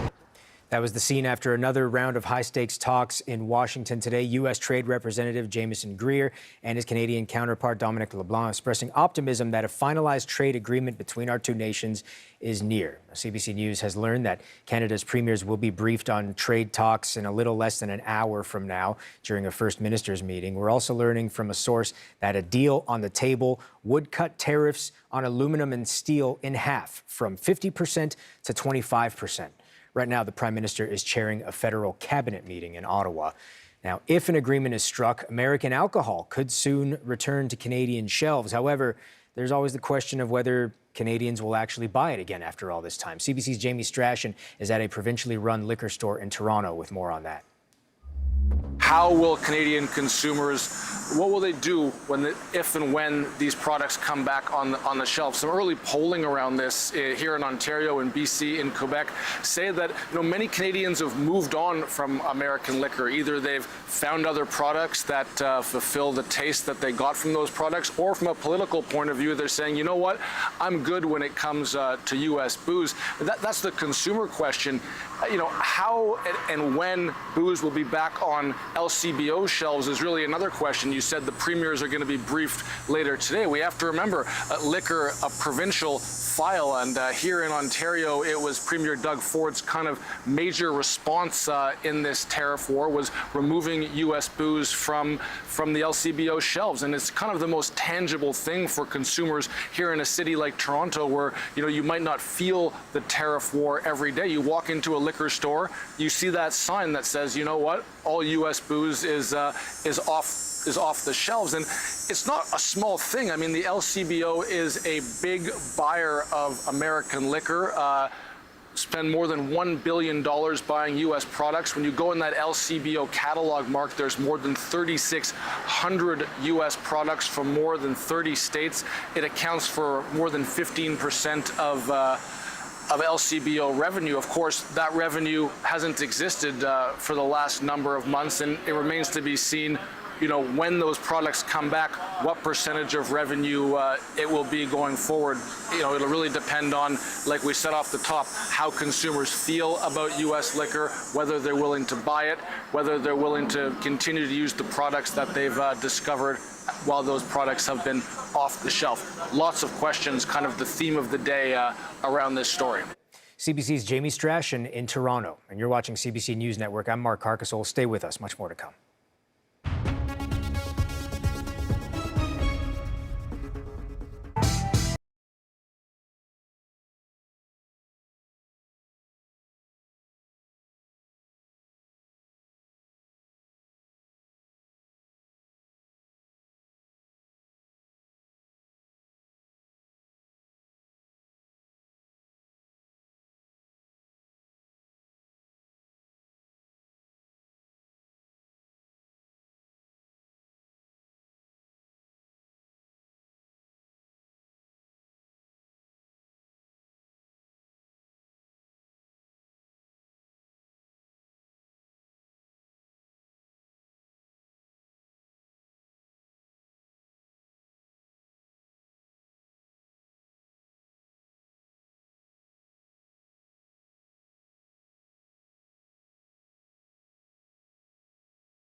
So subject to the finalization of documents, we have a deal with Canada, and I think it's a very good deal for both parties. U.S. President Donald Trump signaling that a trade deal is close with Canada. That's earlier in the day. He posted this AI-generated image of himself pulling the Keystone XL pipeline from what he calls the political grave. Now, the details of this trade agreement still not known at this point, but we do know Prime Minister Mark Carney is convening a federal cabinet meeting this hour as we speak, and then he will meet virtually with Canada's premiers in about 40 minutes or so. Now, Trump's reference to Keystone XL may have come as a surprise to some. It also brings back memories of that ill-fated pipeline. Earlier today, we spoke to our in-house expert about it, Kyle Bax in Calgary. Well, after nearly 20 years since Keystone XL was first proposed, it remains a proposal. But Mark, this is an actual project, though, being developed at this point. And it's clear during these trade talks how much Trump cares about Keystone XL. Trump says the trade deal with Canada would address one of his long-standing complaints, and that is getting this pipeline built. So in a social media post, he says, the great Keystone XL pipeline, long ago killed by sleepy Joe Biden, may be awoken from the grave. Then he also posted an exuberant AI image of himself in a cemetery resurrecting the Keystone XL pipeline. So Trump has always coveted this project. And the exact role this project is playing in trade talks with Canada is not clear. But what is certain is this project is moving ahead. Back in March, Calgary-based Southbow announced it was reviving parts of the Keystone XL project in partnership with a U.S. pipeline firm. Now, Southbow calls their part of this project Prairie Connector, so it's not even using that Keystone XL name anymore. It's a slightly smaller project, about half the size of the original Keystone XL. Still, this would increase Canada's oil exports to the U.S. by about 12%, and it does follow a slightly different route as well into the United States. For Canada, this project is largely already built. The pipe is in the ground, about 150 kilometers of pipe in Alberta and Saskatchewan. All the necessary permits are in place. It seems to still be a bargaining chip, though, that the federal government is using with the United States. And what does it say about the importance of Canadian oil to the U.S.? Well, for Trump, he's under pressure to lower gasoline prices, which have spiked this year because of the U.S. war with Iran. This won't, of course, provide any immediate impact, but at least showing that he's trying to address this situation. And already the U.S. relies on importing millions of barrels of oil from Western Canada every day, especially to those refineries in the U.S. Midwest. And in terms of this revived Keystone XL project, in April, Trump signed the presidential order to greenlight this project. Of course, there are lots of hurdles. One trade expert explains some of those challenges. Whether or not this happens, though, is depending on his idiosyncrasies, will he stay with this, but more largely on the political environment, the legal environment in the U.S. And will it be done by the end of his term? Because we potentially have Democrats and the Democratic Socialists in the offing, which is going to make this extremely difficult. So let's not get too excited about Keystone just yet. And Southbow is working with a U.S. company called Bridger Pipelines. Bridger Pipelines, just in the last hour, saying they're not commenting on this story right now. Southbow we have reached out to, but no response at this hour. Southbow has said, though, that it is planning to make a final investment decision next year on whether to commit to building the project. That's CBC's Kyle Bax in Calgary. Maybe a rainy weekend ahead in many parts of the country as BC continues to deal with its dry conditions. For more on what Canadians can expect over the coming days, here's Aman Purewal from the Weather Network. We start your national forecast this afternoon across the country. Lots of mid-20s here in the forecast, especially in the west. Lots of sunshine in Alberta, but we've got quite the active pattern that's going to be rolling in, especially heading into tomorrow. Now, in terms of our thunderstorm forecast, quite the widespread risk here from the Northwest Territories down towards southern Saskatchewan, but also a slight chance of thunderstorms across British Columbia. Now, over in the east, a very long cold front is going to continue to track eastward, bringing the threat of thunderstorms this afternoon, but across southern Ontario, we saw the heaviest bulk of rain showers, especially early this morning. So it's going to continue to track eastward, bringing in rain showers as well as thunderstorms across southern Quebec. But I do want to highlight a system stateside could be bringing showers and thunderstorms, especially along the Lake Erie shores by Thursday morning and into the afternoon. So not to worry, high pressure will be rolling in as we take you through the end of the week. But this weekend does look like quite the rainy one. Now, speaking of rain, that is the story across Atlantic Canada. Multiple low pressure systems packing the punch with lots of moisture, and we're looking at significant amount of rain as we head through Tuesday. So keep a very close eye on your forecast. It's going to be quite the soggy one, but where it's not going to be soggy is out in the west. Specifically, British Columbia, a ridge of high pressure that's been building in, is going to keep temperatures very hot and dry until the weekend. This low pressure system offshore will be moving inland, bringing in lots of instability. We're talking about the risk of dry lightning once again Friday into Saturday, but this is also going to be bringing in beneficial rainfall. So we'll take what we can get, temperatures cooling down quite slightly, but the story is going to continue to remain to be the very poor air quality. A westerly flow will continue to move smoke towards the west, and a similar story towards the Northwest Territories too. And here's a look at Ottawa again. We know the Prime Minister is still chairing a cabinet meeting, but should be wrapping up sometime fairly soon. And then in about half an hour, he will meet virtually with provincial and territorial leaders across the country to discuss the progress on a potential trade deal with the United States and everything involved in that. Stay with us. You are watching CBC News Network. I'm Mark Carcasole. Plenty more details to come on this potential trade deal with the U.S. We'll be back.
I'm Mark Carcasole filling in for Andrew Nichols today, and this is CBC News Network, and we are watching for the latest developments on the trade negotiations between Canada and the United States. Just last hour, we saw the minister responsible for Canada-U.S. trade return to Ottawa from Washington, where he reportedly went directly into a meeting with Prime Minister Mark Carney. The Prime Minister also sat down with other cabinet members to brief them on trade negotiations about half an hour ago, or for the last half hour, we should say. We believe that that meeting has now wrapped up. The latest we have heard from the Prime Minister is that the two countries are moving towards some sort of agreement. He says what has been negotiated will benefit Canada and secure the trade relationship with our southern neighbor. Earlier, we heard from Minister LeBlanc and his American counterpart when they appeared together in D.C. Have a listen. We're very happy with where we ended up. We worked together across agencies, the American government, the Secretary of Commerce, Secretary of Treasury, myself, Chief of Staff with the President, who had a number of phone calls with the Prime Minister. We're looking at documentation at this point. I have responsibilities to brief Congress on what documents might look like, speaking with American stakeholders, businesses, unions, etc. We feel confident that we've reached an agreement that will not only continue to protect American workers, American jobs, American supply chains, but really strengthen the North American economy and create a situation where North America will continue to be an energy powerhouse, a manufacturing powerhouse, and align on important things like economic security and digital security. So while we certainly, I think, have eliminated some of the irritants that we've had over the past year, we also are taking a strong foot forward on these steps. Just on the question of supply management, I am very confident in these discussions, and as we finalize the final text, as Ambassador Greer said, the Prime Minister was very clear. We needed to protect supply management. We needed to ensure that the supply management regime remained entirely intact, and I'm confident that that's the case. Now, President Trump has spent months accusing Canada of ripping off the U.S., and his tone certainly changed today. Just minutes ago, he told reporters in Washington the tentative deal is wonderful. That we may bring some of the tariffs down to a level where other countries are, because Canada was paying a higher tariff. Canada was paying us a higher tariff. So we are, look, we have a very nice relationship with leadership right now, and we'll see. But we did a 3-day pause. It was supposed to be a 50% straight across the board tariff that was going into effect at 7 o'clock this morning. And I delayed it at the request of Canada for 3 days so we can iron out the details. But it's going to be a wonderful deal, hopefully a wonderful deal for everybody.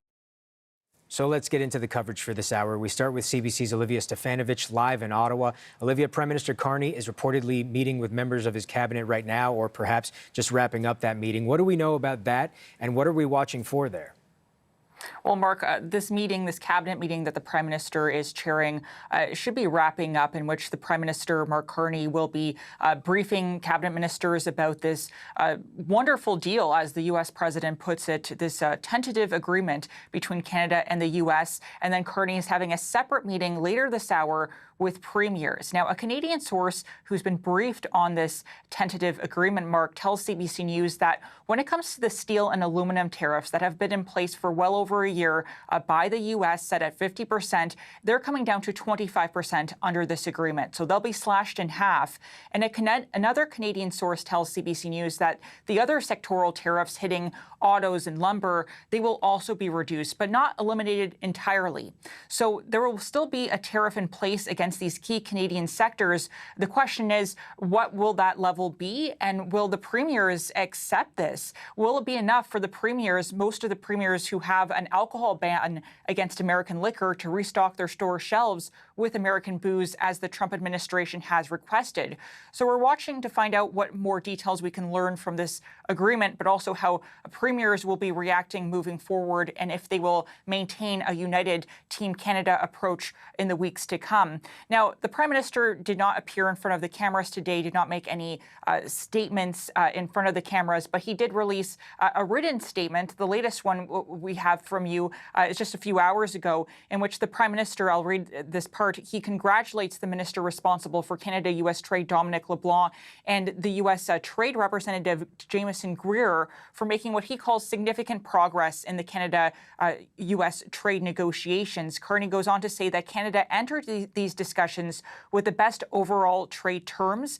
We are now moving towards an agreement that reinforces that Canadian advantage, including by securing the best terms in each of Canada's most important strategic sectors and providing greater certainty about our future trading relationship. Now, Mark, this is the first time we're hearing the Prime Minister describe the progress that's been made with the U.S. as an agreement, a tentative one. Of course, we're still waiting for both sides to sign the paperwork and for the Canadian side to see the fine print from the U.S. to make sure that it matches with what's been negotiating. But we do expect that both sides, they're aiming at least to sign an agreement within the next few days here before Saturday's tariff deadline. And the minister responsible for Canada-U.S. trade, Dominic LeBlanc, he has returned, of course, to Ottawa. He met with Greer earlier today in person. He's now back in these meetings with Cabinet and the premiers. And his office tells CBC News that LeBlanc will be here in Ottawa working with the Prime Minister to ensure that this deal is finalized. Okay, so that's the latest from those involved in the discussions. What sorts of reaction have we heard so far? Well, we're starting to hear from the premiers. We have a statement to bring to you from Alberta's Premier Danielle Smith, who says she's encouraged. I'll read to you the rest of her statement, in which she says she urges the federal government to continue negotiating to resolve the remaining tariff issues and restore free and fair trade with the United States, while also diversifying and strengthening the Canadian economy. Smith goes on to say in her statement that she wants to see new pipelines built across the country, even down south. And it's notable that in Trump's Truth Social post that was published just a few hours before the tariff deadline, in which he declared that the U.S. has a deal with Canada, he posted an image of himself, an AI-generated image of himself pulling the Keystone pipeline, resurrecting it from the grave. And so that's a project that Alberta will be involved with going forward if this project moves ahead. But we're hearing opposition from the NDP. So the NDP's federal leader, Avi Lewis, released a statement in response to these trade negotiations saying that Keystone XL should not move ahead and that Canada should not sign any deal with the U.S. that has Keystone XL as part of it. I'll read you part of Lewis's statement, in which he says, "We are dealing with a president who trades in chaos and unpredictability. There is no deal that will bring an end to the threats and uncertainty. For this reason, protecting Canadian workers without granting further unilateral concessions is essential. And the Keystone XL pipeline is a concession that makes no sense whatsoever for our economy, our sovereignty, or the climate." So a strong statement from Lewis there, urging the federal government to walk away from a bad deal, saying that that's better than it's better to have no deal than a bad deal. But we're hearing the opposite from the leader of the official opposition, Conservative leader Pierre Poilievre. He says it's better to have a deal than no deal at all, although he is urging the federal government to eliminate the sectoral tariffs, which we know from Canadian sources that has not been the case. They will be reduced. They will still exist in some fashion. And Poilievre is also urging Carney to make good on his promise of negotiating a better deal with the U.S. than the one currently in place. Here's more from the Conservative leader. We had basically no tariffs on goods coming from Canada to the United States. So a better deal would at least have to start with that. We need zero tariffs on aluminum, steel, autos, lumber, and a full exemption to Buy America. Now, that's, in fairness, a lot of the things I just described are things that were agreed to by President Trump in the previous CUSMA agreement and or achieved by earlier conservative governments like Prime Minister Harper. So Mr. Carney has set that bar for himself. We want him to keep his promise and get an even better deal for Canada than we had before. And Conservatives are willing to do anything we can to help him keep that promise. The leader of the Bloc Québécois, Yves-François Blanchet, meanwhile, is urging the federal government to protect supply management and not make any further concessions to the U.S. when it comes to the dairy sector. The minister responsible for Canada-U.S. trade, Dominic LeBlanc, has said that the supply management system will remain entirely intact. But what the details are, we still are trying to find out. Blanchet is also calling on the Prime Minister to hold a briefing with party leaders of the House of Commons to update them on trade negotiations with the U.S. and the details of this agreement, this tentative one. All right, yeah, today's work is certainly not the last bit of work that'll happen, that's for sure. CBC's Olivia Stefanovic in Ottawa. Thank you. You're welcome. Now, just what the U.S. is giving up and is getting in return is a little murky so far, but we are starting to get some details. A source tells CBC News that the U.S. and Canada have agreed that the tariff on steel and aluminum will be cut in half, going from 50% down to 25%. There are still discussions around derivatives and exemptions. CBC's Catherine Tunney is in D.C. She's digging into what else we know about the working agreement so far. Yeah, well, I think we have to start by saying we don't see signatures on a deal yet. We don't know what's been agreed to, what's still being negotiated. And worth noting that most of what we are hearing is from U.S. President Donald Trump and his officials. So with all those caveats, though, it does feel like there has been some important movement. You know, we saw this morning 2 top trade officials standing shoulder to shoulder talking optimistically about North American trade, suggesting some kind of agreement is within sight to keep those 50% tariffs off Canadian goods. Tariffs, which of course were scheduled to kick in at midnight. Now, earlier today, Trump was asked about the state of talks, kind of this new era that we appear to be in, and gave some clues as to what could be in it, at least what the American side is happy about. You got to give something, and we're doing certain things. They were paying a high number. We're reducing it a little bit. It's good for everybody. But our farmers are going to be thrilled. Our manufacturers are going to be thrilled. And basically, we have no tariffs going into Canada anymore. Canada was charging us tremendous tariffs. We no longer have any tariffs. So subject to the finalization of documents, we have a deal with Canada. And I think it's a very good deal for both parties. It's great for our farmers. Our farmers will no longer be held up because they were being hurt very badly by Canada. So interesting to note his talk of farmers being happy, you know, given his issues in the past with Canada's supply-managed dairy sector. We know the U.S. side has been concerned about how the Canadian government allocates quotas for tariff-free imports of dairy products. For his part, Minister LeBlanc didn't offer any specifics, but said supply management will be upheld. I am very confident in these discussions, and as we finalize the final text, as Ambassador Greer said, the Prime Minister was very clear. We needed to protect supply management. We needed to ensure that the supply management regime remained entirely intact, and I'm confident that that's the case. You know, another hint, Trump in a social media post last night suggested Keystone XL could be, quote, awoken from the grave as part of an agreement. You know, that, of course, is that pipeline project the Biden administration canceled, which would have moved oil from Alberta to U.S. refineries and has been seen as a leverage point between the Trump administration and Prime Minister Mark Carney's office. You know, Greer also spoke about economic security and digital alignment. We are short on details about what that looks like on paper or what it could look like on paper. We don't know for sure what this means for other hard-to-hit Canadian industries, as Olivia was talking about. What does this actually mean for auto, steel, and lumber, and whether provinces are willing to restock their shelves with American booze? So, you know, today there is clearly some temporary relief for those manufacturers who were, you know, just mere hours away from hefty tariffs. And there does seem to be a shift in tone here, but still a lot of question marks hanging over this very important file. One of them being, where do things go from here?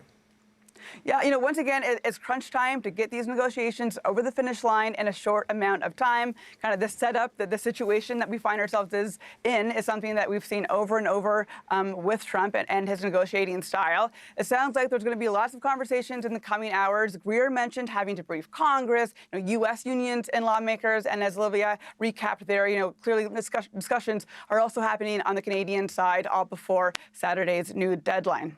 It's the CBC's Catherine Tunney in Washington, D.C. Now, to understand these negotiations from an American perspective, we are joined by former U.S. trade negotiator Kate Kalutkowicz. She also served as trade advisor to President Trump during his first term when she was part of the National Economic Council. Kate, thank you so much for joining us. We've just learned from sources that the tariff on steel and aluminum is going down to 25% from 50%. Aside from the obvious, what does that tell you? Well, I think that very much is in line with what we understood was on the table. Certainly a negotiating request, a demand from the Canadian side. So it appears that they've been successful in lowering those tariffs for their exports. Now, you were an advisor to President Trump in his first term. How do you think he views this extension? He's said a little bit, he's not saying much yet. Well, I see him actually quite positive about this particular deal. You know, what I see happening right now, and we talked about this a little bit the last time I was on, is that the two trade negotiators got the deal as far as they could. They took it to their leaders, and the response from President Trump last night was overwhelmingly positive. We have a deal. The response on the other side of the House seems to indicate that the Canadian Prime Minister perhaps is not as convinced as President Trump that this is the right deal. And I think this is probably where the negotiation goes next, is up north.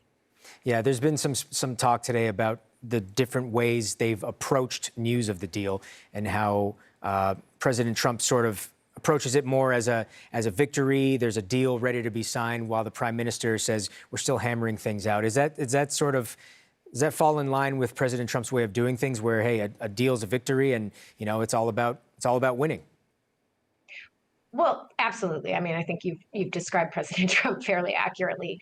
This is a deal. He sees it as a good deal, and a good deal to him is winning. I think based on what we've heard, though, there is winning in the deal for Canada as well. I know there are probably some domestic political considerations to take into account, but by and large, a bilateral agreement that enables the United States and Canada to move forward together, I think would be a very positive development overall for both sides. It's a good segue to my next question, because I know the details aren't really out yet, but how could signing this potential bilateral deal with the U.S. for Canada, what does it do for Canada in terms of wider CUSMA negotiations? Well, look, there's no disputing, I think, that Canada has been uncomfortable or struggled to get the same attention that our other USMCA partner, Mexico, has gotten since the beginning of the discussions on the trade agreement. In many ways, if this particular agreement is signed and we move forward, I think it puts Canada in an excellent position vis-a-vis the trilateral negotiation. You know, President Trump and U.S. Trade Representative Greer have signaled they would like to make progress bilaterally before we get back to the negotiating table. So if Canada gets this done and both sides are comfortable, I think it sets us up really nicely for the next round of this review. I don't know if you heard one of our reporters, Olivia Stefanovich, a couple segments before you. In her report, she used a clip from the official leader of the opposition, Pierre Poilievre. He spoke about how Prime Minister Carney himself did at one point promise that he would get an even better deal for Canada with the U.S. than the one that we had. Mr. Poilievre's looking for essentially zero tariffs, an exemption to Buy America. From your side of the border, knowing how President Trump operates and the team around him, was that ever feasible for the Prime Minister to promise? Well, I did hear the comments, and I have to admit, I think they are not achievable in this moment, and it matters not who is in charge in Canada. It matters more as to what President Trump has promised in this second term. And in this second term, he has promised higher tariffs across the board.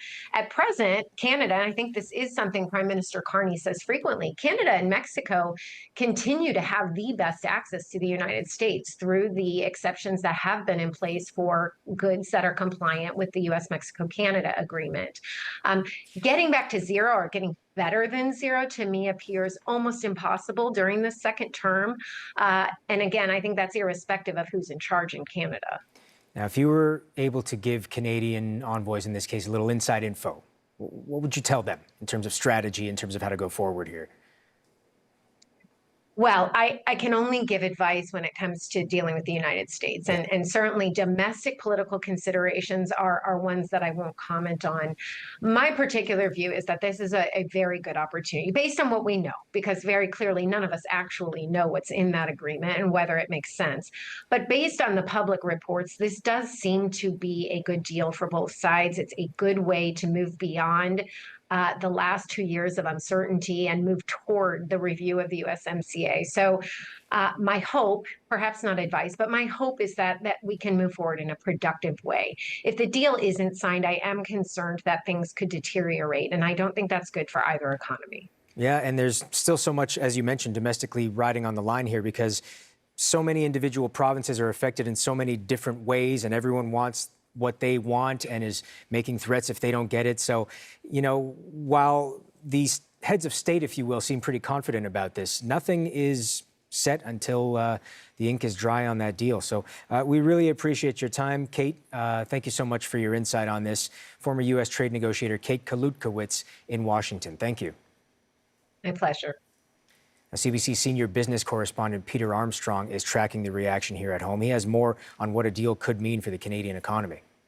The staving off of the new 50% tariffs last night is fantastic news for the economy for a couple of reasons. I think on the one hand, those tariffs would have been incredibly harmful for the Canadian businesses that would have been hit by it. But the broader thing that would have happened is talks would have broken off, counter tariffs would have been introduced, replique from the United States. It would have, there is a cycle that we would have entered into that would have been harder to get out of. And that would have been very bad for the Canadian economy. So that's answer one. Answer two is we're still trying to get an answer to understand what needed to be conceded to get across the finish line. There's all kinds of numbers floating around. Really valued colleagues from other outfits have been able to pin down what they think are some of the numbers. Our team in Ottawa and Washington are getting some of the details. I'm talking to the businesses that are sort of implicated in all of this. So here we're talking about the Section 232 tariffs, these sectoral tariffs, auto, steel, aluminum, lumber. And they really are broken into the four. The auto stuff, nobody's saying very much about. So it'll be really interesting to see where that lands, because even yesterday, the rumor that was floating around was that they were bringing that down to 7.5% as an effective tariff rate. And that was going to be too high because the profit margin for the auto companies is like 6%. So it's outside of that. You can't make any money. You're not a charity. It's not going to work. So where did they land on that? Steel and aluminum, let's say they have it. That's one of the rumors around there. And they can get it from 50 to 25%. Great news for the aluminum guys, because they're making money either way, because demand for aluminum hasn't fallen and basically nobody else makes it at the level that we do. Bahrain does, but there's obvious issues with getting it out of Bahrain. Steel is one of the really interesting questions to me. Can they survive at a 25% tariff?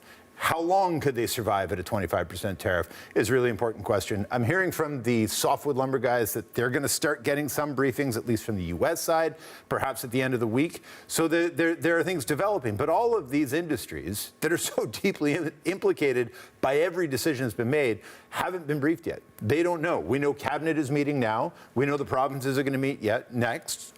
We know that both groups will leak, so we'll get some of that information. And then there's the advisory council that meets with the Prime Minister and the trade team to try to understand what the broader implications are, and we'll hear word from them. But at the end of the day, what we need to get are the details, and we need to hear from the industries that are implicated. Like, you'll hear a lot of people that will come on and say, this industry cannot possibly survive at X level, or the dairy industry can't give anything because they already gave.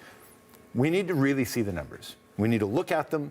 We need to talk to various parties, right? Like, if you look at the softwood lumber dispute, you have these companies in BC alone that have very different views on how this needs to play out. Some willing to accept a tariff and a quota. Some only willing to accept a tariff. Some saying neither will work. And then they all disagree on how to manage the $10 or $11 billion that's being held by the Americans in wrongly applied duties that they owe back to the Canadians.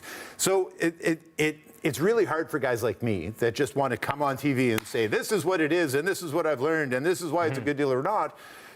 We have to be more patient. And I'm struck by where I'm not feeling very patient today, trying to work my sources and get information. The industries that I'm talking to, they have a longer view of this. They have a lot more at stake than any of us do. They have a better view of what's actually happening on the ground and what the different scenarios, how they might play out. They're patient, they're waiting. And they'll be sure to tell us when they know, we'll know. Yeah. And so I'm taking my lead from them. That's CBC senior business correspondent Peter Armstrong. Now, coming up, we will look at what's at stake for Canada's softwood lumber industry in any new deal. It's long had to deal with steep anti-dumping duties, among others. We'll get those details from our reporter in Vancouver just ahead, right here on CBC News Network.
We're very happy with where we ended up. We worked together across agencies, the American government, the Secretary of Commerce, Secretary of Treasury, myself, the Chief of Staff with the President, who had a number of phone calls with the Prime Minister. We're looking at documentation at this point. I have responsibilities to brief Congress on what documents might look like, speaking with American stakeholders, businesses, unions, etc. We feel confident that we've reached an agreement. Following high-stakes talks in Washington today, U.S. Trade Representative Jameson Greer and his Canadian counterpart Dominic LeBlanc expressed optimism that a finalized trade agreement is near. Now, CBC News has learned that Canada's premiers are being briefed on trade talks probably just a few minutes from now. We're also learning from a source that the deal on the table would cut tariffs on aluminum and steel in half, from 50% to 25% on those materials being imported into the U.S. This past hour, the Prime Minister chaired a federal cabinet meeting for the latest updates as well. Now, Canada had been pressing for tariff relief in several key sectors. That includes forestry. President Trump's trade war has hit particularly hard in BC, which is a major producer of lumber and wood products. The CBC's Michelle Allen has more on what the situation is like in BC under Trump's tariffs. Well, Mark, as we've already heard, a Canadian source says we've been able to reduce sectoral tariffs. The question is just how much. One thing BC is very concerned about here is forestry. Many companies here say they're already struggling because materials and harvest fees are expensive, and demand for Canadian domestic wood products here is not as high as they would like it to be. Here's what the president and CEO of the BC Council of Forest Industries had to say about this. Well, it's been a tough time here in BC. We've lost 21 sawmilling facilities since 2023. We've also seen in the less than the last year the announcement of 2 pulp mill closures. So the industry is under a lot of stress. This additional, threat of the 338 tariffs and not resolving other tariffs will continue to cause challenges. And I think that's really unfortunate because, lumber is a product that at the most fundamental builds homes. And, Canada and the United States are facing significant housing cost challenges, housing affordability challenges. And if we can reduce these tariffs, which are really taxes on consumers, we can help improve housing affordability in the United States. We already have duties on softwood lumber, and this has been a sticking point for decades, well before Trump. Currently, it's at around 30% duties. And then on top of that, there's another tariff for an extra 10%, specifically on softwood lumber and a few other forest products. That's the Section 232 tariff. And we've previously heard that the Trump administration was not interested in discussing the softwood lumber tariffs at all. It thought softwood lumber should be separate from other tariff talks. But we'll have to wait and see what Canada was able to negotiate with that, if anything. We obviously don't know the details of this apparent agreement that is coming, and we're hoping to learn more today. But if new tariffs were to come in 3 days still for the industry, how would it be impacted? So these new Section 338 tariffs, the softwood lumber wouldn't actually be subject to them, but the industry of forestry overall would definitely feel a hit. These tariffs, which would be a whopping 50%, would include other forest products. So it's things like plywood, paper, packaging, particle board, veneer, doors, fencing, all of that. And BC would likely be the province hit hardest if these proposed tariffs did go through. That's because based on 2025 trade value exports, BC had would feel the heaviest impacts from these import duties. Things under tariff threat, like the wood and the paper and all those things I just mentioned, they represent more than 13% of BC's total exports to the United States. And that's a significant chunk, higher than any other province. So reducing or removing those is something many people in BC will be hoping for. But we don't know what concessions Canada may have to make to get it. CBC's Michelle Allen in Vancouver. I'm Mark Carcassol. This is CBC News Network. We'll be right back.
So subject to the finalization of documents, we have a deal with Canada, and I think it's a very good deal for both parties.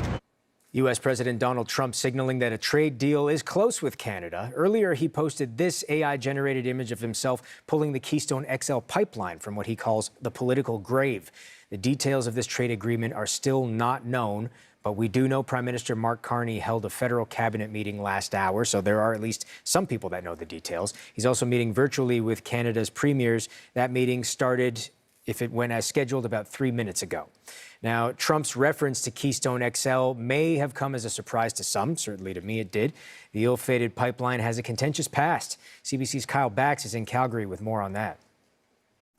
Well, after nearly 20 years since Keystone XL was first proposed, it remains a proposal. But Mark, this is an actual project, though, being developed at this point. And it's clear during these trade talks how much Trump cares about Keystone XL. Trump says the trade deal with Canada would address one of his long-standing complaints, and that is getting this pipeline built. So in a social media post, he says, the great Keystone XL pipeline, long ago killed by sleepy Joe Biden, may be awoken from the grave. Then he also posted an exuberant AI image of himself in a cemetery resurrecting the Keystone XL pipeline. So Trump has always coveted this project. And the exact role this project is playing in trade talks with Canada is not clear. But what is certain is this project is moving ahead. Back in March, Calgary-based Southbow announced it was reviving parts of the Keystone XL project in partnership with a U.S. pipeline firm.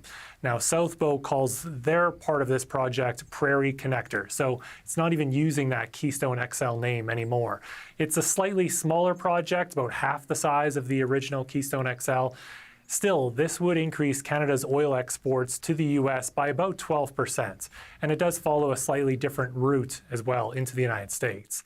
For Canada, this project is largely already built. The pipe is in the ground, about 150 kilometers of pipe in Alberta and Saskatchewan. All the necessary permits are in place. It seems to still be a bargaining chip, though, that the federal government is using with the United States. And what does it say about the importance of Canadian oil to the U.S.? Well, for Trump, he's under pressure to lower gasoline prices, which have spiked this year because of the U.S. war with Iran. This won't, of course, provide any immediate impact, but at least showing that he's trying to address this situation. And already the U.S. relies on importing millions of barrels of oil from Western Canada every day, especially to those refineries in the U.S. Midwest. And in terms of this revived Keystone XL project, in April, Trump signed the presidential order to greenlight this project. Of course, there are lots of hurdles. One trade expert explains some of those challenges. Whether or not this happens, though, is depending on his idiosyncrasies, will he stay with this, but more largely on the political environment, the legal environment in the U.S. And will it be done by the end of his term? Because we potentially have Democrats and the Democratic Socialist in the offing, which is going to make this extremely difficult. So let's not get too excited about Keystone just yet. And Southbow is working with a U.S. company called Bridger Pipelines. Bridger Pipelines, just in the last hour, saying they're not commenting on this story right now. Southbow we have reached out to, but no response at this hour. Southbow has said, though, that it is planning to make a final investment decision next year on whether to commit to building the project. That's the CBC's Kyle Bax in Calgary. And we continue to get reaction to the 3-day pause on new 50% tariffs imposed by the U.S. and a potential deal to come from it. Hear what Torontonians think just ahead on CBC News Network.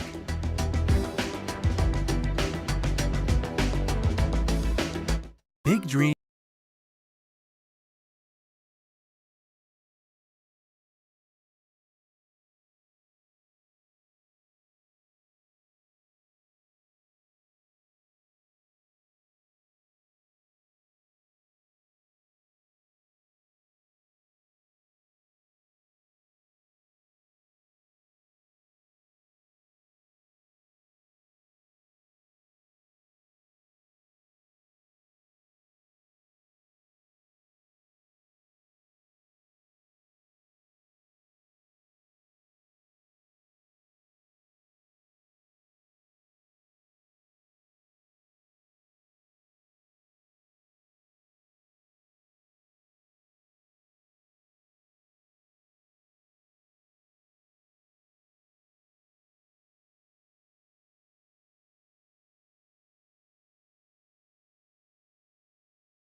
Here's another live look at Ottawa, where Prime Minister Mark Carney has briefed his cabinet on the potential trade deal with the United States.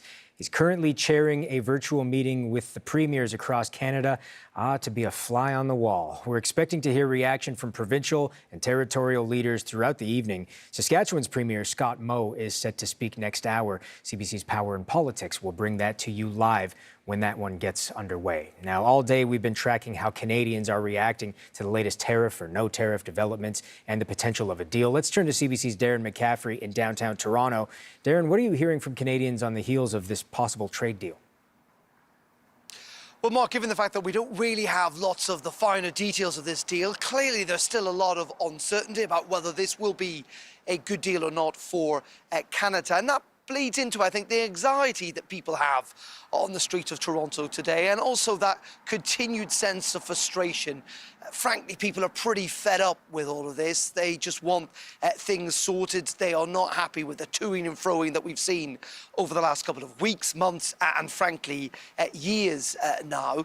But there is hope that this deal will make things better, will provide a little bit of certainty. Here's some of the reaction I gauged a little bit earlier, as you say, here in the financial district of Toronto.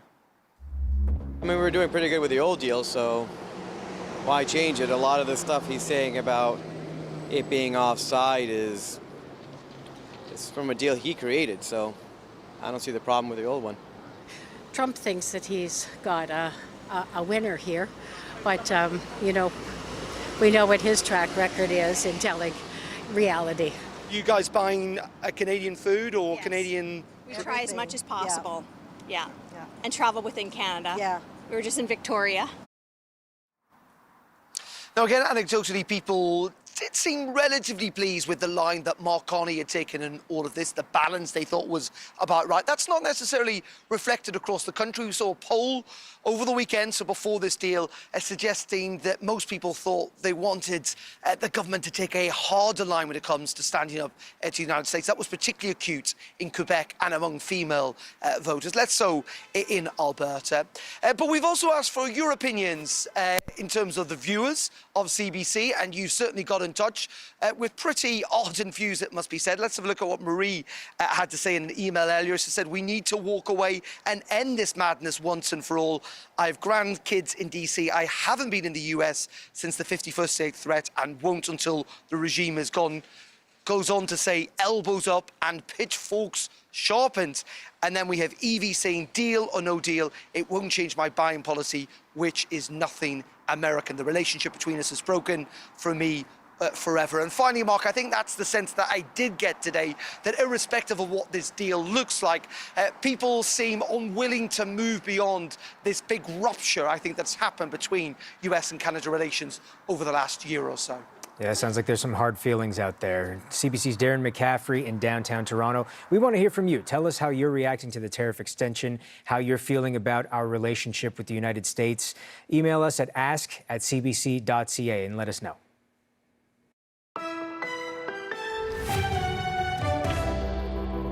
For Canadian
Here's a live look at Regina, Saskatchewan, home of the provincial legislature there. Premier Scott Moe will be speaking with CBC's Karina Roman on power and politics in the next hour. Obviously, he's got a lot to discuss.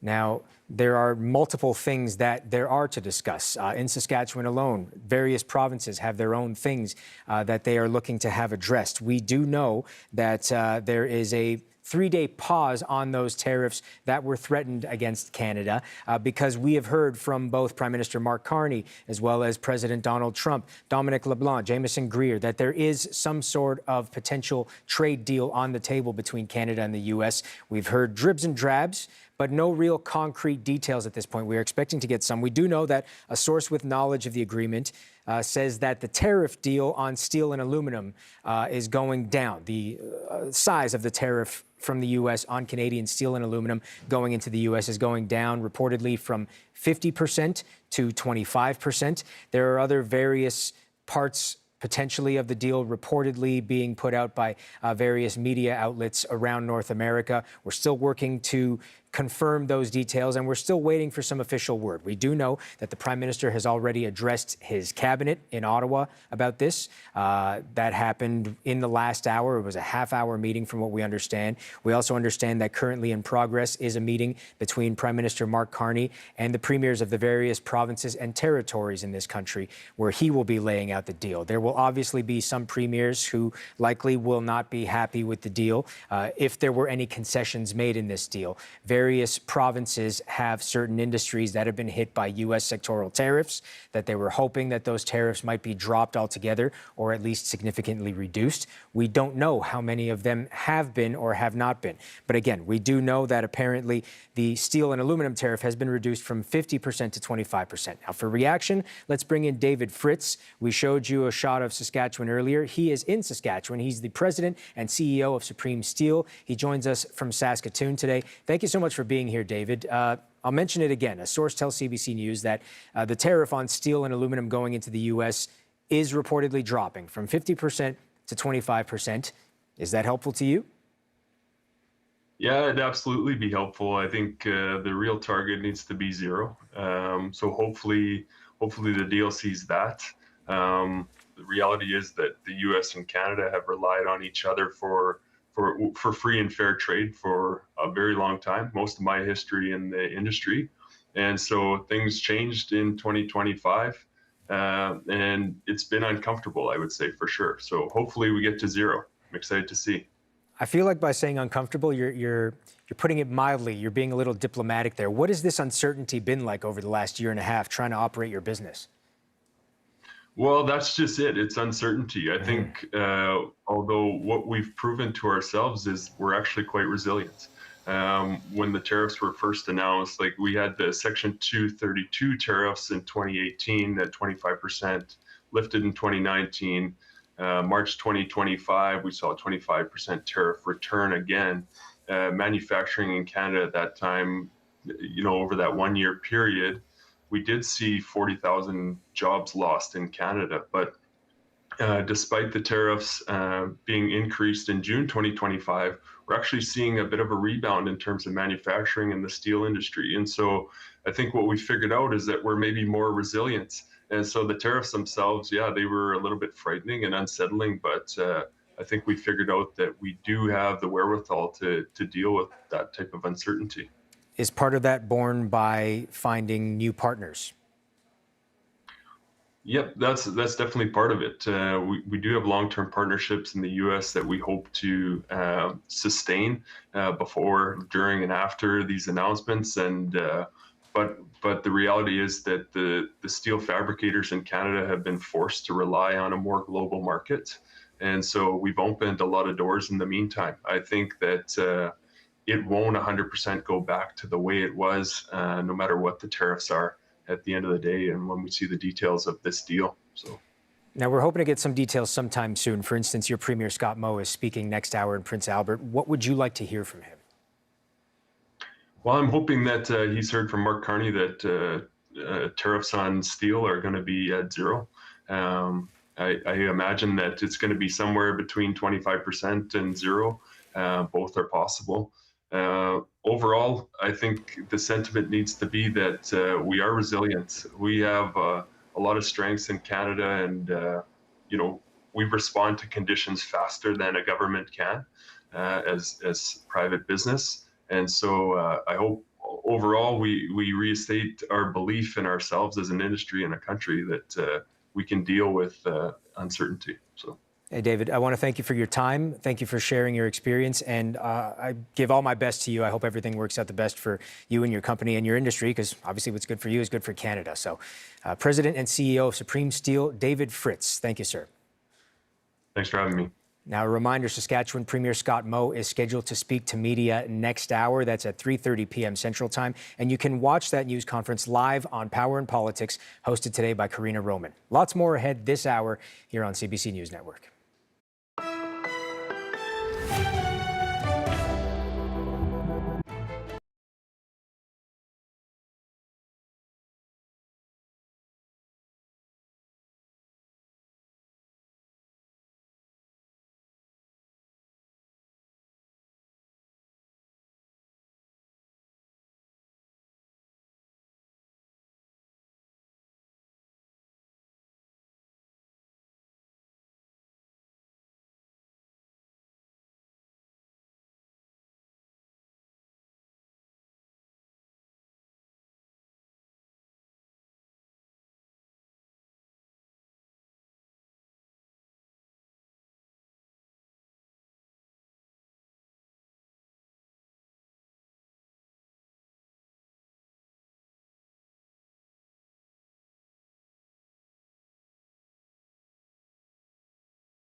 Returning to today's top story, Canada and the U.S. closing in on a long-awaited trade deal that would avoid tariffs on billions of dollars worth of Canadian goods.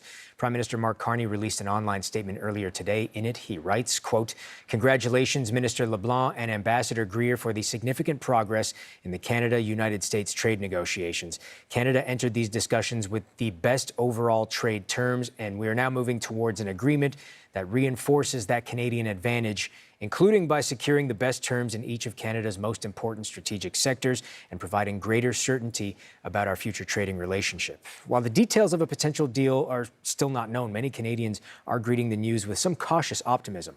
We spoke with some of them on the streets in Toronto earlier today. I think Canada should stand up for itself. I think we've got a lot to, we've got a lot to celebrate as Canadians. I think we've got a lot to be proud of. We've got a great economy, and if we know anything about Donald Trump, I'm sure he's trying to spin it as best as he can. And I like Carney, and I think he's doing a really good job in terms of how he's handling the situations with Donald. I'm not surprised at all. I think a lot of his tariffs that he's imposed, he usually backs out on, or kind of has a unstable footing for imposing them in the first place. It's not good for the U.S., it's not good for Canada. It's really just a power grab, like much of the decisions he makes and the power moves he makes. How much can we do? I think they've got more power, politically speaking, and when it comes to these negotiations, so. I don't know if we're really doing enough to try to make things better for Canada, but I'm not sure what Trump is trying to prove, but he's, I think, kind of erratic with a lot of the decisions that he's making. Nobody could bully our country like that using their muscle, and we have our own lines that we need to draw. If we subdue to anything that is pushing us to the corner, we should always fight back to it. And looking live again at Regina, Saskatchewan, Prime Minister Mark Carney has briefed his cabinet on the potential trade deal with the U.S., and he's chairing a virtual First Ministers meeting right now on the progress in trade talks. One of those First Ministers, the Premier of Saskatchewan, Scott Moe, is set to speak next hour. CBC's Power and Politics will bring you his comments with guest host Karina Roman tonight. Stay with us. You are watching CBC News Network. I'm Mark Carcasole. Thanks for joining us. Power and Politics is next.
Hi there, this is Power and Politics. I'm Karina Roman in Ottawa.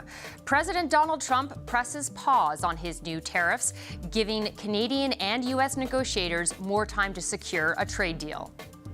They were going to get a 50% tariff on everything starting today, and we've held it back 3 days. It's all subject to finalization of documents. Trump says a deal's been made. Prime Minister Mark Carney says there is progress. Both of their point men met today in Washington, hoping to close that gap and get this across the finish line. We're very happy with where we ended up. We have a bit more work to do to finalize this, and that's the work we're doing. So just how close is Canada to a new deal? What did we get and what did we give up? And why is a twice-rejected pipeline back on the table? We've got all angles of this story covered coming up this hour. Power and Politics starts right now.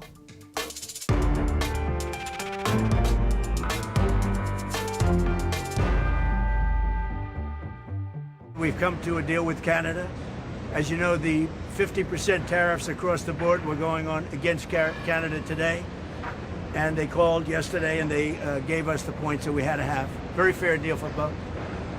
The tariffs will be non-existent for our farmers. Our farmers were paying tremendous tariffs into Canada, and those tariffs are going to be totally eviscerated, down to zero. It came right down to the wire, but U.S. President Donald Trump has called off his 50% tariffs on Canada, at least for the next 72 hours, as the negotiating teams work to finalize a trade deal. Prime Minister Mark Carney has just briefed his cabinet and provincial leaders on the finer details. To get a sense of what those may be, we're joined now by CBC's Catherine Tunney in Washington. Kat, what can you tell us at this point? Well, Karina, I think we have to kind of front load with some caveats. We don't know for sure what has been agreed to and what's still being negotiated. And it's worth noting that most of what we're hearing on the record is from U.S. President Donald Trump and his officials. With that in mind, though, it does feel like there has been some movement, right? We saw this morning two top trade officials standing shoulder to shoulder, talking optimistically about North American trade, something, we haven't seen in a while. And, the leaders were suggesting an agreement is within sight to keep those 50% tariffs off Canadian goods and address long-standing bilateral trade irritants. Now, some details are starting to trickle out. A source with knowledge of the agreement between the U.S. and Canada told CBC the tariff on steel and aluminum is going from 50% down to 25%. Also hearing that there's some movement on autos as well. To that point, Trump was asked this afternoon if the U.S. is willing to lower tariffs on steel and aluminum. He said, we're looking at that, and then went on to talk about how this deal would be good for U.S. farmers. Our farmers have been hurt very badly by Canada, and they won't be paying any tariffs anymore. And we may bring some of the tariffs down to a level where other countries are, because Canada was paying a higher tariff. Canada was paying us a higher tariff. So we have a very nice relationship with leadership right now, and we'll see. His talk of farmers being happy has, raised questions about what's on the table, given his issues with Canada's supply management dairy sector. We know the U.S. side is unhappy with how the Canadian government allocates quotas for tariff-free imports of dairy products. This morning, Canada-U.S. Trade Minister Dominic LeBlanc didn't offer specifics, but says supply management will be upheld. Just on the question of supply management, I am very confident in these discussions, and as we finalize the final text, as Ambassador Greer said, the Prime Minister was very clear. We needed to protect supply management. We needed to ensure that the supply management regime remained entirely intact, and I'm confident that that's the case. Another hint about what might end up in the deal. Trump in a social media post last night suggested Keystone XL could be, quote, awoken from the grave as part of an agreement. That, of course, is that pipeline project, which would have moved oil from Alberta to U.S. refineries and was canceled under the Biden administration. It's been viewed as a potential leverage point between the two governments. And to note, U.S. Trade Representative Jamieson Greer also mentioned economic security and digital alignment as part of a deal, although we're short on details about what that would look like on paper. We also don't know for sure what this means for other hard-hit industries, lumber, for example. So, while there does seem to be a shift in tone and there is, definitely a tariff breather, at least for the next few hours, there's still a lot of question marks hanging over what's actually going to be agreed to in the end. Well, this might seem like a pretty big question, but what happens now?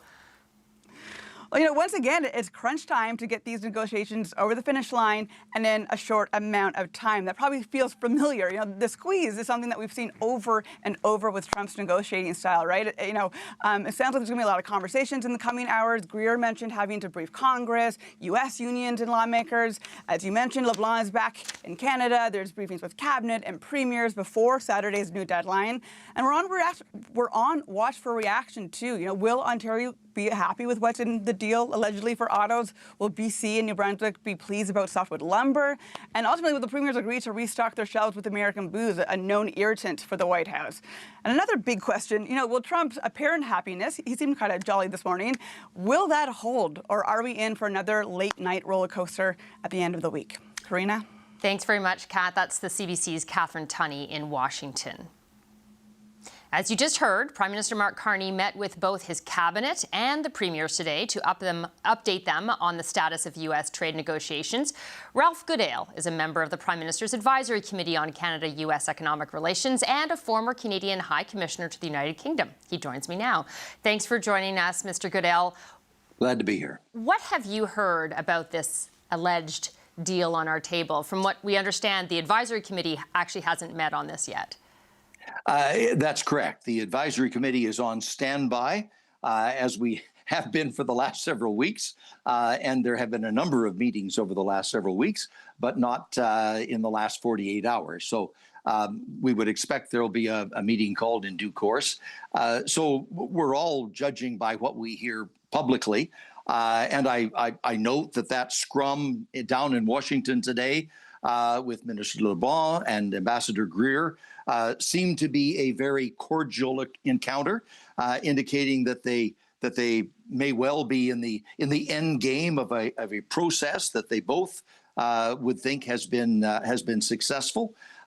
There's time now, and in between now and tomorrow night or Friday night to work at any of the fine points, the details that maybe continue to be points of separation, and then that all-important written legal text that both sides can agree upon. The Prime Minister, in a comment earlier today, indicated that the process seems to be moving successfully in a direction that Canada would consider to be satisfactory, that will preserve our trading advantages with the United States and give a greater degree of certainty for the future. All of that is to the good. I actually want to ask you about that. What did you make of or what should we take away from the misalignment that we saw last night? There's a deal from President Trump, and there's progress from the Prime Minister. A little bit more aligned today, at least with the point men in Washington, but it still seemed like a very different message. Yeah, I think it's a difference in approach, a difference in style. Mr. Trump is a natural-born salesman of almost anything to anybody. On the other hand, I think the Prime Minister is very prudent. He wants the facts. He wants the hard evidence. The spin is for somebody else, and he will focus on the steak rather than the sizzle. And that's a pretty important factor with the PM. He's all about substance. There were some. Sorry, go ahead. I think he'll before he starts to celebrate. I think he'll want to be absolutely sure of his ground. But there's an indication comparing his statements today to what he was saying last evening that progress seems to be moving in the right direction. Now, there were predictions by many, that Trump would extend the deadline, that was a possible outcome. But it did go down to the wire. So I'm just wondering what you thought when he did finally extend, because it was pretty late last night. What was your sort of first blush reaction when you heard that? Well, I guess with everything with Mr. Trump, I'll believe it when I see it. And I think that is going to be broadly the reaction from Canadians as the cabinet has been briefed now, and the premiers are being briefed almost as we speak. And then there will be the stakeholders that will be brought into the discussion so that they can be right up to date. And then Canadians will weigh this agreement, presuming there is one. They'll weigh the agreement, all the pros and the cons, the puts and the takes.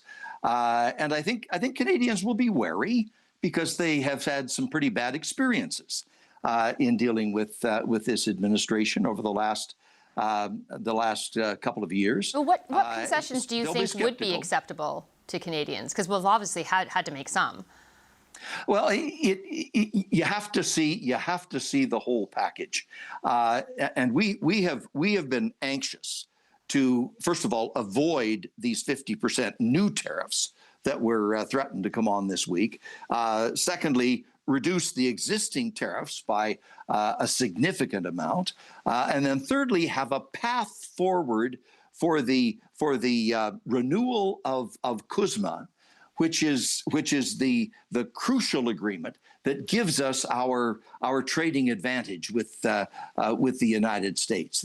That's what preserves our space and gives us that comparative advantage to the rest of the world. Now, if we get all those three things or variations of them that are acceptable, how good that offer is from the United States will determine the extent to which we would reciprocate in various ways. So it's a give and take situation. People will have to weigh it, and that's undoubtedly the process that the Prime Minister has been going through the last number of hours and days and perhaps weeks, considering what is good enough to result in an agreement. Well, speaking of that, I did want to ask you about how plausible. We do have sources telling us that, the tariffs on aluminum have been reduced from 50 to 25%, and on steel, and that there has been some movement on autos, although we don't have details on that. How plausible is that? Like, when you hear that,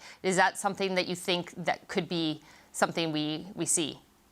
I think that's within the bounds of reason here, but I think rather than speculating about fragments of the package, we will need to see the whole thing before people can make a judgment. Certainly, getting a tariff cut in half is a significant step forward. But then how does that compare to what would have been the case if there had been no deal at all?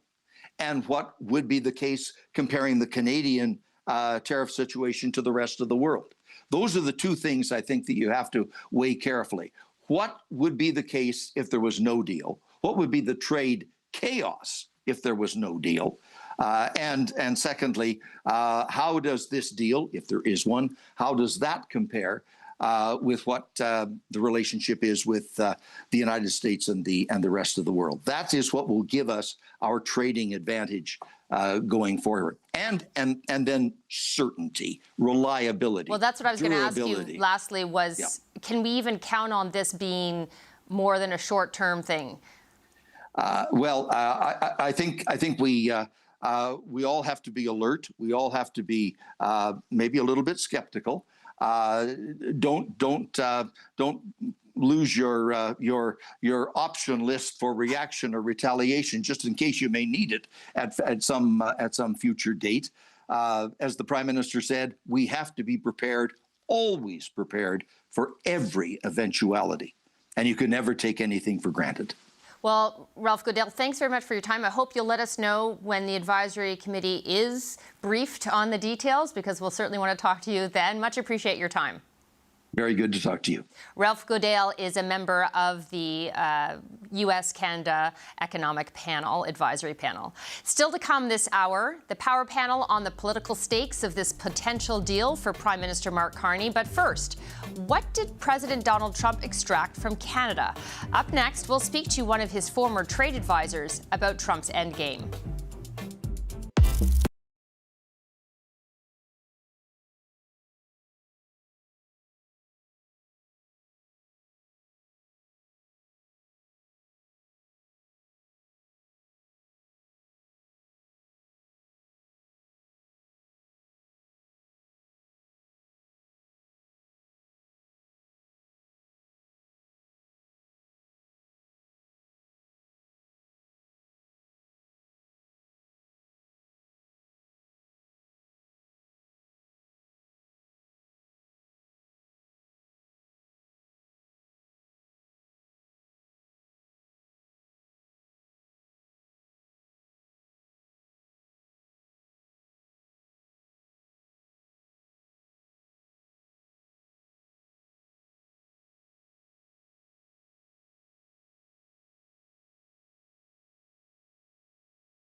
The Prime Minister says there's been progress towards a trade deal with the United States, while the President says there is a deal. U.S. Trade Representative Jameson Greer spoke to reporters today about the status of those talks. We're very happy with where we ended up. We worked together across agencies. I have responsibilities to brief Congress on what documents might look like, speaking with American stakeholders, businesses, unions, etc. We feel confident that we've reached an agreement that will not only continue to protect American workers, American jobs, American supply chains, but really strengthen the North American economy. Now, details are still being finalized. So what will it take to get it across the finish line? Someone with some insight into how the U.S. administration works is Kellyanne Shaw. She's a former senior White House trade advisor and former deputy assistant to President Trump for international economic affairs. Thanks for joining us. Thanks so much for having me. So listening to USTR Jameson Greer there, what stood out to you? I think his optimism, the fact that he was talking about the fact that there's effectively a deal. And I will say, having talked to administration officials today, I got very optimistic vibes. Everyone seems like there could be the trappings of something that will stave off tariffs in the next couple of days, with the caveat that nothing is done until it's done. And so I think while we have all the building blocks in place for what looks like a U.S.-Canada deal, we're still waiting for those final details to be ironed out. Now, that's the optimism you hear. From your own experience, how likely do you think it is we would see something sewn up, tied up, signed up by the end of Friday? Yeah, well, I certainly think greater than not. And I've been involved in a lot of negotiations. I've seen the president negotiate with a number of world leaders. I've watched his style closely. I think sort of the drama leading up to this week's announcement of this tariff pause, it really did motivate both sides to give those last minute concessions. And then you need a few more days to paper over what those concessions are. So that's ultimately what we're seeing play out. I think the Canadians really want this to work. I think the U.S. side really wants this to work. They want to see the Canadians not only address some immediate concerns, but also to come back into the fold with these USMCA or CUSMA review negotiations, which really just been the United States and Mexico for almost a year now. Now, when you say paper over concessions, explain how that works. Sure. So a lot of these final decisions, especially at the leader level, if you've got President Trump and Prime Minister Carney agreeing to these last minute deals, somebody's got to draft that. There has to be some sort of legal text, understanding, joint fact sheet, something that really ensures that what the two sides agreed to, ultimately both sides are held responsible for. And so that process can often take a bit. And then, of course, there's some last minute horse trading, going back and forth on some of the final provisions. There are open questions about the steel and aluminum and auto tariffs, which are big asks on the Canadian side and the most difficult thing for the U.S. side. And so I think some of those last minute details, as well as frankly just papering over commitments that both sides have in their head, that just takes a little bit of time. Now, something that stood out to me was that he said documents in plural today. Is it reaching too much to read into that perhaps we're looking at a series of smaller deals as opposed to one big comprehensive deal?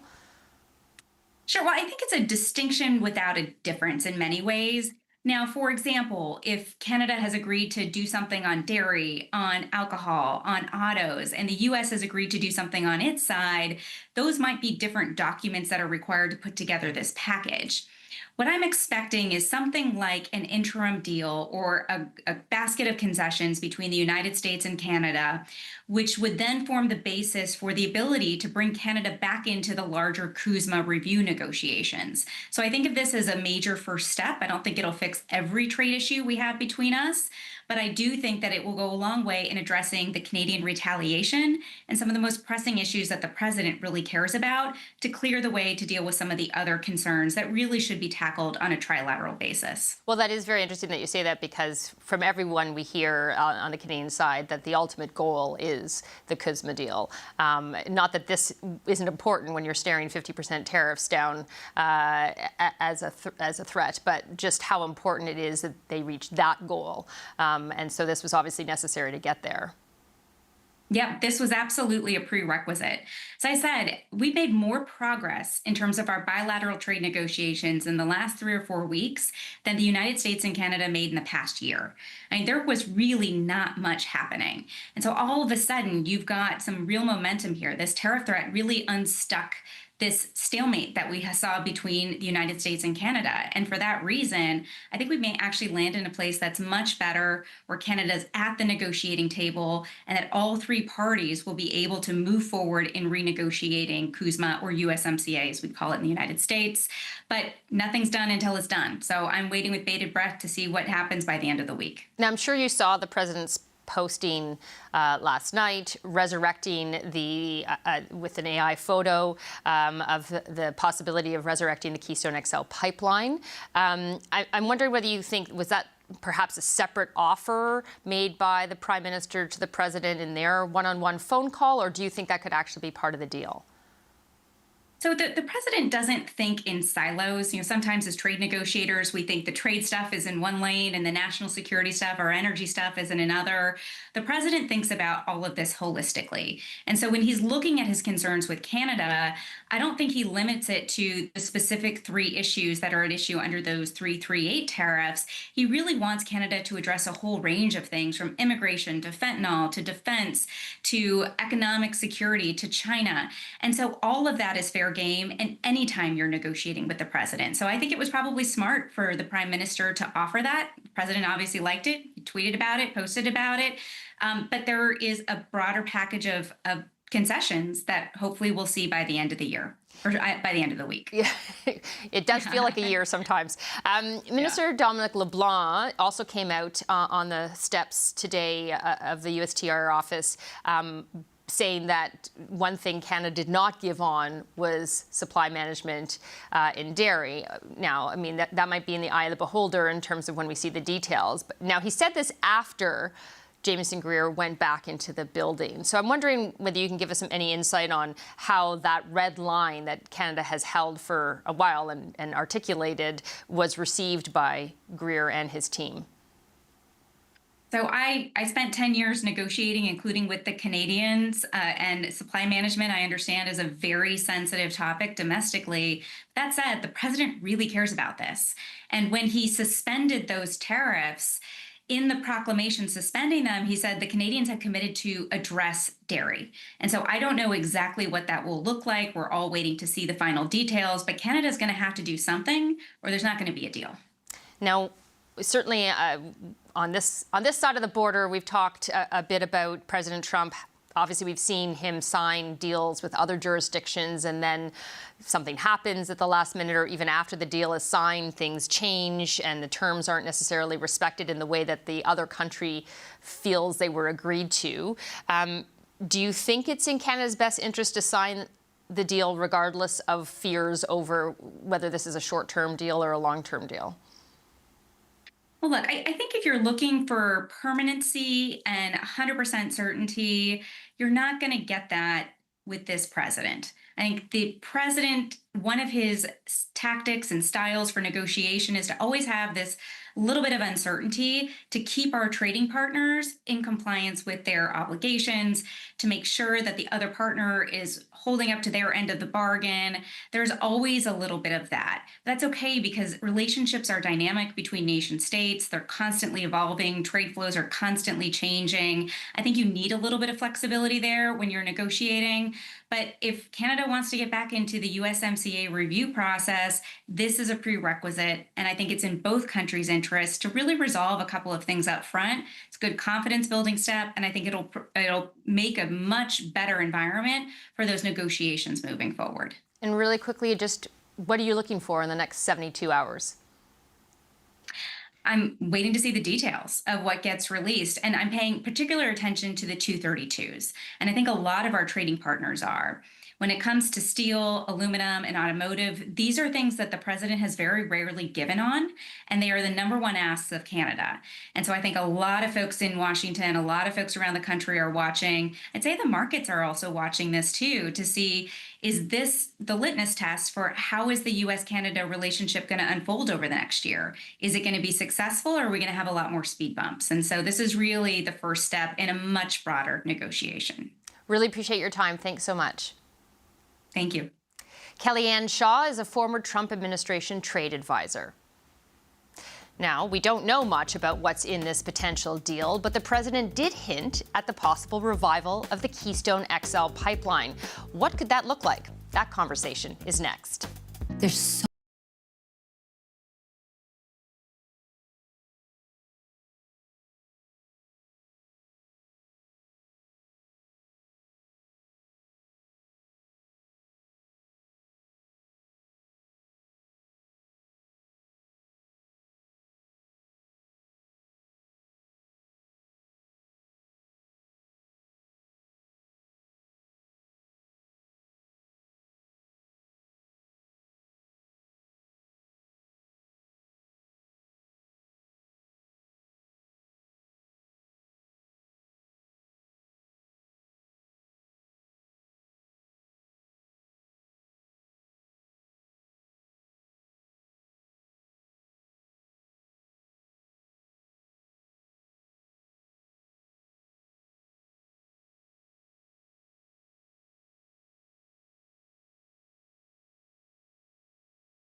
The exact details of the potential trade deal between Canada and the U.S. are sparse.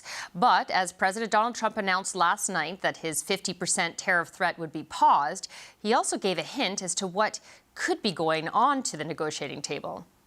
In a Truth Social post, Trump wrote, "The great Keystone XL pipeline, long ago killed by sleepy Joe Biden, may be awoken from the grave." The president then shared this AI image of himself pulling the pipeline from the ground with a sign on it that says, "Completely free." Dennis McConaughey is the former executive vice president of corporate development at TC Energy. He joins me now. Thanks for coming on the show. Good to be with you. So what do you think Trump meant by his comments? Were you surprised at all about mentioning the arrival of the Keystone XL pipeline? Well, I was surprised that it specifically was announced in conjunction with progress on this trade deal that has so many really intractable issues at the core of them. But the idea that the Trump administration would want to have some form of greater integration of incremental Canadian oil sands supply into their supply mix, to me, has always been their position. I think people should recognize that what has been occurring prior to this announcement is significant progress to advance a project that would look similar to the original configuration of Keystone XL. This would be a project that would basically use the same routing on the Canadian side that would be built by the successor company to TransCanada that holds those original rights and permits. But on the U.S. side, the route would be somewhat different than what was originally the Keystone XL configuration. So my guess is that in the give and take, this may be something that the United States, certainly the Trump administration, coveted, that some kind of signal from Canada that they were not opposed to this project proceeding, given the fact that Mark Carney and Danielle Smith on July 2nd have announced a pipeline to the West Coast that is primarily directed at Asian markets. So I suspect this was something that they could both find one wanted, the other needed something to give the U.S. side to get other concessions on the more difficult issues. So not totally surprising. The amount of profile he gave it, I do think was a bit astonishing, but it was something that I think always was something that could facilitate agreement here. So facilitate agreement, but not necessarily be part of the deal. Well, I think it's like an adjunct, like whatever we ultimately see, it may be one of the other undertakings by the Carney government to the United States to give some indication that they have no opposition to this project commercially coming to fruition, as opposed to say, no, we want all these incremental barrels to go to Asia. So I suspect it could be one of the terms of a potential deal. That's my best sense of this, why such prominence was given to it. Now, from the sounds of it, the way you described the work that has been ongoing up until this point anyway, it was never as dead as perhaps people thought it, in that now there's this other incarnation of it that has been worked on. But is reviving this pipeline the way that Trump has framed it actually viable? Well, my view certainly is that incremental oil production from the Canadian oil sands over the next decade or more is certainly economically viable, certainly in a world in which average oil prices are closer to $80 than $50. Having said that, the question has always been, what market should incremental pipeline infrastructure be devoted to, and what incremental pipeline infrastructure is the most feasible to actually get completed within, the still somewhat contentious and risky Canadian regulatory and judicial world that anyone trying to get a pipeline to the West Coast would be facing. So the idea of building some different version of a pipeline that would add incremental barrels into the United States to access the strong market for Canadian heavy oil still on the U.S. Gulf Coast refinery complex, that's always been a compelling economic opportunity, more so now that the price of oil has gone up, and the fact that because the size of this, as is currently contemplated, is about half of the size that was contemplated to go to the West Coast, that smaller increment may be more manageable for the Canadian oil sands industry to make the financial commitments to get the project to a final agreement to go ahead. So it's always been in play as a way of getting incremental Canadian oil production to a market. Now, the question of market diversity, whether there's higher premiums to be gained by going to Asia, that has always been in play, and it's obviously been an emphasis of the Premier of Alberta. Well, does this become an either-or like what does a resurrection of this pipeline mean for the one that Canada plans to help Alberta build to the West Coast, to Tidewater? Well, yeah, so that's a great question. There is lots of debate about the economic potential of how much incremental production can the Canadian oil sands actually generate. And it is still, I think, an open question. What is the more appropriate first allocation of incremental barrels? And I think some of us who take the view that there is actually less risk by taking on a project, and I'll just call it a revised version of Keystone XL, may be more feasible to get completed than the undertaking of a larger scale pipeline, even with this change of routing that was part of the July 2nd. So it's not entirely clear that you could do both. It's not entirely clear that you couldn't.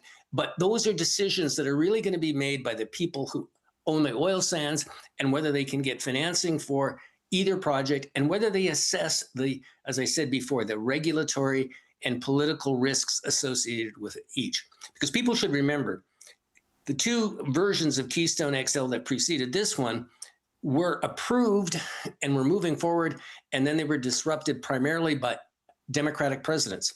So a looming question and risk of even any resurrection of KXL, will there be a Republican president when in place to allow this thing to actually get built, or will it get halfway built and then get disrupted because of a change in administration? So there's risk on this project side that I'm sure is in play. But in the short run context, I think this is, again, something that both sides could see ways of agreeing to come to some trade-off relative to the much more intractable issues that they have, from supply management to autos to softwood lumber, et cetera. And just quickly, in terms of risk to Mark Carney, I mean, how does he sell a pipeline going to the U.S. Or an additional barrels of our oil going to the U.S. in a situation where we have Canadian sentiment that is not really necessarily wanting it to go in that direction?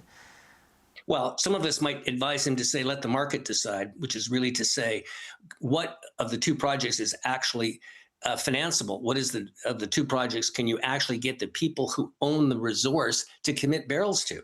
And as I said before, I think that a project in some version of a resurrected Keystone XL may be actually more, may have lower risk associated with it than the one that is contemplated to go to the West Coast. But again, some would contend that there's bigger economic value to Canada by going to the West Coast and having more barrels go to premium Asian markets. So to me, if I were advising Mark Carney, all he has to say, I would support both and let the market decide where that allocation goes. We have to leave it there. Thank you so much for your time today. Thank you. That's Dennis McConaughey, former executive of TC Energy. The Prime Minister has presented this potential deal to Cabinet and Premiers, but how will Canadians react to the details? Coming up, the Power Panel on the political stakes for the Prime Minister. Stay right there.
After weeks of negotiations, Canadian and U.S. trade teams say they are finalizing the text of a new trade agreement. This after President Donald Trump paused his 50% tariff threat just hours before it was set to come into effect. Prime Minister Mark Carney said in a statement earlier today, congratulations, Minister LeBlanc and Ambassador Greer, for the significant progress in the Canada-United States trade negotiations. Canada entered these discussions with the best overall trade terms. We are now moving towards an agreement that reinforces that Canadian advantage, including by securing the best terms in each of Canada's most important strategic sectors and providing greater certainty about our future trading relationship. Conservative leader Pierre Poilievre reacted to this trade news today, saying his party is willing to help the government get the best deal possible for Canadians. We renew the offer we've been making for over a year, that we are here to work with all parties, including the government, to fight for a win for Canada.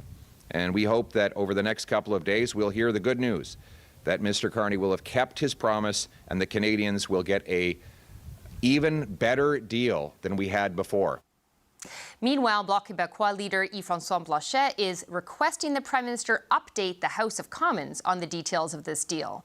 Writing, "We have the right to know what concessions would be in the process of being granted to Donald Trump and the impacts of a potential agreement that would have heavy consequences throughout Quebec. Because if that is the case, I urge the Prime Minister not to sign such an agreement." Well, the Power Panel is here to talk about all of this. Amanda Galbraith was an advisor to former Prime Minister Stephen Harper, and here with me, Karleen Varayan is a former Chief of Staff to Liberal Cabinet Ministers, and Sherelle Evelyn is the Managing Editor of the Hill Times. Welcome to everyone. Karleen, I'm going to start with you.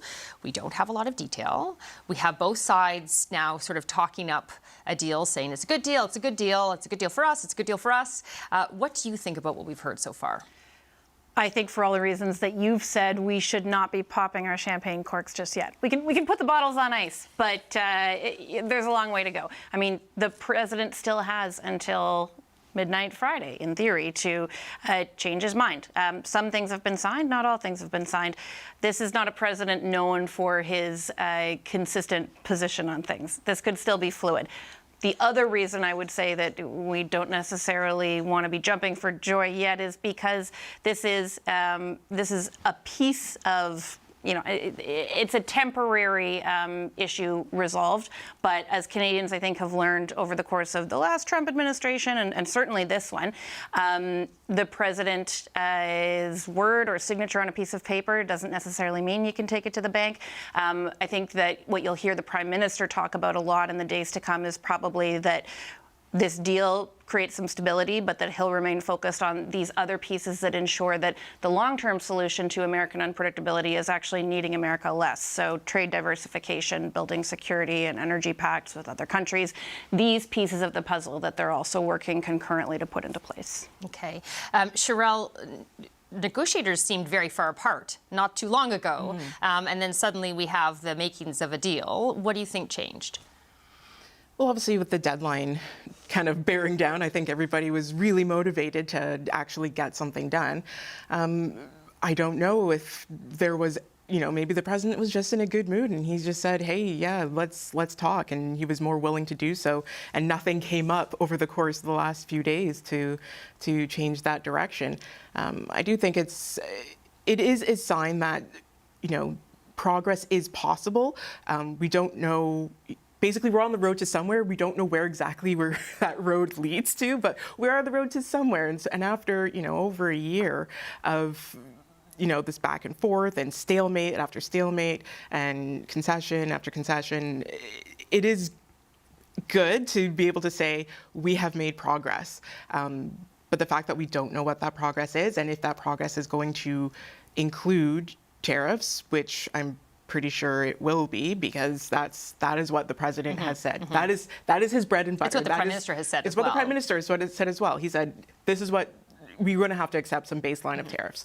So it is setting things up for the opposition, the Conservatives. We heard them say they want no tariffs, and to say this was a failure, but it is a step forward.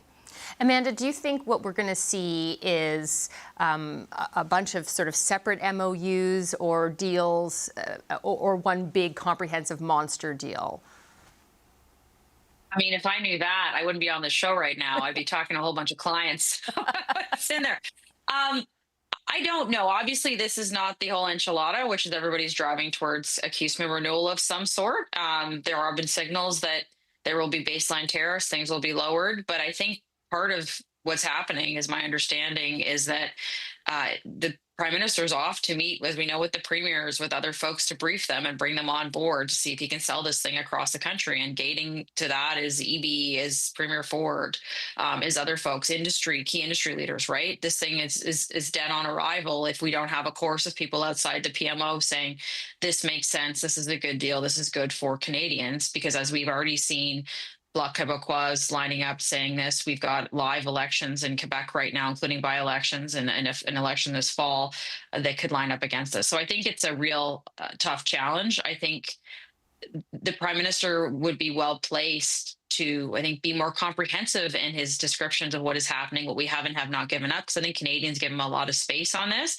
But if they get into the trap that they got into around the Ambassador Bridge, which was, trust me, this is a good deal, not giving lots of details, I think they're going to be in trouble as the opposition, as industry, as the premiers pick away at this over the next week and a bit. So, remains to be seen. My suspicion is it's probably not one big thing, but several different things. But we will, of course, find that out in the next 48 hours. Mm-hmm. And in terms of communication, not to... The Gordie Howe Bridge, also, even once we did get all the details, it was very confusing. So I assume the advice you would give as well is to be pretty clear so people actually understand what the details are. Once we have the details. I would say, for sure. I think we could call it charitably misleading or not speaking clearly. Did not do them in good stead. And I think the Prime Minister, we've all seen the polling numbers. I think people trust him to deal with this. I think they trust him his word to say this is the best deal that we could get. But if they choose, we also know he does not like to be questioned in depth. We know that he doesn't want to be cross-examined by the media at times. And I think if they fall into that trap, and I'm guessing it's been long hours and long days and they're tired and they're sprinting towards this thing over the next 48 hours, it's sort of Damocles over their head. If they fall into that trap, I think they're going to be in trouble. Now, Sherelle, as Amanda said, there's selling it to the provinces, the premiers, the industry, having them on board. Mm-hmm. But generally, it's also getting Canadians on board. And we know the mood for concessions. Poll after poll tells us it's not good. No. So there will be concessions, though. So how does the Prime Minister sell it to Canadians? Well, it's a key question, because if ultimately people are still going to be in industries there's going to be hits to their livelihoods, maybe it's not going to be as bad as it was. Like, sure, that's good, but if you're still getting hurt, you're not going to be too happy about the fact that maybe it's your hand that's broken instead of your whole arm. I mean, you're still being affected. Having the premiers on board, I think, will be key. In the past, and I'm wondering if lessons have been learned about communication, reading people in. We saw things like as recently as the agreement that was made with China, and you had Premier Ford out the next day, bashing that deal. So that is not what you want to happen. You want to get people on side, and the fact that this is something that requires premiers to agree. If we find out that, say, they put ending those bans on selling of alcohol, liquor, American liquor in provincial stores is on the table, they need the premiers for that. That is not something that Mark Carney or the federal government can promise. So getting to that point and bringing them on side and getting them all to stand with them, that's going to be major. Well, and Carleen, in terms of industry, so we know that he has briefed the premiers today. Mm-hmm. We know as well that he's not briefed yet, that we know of, the advisory committee or industry. Yeah. And I'm wondering, though, when it comes, is that smart not to have done that yet? Because if anyone needs to get on board, I would say it would be industry. Negotiations like these are so tough because you're sort of darned if you do, darned if you don't. If you bring everybody into the loop and give them the play-by-play, you risk leaks, which can be incredibly damaging if you're still in live negotiations and in a bit of horse trading and tit for tat. So you need to keep the circle close, and you only open the kimono so far. But at the same time, you need to ensure that you have these people's buy-in. That's why I think that Canada-US Council that really represents that cross-section of Canadian industry. So yes, the auto sector, but also the screen sector, the agricultural sector, our fertilizer industry, our mining industry. That's why the Prime Minister consulting with those groups for so long leading up to this is important, because he and Minister LeBlanc and Janice Charette need to have the confidence when they're in that room at that table that they know what those groups are going to be pleased with and what's going to be a red line for them. And Amanda, Pierre Poilievre offered his help. He has also done that in the past in securing a deal, but also criticized the government for all the concessions that he says were made to get to this point. Is it fair to say that Canada didn't use its leverage as fully as it should have? Or do we even know that since we're not in the negotiating room?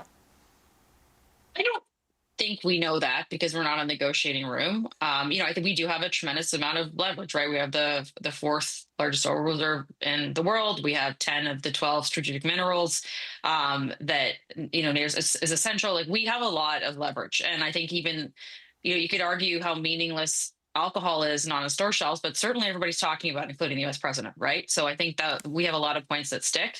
I think the Conservatives are the opposition, and they should be holding the government to account. The Prime Minister himself set the deadline of more than a year ago that we would get to a deal right around the G7, which did not occur. I think Canadians are willing to give them space because they have the foil of President Trump being unreasonable. But I think, I think it's fair that he's offered to help. How much help the opposition can lend to a government and negotiations with the foreign government, to me, is probably minimal, but the soundbite sounds good. I think where the opposition is going to need to show their mettle is over the next little bit, right? Is how do they point out these are the right things for the country, while also saying these are the industries that are being left behind? How do we advocate for folks who are going to be hit by these concessions, because we see them that will be happening? Also, are we willing to swallow base tariffs, which I think are kind of going to have to happen regardless? So, I think Pierre Poilievre has to kind of walk a bit of a tightrope here, just as much as the Prime Minister, in a different way. But I feel where he is really going to be spotlit or raised up is once we know the details of this deal and how they choose to pick fights on behalf of which industries and which individuals in the country. I think I hear that Scott Moe might be starting his news conference, so let's go to him. That we can have for years into the future. And I think it's also important for us to recognize the challenges that we've had in this trade agreement over the course of the last number of months, or the better part of the last year, and even up to no path forward in sight, no trade agreement in sight. That changed last evening after a couple of calls between the Prime Minister and the President. After negotiations, I'd say Ambassador Greer, as well as our Minister and our lead negotiator, Charette.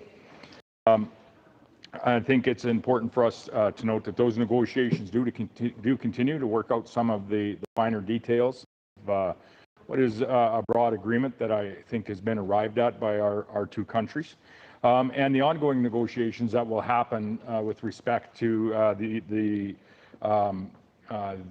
deal more broadly moving forward. I think this is also an opportunity for us as Canadians, and we've always realized this in Saskatchewan, the importance of expanding our markets around the world. As we know, our province exports today to 163 countries around the world. We have some of the, if not the highest per capita GDP numbers, the highest per capita export numbers of not only any province across Canada, but virtually any state or province across North America, and that needs to continue.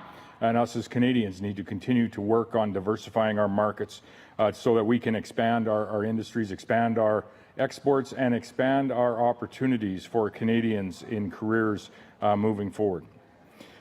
With respect to how we do expand that market access, we need to continue to pay attention to the efficiency, the expansion, the operations of our ports, our rail system, and any opportunity that we have to continue to build pipelines to export energy, not only to the U.S. but to countries around the world. And you've seen that conversation be very active over the course of the last number of months, and that's a good thing for Canadians. It's a good thing for, I would say, the world in providing global energy security.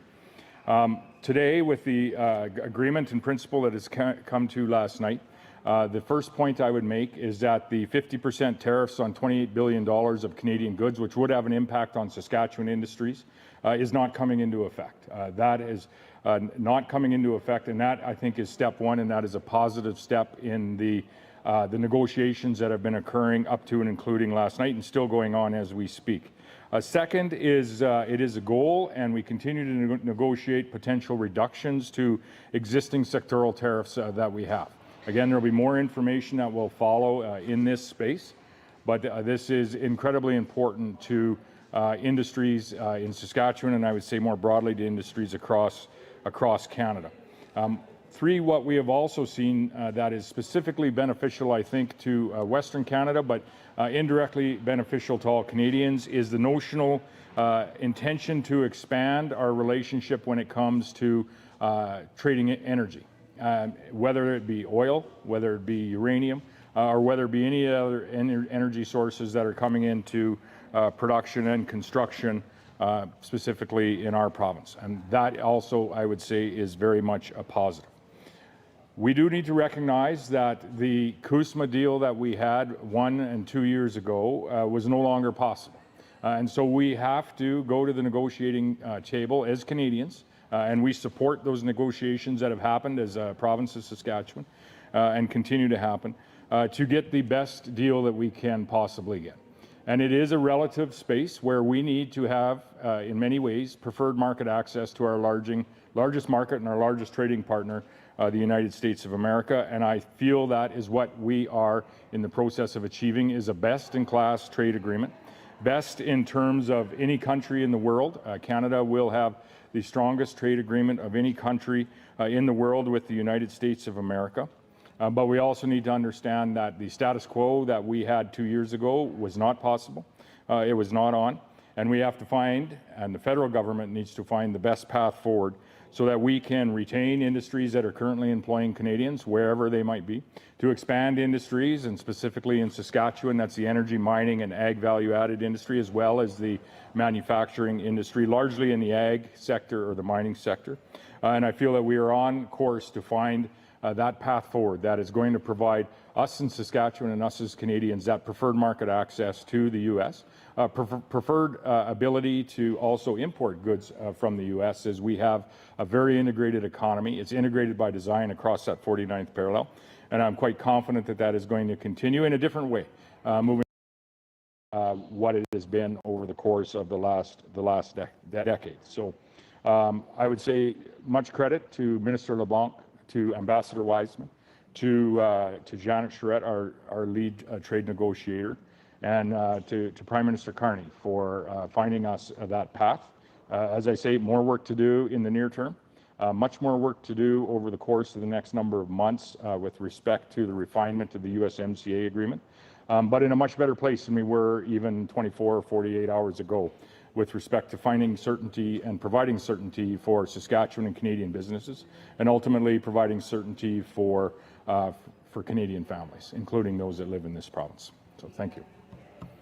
Any questions? How is this deal good for Saskatchewan? Can you elaborate a little further? Pardon me? Can you elaborate further on how this deal is good for Saskatchewan? Well, I think when you look at the impact of the current situation in our province, we are about 5% of our economy was impacted at the macro level. If the 50% tariffs were to move forward, that would increase to about 6%, which would mean at the macro level about 94% of the Saskatchewan economy would still be trading tariff-free with the United States of America. That being said, those industries that have been impacted by certain sectoral tariffs, that impact is 100%. And we've seen that with the closure of mills. We've seen that impact on the steel and the manufacturing industry, which is also using steel in this province. And so any reduction in those sectoral tariffs, or any potential reductions in those sectoral tariffs, is going to provide certainty and what would hopefully be somewhat of a more competitive environment than we currently have today. So in that space of the 5% of our economy that is being impacted, it is imperative that we are able to negotiate some reductions in those industries, imperative to those jobs that families have across this province. Do you have any idea how big those reductions could be? Again, some of those negotiations are happening as we speak. How confident are you that the deal is going to last? We've seen a lot of changes coming out of the U.S., so how do you know this one's going to stay? Well, you need to make every effort to come to a trade agreement with your largest trading partner. Should they move away from this deal in a month or 3 months or 6 months, that is beyond the control of myself or Prime Minister Carney or anyone in Canada for that matter. What we can do is in good faith and make our best efforts to come to an agreement to provide certainty on behalf of the industries, but more importantly the families that work in those industries across the nation. There are some very real impacts, and we've seen that in certain industries here, not too far from right here in Prince Albert, Saskatchewan. But we've seen some significant impacts across the nation as well. And so it is incumbent on the federal government, and I feel they have taken up this challenge in quite intensive negotiations, in particular over the last few weeks, to find a path forward. Where it goes from here would be obviously the decision of those two partners, but we need to bargain in good faith, and I feel that Canadians believe that our government and our negotiating team is. Scott, we heard President Trump saying this deal is very good.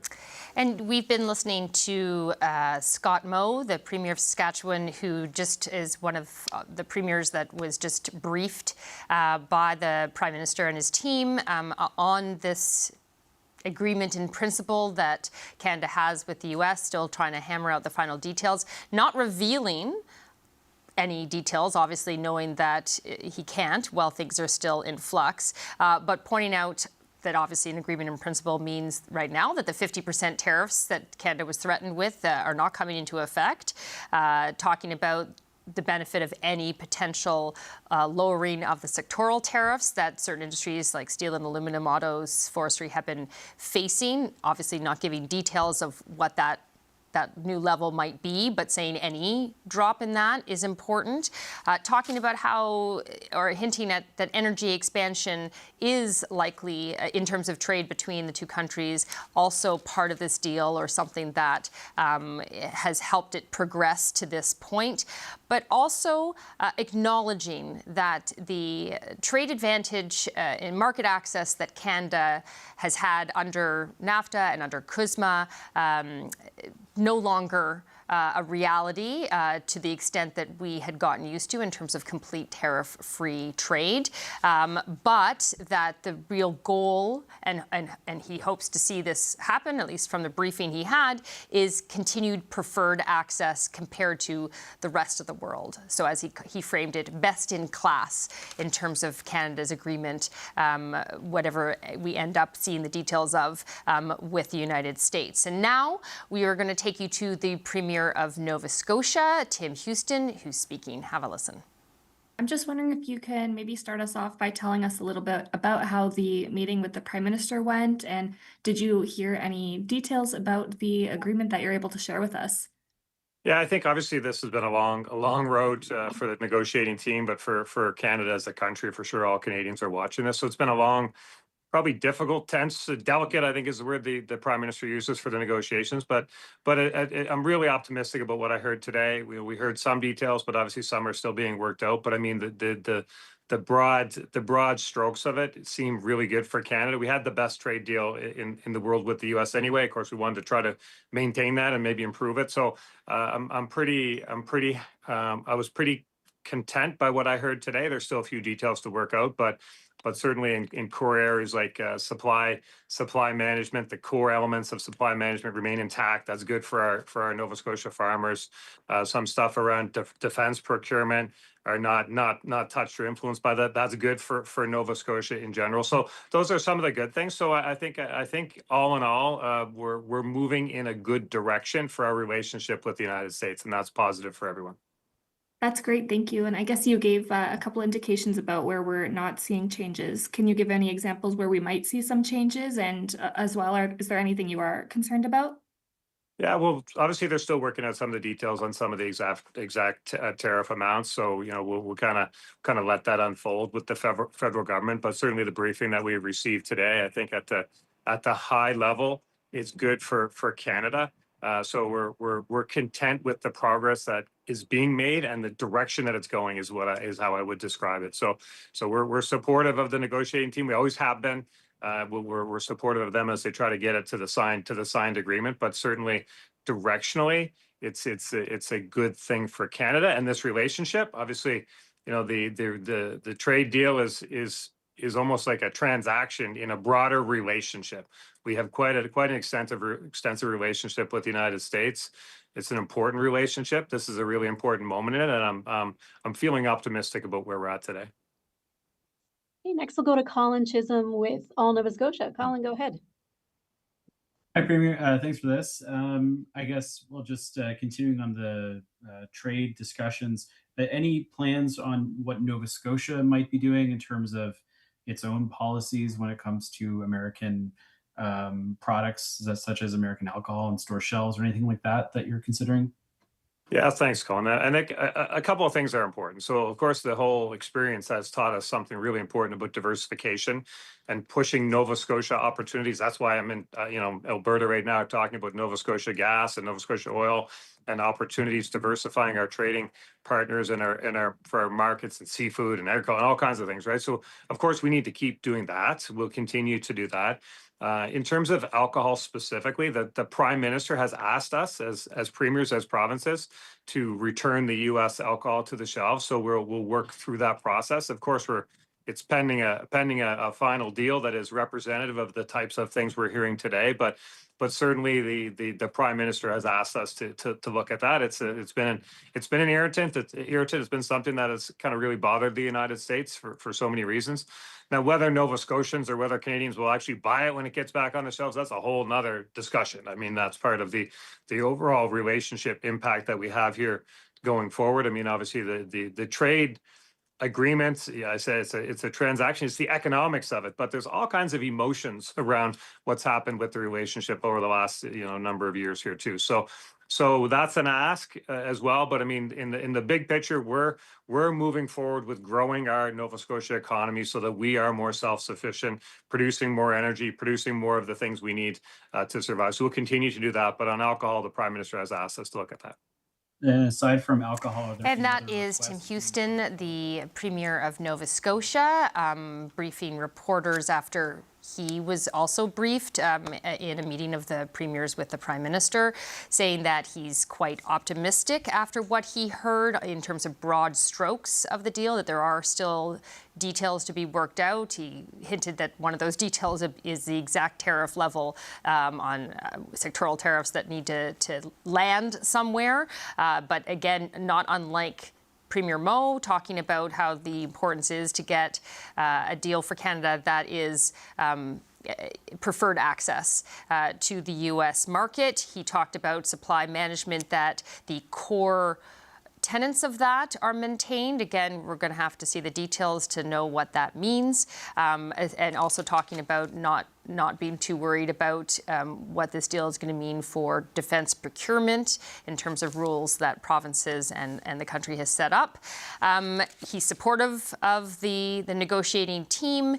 And there at the end on alcohol, we already knew that the provinces were being asked that if a deal is signed, U.S. alcohol needs to go back on the shelves. He is a bit non-committal about what the deal says in terms of leading to that, but that process will work through. Interesting enough, though, saying what a lot of people are thinking is even if U.S. liquor does go back on the shelves, will Canadians buy it? Now, that is a lot of fodder for us, and we don't have a lot of time, but we've got the power panel still here. Carleen, first blush reaction to what you heard from both those premiers? Well, you'll have a lot of people on the show, Karina, I know, who will break down the details of the agreement and what it might mean for the economy, but I want to talk about the politics for a second. What I just saw there, not just from Premier Houston, who has always had a decently congenial relationship with the federal Liberal government, but particularly from Premier Scott Moe, who has had his moments of conflict with the federal Liberals, both under Trudeau and under new Prime Minister Mark Carney. it takes work to get to a point where you have a premier come out like that, be the first to speak, and not just sort of toe the line and not step off base so as to undermine the negotiations that are underway, but to give a full-throated endorsement of the deal, of the Prime Minister, his negotiating team, and everything they did. There is so much work that goes on behind the scenes to ensure that premiers in every part of the country feel that their priorities have been heard, feel that this is going to work for their provinces. And I think, Amanda's done her tour of duty in PMO as well. I'm sure she's lived through this too. High stakes moments where that the premiers are going to have their views. It's tough to get them all aligned. And what we just saw there, I think, was quite extraordinary on that front. Sherelle, what takeaways did you take? Coming back to what Premier Houston was talking about with the emotion of the Canadian people, I think that's still something that is very much in play here. Because yes, people will be thinking about the economy, people think about the tariffs, people thinking about, are we putting the booze back on the shelves? But the relationship has been altered. And regardless of whatever deal is signed, whether it's temporary, whether it's more permanent, that is something that I think people are still going to have to work through. And nothing that is signed is necessarily going to wipe away the last year and a half. And that's not something either President Trump or Prime Minister Mark Carney can promise. So I do think it was interesting that Premier Houston brought up that emotion aspect, because that is not something that you can negotiate with. And Amanda, last thoughts to you. What struck you from those two briefings to reporters? I would echo Harlene's statement around the politics of it.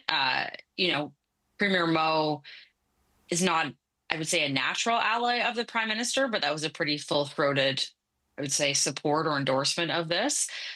Premier Houston, similarly the same. So I'd say the briefings obviously went well with the premiers. Now, Moe, for example, has not been as hawkish as, say, Premier Ford around, we don't want to get to it.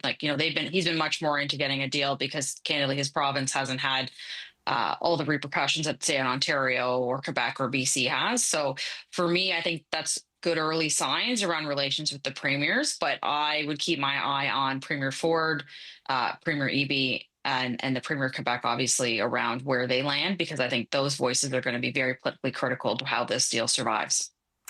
Okay, thanks very much, all of you. We hear that Minister Dominic LeBlanc is now speaking, so we're going to go to him. He's going to say a few words first. Go ahead. So, on a conclu, le Premier ministre et moi, on a fait un compte-rendu, une mise à jour pour nos collègues des Conseil des ministres. It was a good discussion. The Prime Minister and I had an opportunity to update our cabinet colleagues on the state of our discussions with the United States. It was a chance for our cabinet colleagues also to offer their views. Et ensuite, on a convoqué, le Premier ministre Carney a convoqué une rencontre des premiers ministres des provinces et des territoires. Et c'était franchement une conversation, une discussion très encourageante, très constructive. On a discuté toutes sortes d'enjeux liés à nos conversations avec les États-Unis. Évidemment, l'entente entre Terre-Neuve et Labrador et le Québec était un exemple de qu'est-ce qu'on devra continuer de faire, de travailler ensemble afin de renforcer notre économie. So, after we updated our cabinet colleagues, the Prime Minister convened a First Ministers meeting. All of the premiers participated, and it was a constructive and, frankly, a very important conversation. The Prime Minister updated the premiers on where we were in terms of our discussions with the United States.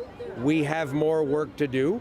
Madame Charette participated in the discussion from our embassy in Washington because she is finalizing the important work that we need to do over the next little while. Juste une dernière chose, Madame Charette est encore à Washington. Elle a participé à nos réunions, mais elle continue le travail qui s'impose aux États-Unis. Merci beaucoup. Thank you very much. And that is U.S.-Canada Trade Minister Dominic LeBlanc speaking to reporters about the briefings that he and the Prime Minister gave to Cabinet, and then more importantly, in terms of what he was saying to the premiers, saying that it was a constructive conversations, an important conversation, a good discussion, went through all the points with the premiers, that the Prime Minister updated them on where talks stood and where things are at, but that there is more work to be done. And we certainly got that sense from the premiers when they came out. They understand that the T's still need to be crossed and the I's still need to be dotted, and maybe even a little bit more than that in terms of work. But that lead negotiator, Janice Charette, is actually still in Washington carrying on that work. Now, trade talks reached an intensive phase this week ahead of President Donald Trump's deadline, and we'll get a better idea of what happened behind the scenes up next from Ralph Goodale, one of the members of the Prime Minister's Advisory Council.